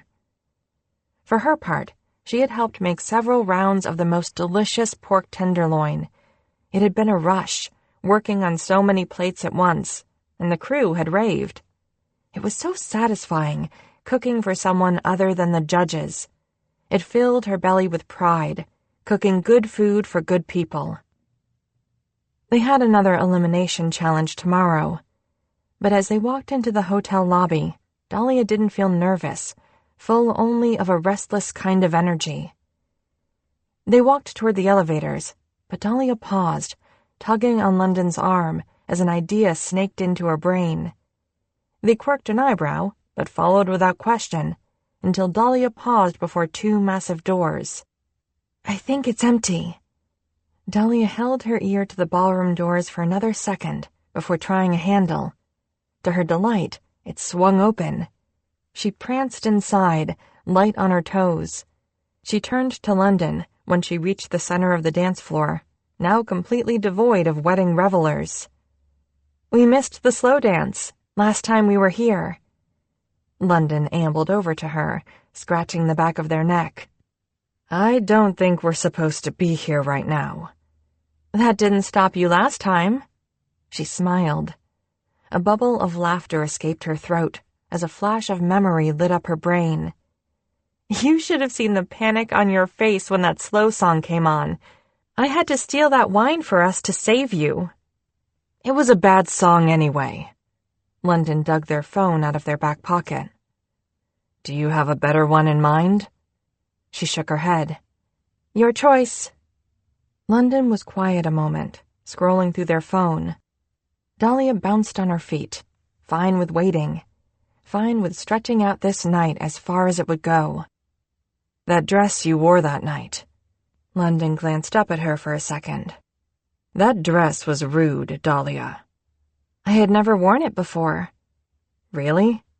London's eyebrows raised a smidge, a corner of their mouth lifting. They were pleased, she could tell, that they were the only one who had seen her wear it. "Yeah, I bought it as a bit of retail therapy one day, before I flew out. I had visions of maybe making a new friend in LA who might want to go out on the town one night." She smiled. "Turns out I got you." London finally made a selection and placed their phone on the ground. Dahlia moved to put her hands around their waist, but paused at the deep frown on their face. "What? You don't even want to slow dance with me when we are literally the only people here?" No, not that. It's just..." London waved their hand in the air angrily. "The sound quality of this phone speaker is atrocious. It's an insult to Sam Cooke, honestly." Dahlia reached around their waist and squeezed, shoving her face into their chest. "I'll take it." "Wait," London said. "Aren't I supposed to have my arms around your waist? I don't know what to do with my arms now." She pulled back to look at them. "Isn't that pretty gender-rolly?" "No, I'm taller than you. You put your hands around my neck, I put mine on your back. That's how it works." Dahlia settled her face back into their chest, squeezing their torso even tighter. "Too bad. I'm comfy here." She felt them shake their head, but their arms wrapped around her shoulders, their fingers brushing the back of her neck. It was more of a slightly swaying hug than it was a dance, but that was how she liked it. She closed her eyes, resting her forehead against their shoulder. "London?" she said quietly, after a minute of listening to the lyrics. "I think this is a sad song." She felt them kiss her hair. "All the best love songs are." Dahlia didn't know what to say to that, so she just held London Parker through another sweet, sad song. In the middle of the third song, London trailed their fingers up the nape of her neck, reaching into her hairline, massaging her scalp. Her eyes fell closed. "My dad has never used my pronouns," London said. Dahlia's eyes popped open. She tilted her head back to look at them, every other thought dropping out of her brain. "What?" London's eyes were unreadable. "I don't know why I wanted to tell you that just now, but there it is." "So he doesn't—" "Yeah. He thinks I'm going through a phase or something.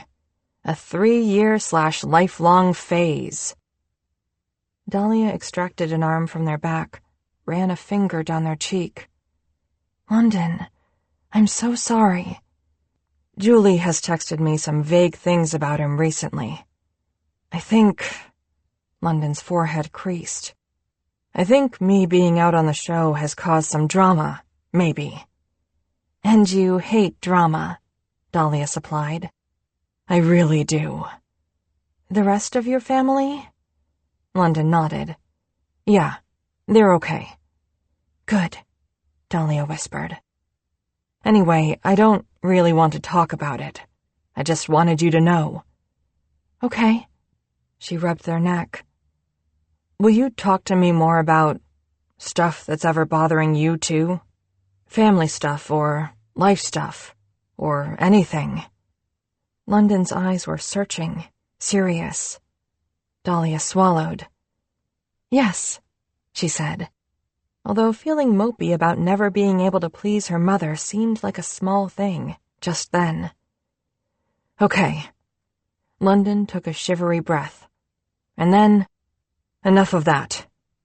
They leaned down and picked up their phone. "Let's get some air." Dahlia followed them through the ballroom, toward the door that led to the courtyard. It felt like she was walking through jelly. Rage seeped through her system with each step, with each second that London's words tumbled through her brain. He hadn't used London's pronouns once in 3 years?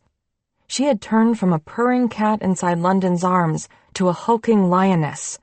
She wanted to roar, to sink her talons into London's dad's chest, watch him writhe in pain. Dahlia and London stepped out into the early evening, into the courtyard with the lit-up shimmery fountain under a purple sky.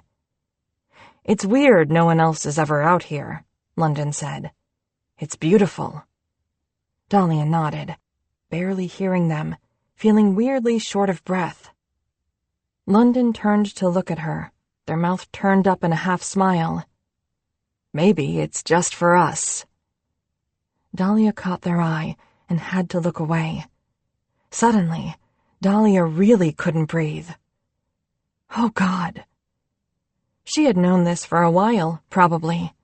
Maybe she didn't know it the last time they were out here in this courtyard, but at some point after that. Maybe the first time she'd actually pressed her lips to theirs. Maybe that morning in the shower, after the food sex. This weekend, probably, when they'd gone to bookstores and museums, and London had gotten a slight sunburn, and she'd been happier than she could ever remember being. But right now, as London took a step toward her, and she could already anticipate how their lips were going to feel in a few seconds, she knew. When London had asked her a few minutes ago to tell them things, anything that bothered her, she knew they meant it, and she knew she wanted to tell them. Anything and everything. When London had told her about their dad, she felt an urge to protect London with her life, to battle anything that ever caused them harm. Because she loved them. London pressed her back against the concrete wall, her bare shoulders scraping against its cold, unforgiving surface. She was wearing a loose summery dress, navy dotted with small light purple hearts.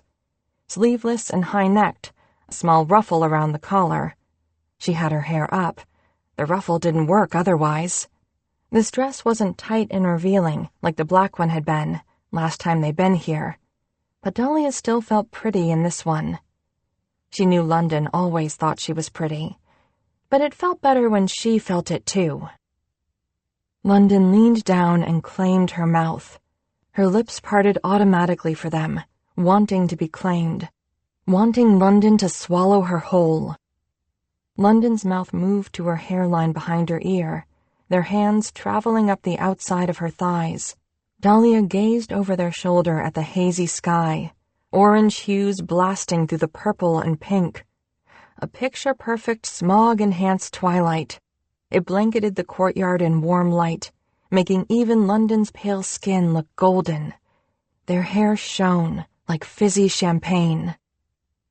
"London," she said, her voice strained.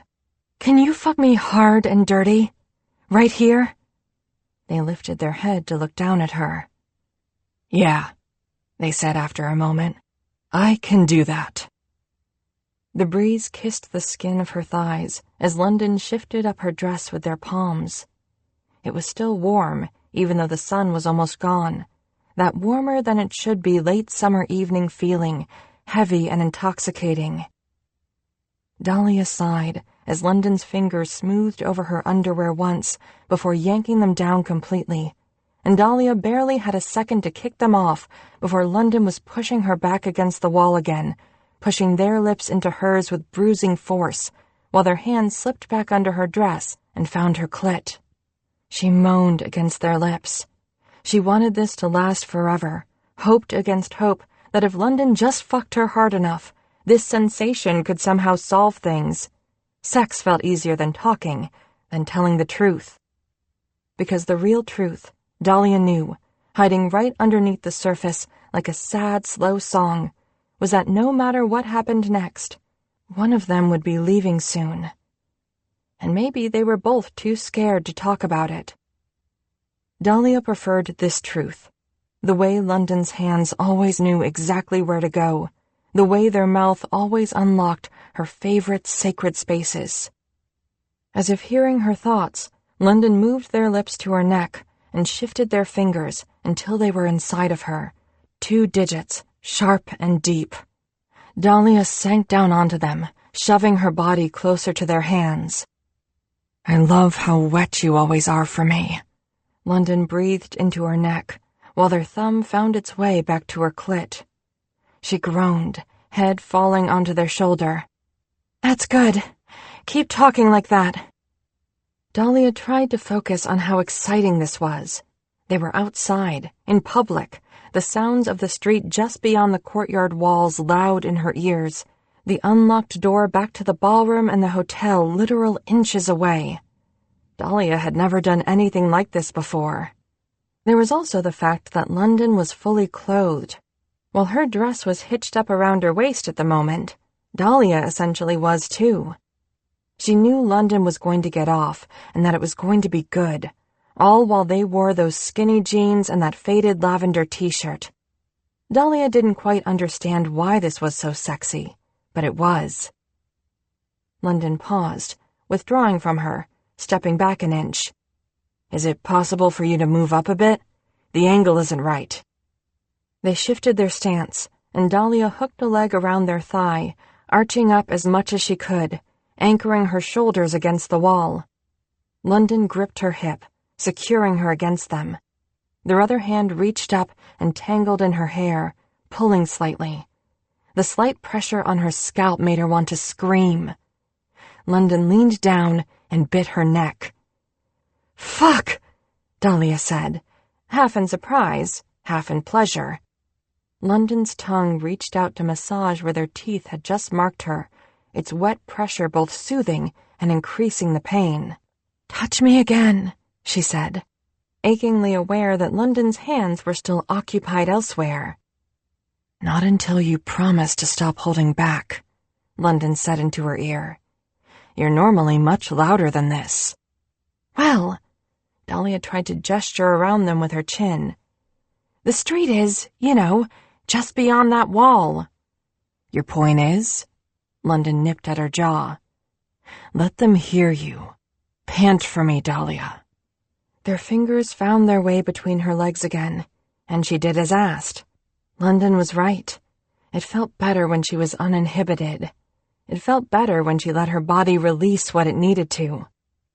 London circled around her clit, slow and torturous, until Dahlia groaned. "Faster! 2 fingers in, she huffed. Like this? Oh, fuck! London was correct. The angle was much better this time. Ride my hand, Dahlia. London's voice was low, rumbly against Dahlia's cheek. Perfection. She wrapped her arms around their neck, clutching at their back, and did just that. Dahlia, London groaned, their teeth nipping at her ear. God, you're so... Dahlia bit her tongue, feeling herself starting to slide away, just like London's words. And she didn't want to yet. This had to last forever. It had to. She released a heavy breath while she slowed the motion of her hips. London licked down her neck. Yell for me, Dahlia. Make me. In one smooth motion, their fingers never slowing inside her, London dropped to their knees. When she felt their mouth on her, she did yell. She shoved a hand into their hair and hung on tight. London, she breathed. She couldn't stop. She was reaching that pinnacle now, the point of no return, where everything felt so good, and then she'd crash back to reality, and why couldn't this keep being reality? Why did they have to be on a dumb TV show? Why didn't they live in the same city? Why couldn't she keep having just this? Oh, fuck, she cried, shoving London's face to her, fingers clenching in that wonderful strawberry hair. She had never come so hard in a standing position before, and before she knew what was happening, her legs gave out and she crashed, inelegantly, to the ground, to London's waiting arms. They wrapped themselves around her as she trembled, still coming down, their hands smoothing down her back. Their voice was soft and gentle. Dahlia, London breathed into her temple. My Dahlia. Something cracked open in Dahlia's chest. Tears sprang to the corners of her eyes. Her arms, which had been limp at her sides, came to life then, wrapping themselves around London's torso, her fingers curling in the soft cotton of their t-shirt. They sat on the hard ground under a heavy Los Angeles sky, and they held each other until they found strength enough to stand again. Chapter 19. The next day, their elimination challenge was based on the theme of seasons. Dahlia was assigned autumn, which was perfect. Fall was her favorite. She loved the comfort food feel of it, the tastes of the season, as important as scarves and cozy cardigans and falling leaves. The best time for soup. A pumpkin and black bean soup, to be precise, with roasted pepitas and fresh, crusty spiced croutons. It was hearty, filling, flavorful. It was something Dahlia would actually make for herself to eat at home, and there was something about that felt right. She adjusted the seasoning over and over to ensure that it was sweet and creamy, but also had savory depth, a bit of a kick left on your tongue. She knew the cameras and Janet's watchful eye were following them closer than ever, but she had less control today. She had London taste it no less than 15 times. 1, because she honestly wanted their advice. 2, because she loved brushing her fingers against that mouth so very much, watching them smile and nod their approval. London had been assigned summer and was making a blueberry lavender galette with a lemon meringue topping. It was pretty and light, the opposite of Dahlia's, but she liked working on different things together. London confirming she'd used the right amount of chili powder, her assuring them the blueberry filling wasn't too sweet. Dahlia wished, later, that it hadn't been such a lovely day, that she hadn't been so pleased with herself. It would have made the fact that the judges hated her dish far less crushing. It's not that it's bad, Dahlia, Audra Carnegie said, but we're getting closer and closer to having to decide who's going to be in the finale. You really have to step up your sophistication level at this point, and I'm not sure if this soup does that. It's ugly, Sai Patel said, bluntly. It tastes okay, but it's an ugly dish. This soup is fine, Tanner Tavish said, but we're not looking for fine. This is a dish for mums on Pinterest, not contestants on Chef Special. Dahlia had no idea what she said in reaction to these judgments, if she said anything at all, or how she got back to her station. But she was there, staring at the stainless steel countertop during the interminable amount of time it took to judge the other contestants' dishes. She focused all of her energy on not looking at London. She didn't hear what the judges said about their galette, but she was sure they liked it. It was beautiful. Everything London made was beautiful. She kept thinking about that trip on her first day on set, how her tacos had flown through the air, how mortifying that had felt. But that was silly, a meme. She hadn't known how much worse this would feel.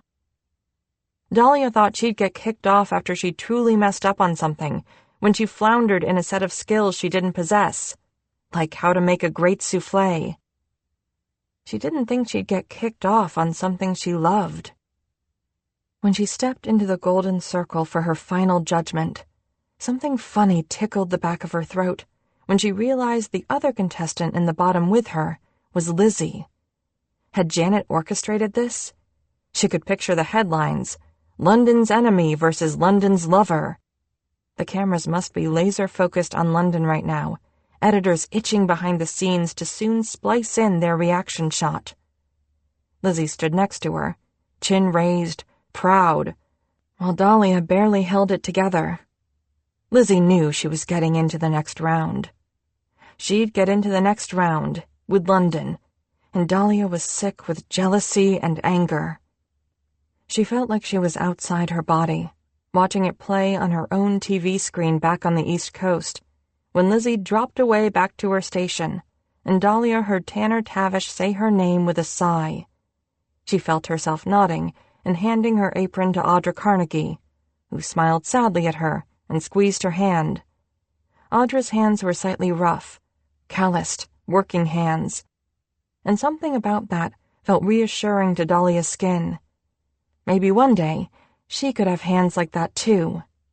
She turned, eyes focused on the archway at the back of the set, made her feet walk underneath it for the last time.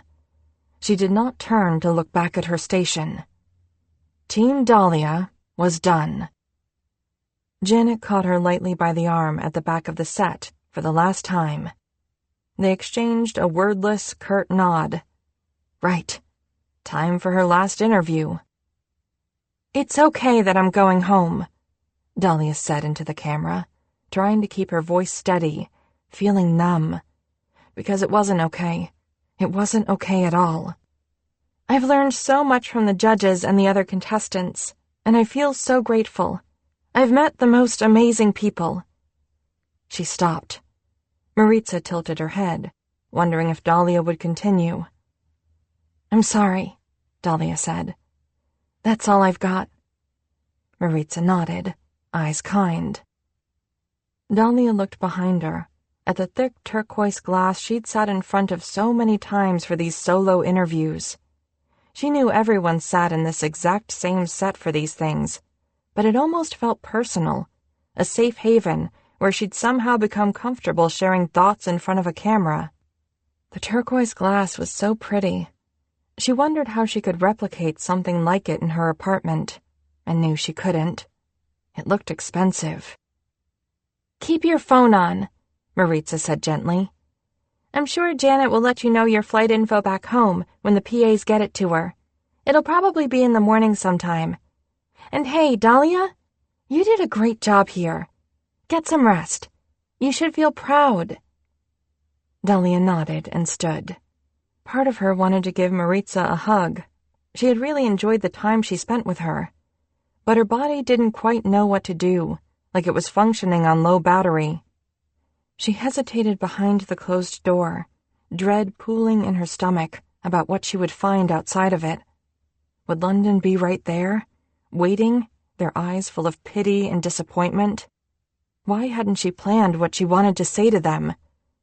What did she want to say to them? A tiny sliver of luck must have been granted to her by a sympathetic god, because when she finally opened the door, or when Maritza eventually opened the door, London was clear on the other side of the room, talking to Kath. Their hands were stuffed in the pockets of the loose army green chinos they wore so much. They were the prettiest thing she had ever seen. She turned on her heel and fled out of the studio, not taking another second to look back. Her luck did not last long. "Dahlia! Dahlia, what are you doing?" London wrapped their hands around Dahlia's wrists. Dahlia closed her eyes at the contact. Her sprint here had afforded her a few extra moments to herself, to unearth her suitcase from the closet, to breathe. But she hadn't been able to ignore the knock on her door she knew would come. Now, inevitably, London was in front of her, eyes panicked and pleading, and her mind remained as foggy as it had been on the solo interview set. This was going to be the worst. "What it looks like, London," Dahlia swallowed, trying to keep her voice calm. "I'm packing. My flight leaves tomorrow morning." "But you—" London sputtered. Their face was pale, dotted with splotches of red. They looked unhinged. "You can't leave, Dahlia."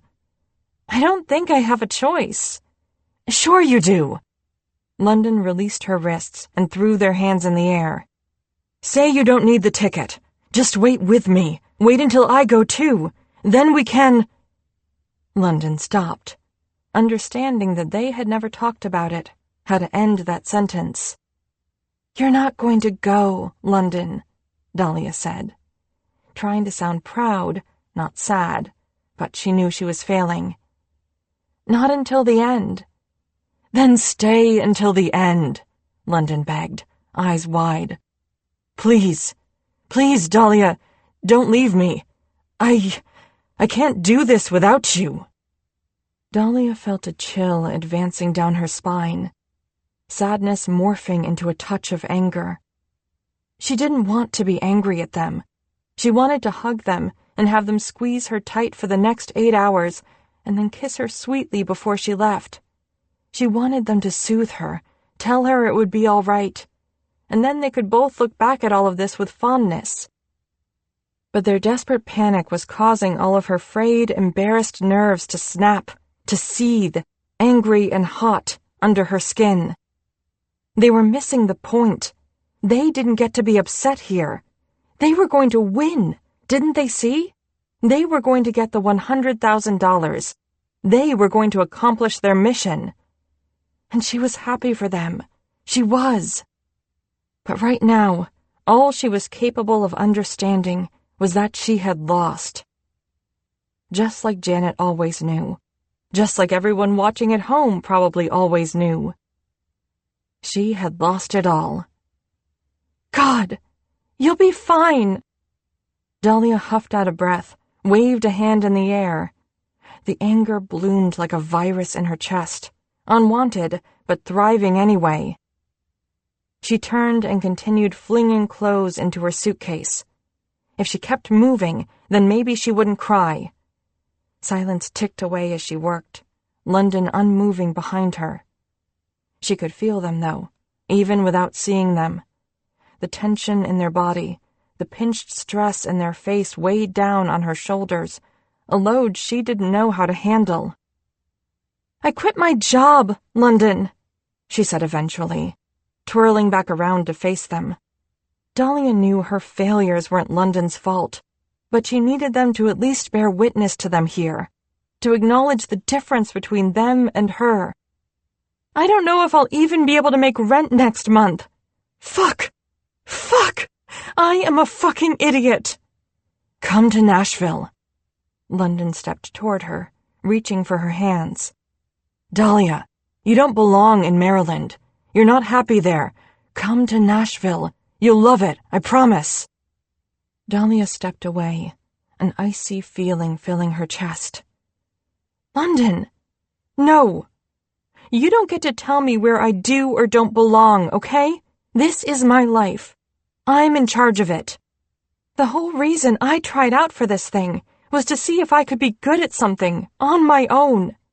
To follow you home like a lost puppy. Dahlia shook her head, squeezing her eyes shut for a moment. It would be even more of a failure than getting kicked off Chef's Special. London looked wounded. I don't think trying to be with me would be a failure, Dahlia, they said softly, the hurt in their voice evident.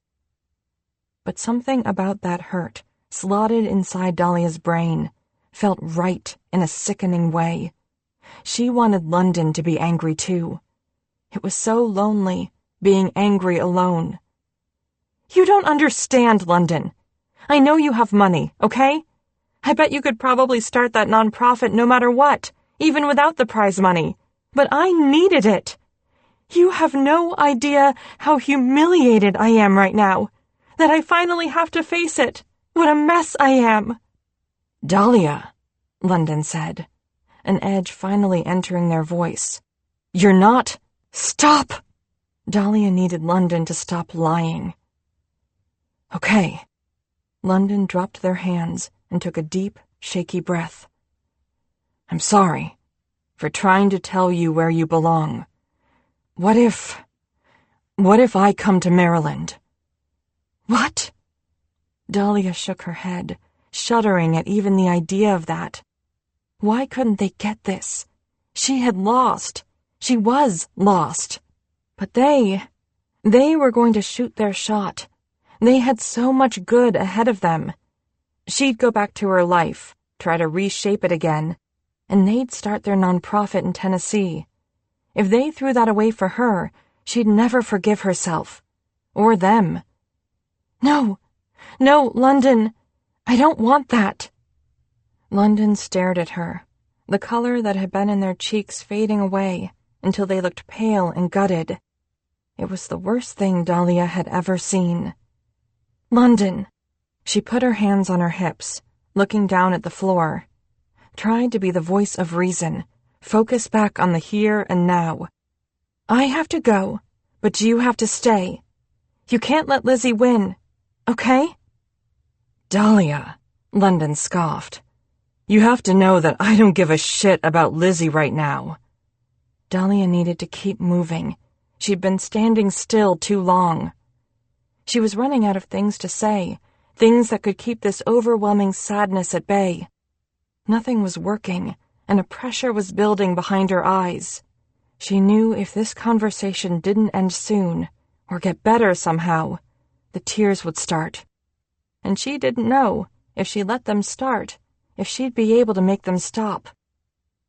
She picked up a book she had started 3 weeks ago and never finished, and tossed it into the suitcase. Although maybe that's how this was all supposed to shake out in the end anyway, she muttered, half to herself. The effort to keep it together was starting to make her feel half delirious. Lizzie wants to start a bakery, right? Isn't that why people normally try out for this awful show? To actually start a career in food? Why'd they even let the two of us on here? God, maybe we are just two idiots. Dahlia slammed a bra on top of the book. I don't... London's voice wavered. I don't think you mean that. She didn't. She barely understood what she was saying at this point.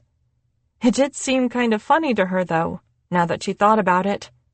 That neither of them fit the narrative of this show, how it was supposed to be. That they had both somehow found their way here anyway. I don't think we're idiots at all, London said quietly, after a horrible, awkward minute of silence, as Dahlia looked under her bed for missing socks. But I do think you're acting like an idiot right now. Ouch, Dahlia thought. At the same time that she thought, fair. The pressure was prickling at the corner of her eyes now. Danger zone. She stood, spinning in a circle, seeing what else in the near vicinity she could throw into her suitcase. Dahlia, London said, frustration ringing in their voice now. Can you please stop fucking packing and look at me? Show me I mean anything at all to you? I don't understand why you're being like this. Dahlia ran a shaky hand through her hair. She needed them to go, now. It was too much. She turned to face them. With David, she had learned what it felt like to break your own heart slowly, torturously, fight after fight, month after month. Now, she knew what it felt like to break it all at once. London, she licked her lips. We knew this would happen. You don't even know how grateful I am for you, for everything. But now we have to both go back to... Don't do that. London took a step closer. Don't you dare fucking do that. What are you saying? That this was a fling? You're just declaring it over? Don't I get a say? Dahlia couldn't look at them. She stared just past their shoulder, at the door, at a loss for what to say. She wanted to explain it all better somehow. Explain what they actually meant to her, what this had all meant.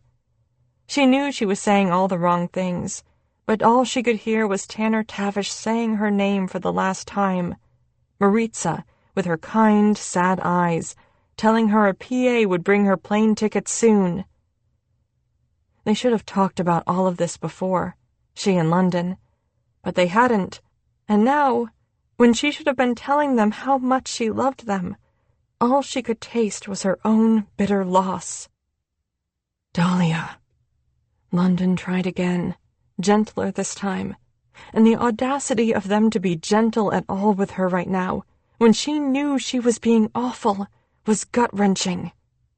Don't run away. Wait with me. Be with me. She swallowed. You're braver than this, London whispered. Don't run away. Dahlia closed her eyes. There were so many things she could have said. I'm not braver than this. I love you. But what she said was, I think you should go. London froze. They stared at her for too many beats, each second feeling too long, waiting for her to take it back. Please, London, she whispered, the pressure in her head painful now. I want you to go. Their face changed then. They clenched that beautiful jaw and looked down at the floor. Fine.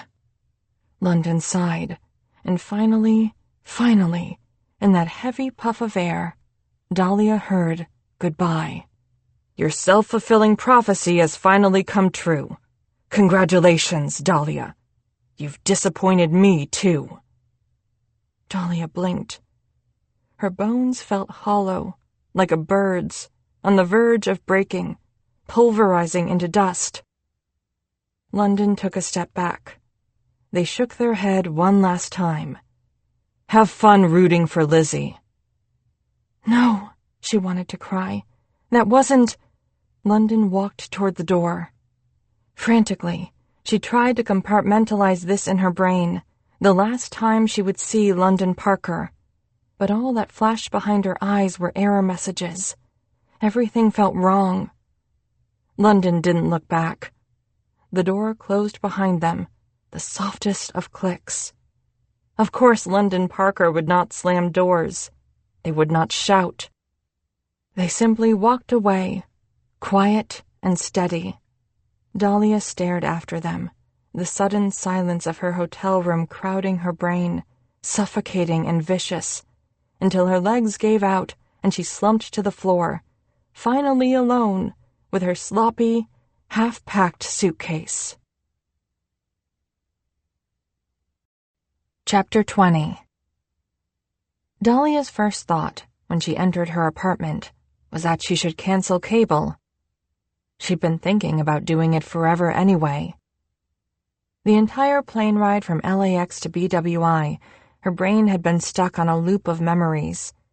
Eating ice cream and watching movies on London's bed, dancing with them at that wedding, ocean breezes streaming through her hair in the car while they rested in the seat beside her. And then a new frame would cut in. The way London looked at her last night, the click of the door when they left. Rinse and repeat. She had shed all her tears between the time London left her room and the taxi took her to the airport. Time to cut off the loop now. Start a new frame. Maybe she could apply for deferment for her student loans. It wasn't a great financial decision, but it would only be for a little while. Everyone did it. Maybe she could get her old job back, or apply for something else at the paper. She had been a solid worker. Maybe they would take her back. Dahlia's suitcase slapped the floor as she dropped it next to the door. She walked into her tiny kitchen, faced its empty cabinets. For the last few weeks, Dahlia had cooked with the finest ingredients in the world. She had almost started to feel like it was normal, having an endless pantry full of food of the highest quality. It was so bizarre, this experience Dahlia had just had, that standing in her barren kitchen now, she wondered if it had even happened, if she had hallucinated the last month of her life entirely. Dahlia walked into her bedroom. She curled into a ball on top of the covers without taking off her clothes. She tried to make herself small, as small and unnatural as she felt. When she woke hours later, all she could think about was how much she missed the hotel. Eventually, Dahlia got up. She changed her clothes. She would get through this. She just needed to make a plan.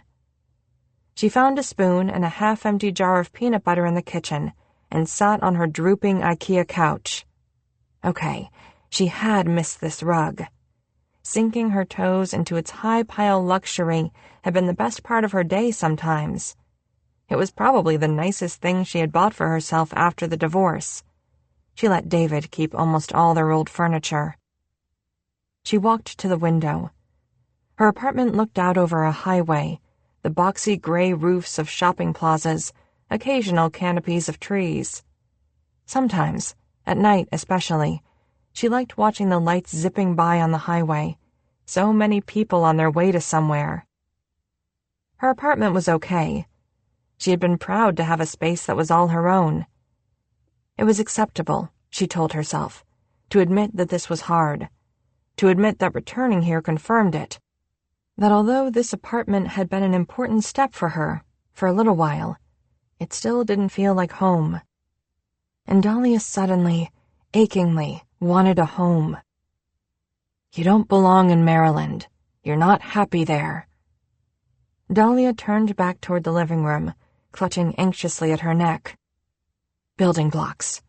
Taking things one step at a time. There was a U-Haul store around the block.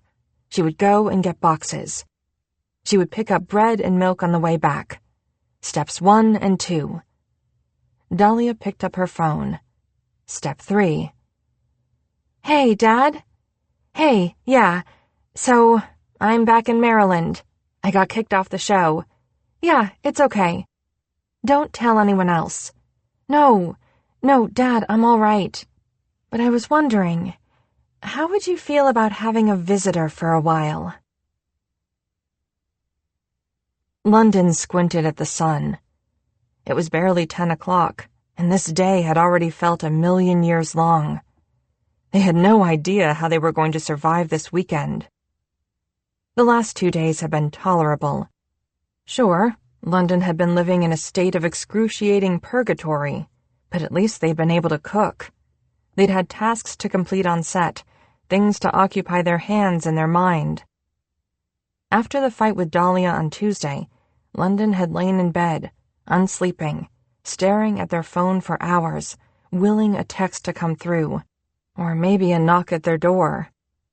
Sleep must have overtaken them at some point, and they woke to Janet banging down their door. I didn't have the heart to bring the air horn, she'd said, when London had finally opened up. But you gotta get going, honey. And by that point, Dahlia was gone. Had someone been there to pick her up at the airport? London couldn't stop thinking about that. Hank and her parents were in Massachusetts. Dahlia hadn't, now that London thought about it, mentioned many friends back in Maryland, other than some old co-workers. Maybe she had called them. Maybe she wasn't alone. The idea of her being alone made them want to set something on fire. Even though, thinking about the way things had ended between them on Tuesday night, made them want to set something on fire, too. London would be happy with an inferno right about now. Just burn everything clean, spark new growth. But they had followed Janet back to set on Wednesday morning. They had completed the challenges that day and the next, watched Kari get kicked off on Thursday, listened to the judges congratulate them, Kath, and Lizzie on being the top 3, and felt absolutely numb about all of it. Now they had a 3-day weekend before one last elimination challenge next week that would determine the final 2 contestants of Season 8, who would then head to the finale. London had no idea how to fill 3 entire days without Dahlia. So they were doing what they'd done the last 2 nights, after they'd returned to their hotel room after filming and realized they had no desire to do anything but punch things. They walked. London put on sneakers, left the hotel, and walked. They walked, even though they were already exhausted. They walked until their feet hurt. Eventually, they'd call a lift back to the hotel. They knew they should probably return their rental car. They weren't going to touch it, obviously. It reminded them too much of her. London pulled out their phone now as they walked, and checked for new notifications. They had muted everything the last few weeks, after the first episode aired. It was too hard, trying to filter out the trolls from the encouragement, too time-consuming blocking everyone who said something shitty. London knew they were out of touch with the world, but frankly, they'd been too infatuated with Dahlia Woodson to care. Ever since she left, they'd plugged back in. London was dumbstruck at the amount of followers they had now. They'd connected with all their online friends again, who had been freaking out and were thrilled to hear from them. It felt good, talking to people who actually wanted to still talk to them. The encouraging messages that had been pouring onto their timeline and into their DMs now felt important enough to filter through the trolls for. They drowned out the #Team Lizzie versus #Team London bullshit.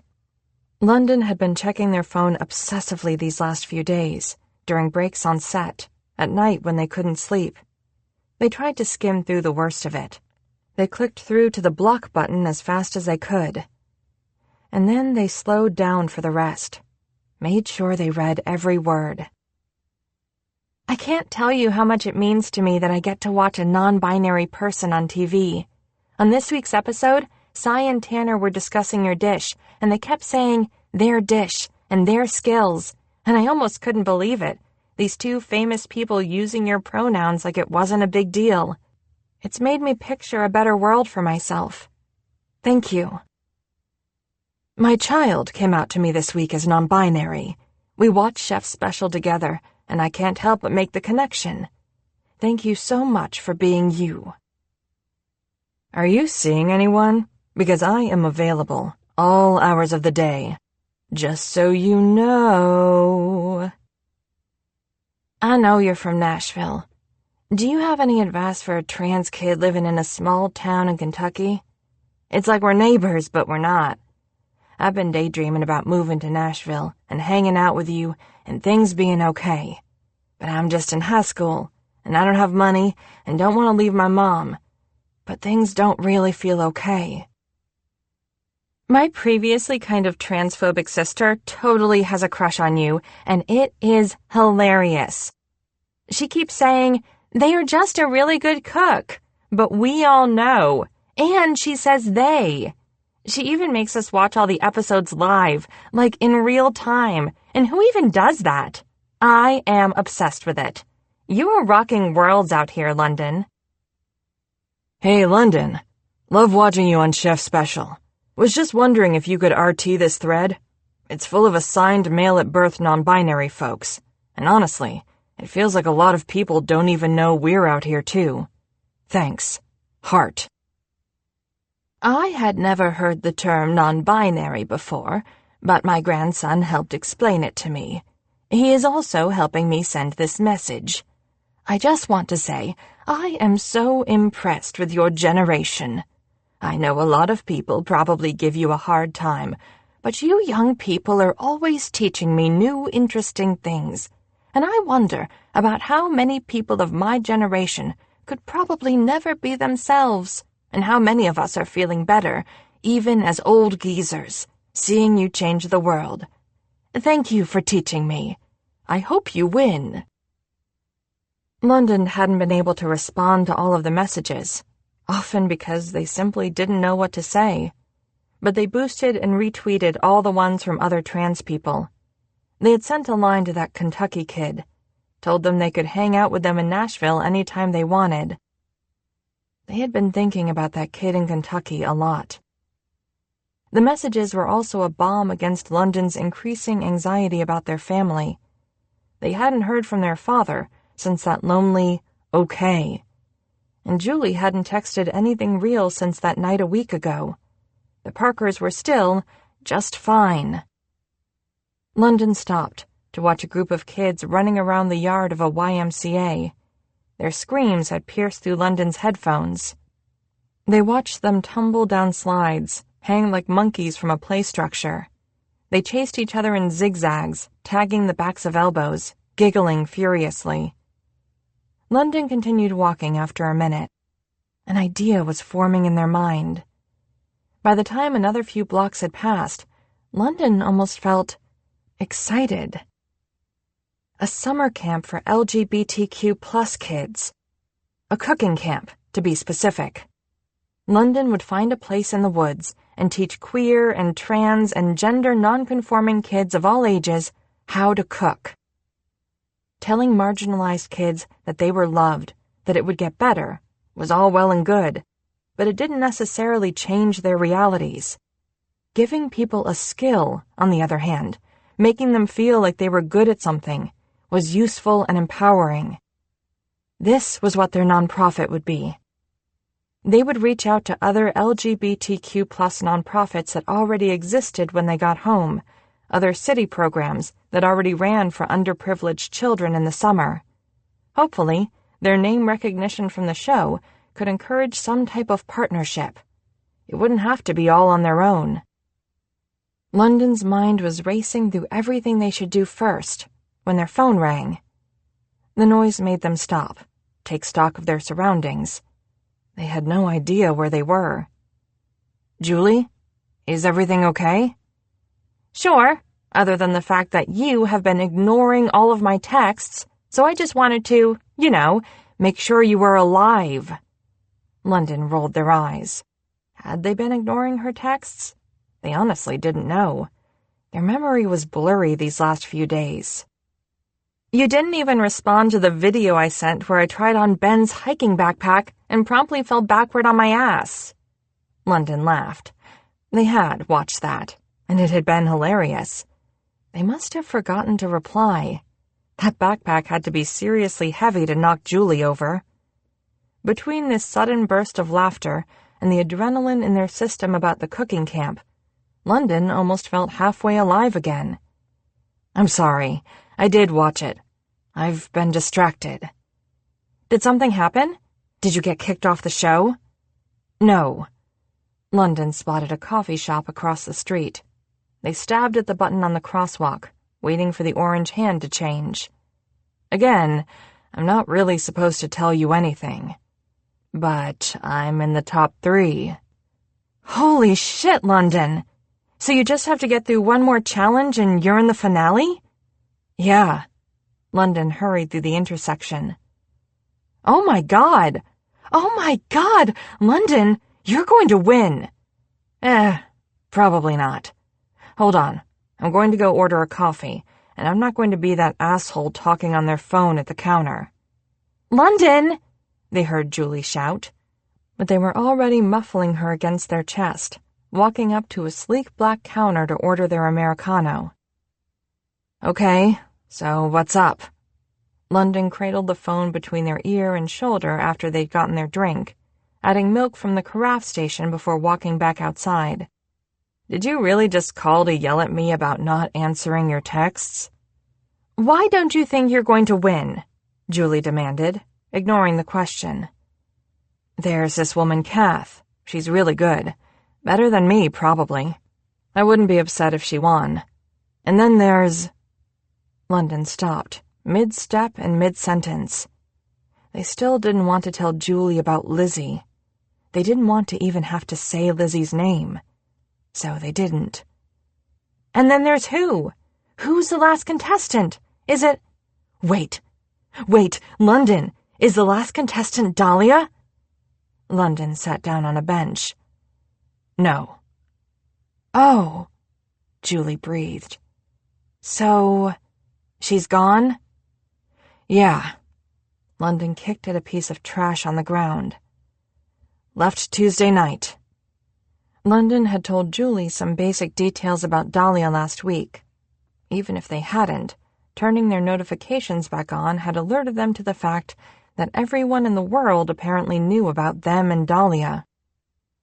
Almost every hour, London got more likes on the dumb photos they had posted last weekend, running around LA together, eating at taco trucks, and taking selfies in front of tourist traps. And because they were a glutton for punishment, they couldn't make themselves delete them. Wait, Julie said. So what's happening? Are you going to do long distance, or... No. London opened their mouth to explain more, and faltered. They were still so confused about what the fuck had happened this week that they didn't have words for it.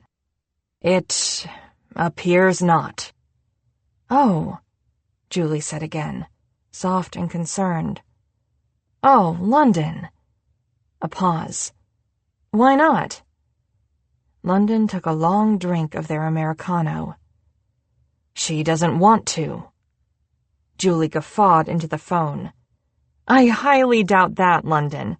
That latest picture you posted, where you're eating ice cream and she's looking at you and laughing, I swear to God, I have never seen anything so pure and... I asked her to refuse the show's plane ticket back to Maryland, to stay with me, and then come to Nashville, or I would go with her, whatever. And she basically told me to go fuck myself. So yeah, maybe you should believe it. London huffed out an aggravated breath. Maybe Dahlia hadn't used those exact words. The more time went by, the more London could barely remember what either of them had said, exactly. But, well, it had felt like she said that. Julie was quiet for a long moment. I mean, did you ever talk about what would actually happen if either of you got kicked off? London racked their brain, as they had been doing all week. They were positive they must have, at some point. After all, that was why London had rejected Dahlia's kiss in Malibu in the first place, because they had been thinking things through. They had raced to her room a mere few days later and slept with her, and then never looked back. London ran a hand over their face. They assumed their silence was answer enough. Julie sighed. Okay, she said. So you just assumed Dahlia would move to Nashville? For you? London's defenses kicked in immediately. No, I said I would go to Maryland too. But Julie, Dahlia hates Maryland, okay? The only reason she moved there was because of her ex-husband. She quit her job before she started the show, so there's literally nothing keeping her there. Of course she should come to Nashville. Right, but did you ask her what she wanted?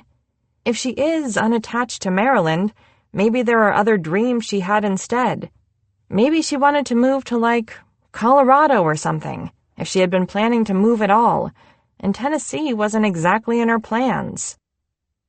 London stood up and threw their empty coffee cup in a trash bin.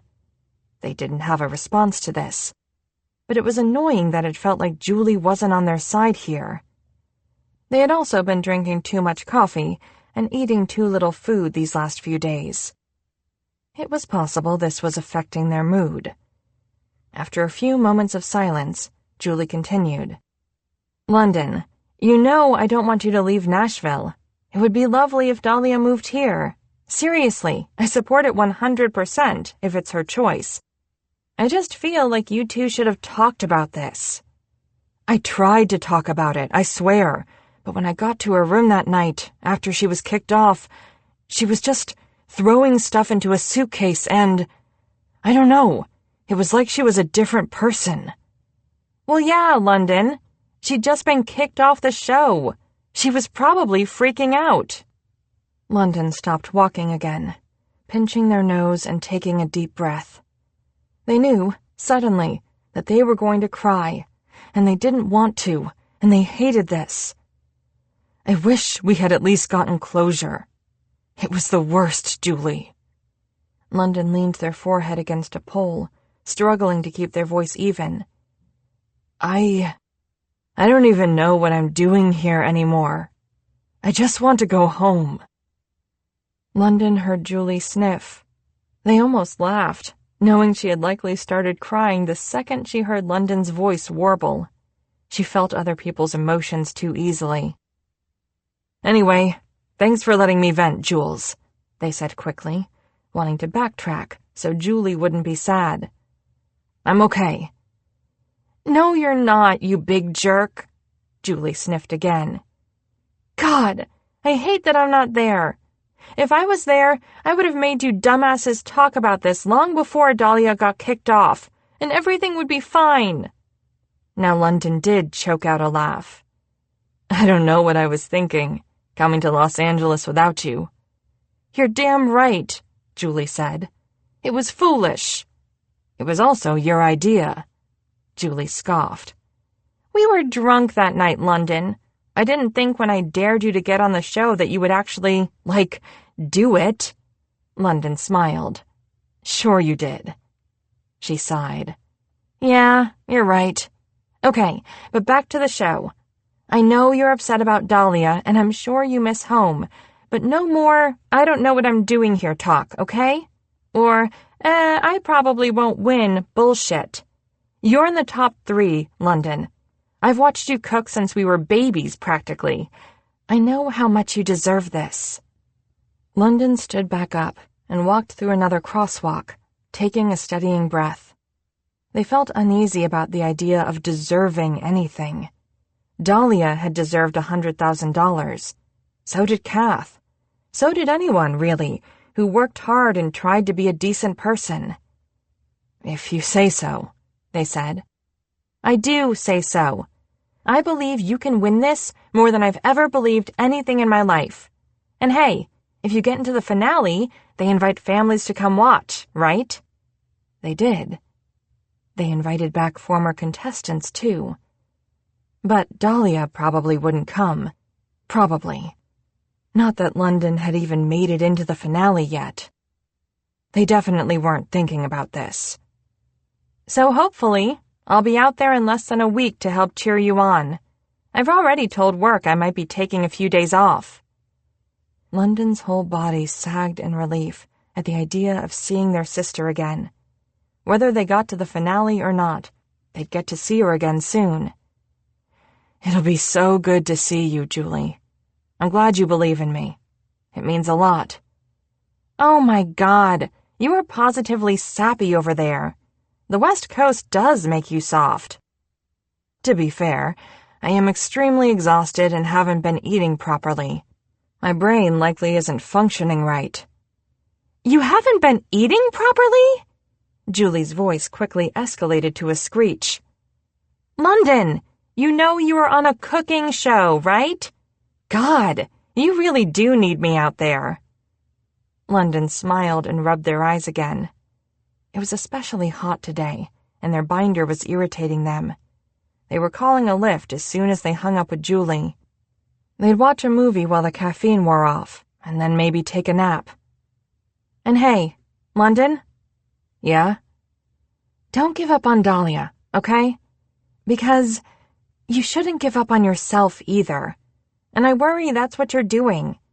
Sometimes people make mistakes, especially when they're stressed. But not everyone is like Dad, you know? Most people own up to their mistakes, if you give them enough time. London stopped walking. They stared up at the wide, high branches of a palm tree, wondering if they should make Julie expand on that Dad comment. Okay, they said after a minute. I have a meeting in 10 minutes, so I should go. But please, call or text me as much as you need to get through the next few days, okay? I love you. Yeah, okay. I love you too. London requested a ride and stuck their phone in their back pocket. They kept staring at the palm tree while they waited, remembering how much Dahlia had liked them, wondering if things would have been okay between them if they had talked about what was going to happen post-Chef Special, like Julie said. After the things Dahlia had said Tuesday night, though, it didn't feel that easy. In the universe London previously understood, where they truly meant something to each other, Dahlia would have fallen into their arms when they opened the door. She wouldn't have brought up Lizzie in any capacity. London would have known what to do, been equipped with the right things to say. They wouldn't have broken apart from each other at the first roadblock. The shadow of the palm's heavy fronds gave London shelter while they rested, watching for a silver Toyota, ready to escape the unforgiving heat, the harsh brightness of the August sky, and the unanswered questions, taking up too much space in their tired mind.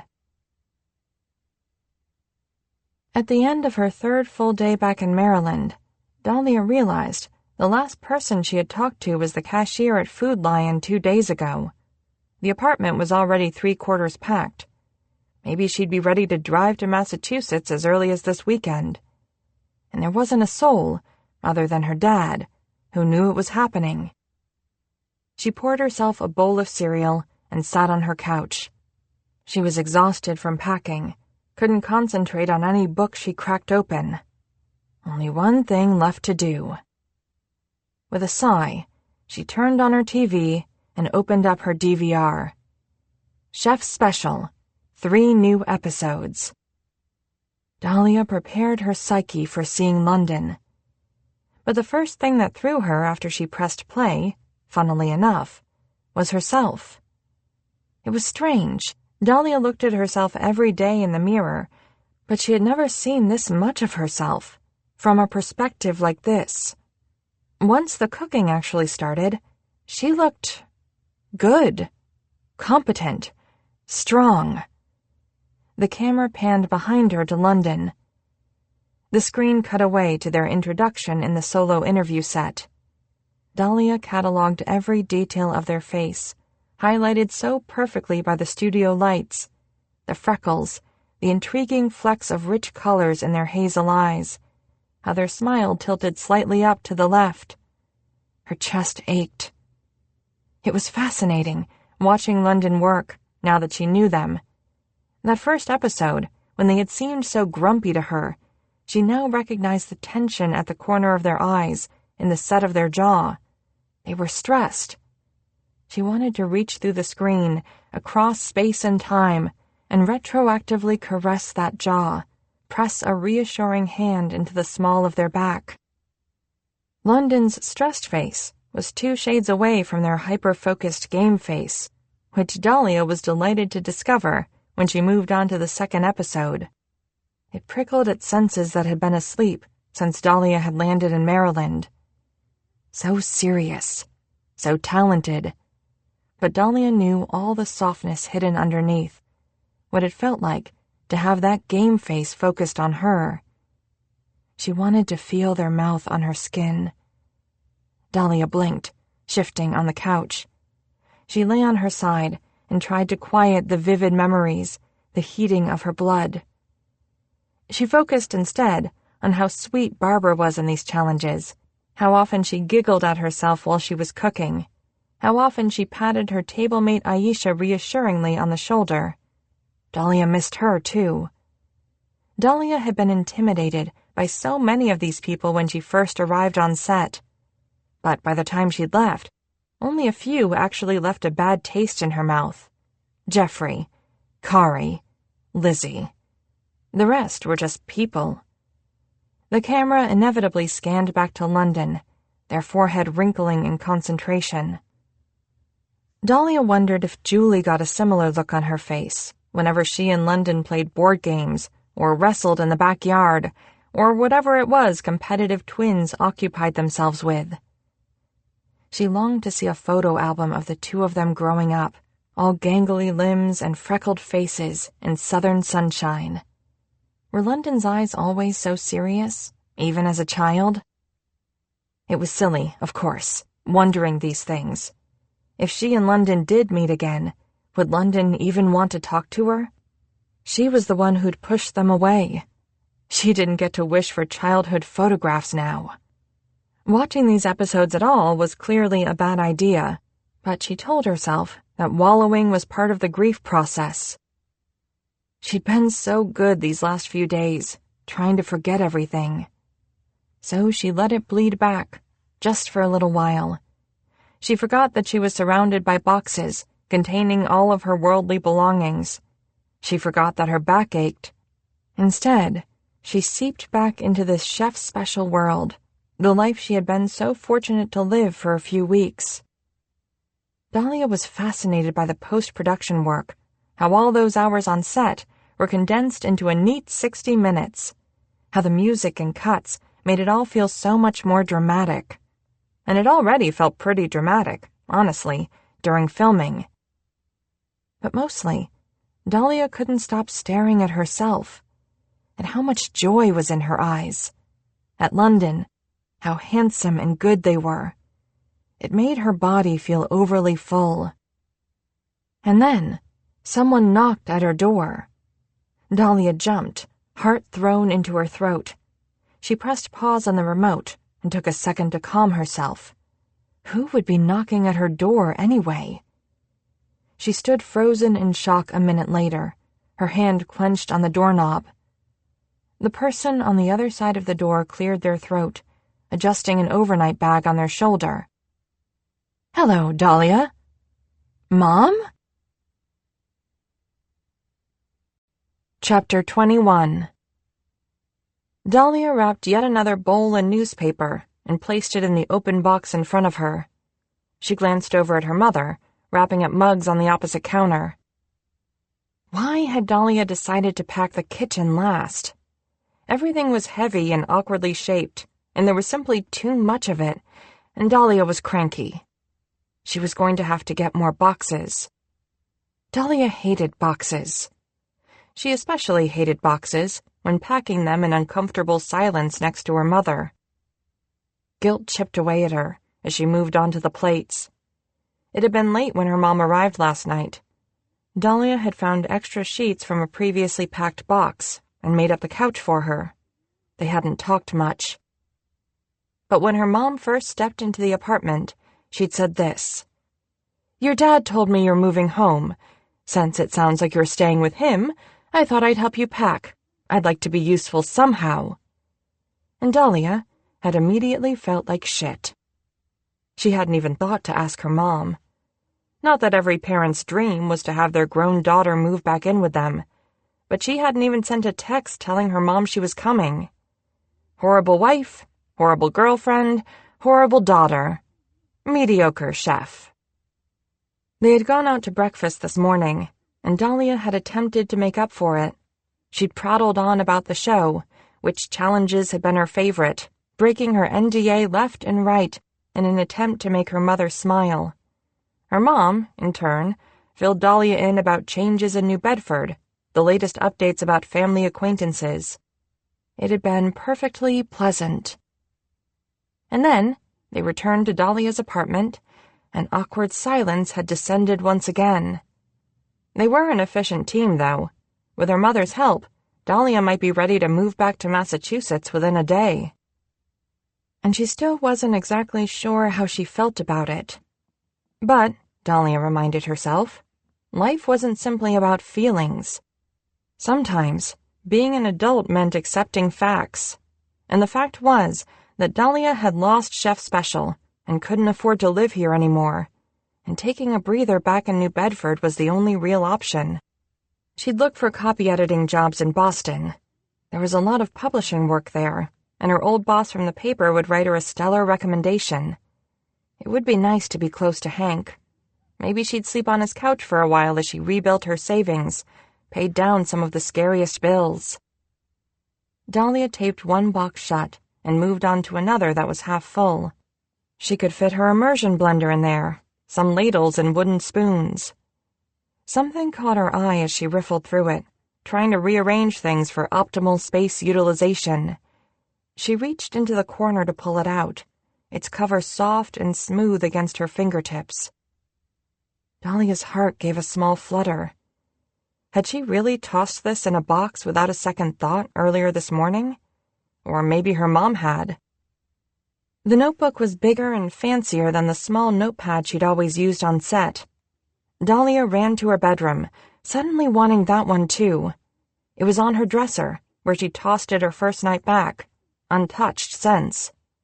Back in the kitchen, she pushed aside boxes and newspaper on the counter to make room. She stood, hands on hips, studying both notebooks in front of her. The smaller one was messier, prone to more spillage during the frantic timed cooking stints on the show. The larger, neater moleskin she'd just unearthed from the box had lived in her own kitchen, where she could take her time, hours most nights, to figure things out, to practice, to experiment, to taste and try again. Her mom came to stand next to her. "I sense these are important?" she ventured. Dahlia handed her the moleskin. Her mom opened it, turning carefully through the pages. "The first half are recipes I found online or in cookbooks. I only copied them in there when I had adjustments I'd figured out that I wanted to remember. When she had replaced an ingredient, or altered the seasoning, or added something new to the mix. The last half," Dahlia told her mom, "are my own." Nothing compared to that first recipe, about halfway through the notebook, that she had made herself. It had been exceedingly simple, just a rice dish with random ingredients thrown in, a casserole essentially, but Dahlia had still felt nervous while she was making it, choosing all of her building blocks, on her own, for the first time, certain it would be a mess. But then, it had tasted good, really good. Tanner Tavish's voice popped into her head. "This is a dish for moms on Pinterest." She laughed silently to herself now, that he thought this was such an insult. Moms on Pinterest made some delicious food. An idea burst into Dahlia's mind, refreshing and bright, like a crocus after a long winter. "Hey, Mom, do you mind if I pop over to Food Lion?" Her mom looked up from the moleskin. "Want me to come with you?" she asked. "No, that's okay. I'll make us lunch when I get back." Dahlia rustled through her bag for her keys. This might be one of the last times she drove her old clunker before she sold it. She already had some decent offers online. It would help offset the cost of the U-Haul. "Sounds good," her mom said, her face turned back toward Dahlia's notebook. Dahlia might not have a car or an apartment soon, but as she grabbed the few ingredients she needed at the store, she knew she had those 2 notebooks. Those notebooks were her, sloppy and real and full of failures and successes. A testament that Dahlia Woodson could learn new things, by herself, just because she wanted to. Handing that moleskin over to her mother to look through had been another attempt to make up for things. It had felt like handing over her heart. Dahlia laid the ingredients out on the counter when she got back. On the show, she'd gutted and pureed an actual sugar pumpkin, but she didn't need to be that fancy now. She would have soaked her own black beans overnight, too, if she was a proper chef. But oh well. Dahlia had no shame in the canned food before her. Her mom helped her find the things she'd already packed that she needed. Her good pot, spices, some olive oil. "Can I help?" her mom asked, almost hopefully. Dahlia studied her ingredients and shook her head, but she smiled. "No, I'm good. You can just relax. It won't take long." Dahlia put on some music, and she got to work. The movement of her hands, the smell of spices filling the air, the rhythm of stirring, the patience of waiting, the magic of ingredients melding themselves together, all on their own. For the first time in days, Dahlia felt right in her body. She almost cried at the relief of it. Once the flavors had simmered enough, she brought 2 steaming bowls over to the couch. Her mom smiled after she took her first sip. Dahlia did too. It was both sweet and spicy, warm and comforting in her belly, full of the promises of turning leaves and golden light. It would be September soon, and Dahlia was glad. It would be easier, somehow, she thought, to be sad in the fall. "This is delicious, Dahlia," her mom said. Dahlia stared into her bowl, still smiling. "This was the dish that got me kicked off the show," she said. Her mom's spoon rattled against the side of her bowl. "What?" "I made this soup, and I guess it was too boring and ugly," Dahlia said, swallowing another spoonful. "But I like it." Her mom put her bowl down on the coffee table with a loud clatter. "Is it okay?" Dahlia looked over at her, smile faltering. "Too hot?" And then, with confusion, she realized her mom's eyes were wet. "I'm not mad that you divorced David," her mother said. Dahlia froze, with another spoonful halfway to her mouth. She said, lowering her spoon. "Okay." When her mom simply worried her lip, not adding to this odd and shocking statement, Dahlia joined her bowl of soup with her mom's on the table. Dahlia turned, propping an elbow on the back of the couch. "Mom?" she prompted. "Hank might have said something vague to me, about something you told him." "Ugh!" Dahlia smacked her forehead with her palm. "Hank! What a big mouth. Dahlia should have known." "Dahlia, I know you think I was mad at you, or upset, or something. And I was upset. You have no idea how hard it is to see your child in pain."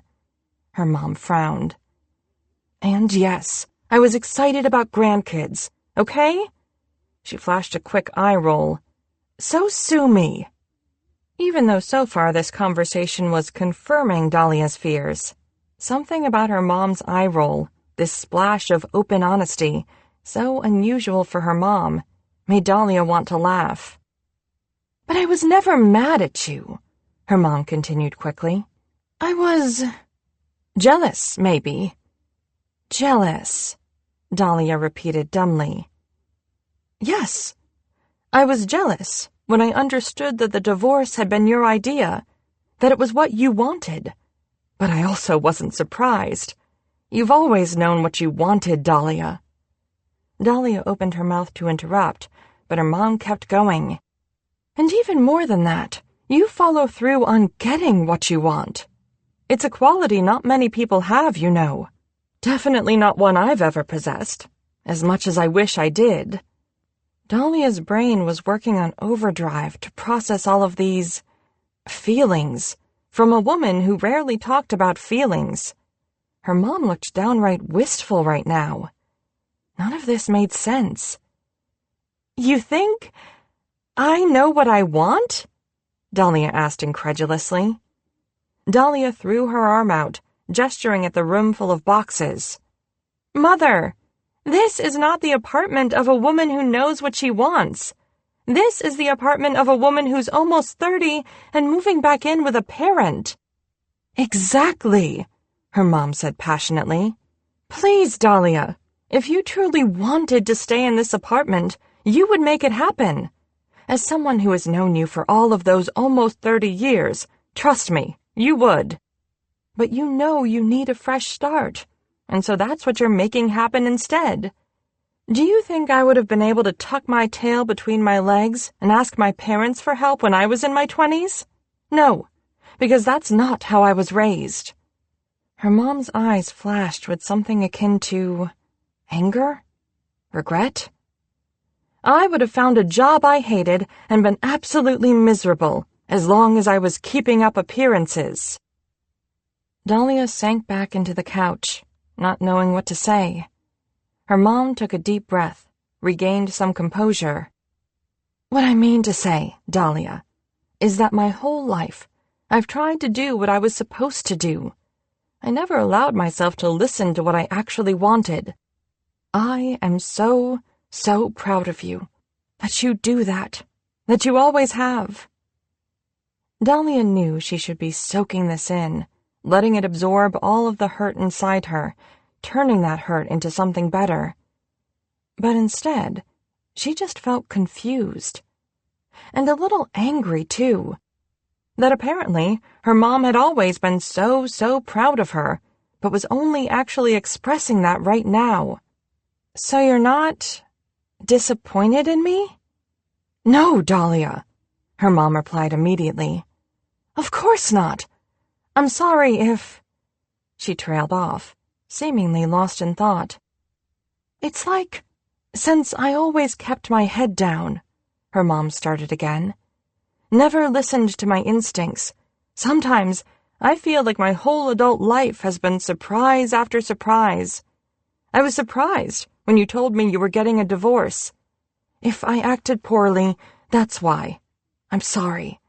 But I had no idea, and from what you said, things hadn't been good for a while.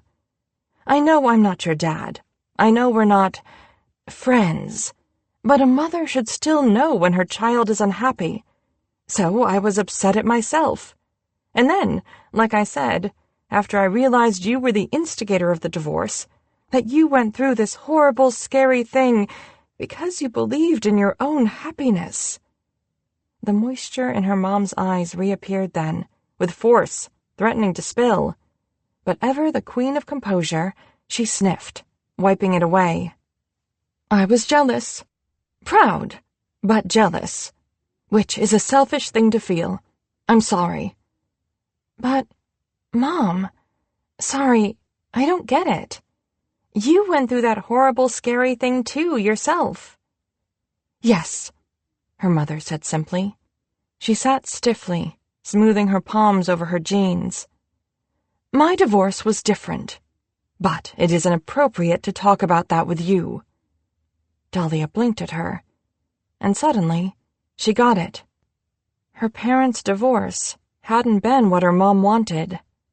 Her parents' divorce must have been another surprise. I've been going to therapy, her mom said swiftly, moving past this. I know I can only control my own reactions to things, and no one else's, even my children's. But I suppose I wanted you to know more about my reactions, in case I have not explained them well in the past. Dahlia's jaw hung slack in shock. Mom, she said after an awkward pause, you're going to therapy? There's nothing wrong with therapy, her mom chirped. I know, Dahlia said immediately. But yes, it wasn't just Hank that inspired me to come down here. Her mom studied her fingernails, a sly, funny hint of a smile growing on her face. Nona and Nona would be rolling in their graves, probably. Maybe not, Dahlia said. You never know. And then, what else took you by surprise? You said your whole adult life was surprise after surprise. Dahlia was trying to picture her mom as a person now. Not as her mom, but a regular person with insecurities and doubts. It was like the puzzle of her mother was suddenly coming together, piece by piece, and Dahlia wanted to see all of it. Her mother shook her head quickly, as if she'd already said too much. But then she said, I can tell you one thing that took me by surprise. You. She looked up, eyes twinkling, staring directly at Dahlia for the first time. Being on TV. She gestured to the dark, quiet screen opposite them. And flourishing on it. Really? Dahlia bit the inside of her cheek to try to quiet the smile that had exploded on her face at approval from her mother. Approval she was actually tempted to believe. Another win for Team Dahlia. Attempting a tone of cool calm, she asked, You think I flourished on it? Even with falling on my face? Of course, her mother said. You're so full of life on screen, Dahlia. You're a natural. Her mother reached over and picked up her soup, finishing the conversation. Silently, brain reeling, Dahlia shifted in her seat and reached over for her own bowl. It was still warm. Speaking of the show, her mom said, I never got to watch the latest episode. Do you have it saved? Would it feel strange to watch it together? Dahlia shook her head slowly. Her mom had interrupted her chef special marathon last night after the second episode. Dahlia hadn't watched the third one either. Dahlia picked up the remote. "Hey, Mom," she said. Her mom looked at her. "I'm really glad you came down." And when she said it, Dahlia realized it was true. Not only because of everything her mom had just told her, but because packing up everything she owned by herself had been so very lonely, and because she hadn't been quite sure, exactly, how she was going to navigate her furniture by herself into the U-Haul. And even though Dahlia liked to think she could drive a U-Haul hundreds of miles by herself, it would still be nice, knowing her mom would be following behind, making sure she was safe. Dahlia and her mom hadn't hugged once since her mom had shown up at her doorstep the night before, but the smile Dahlia's mom gave her now felt close enough. Dahlia pressed play. It was the first real-world challenge at the fire hall, the bar mitzvah. Dahlia finished her soup. She placed the empty bowl on the floor and hugged her knees to her chest. She and London were standing so close to each other. No one else stood that close to each other. Barbara and Janet had been right. It really was obvious.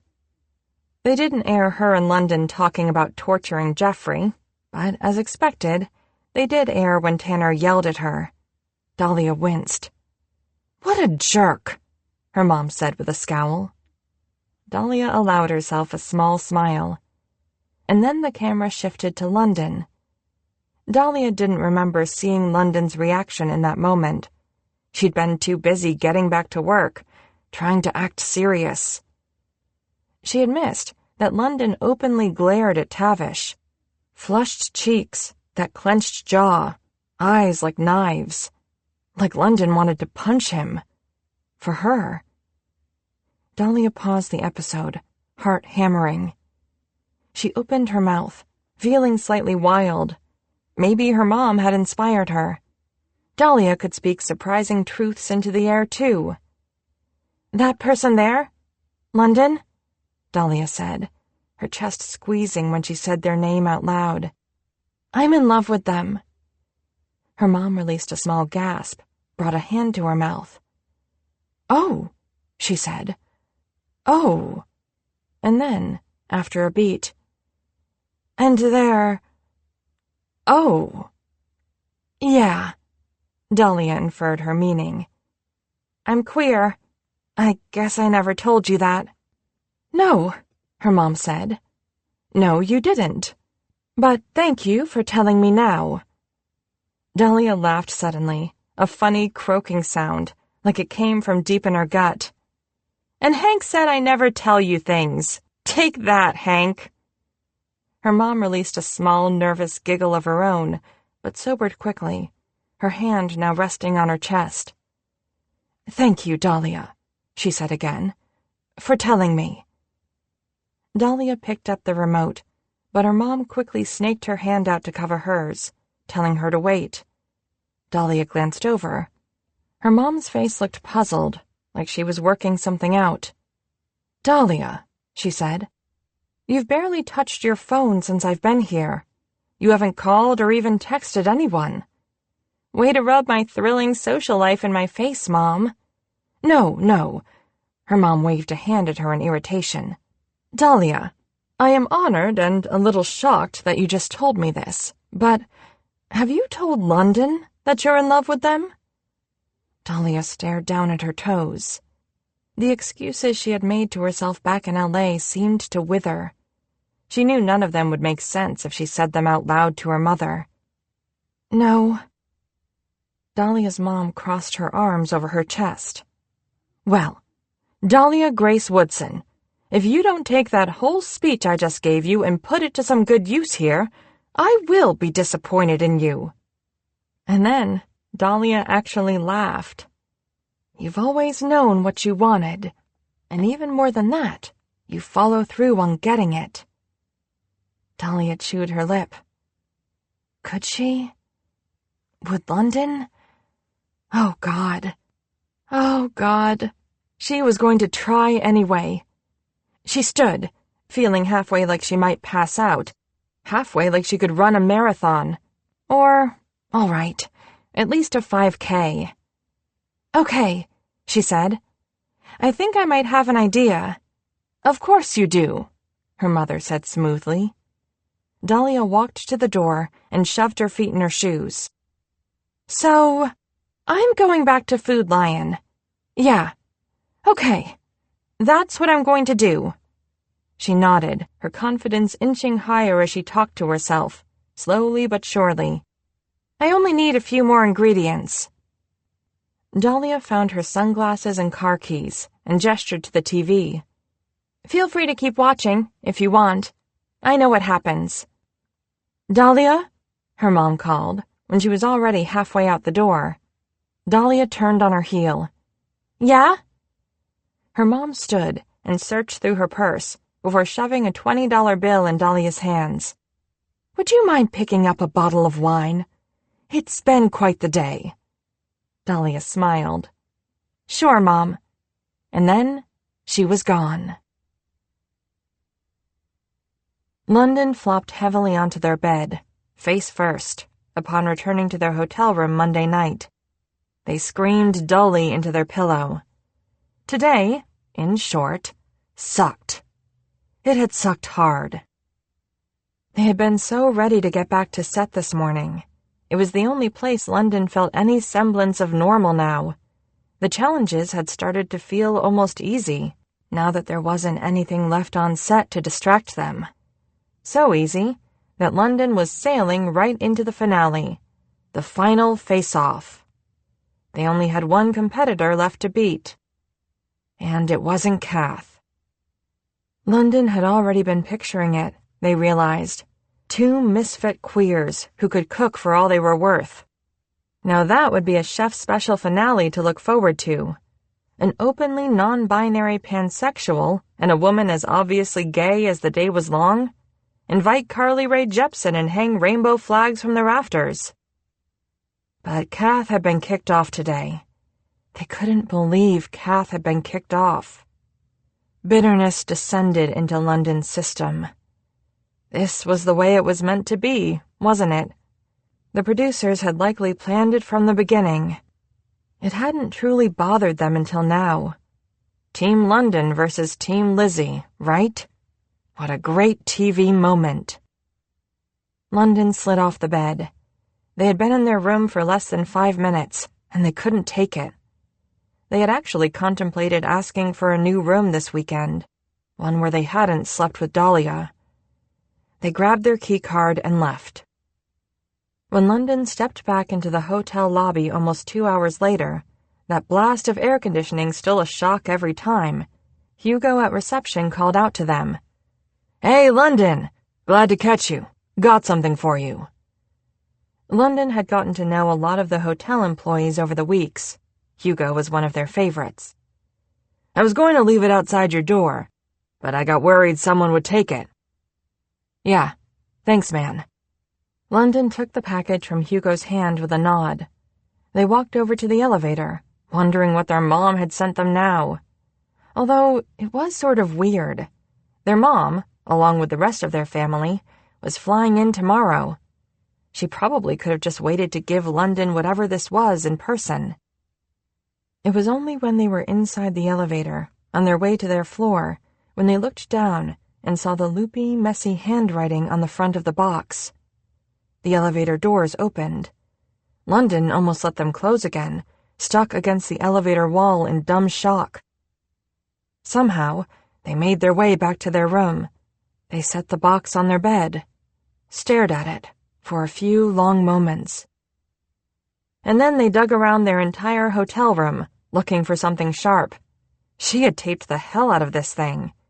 With a half laugh, London thought about how they should invest in one of her Swiss Army multi-tools. She would have been prepared, if she were here. Eventually, they jammed their rental car keys through the tape enough times to get a ragged rip going. Their heart was going to pound straight out of their chest. As soon as London had the box opened, they staggered back. Holy shit! The smell! London knew exactly what it was, and they covered their mouth, to both escape the scent and hold in a laugh. With the tips of their fingers, they lifted the offending Tupperware and went back into the hall, down to the trash, where they dumped the whole thing inside, silently apologizing to anyone who walked through the hallway and had to endure it. Brussels sprouts, roasted with garlic and butter, and then left to fester in a package mailed across the country. Back in their room, with slight trepidation now, they examined the other contents of the box. One other Tupperware, and a note. London sat on the edge of the bed and opened the folded paper. I know. I hope it doesn't smell too bad. I tried to tape the container shut really well, but I'm nervous. I couldn't afford refrigerated packaging. If it's awful, you only have yourself to blame. I'm so sorry, London. You don't know how sorry I am. You're the only chef I'm rooting for. See you soon. XOXO. London opened the other Tupperware, gave it a sniff. It didn't seem like the Brussels sprouts had infiltrated it too much. They moved the empty cardboard box to the ground and lay on their side, propped on a pillow, chewing the Rice Krispies treats. They read the note, over and over, pictured her writing it, scribbling the first part fast, then stopping, biting her lip, fiddling with the top of her pen. See you soon. London ran their fingers over the paper, the creases where her fingers had been. They closed their eyes. They felt more fractured than ever, in a strange way, their tendons and ligaments taut and fragile. But then they started to laugh.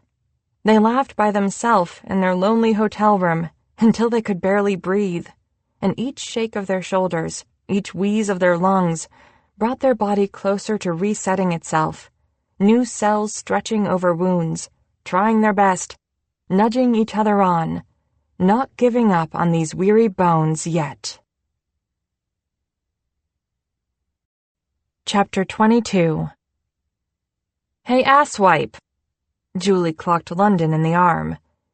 Maybe put your phone away and enjoy some quality time with your family that you haven't seen in over a month.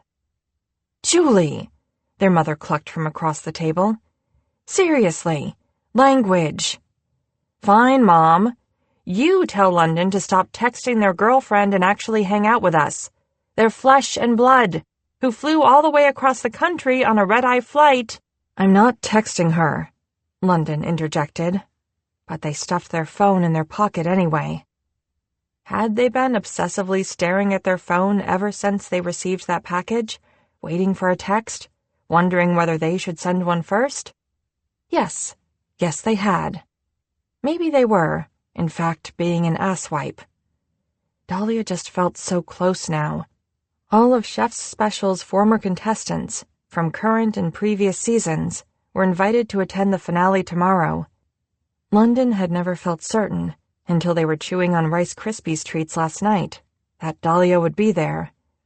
And now Dahlia's note with her big, joyful handwriting was in their back pocket, and for all they knew, she could be back in LA right now, as they and their family ate dinner at this fancy Italian restaurant. Was she unloading her suitcase at the hotel? They could be breathing the same air again. London was practically vibrating with it. So you admit she's your girlfriend, then? Julie said, a satisfied smirk on her face. I hate you, London said. My, how I have missed you two squabbling every second of the day, their mom said, lifting a wineglass to her mouth, which was curved up in a smile. London's own mouth couldn't help but mirror hers. They had missed it too. Even if they had no idea if Dahlia Woodson was actually their girlfriend or not. God, they wanted to talk to her. They wanted to kiss her, and talk about all the things they should have talked about before she left. But first, selfishly, they wanted to go over their menu with her, for tomorrow. London had already gone over it in depth with Cy and Tanner and Audra. They knew they had done all they could at this point, but talking with Dahlia about food calmed their nerves. She would assure them they had made the right choices, that they could do this, that they'd be better than Lizzie, that... Okay, listen. I've tried to keep my mouth shut here, but I have a question now. London's smile fell, whisked away by the gale-force wind that was their dad, lumbering forward to rest his elbows on the white tablecloth. Since their family had arrived at LAX that morning, London and their father had barely exchanged 10 words. Tom Parker had simply sulked into the background all day, as moody and detached as a teenager. It felt weird, and not like their dad, and there had been an underlying tension in their mother's face all day that London was trying to ignore. Their sisters had helped. Julie, Sarah, and Jackie had been babbling all day, clearly overcompensating for whatever the hell was happening with their family, and London had gone with it. The note in London's back pocket had been helping too, a silent comfort. They just had to get through the finale, they told themselves, and then they would summon the mental capacity to deal with whatever this Parker family cloud was. But Tom Parker had been drinking tonight, heavily, and apparently he was ready for the thunder now. "All right, Dad," London sighed, leaning back in their chair. "Let's do this." His dad's eyes lasered onto theirs. "Are you a lesbian now, or something?" "Dad," Julie said, but their dad held up a dismissive hand, silencing her. London's jaw clenched, but they didn't move. "I'm pansexual, Dad, like I told you in college, and you just always brought home boys in high school," their dad continued, waving another hand as he interrupted them. "But now, apparently, you have a girlfriend." London had brought home exactly 2 boys in high school. One they dated for 5 months. The other lasted 2 weeks. London never knew their father had become so attached. "I dated other people in college, Dad." London took a sip of their water in an attempt to show that they were calm and collected. "I just didn't bring them home to meet you. I wonder why." London's mother cleared her throat. London glanced at her, their heart dropping at the tortured look on her face as she folded and refolded the napkin in her lap. "Tom," she said, in a lethally quiet way. But her husband ignored her. "So you and this Dahlia person," London's dad said now. "You're dating." London's face flushed. "I'd love to know the answer to that question, Dad. I'll let you know if I figure it out." But London's dad didn't seem too concerned with the actual answer here. He barreled on over London's hesitation. "And you're comfortable calling her your girlfriend. But what, pray tell, does Dahlia call you?" London's heart started to thump, insistent, pounding against their ribcage. "What do you mean? If you're not Dahlia's girlfriend, are you her partner?" "Dad, stop it," Julie said. London glanced over and, with horror, saw that Julie was crying. "Hey," I took her hand and squeezed. "It's okay, Jules." Even though it wasn't. They looked back at their dad. "I don't fucking know, Dad, okay?" Out of the corner of their eye, they saw their mom flinch. They swallowed and kept moving. "We haven't talked about it yet. But yes, I would be damn grateful to be Dahlia Woodson's partner. I think being partners with the person you love is a pretty reasonable goal to strive for." Julie released a small gasp, her fingers still clenched in theirs. "London," she breathed, and London ripped their eyes away from their dads to look at her. "You love her." "Yeah," London said, blood rushing in their ears, making them lightheaded. "I do." Julie's eyes were still wet, but she grinned. "Good." "Are you quite done now, Tom?" London's mother asked, and when London looked up, they saw her eyes were like daggers, pointed at their dad's throat. "It had been such a nice evening until you decided to open your mouth." And it had been, was the thing. Even with the weirdness clearly surrounding their family, Being around them had still been grounding today, familiar. London sat back in their seat, taking another sip of water. Godspeed to anyone who had to suffer the wrath of Charlotte Parker when she looked like that. London's dad was undisturbed.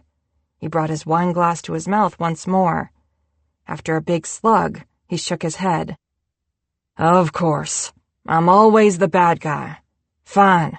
Someone has to be. I'm just trying to look out for you, London. You've always been so flighty. If it's not one thing, it's the other, and you're far past the age of finding yourself.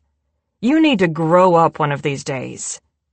That's rich, Charlotte muttered. London looked at their dad one last time. Part of them wanted to feel sorry for this man, drunk and childish, so deeply thrown by the slightest deviation from societal norms.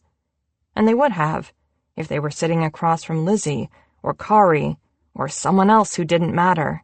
But this man had held London in his arms when they were a baby.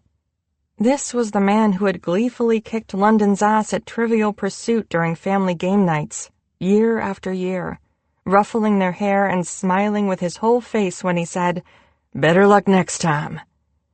This man had shared late-night hot chocolates with London, on nights when neither of them could sleep. They had watched rom-coms together in the den. Their dad always pretended they didn't make him cry, that his allergies were just flaring up. This man had come to every major event of London's life. And he wasn't going to ruin this one. Okay. London released Julie's hand to push themselves back from the table. Time to go. They drained their wineglass before they stood, but left their half-eaten tagliatelle on the table. It wasn't as good as Dahlia's pappardelle anyway. London, honey. London's mom reached over to grab their hand. Please, don't go like this. Can I come with you? Julie asked, throwing her napkin on the table. No. London attempted to give her a reassuring smile, attempted to pass it around to everyone else at the table, to Sarah and Jackie, who were both staring at London, frowning, concern etched into their brows. London couldn't make themselves look at their mom. It's okay. I promise. I just have a big day tomorrow. London patted the top of Julie's head, a gesture that had always pissed her off ever since 6th grade, when London went through a growth spurt that officially left them 2 inches taller. I'll see you soon. Thanks for dinner. They took a deep breath once they were back in the driver's seat of the Nissan, allowing themselves one forehead thump against the steering wheel. They wished Dahlia were here. They weren't much in the mood for driving. They pulled their phone out of their pocket. 60 new Twitter notifications since the last time they checked. 39 from Instagram. No new texts. They put the car in reverse and drove out of the parking lot. London couldn't sleep. The finale was in 10 hours, and every anxiety-ridden thought London's brain had ever possibly conceived since flying to LA over a month ago was now parading through their brain. London was proud of the visibility they'd achieved for their community on Chef Special. But right now, in the dark, the clock ticking away until the moment they would step onto that set for the last time with the world watching, that visibility felt heavy on their shoulders.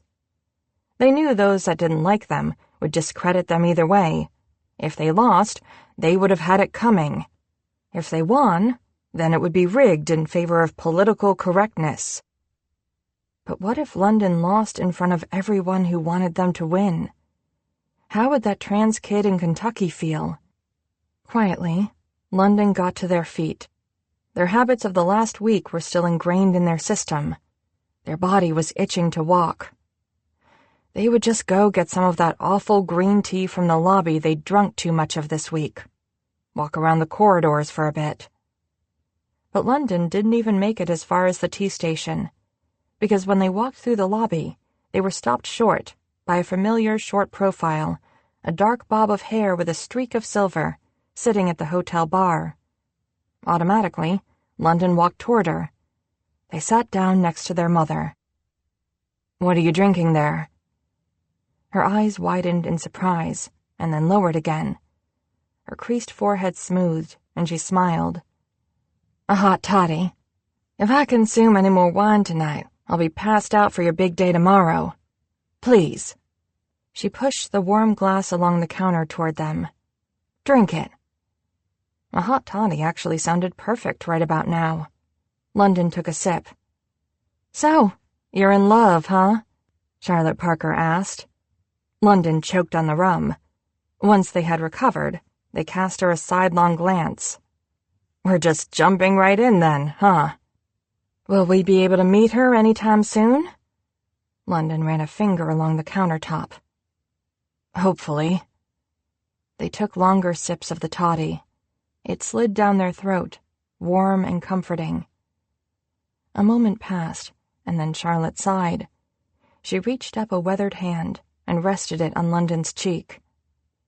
Oh, baby, she said softly.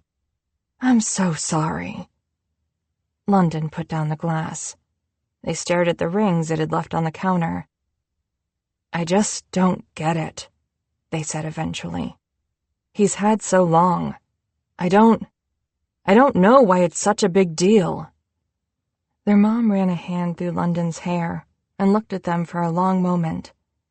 They closed their eyes, wanting to lean on her while they could. She dropped her hand and stared forward again, focused on the rainbow of liquor bottles along the wall. No matter how many times we all told him, I think he really did think it was a phase, she mused. And you being yourself on the show has made him realize he was wrong. Your father does not deal well with being wrong. Boo fucking who, London thought. It feels like... London fiddled with the curved handle of the toddy glass, knowing how pathetic this was going to sound, but needing their mom to hear it anyway. Like he doesn't even love me anymore. Charlotte brought a fist up to her mouth. She kept it there a long moment, and London grew disturbed that she was taking so long to disagree. He loves you, London. He does. Even if he has forgotten how to show it. Charlotte sighed again. He's built his whole life around the four of you. Every single place he goes, he talks about what his girls are up to. And now, he doesn't know what to say, I think. Now that he can't say, my girls. London cursed under their breath. It's not that hard, they said, annoyed.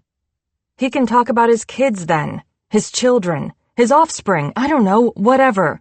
I've taken one word away from him. Cry me a river.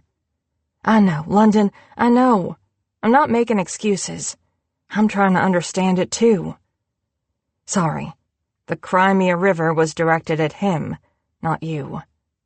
Yes, I gathered that. She shook her head. I've never seen him act like he did tonight, she said. And before your big day, I am appalled. I don't know what to do anymore. Charlotte Parker rubbed her eyes and looked lost, a level of exhaustion and vulnerability London had never seen in her, and it felt like the world as they had always known it was collapsing. Their head felt heavy, their throat clogged. Mom, they choked out. Are you going to get a divorce because of me? She jerked toward London suddenly, as if remembering they were there. She turned on the bar stool to face them. She took London's face in both of her hands, smelling of the Chanel perfume she had worn for as long as London could remember. My serious, sensitive, beautiful London, she said, with a watery-eyed smile. If my husband can't get his head out of his ass about this, that has nothing, not even a single iota, to do with you, and everything to do with him. Do you understand? London tried to swallow, but it was like their tongue had become lead inside their mouth. They managed a small nod.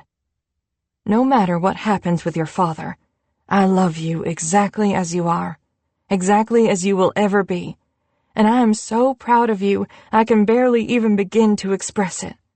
Okay?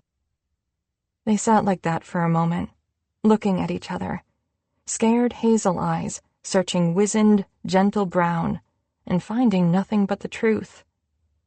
London's tongue dislodged enough to allow them to whisper, "I love you too, Mom."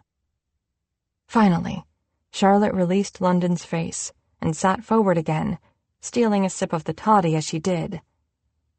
"London," she said, after a few moments of comfortable silence, "do you want your dad at the tape-in tomorrow?"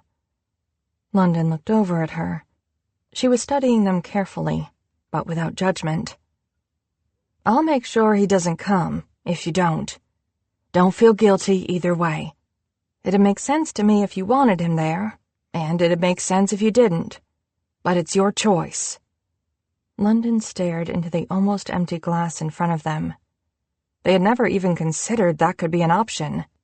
That London could tell their dad no. About this, about anything. That London could be in charge. They felt childish, suddenly, that this hadn't occurred to them. They still wished. They wished this wasn't an option they had to consider at all. It still seemed unfair. But having some power in the equation felt marginally better. "I want him there," London decided.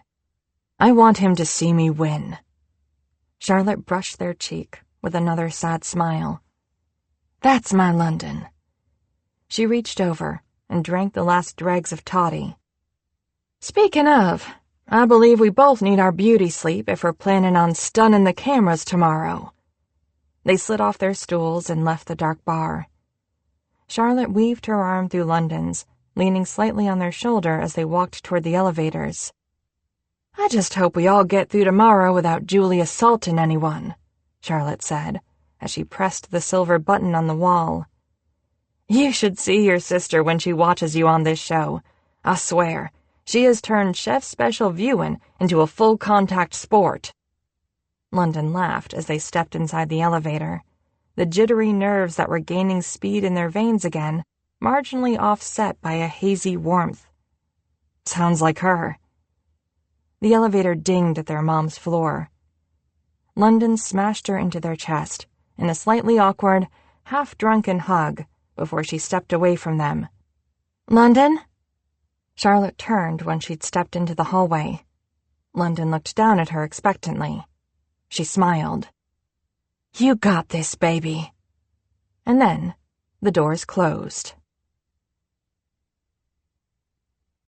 Chapter 23. The set was a mob scene. Not in the suffocating staging area, where London and Lizzie had been waiting for what felt like hours. London could do with some more chaos back here. But they could see out onto the main floor from a crack in the temporary walls set up around them. Their pulse pounding in their ears, London watched everyone pour in. The set had been transformed to make way for a live audience. All of the cooking stations had been removed, with the exception of 2 mega stations for London and Lizzie, which were situated directly across from each other. They'd made the judges' table even higher and more grandiose, so all 3 could loom over the cooking process for the entire 3-hour cooking period. And behind the 2 mega stations, black risers had been installed to seat the family members and former contestants. London watched Ahmed walk in now, talking with Aisha. With a pinch in their gut, they saw Kath, Jacob, Jeffrey. London's eyes scanned around the room.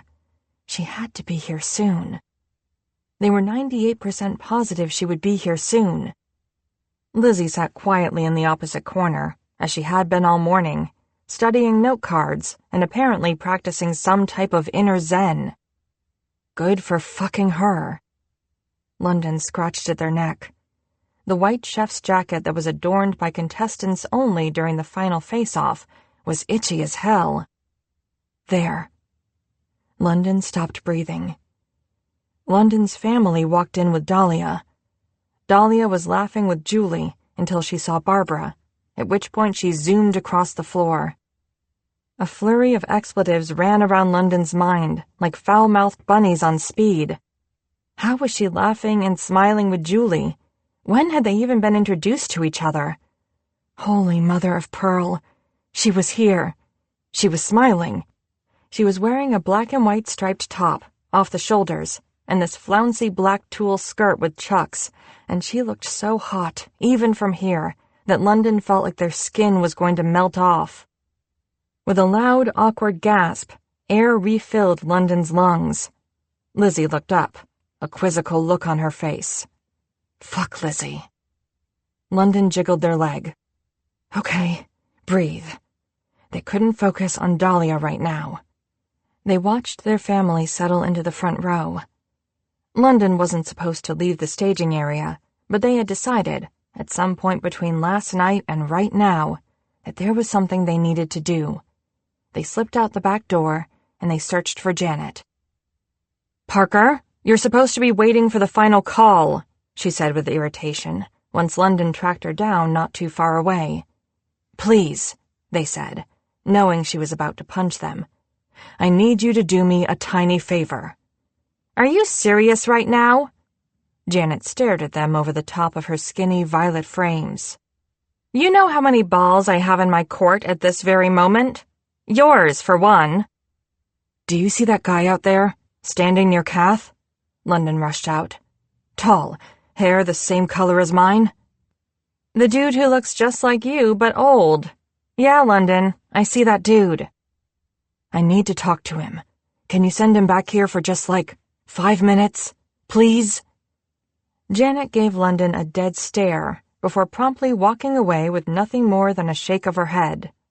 Even after 6 weeks of taking direction from the woman, London still wasn't certain if this was a yes or a no. But 2 minutes later, their dad stood in front of them. His hands were stuffed in the pockets of his khakis, and he wore a chagrined look on his face, a hungover look. London didn't care. London had to spit out these words now, before they lost their nerve.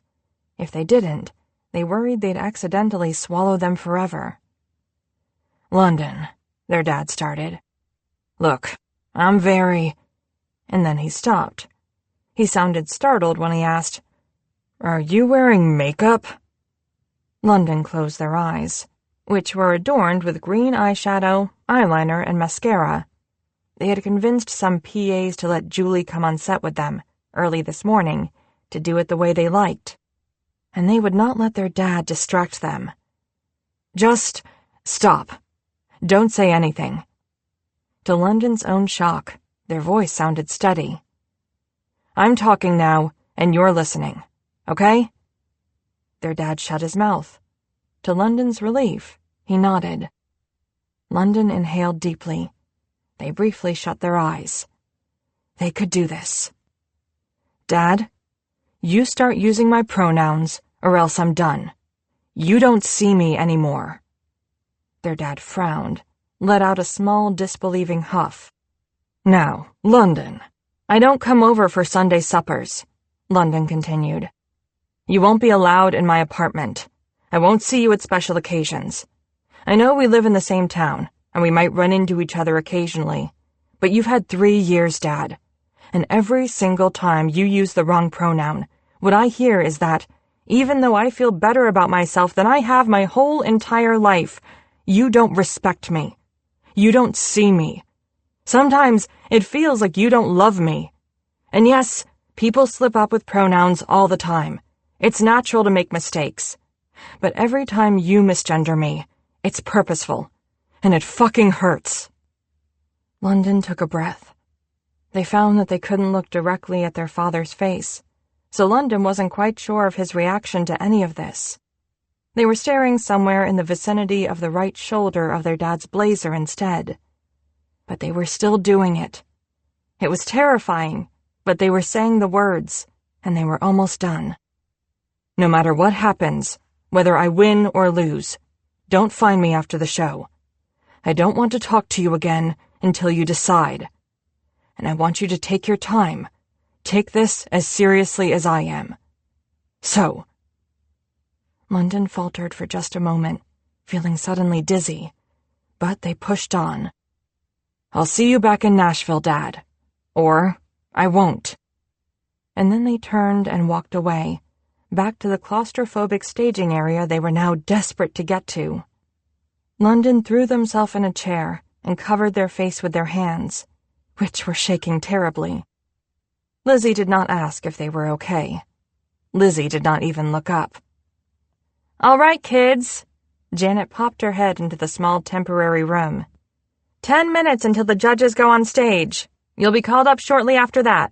Prepare yourselves. London smoothed their palms on their pants. They closed their eyes and thought about Brussels sprouts. They thought about barbecue. They thought about sitting on a hard bench in a small, quiet courtyard with Dahlia Woodson, drinking from bottles of wine. They knew they had just done the scariest thing they would ever do. Scarier than losing to Lizzie. Scarier than cooking a meal in front of 3 judges that they'd already cooked for so many times before. And they were calm. London and Lizzie were called to the edge of the set. Maritza looked over from behind her camera and winked. The PAs gave a nod. The studio lights always seemed bright, but when London walked to their station for their last cook on the set of Chef Special, they were more blinding than ever before. When London glanced behind them at the audience, all they saw was darkness, punctuated by bright stars. But even though they couldn't see her, London knew Dahlia was there, along with their sisters, and a mother who loved them fiercely, and that was all that mattered. Welcome, one and all, to the final face-off of Season 8. Sai Patel held his arms wide with a smile of triumph, inviting the audience to raucous applause. Tanner Tavish stood next to him, his face set in a conceited, serious stare. Audra Carnegie looked a treat. It was time. Dahlia gripped Barbara's hand. She had been thrown when she walked onto set this morning. It looked so different. When she'd seen Barbara, it was the perfect distraction from the nerves pummeling her stomach. "Babs," she had said, "I have so much to tell you." Dahlia sat sandwiched between her and Kath now, and it was the funniest, most perfect sandwich. It gave Dahlia the strength she needed to get through this. She could tell, from the moment she saw London at their station, that they felt good, that they weren't too nervous. Their face only had that steady, focused look instead. Well, fine, Parker, she had thought. Guess I'll just have to swallow down enough nerves for the both of us then. It was taking everything in her to not tap her feet against the floor, to not crush Barbara's fragile grandma bones, to not grab Kath's hand too, to not bite straight through her bottom lip. They were only on the fucking appetizers. The judging was excruciating. Had those 3 fools ever taken longer to contemplate 2 baby bird bites of food? And then, when they finally stopped being ding-dongs and made a pronouncement, the judges liked Lizzie's appetizer more. Dahlia's head flopped into her hands. Holy hell, she wasn't going to make it. Barbara rubbed her back and made soothing noises. "It's cool, dolls," Kath said. "London will kill the main course, and you know there's no way Lizzie will beat them on dessert." "Kath," Dahlia said, looking at her. "Lizzie wants to open a fucking bakery." "Yeah," Kath said calmly, "and there are a ton of mediocre bakeries. London's better." Dahlia sat back up, nodded. "You're right." "I always am, dolls," Kath said. Dahlia's nerves started to settle slightly during the main course, mainly just because it took a long time, and her nervous system probably would have imploded if she hadn't calmed down a smidge. Plus, the more she watched London cooking, the more turned on she got.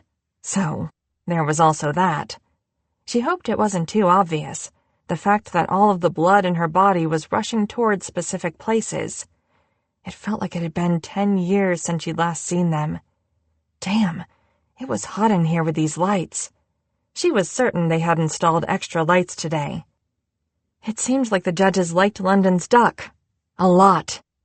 But they also liked Lizzie's lamb. "I'm going to die," Dahlia whispered. Barbara gave her hand a squeeze.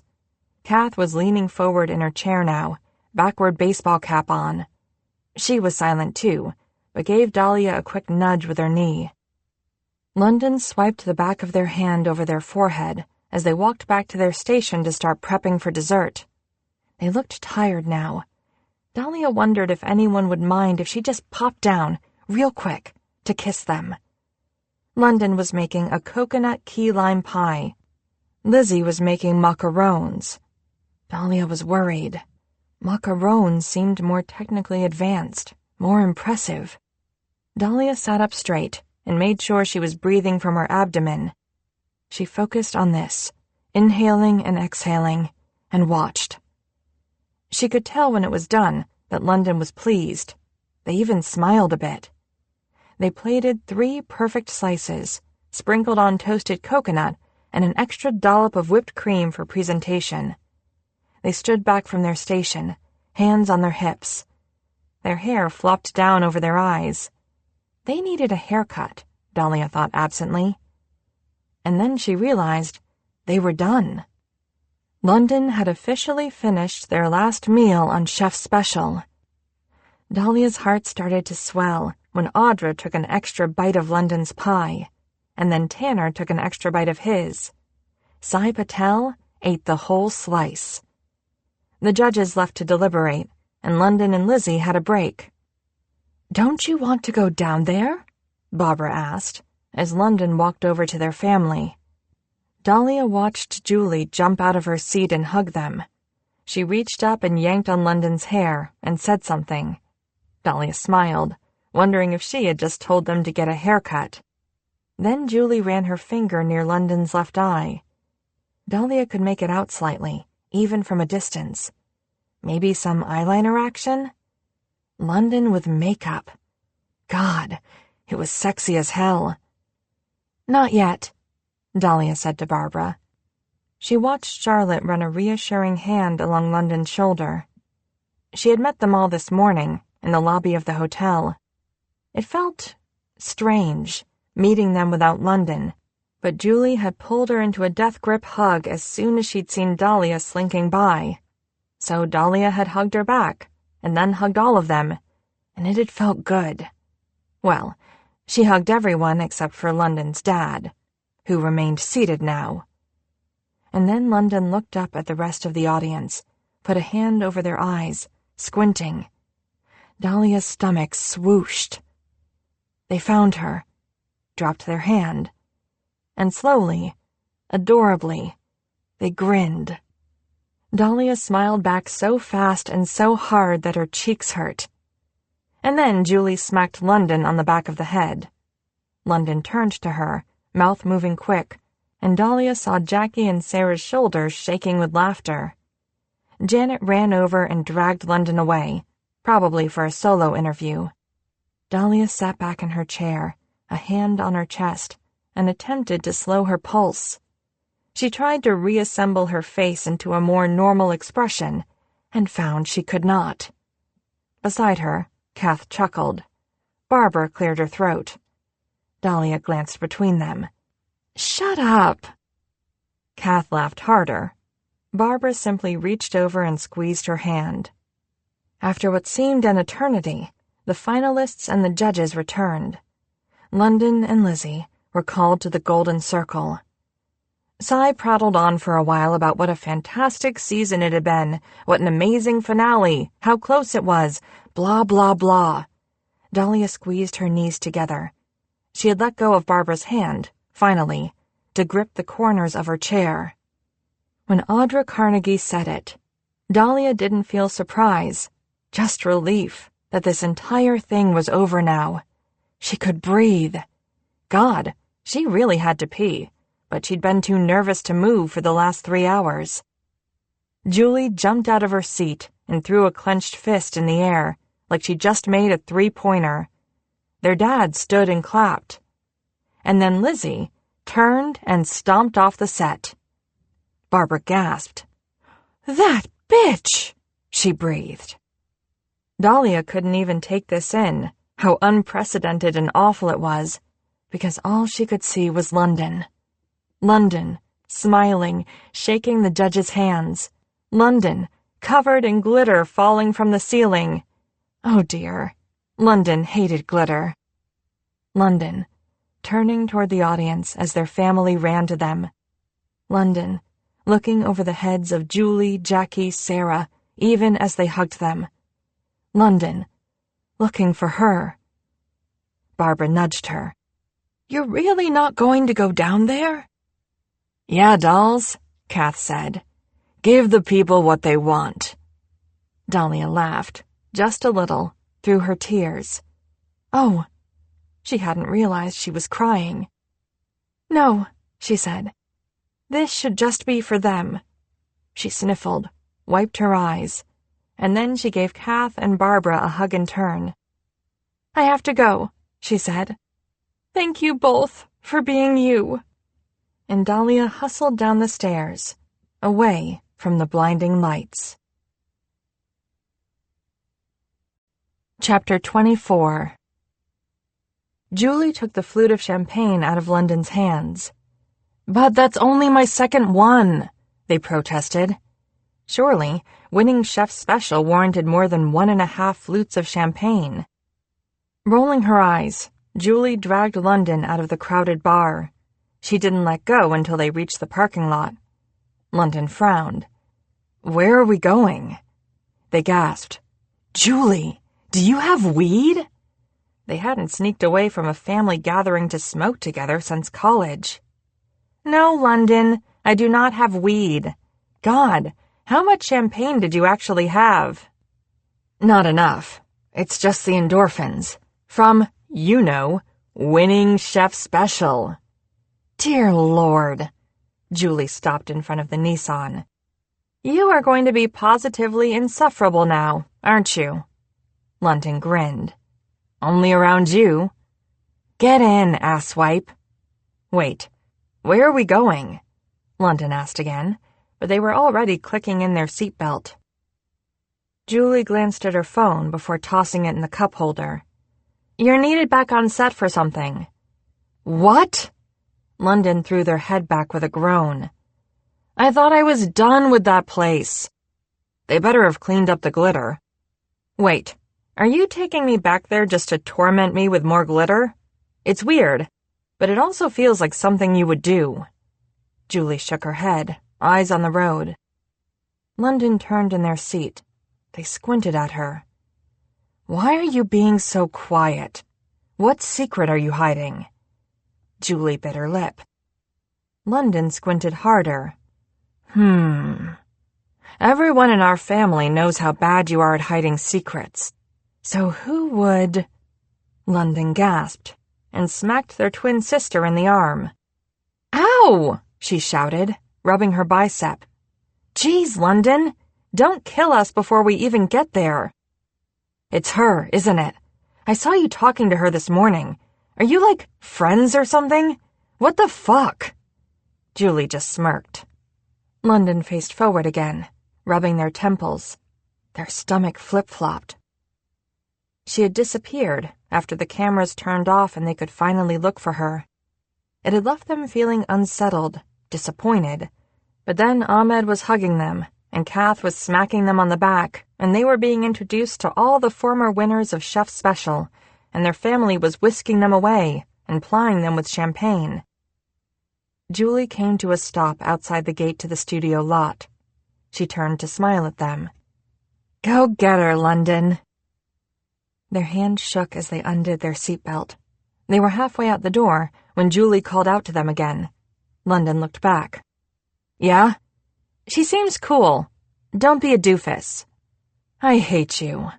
They slammed the car door shut and leaned back inside the open window. "But also, you know I love you, right?" "Oh my God!" Julie waved an arm. "Go!" So they did. London sprinted through the gate, down the sidewalk, past jacaranda trees, fizzy champagne bubbles coursing through their veins, until they reached Sound Stage 3. They ripped open the door, ran until they reached the wooden archway where they had first met. They paused, wheezing slightly, leaning over to catch their breath. Finally, gathering themselves, they straightened, and for the actual last time, stepped onto the set of Chef's Special. And that was when time stopped. The pause in the universe allowed all the remaining bruised, healing pieces inside London to rush together again, until miraculously, their entire body relaxed and they felt whole. Dahlia let out a small squeak. She tried to quickly pull off her dirty apron, although of course it got stuck in her hair, which was up in its signature bun. After a moment, she untangled herself, the bird's nest on her head only thrown slightly askew, and she threw the yellow apron to the side. She nervously patted down her skirt. "See you soon." She stood in the middle of the golden circle in front of the judge's station, which was now graced with a dollar store congratulations banner, the metallic colors of each letter glinting under the studio lights.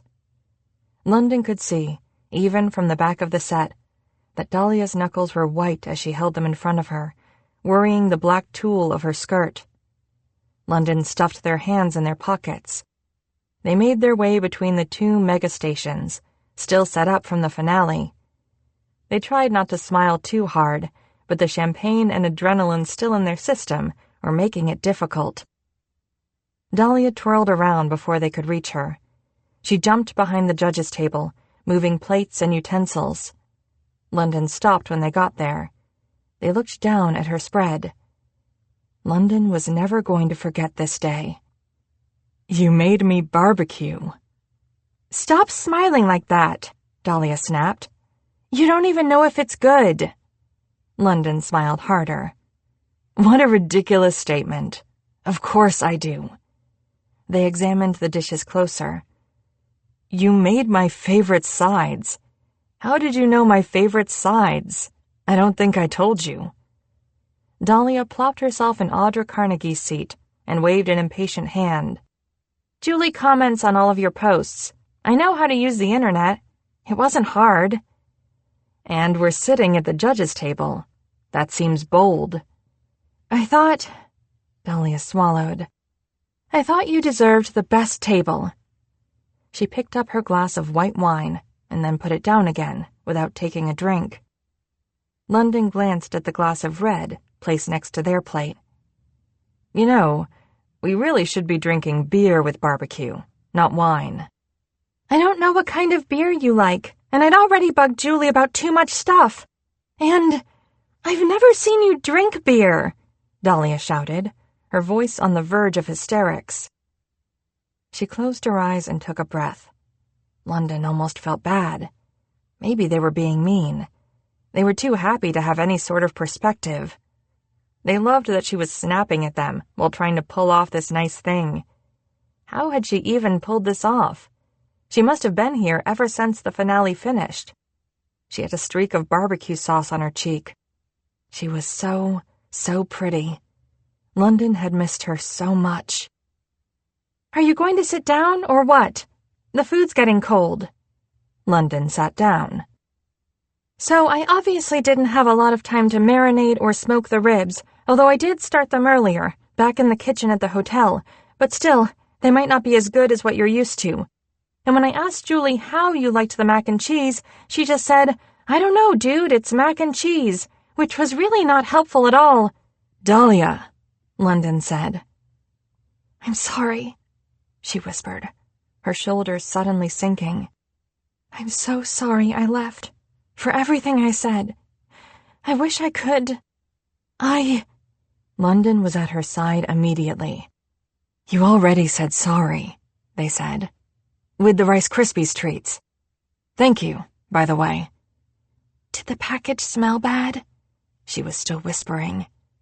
"So bad." London smiled. Dahlia smiled a little then, too, but her eyes were wet at the edges. "Dahlia, I'm sorry, too." She shook her head. "You didn't—" "Dahlia, let us both be sorry. Let's be very sorry people eating barbecue. Okay?" She bit her lip, the skin around her eyes creased in concern. London drew a finger down the side of her cheek until it landed on those worried lips. Automatically, as if she couldn't help herself, Dahlia opened her mouth and bit down, the grip of her teeth on their fingertips so sharp and gentle at once that London visibly shivered. Removing their hand, they made themselves lean back into their own chair again and look at the food. She had clearly worked hard, and none of it would get eaten if there was any further action of lips and teeth. Their system was already starting to spiral. Dahlia, I don't know what to say. I don't know that I even deserve this. London, Dahlia said, sounding exasperated. Seriously, you won Chef Special. Just fucking eat. And then she laughed again, at herself. It sounded better this time, more real. London picked up their fork. They were about to dig into the mac and cheese, or the potato salad, when they spotted another dish on the table. Oh my God! They reached over and grabbed a perfectly fried ball of cornmeal. You made hush puppies too? Yeah, Dahlia winced. Sorry, I know they're more of a Carolina thing. Dahlia, London interrupted, before stuffing it in their mouth. Never, ever apologize for hush puppies. And then they groaned, and realized they were starving. London tucked into the potato salad and then some greens, and they were just about to pick up a rib when Dahlia stomped on their foot. Ow! They laughed, their mouths still full. Stop making all those noises! It's... London looked over and realized Dahlia's cheeks were flushed. It's unfair. London grinned. Well, if I'm about to watch you eat ribs and suck sauce off your fingers, which I'm pretty sure I'm about to do, I'd call us about even. Dahlia blushed even harder. God, I can't wait to kiss you. London stopped in their tracks. She was right. They had eaten some of the food now. Kissing was obviously in order. They dropped their fork and stood from their chair. Thank God these judges' chairs were ridiculously oversized, like 3 seats made for kings. It made it surprisingly easy to slide onto Dahlia's lap, to straddle their knees next to her hips. Dahlia let out a small, shaky breath. It was the sexiest thing London had ever heard. They took her face in their hands. Her eyelids fluttered on her cheeks, her focus shifting to their lips. London ran a hand around Dahlia's neck, slinking a hand into her hair, stretching out their fingers, feeling the silky strands between each one. She closed her eyes fully and leaned her head back into their palm, releasing a soft whimper. Dahlia. London leaned forward, pressed a kiss in turn onto each of her eyelids. Dahlia. They sighed into her cheek. I missed you so much. And then a timer went off. Dahlia's eyes blinked open. Oh, shit! She shoved London to the side, and they stumbled off the chair. I almost forgot. She ran around the judges' table and over to London's station, where a stove was beeping. She tugged on an oven mitt. After London had recovered from their seduction being so rudely interrupted, they joined her and stared at what she had just unearthed from the oven. Did you make me sweet potato pie? London didn't want this night to ever end. Yeah? Dahlia said nervously. Julie said it was your favorite, but it was sort of hard to tell over DM if she was just messing with me or not. If you don't... No, Dahlia. I love it. London looked at her a second more and then pushed off from the countertop. Hey, they said. Stay right there for a minute. Seriously, don't move. Dahlia gave them a funny look. Okay. London walked behind her. They took a few steps to the right. Considered. Yeah, this was about right. This was about where their old station would have been. They looked at her hair, at the back of her neck. Her shoulders were tense, uncertain, like she was waiting to be called to the golden circle. But her cooking tonight had been perfect. She should already know she'd blown the competition away. London made her wait a minute more. This is where I fell in love with you, they said. Slowly, she turned. She was smiling, no teeth, almost shy. And this is where I fell in love with you. London smiled back. But you were facing away from me. You couldn't even see me. Yeah, Dahlia said softly. But I always knew you were there. London made a quick assessment of their surroundings. The station where they had cooked the meal of their life earlier today, where she had just cooked hers, was an absolute mess. Dirty pots and pans everywhere, along with a cooling sweet potato pie. They stepped forward and shoved it all away. Except for the pie, of course. A pan clattered loudly to the floor, and Dahlia gasped. London took her by the waist, twirling her around, pushing her back against their countertop. And then, they did something they'd secretly wanted to do for weeks. They picked her up and shoved her on top of the table, in this place where they had cooked and pined for her and loved her. They stepped between her legs, which she immediately wrapped around them, and at last, they leaned in and kissed her. Dahlia kissed them back, cupping their face in her palms, tasting like peppermint, smelling of coconut and barbecue, everything striking and precious, and her. For once, she was taller than them, and it felt strangely thrilling. But her tongue pressing against theirs was so familiar. The sighs in her throat, the soundtrack London had been missing. Her lips tugging at the most alive places in their body, the places they had already pushed so deeply away in her absence that were thrumming back to life.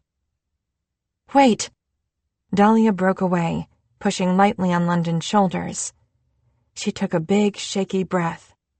I was so nervous when you walked in here, I could barely think. But now I have to say some stuff. Please. London dropped their hands to Dahlia's sides. They pushed a thumb into her hip. You were right, Dahlia swallowed. I was disappointing that night. She lifted a hand to London's cheek. Honestly, London said, I think we both were. Maybe. She smiled, but it looked a little sad. I should have handled myself better, though, talked things through with you. I was just so scared about so many things. I'm still scared, to be honest. I still don't know what I'm doing with my life. She swallowed again. I might disappoint you again, in the future. So, fair warning. London looked at her. The future, they said. Yeah. Her thumb grazed London's lower lip. If you want that. London kissed that thumb, and then her wrist. They kissed up her bare arm, tan and lightly dusted with dark hair, her shoulder, the heavenly spot where her shoulder met her neck. I want that, they said, and felt her exhale. Do your worst, Woodson. Let's be scared together. They kissed up to her jawline, smiling when they got there. They could feel her pulse, fluttering fast in her neck. Really, they murmured. I blame Tanner Tavish. Dahlia laughed, a bit breathless, tinkling delightfully in London's ear. What? For kicking you off in the first place. London, I think it was a joint decision. Yeah, but I really want to blame that guy for something. Dahlia hummed in amusement against their cheek. I suppose, London said on a slight sigh. I can't give anyone on Chef Special too much shit anymore, considering they're giving me $100,000. Well, minus all the taxes. London! Dahlia pushed them gently away from her neck so she could beam at them. Your nonprofit! Oh, yeah. London found themselves beaming right back. I've had some ideas. God, I have so much to tell you. Dahlia blinked, her eyes suddenly misty. I can't wait, she whispered. Dahlia. London shook their head, still smiling. You are so tall right now. They ran a thumb over her cheek. It feels funny. Dahlia released another puff of laughter, release and relief and joy wrapped together in the small, wonderful sound. "I know," she said, sounding so much more like herself. "I can't believe you walk around like this all the time. I feel drunk with power." And then, as if to prove it, she wrapped both of her legs around London's hips, pulling them as close as they could possibly be, and kissed them so hard and deep that London couldn't even control the growl that came out of their chest. Their brain blinked, all the pressure and excitement of the day wiped away, replaced with nothing but white heat and pleasure, spirals of comfort and contentment radiating into their limbs, their heartbeat steady and solid in their chest. Yes, yes, yes, with each thud. Dahlia tore her mouth away, but London wasn't letting her get away this time. They hugged her tighter, moved their lips to her earlobe, sucked it into their mouth through their teeth. "London," she dropped her legs from their waist. "I hate to stop this, but the food's getting cold, and if I worked so frantically on all of this without it getting eaten, I'll cry." She pushed lightly against their stomach. "Fine." London admitted defeat and stepped back. Dahlia hopped down from the counter and stumbled. "Whoa there." London grabbed her elbow. Dahlia put a hand to her head, hunched over, not moving or responding for a troubling number of seconds. "Dahlia, you okay?" She straightened. "Sorry, got dizzy. It is possible that before I flew here yesterday, I might have driven a U-Haul from Maryland to Massachusetts, and watching that finale almost gave me a panic attack. I am, maybe, just a little bit, running on fumes. But I'll just shut up now because you probably had to get to set today at 5 a.m.? And then cook 3 whole courses and—" London stepped in front of her, holding her shoulders. "Dahlia, breathe." "Yeah." And she did. "I'm good now." London kissed her once more, softly, on the lips. "So," they ran a hand into her hair again, "we're going to start with the barbecue, but then you're going to tell me much more about this whole U-Haul thing." She nodded. "Deal." "All right, Woodson." London squeezed her hand and picked up the sweet potato pie. "Let's eat." Epilogue. 3 months later. Dahlia gripped London's hair in her hands. "Oh, fuck," she said. "London, I'm close." London pulled back to grin up at her. "I know. You're rather obvious about it." "Just," Dahlia groaned, exasperated, before she pushed London's cheeky face back between her legs. "I need you to... Oh!" Several dizzy, stars blinking behind her eyelids moments later, London crawled back up Dahlia's body, leaving kisses along the way. "Good morning," they whispered into her lips, haughty and beautiful, before rolling off the bed, leaving her boneless in the depths of their voluminous white duvet. Dahlia really did love Nashville, but she swore London had tricked her into moving in with them with this bed. The mattress was heavenly. Dahlia did not want to know what it cost. She had sublet a room when she officially moved to Nashville 2 months ago, but after only a month, London convinced her she was losing money on it, being that she was always here anyway. After Dahlia insisted she would pay rent, which London non-committally consented to with an eye roll, she agreed. And so, Dahlia had moved into London's apartment in 12 South, with its exposed brick walls, its high ceilings and minimalist furniture, and its proximity to Jenny's splendid ice creams.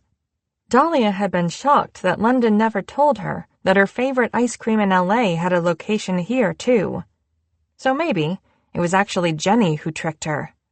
In either case, Dahlia and London were still in negotiations about the rent. They were in even more heated negotiations about a dog.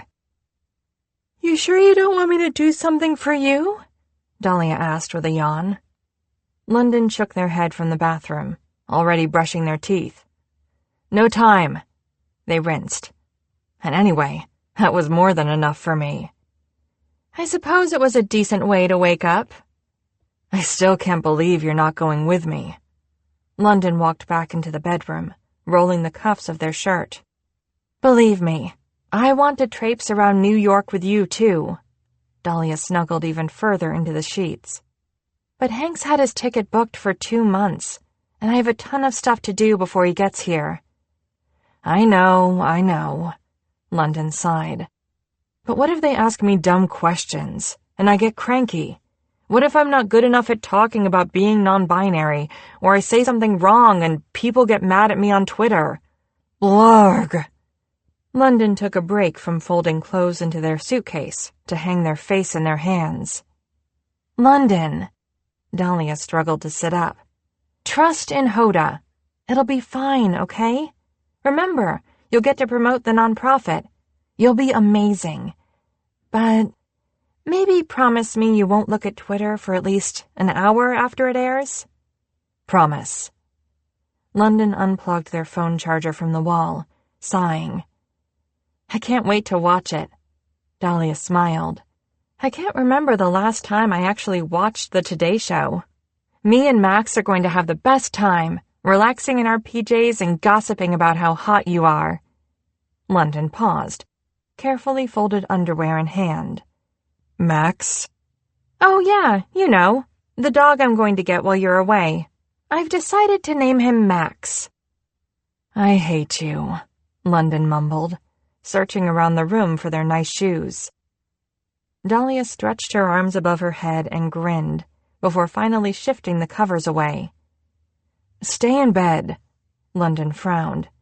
It's still the crack of dawn. Nah. Dahlia pulled a ratty Belmont sweatshirt over her head. Being that it used to belong to London, it was huge on her. She supposed it still belonged to London, technically, but it was her favorite. I'm up now.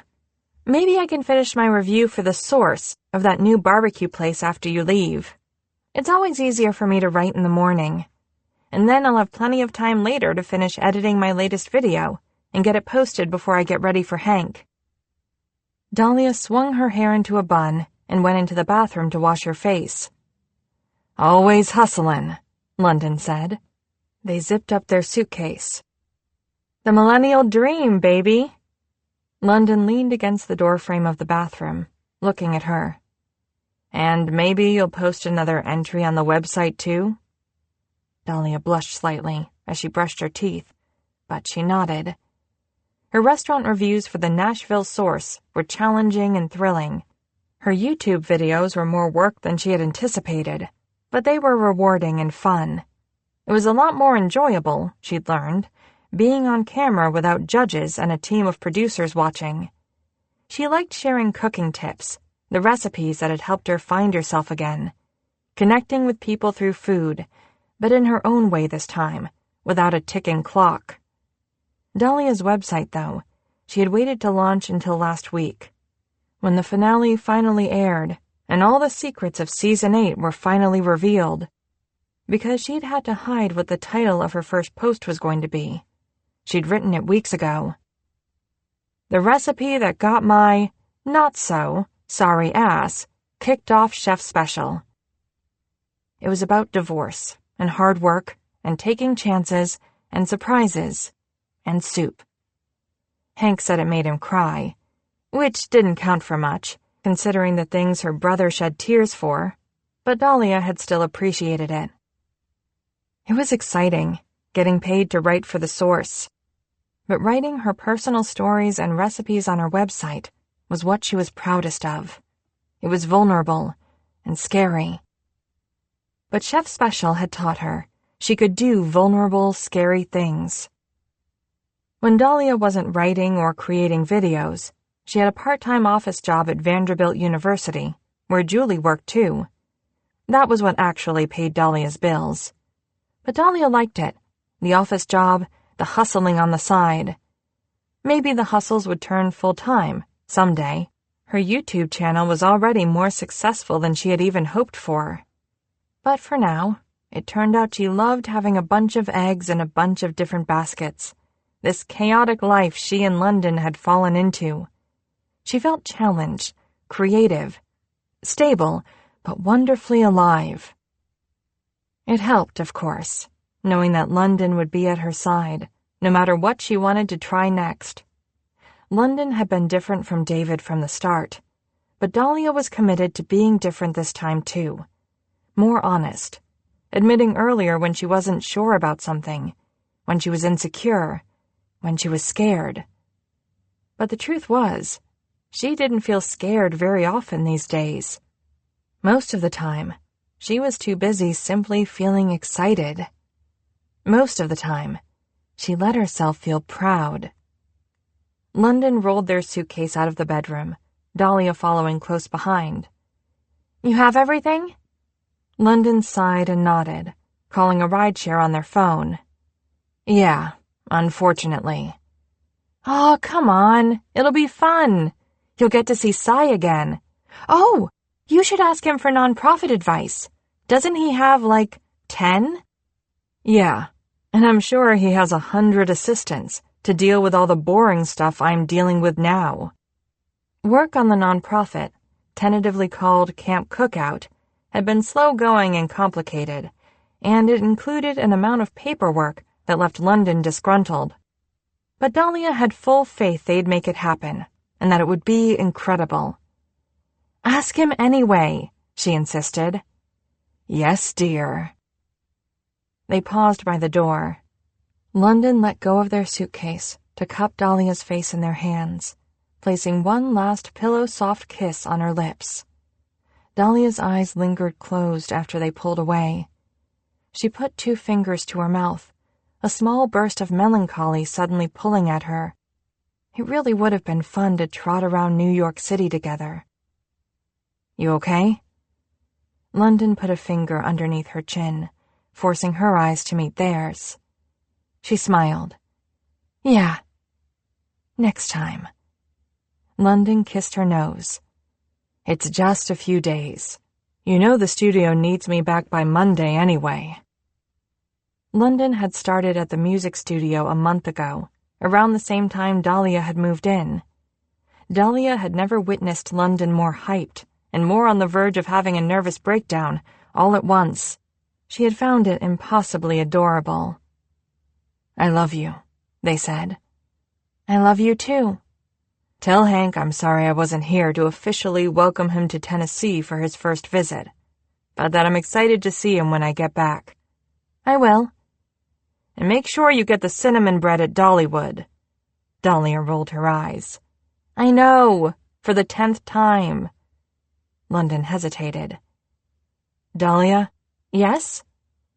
"Please don't get a dog while I'm gone." Dahlia laughed and shoved them out the door. "Go!"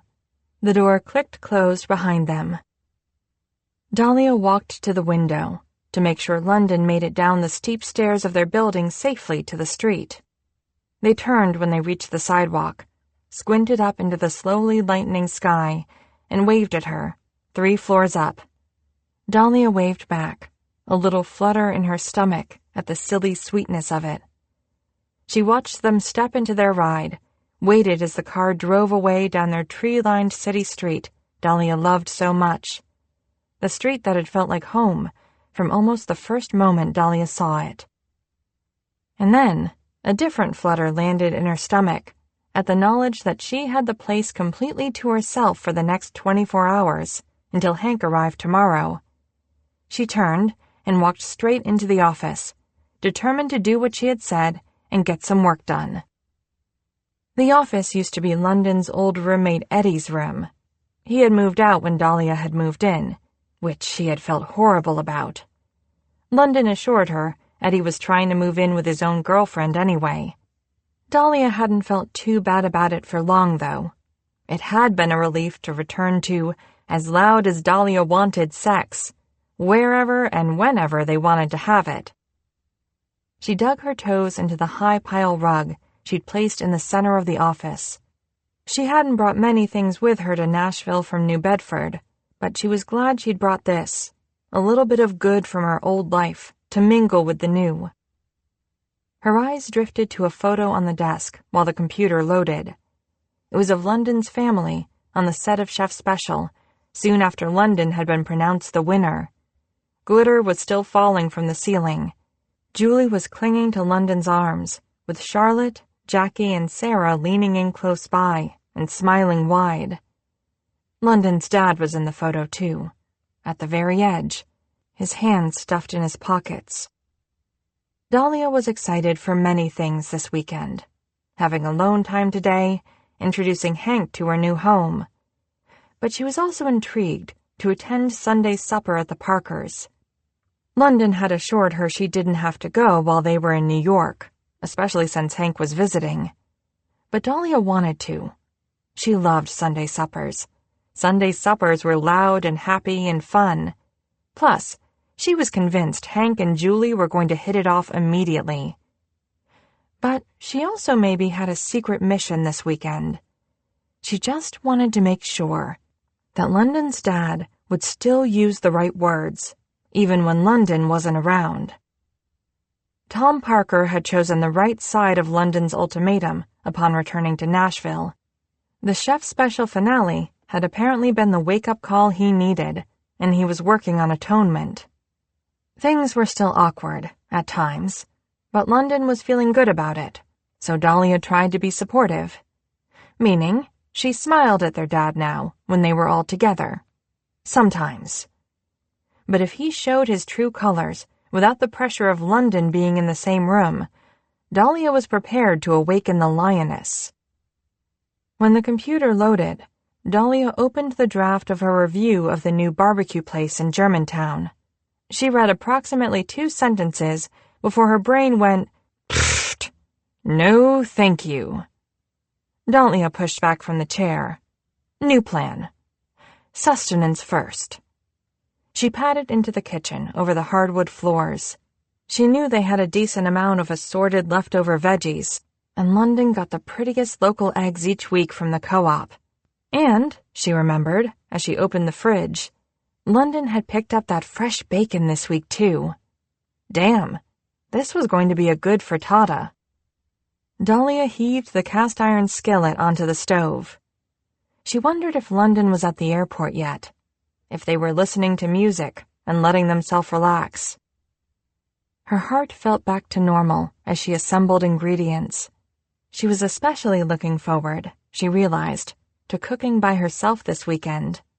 Dahlia loved cooking with London, but she had missed this too.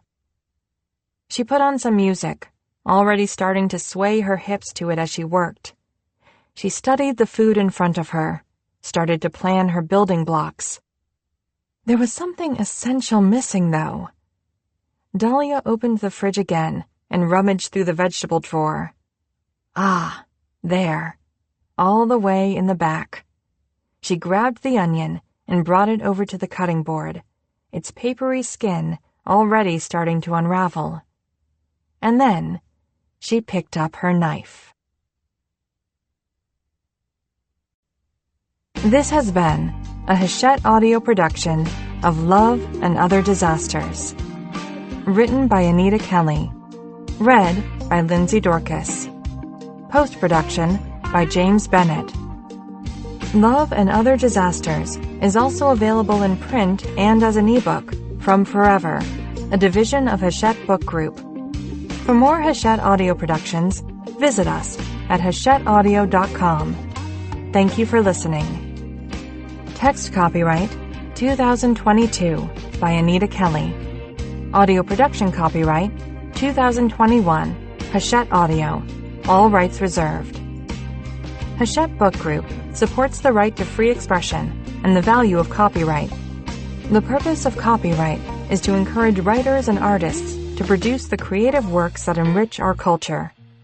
The duplicating, uploading, and distribution of this audiobook without permission is a theft of the author's intellectual property. If you would like permission to use material from the audiobook, other than for review purposes, please contact permissions at hbgusa.com. Thank you for your support of the author's rights. This audiobook is a work of fiction. Names, characters, places, and incidents are either the product of the author's imagination or are used fictitiously, and any resemblance to actual persons, living or dead, events, or locales is entirely coincidental.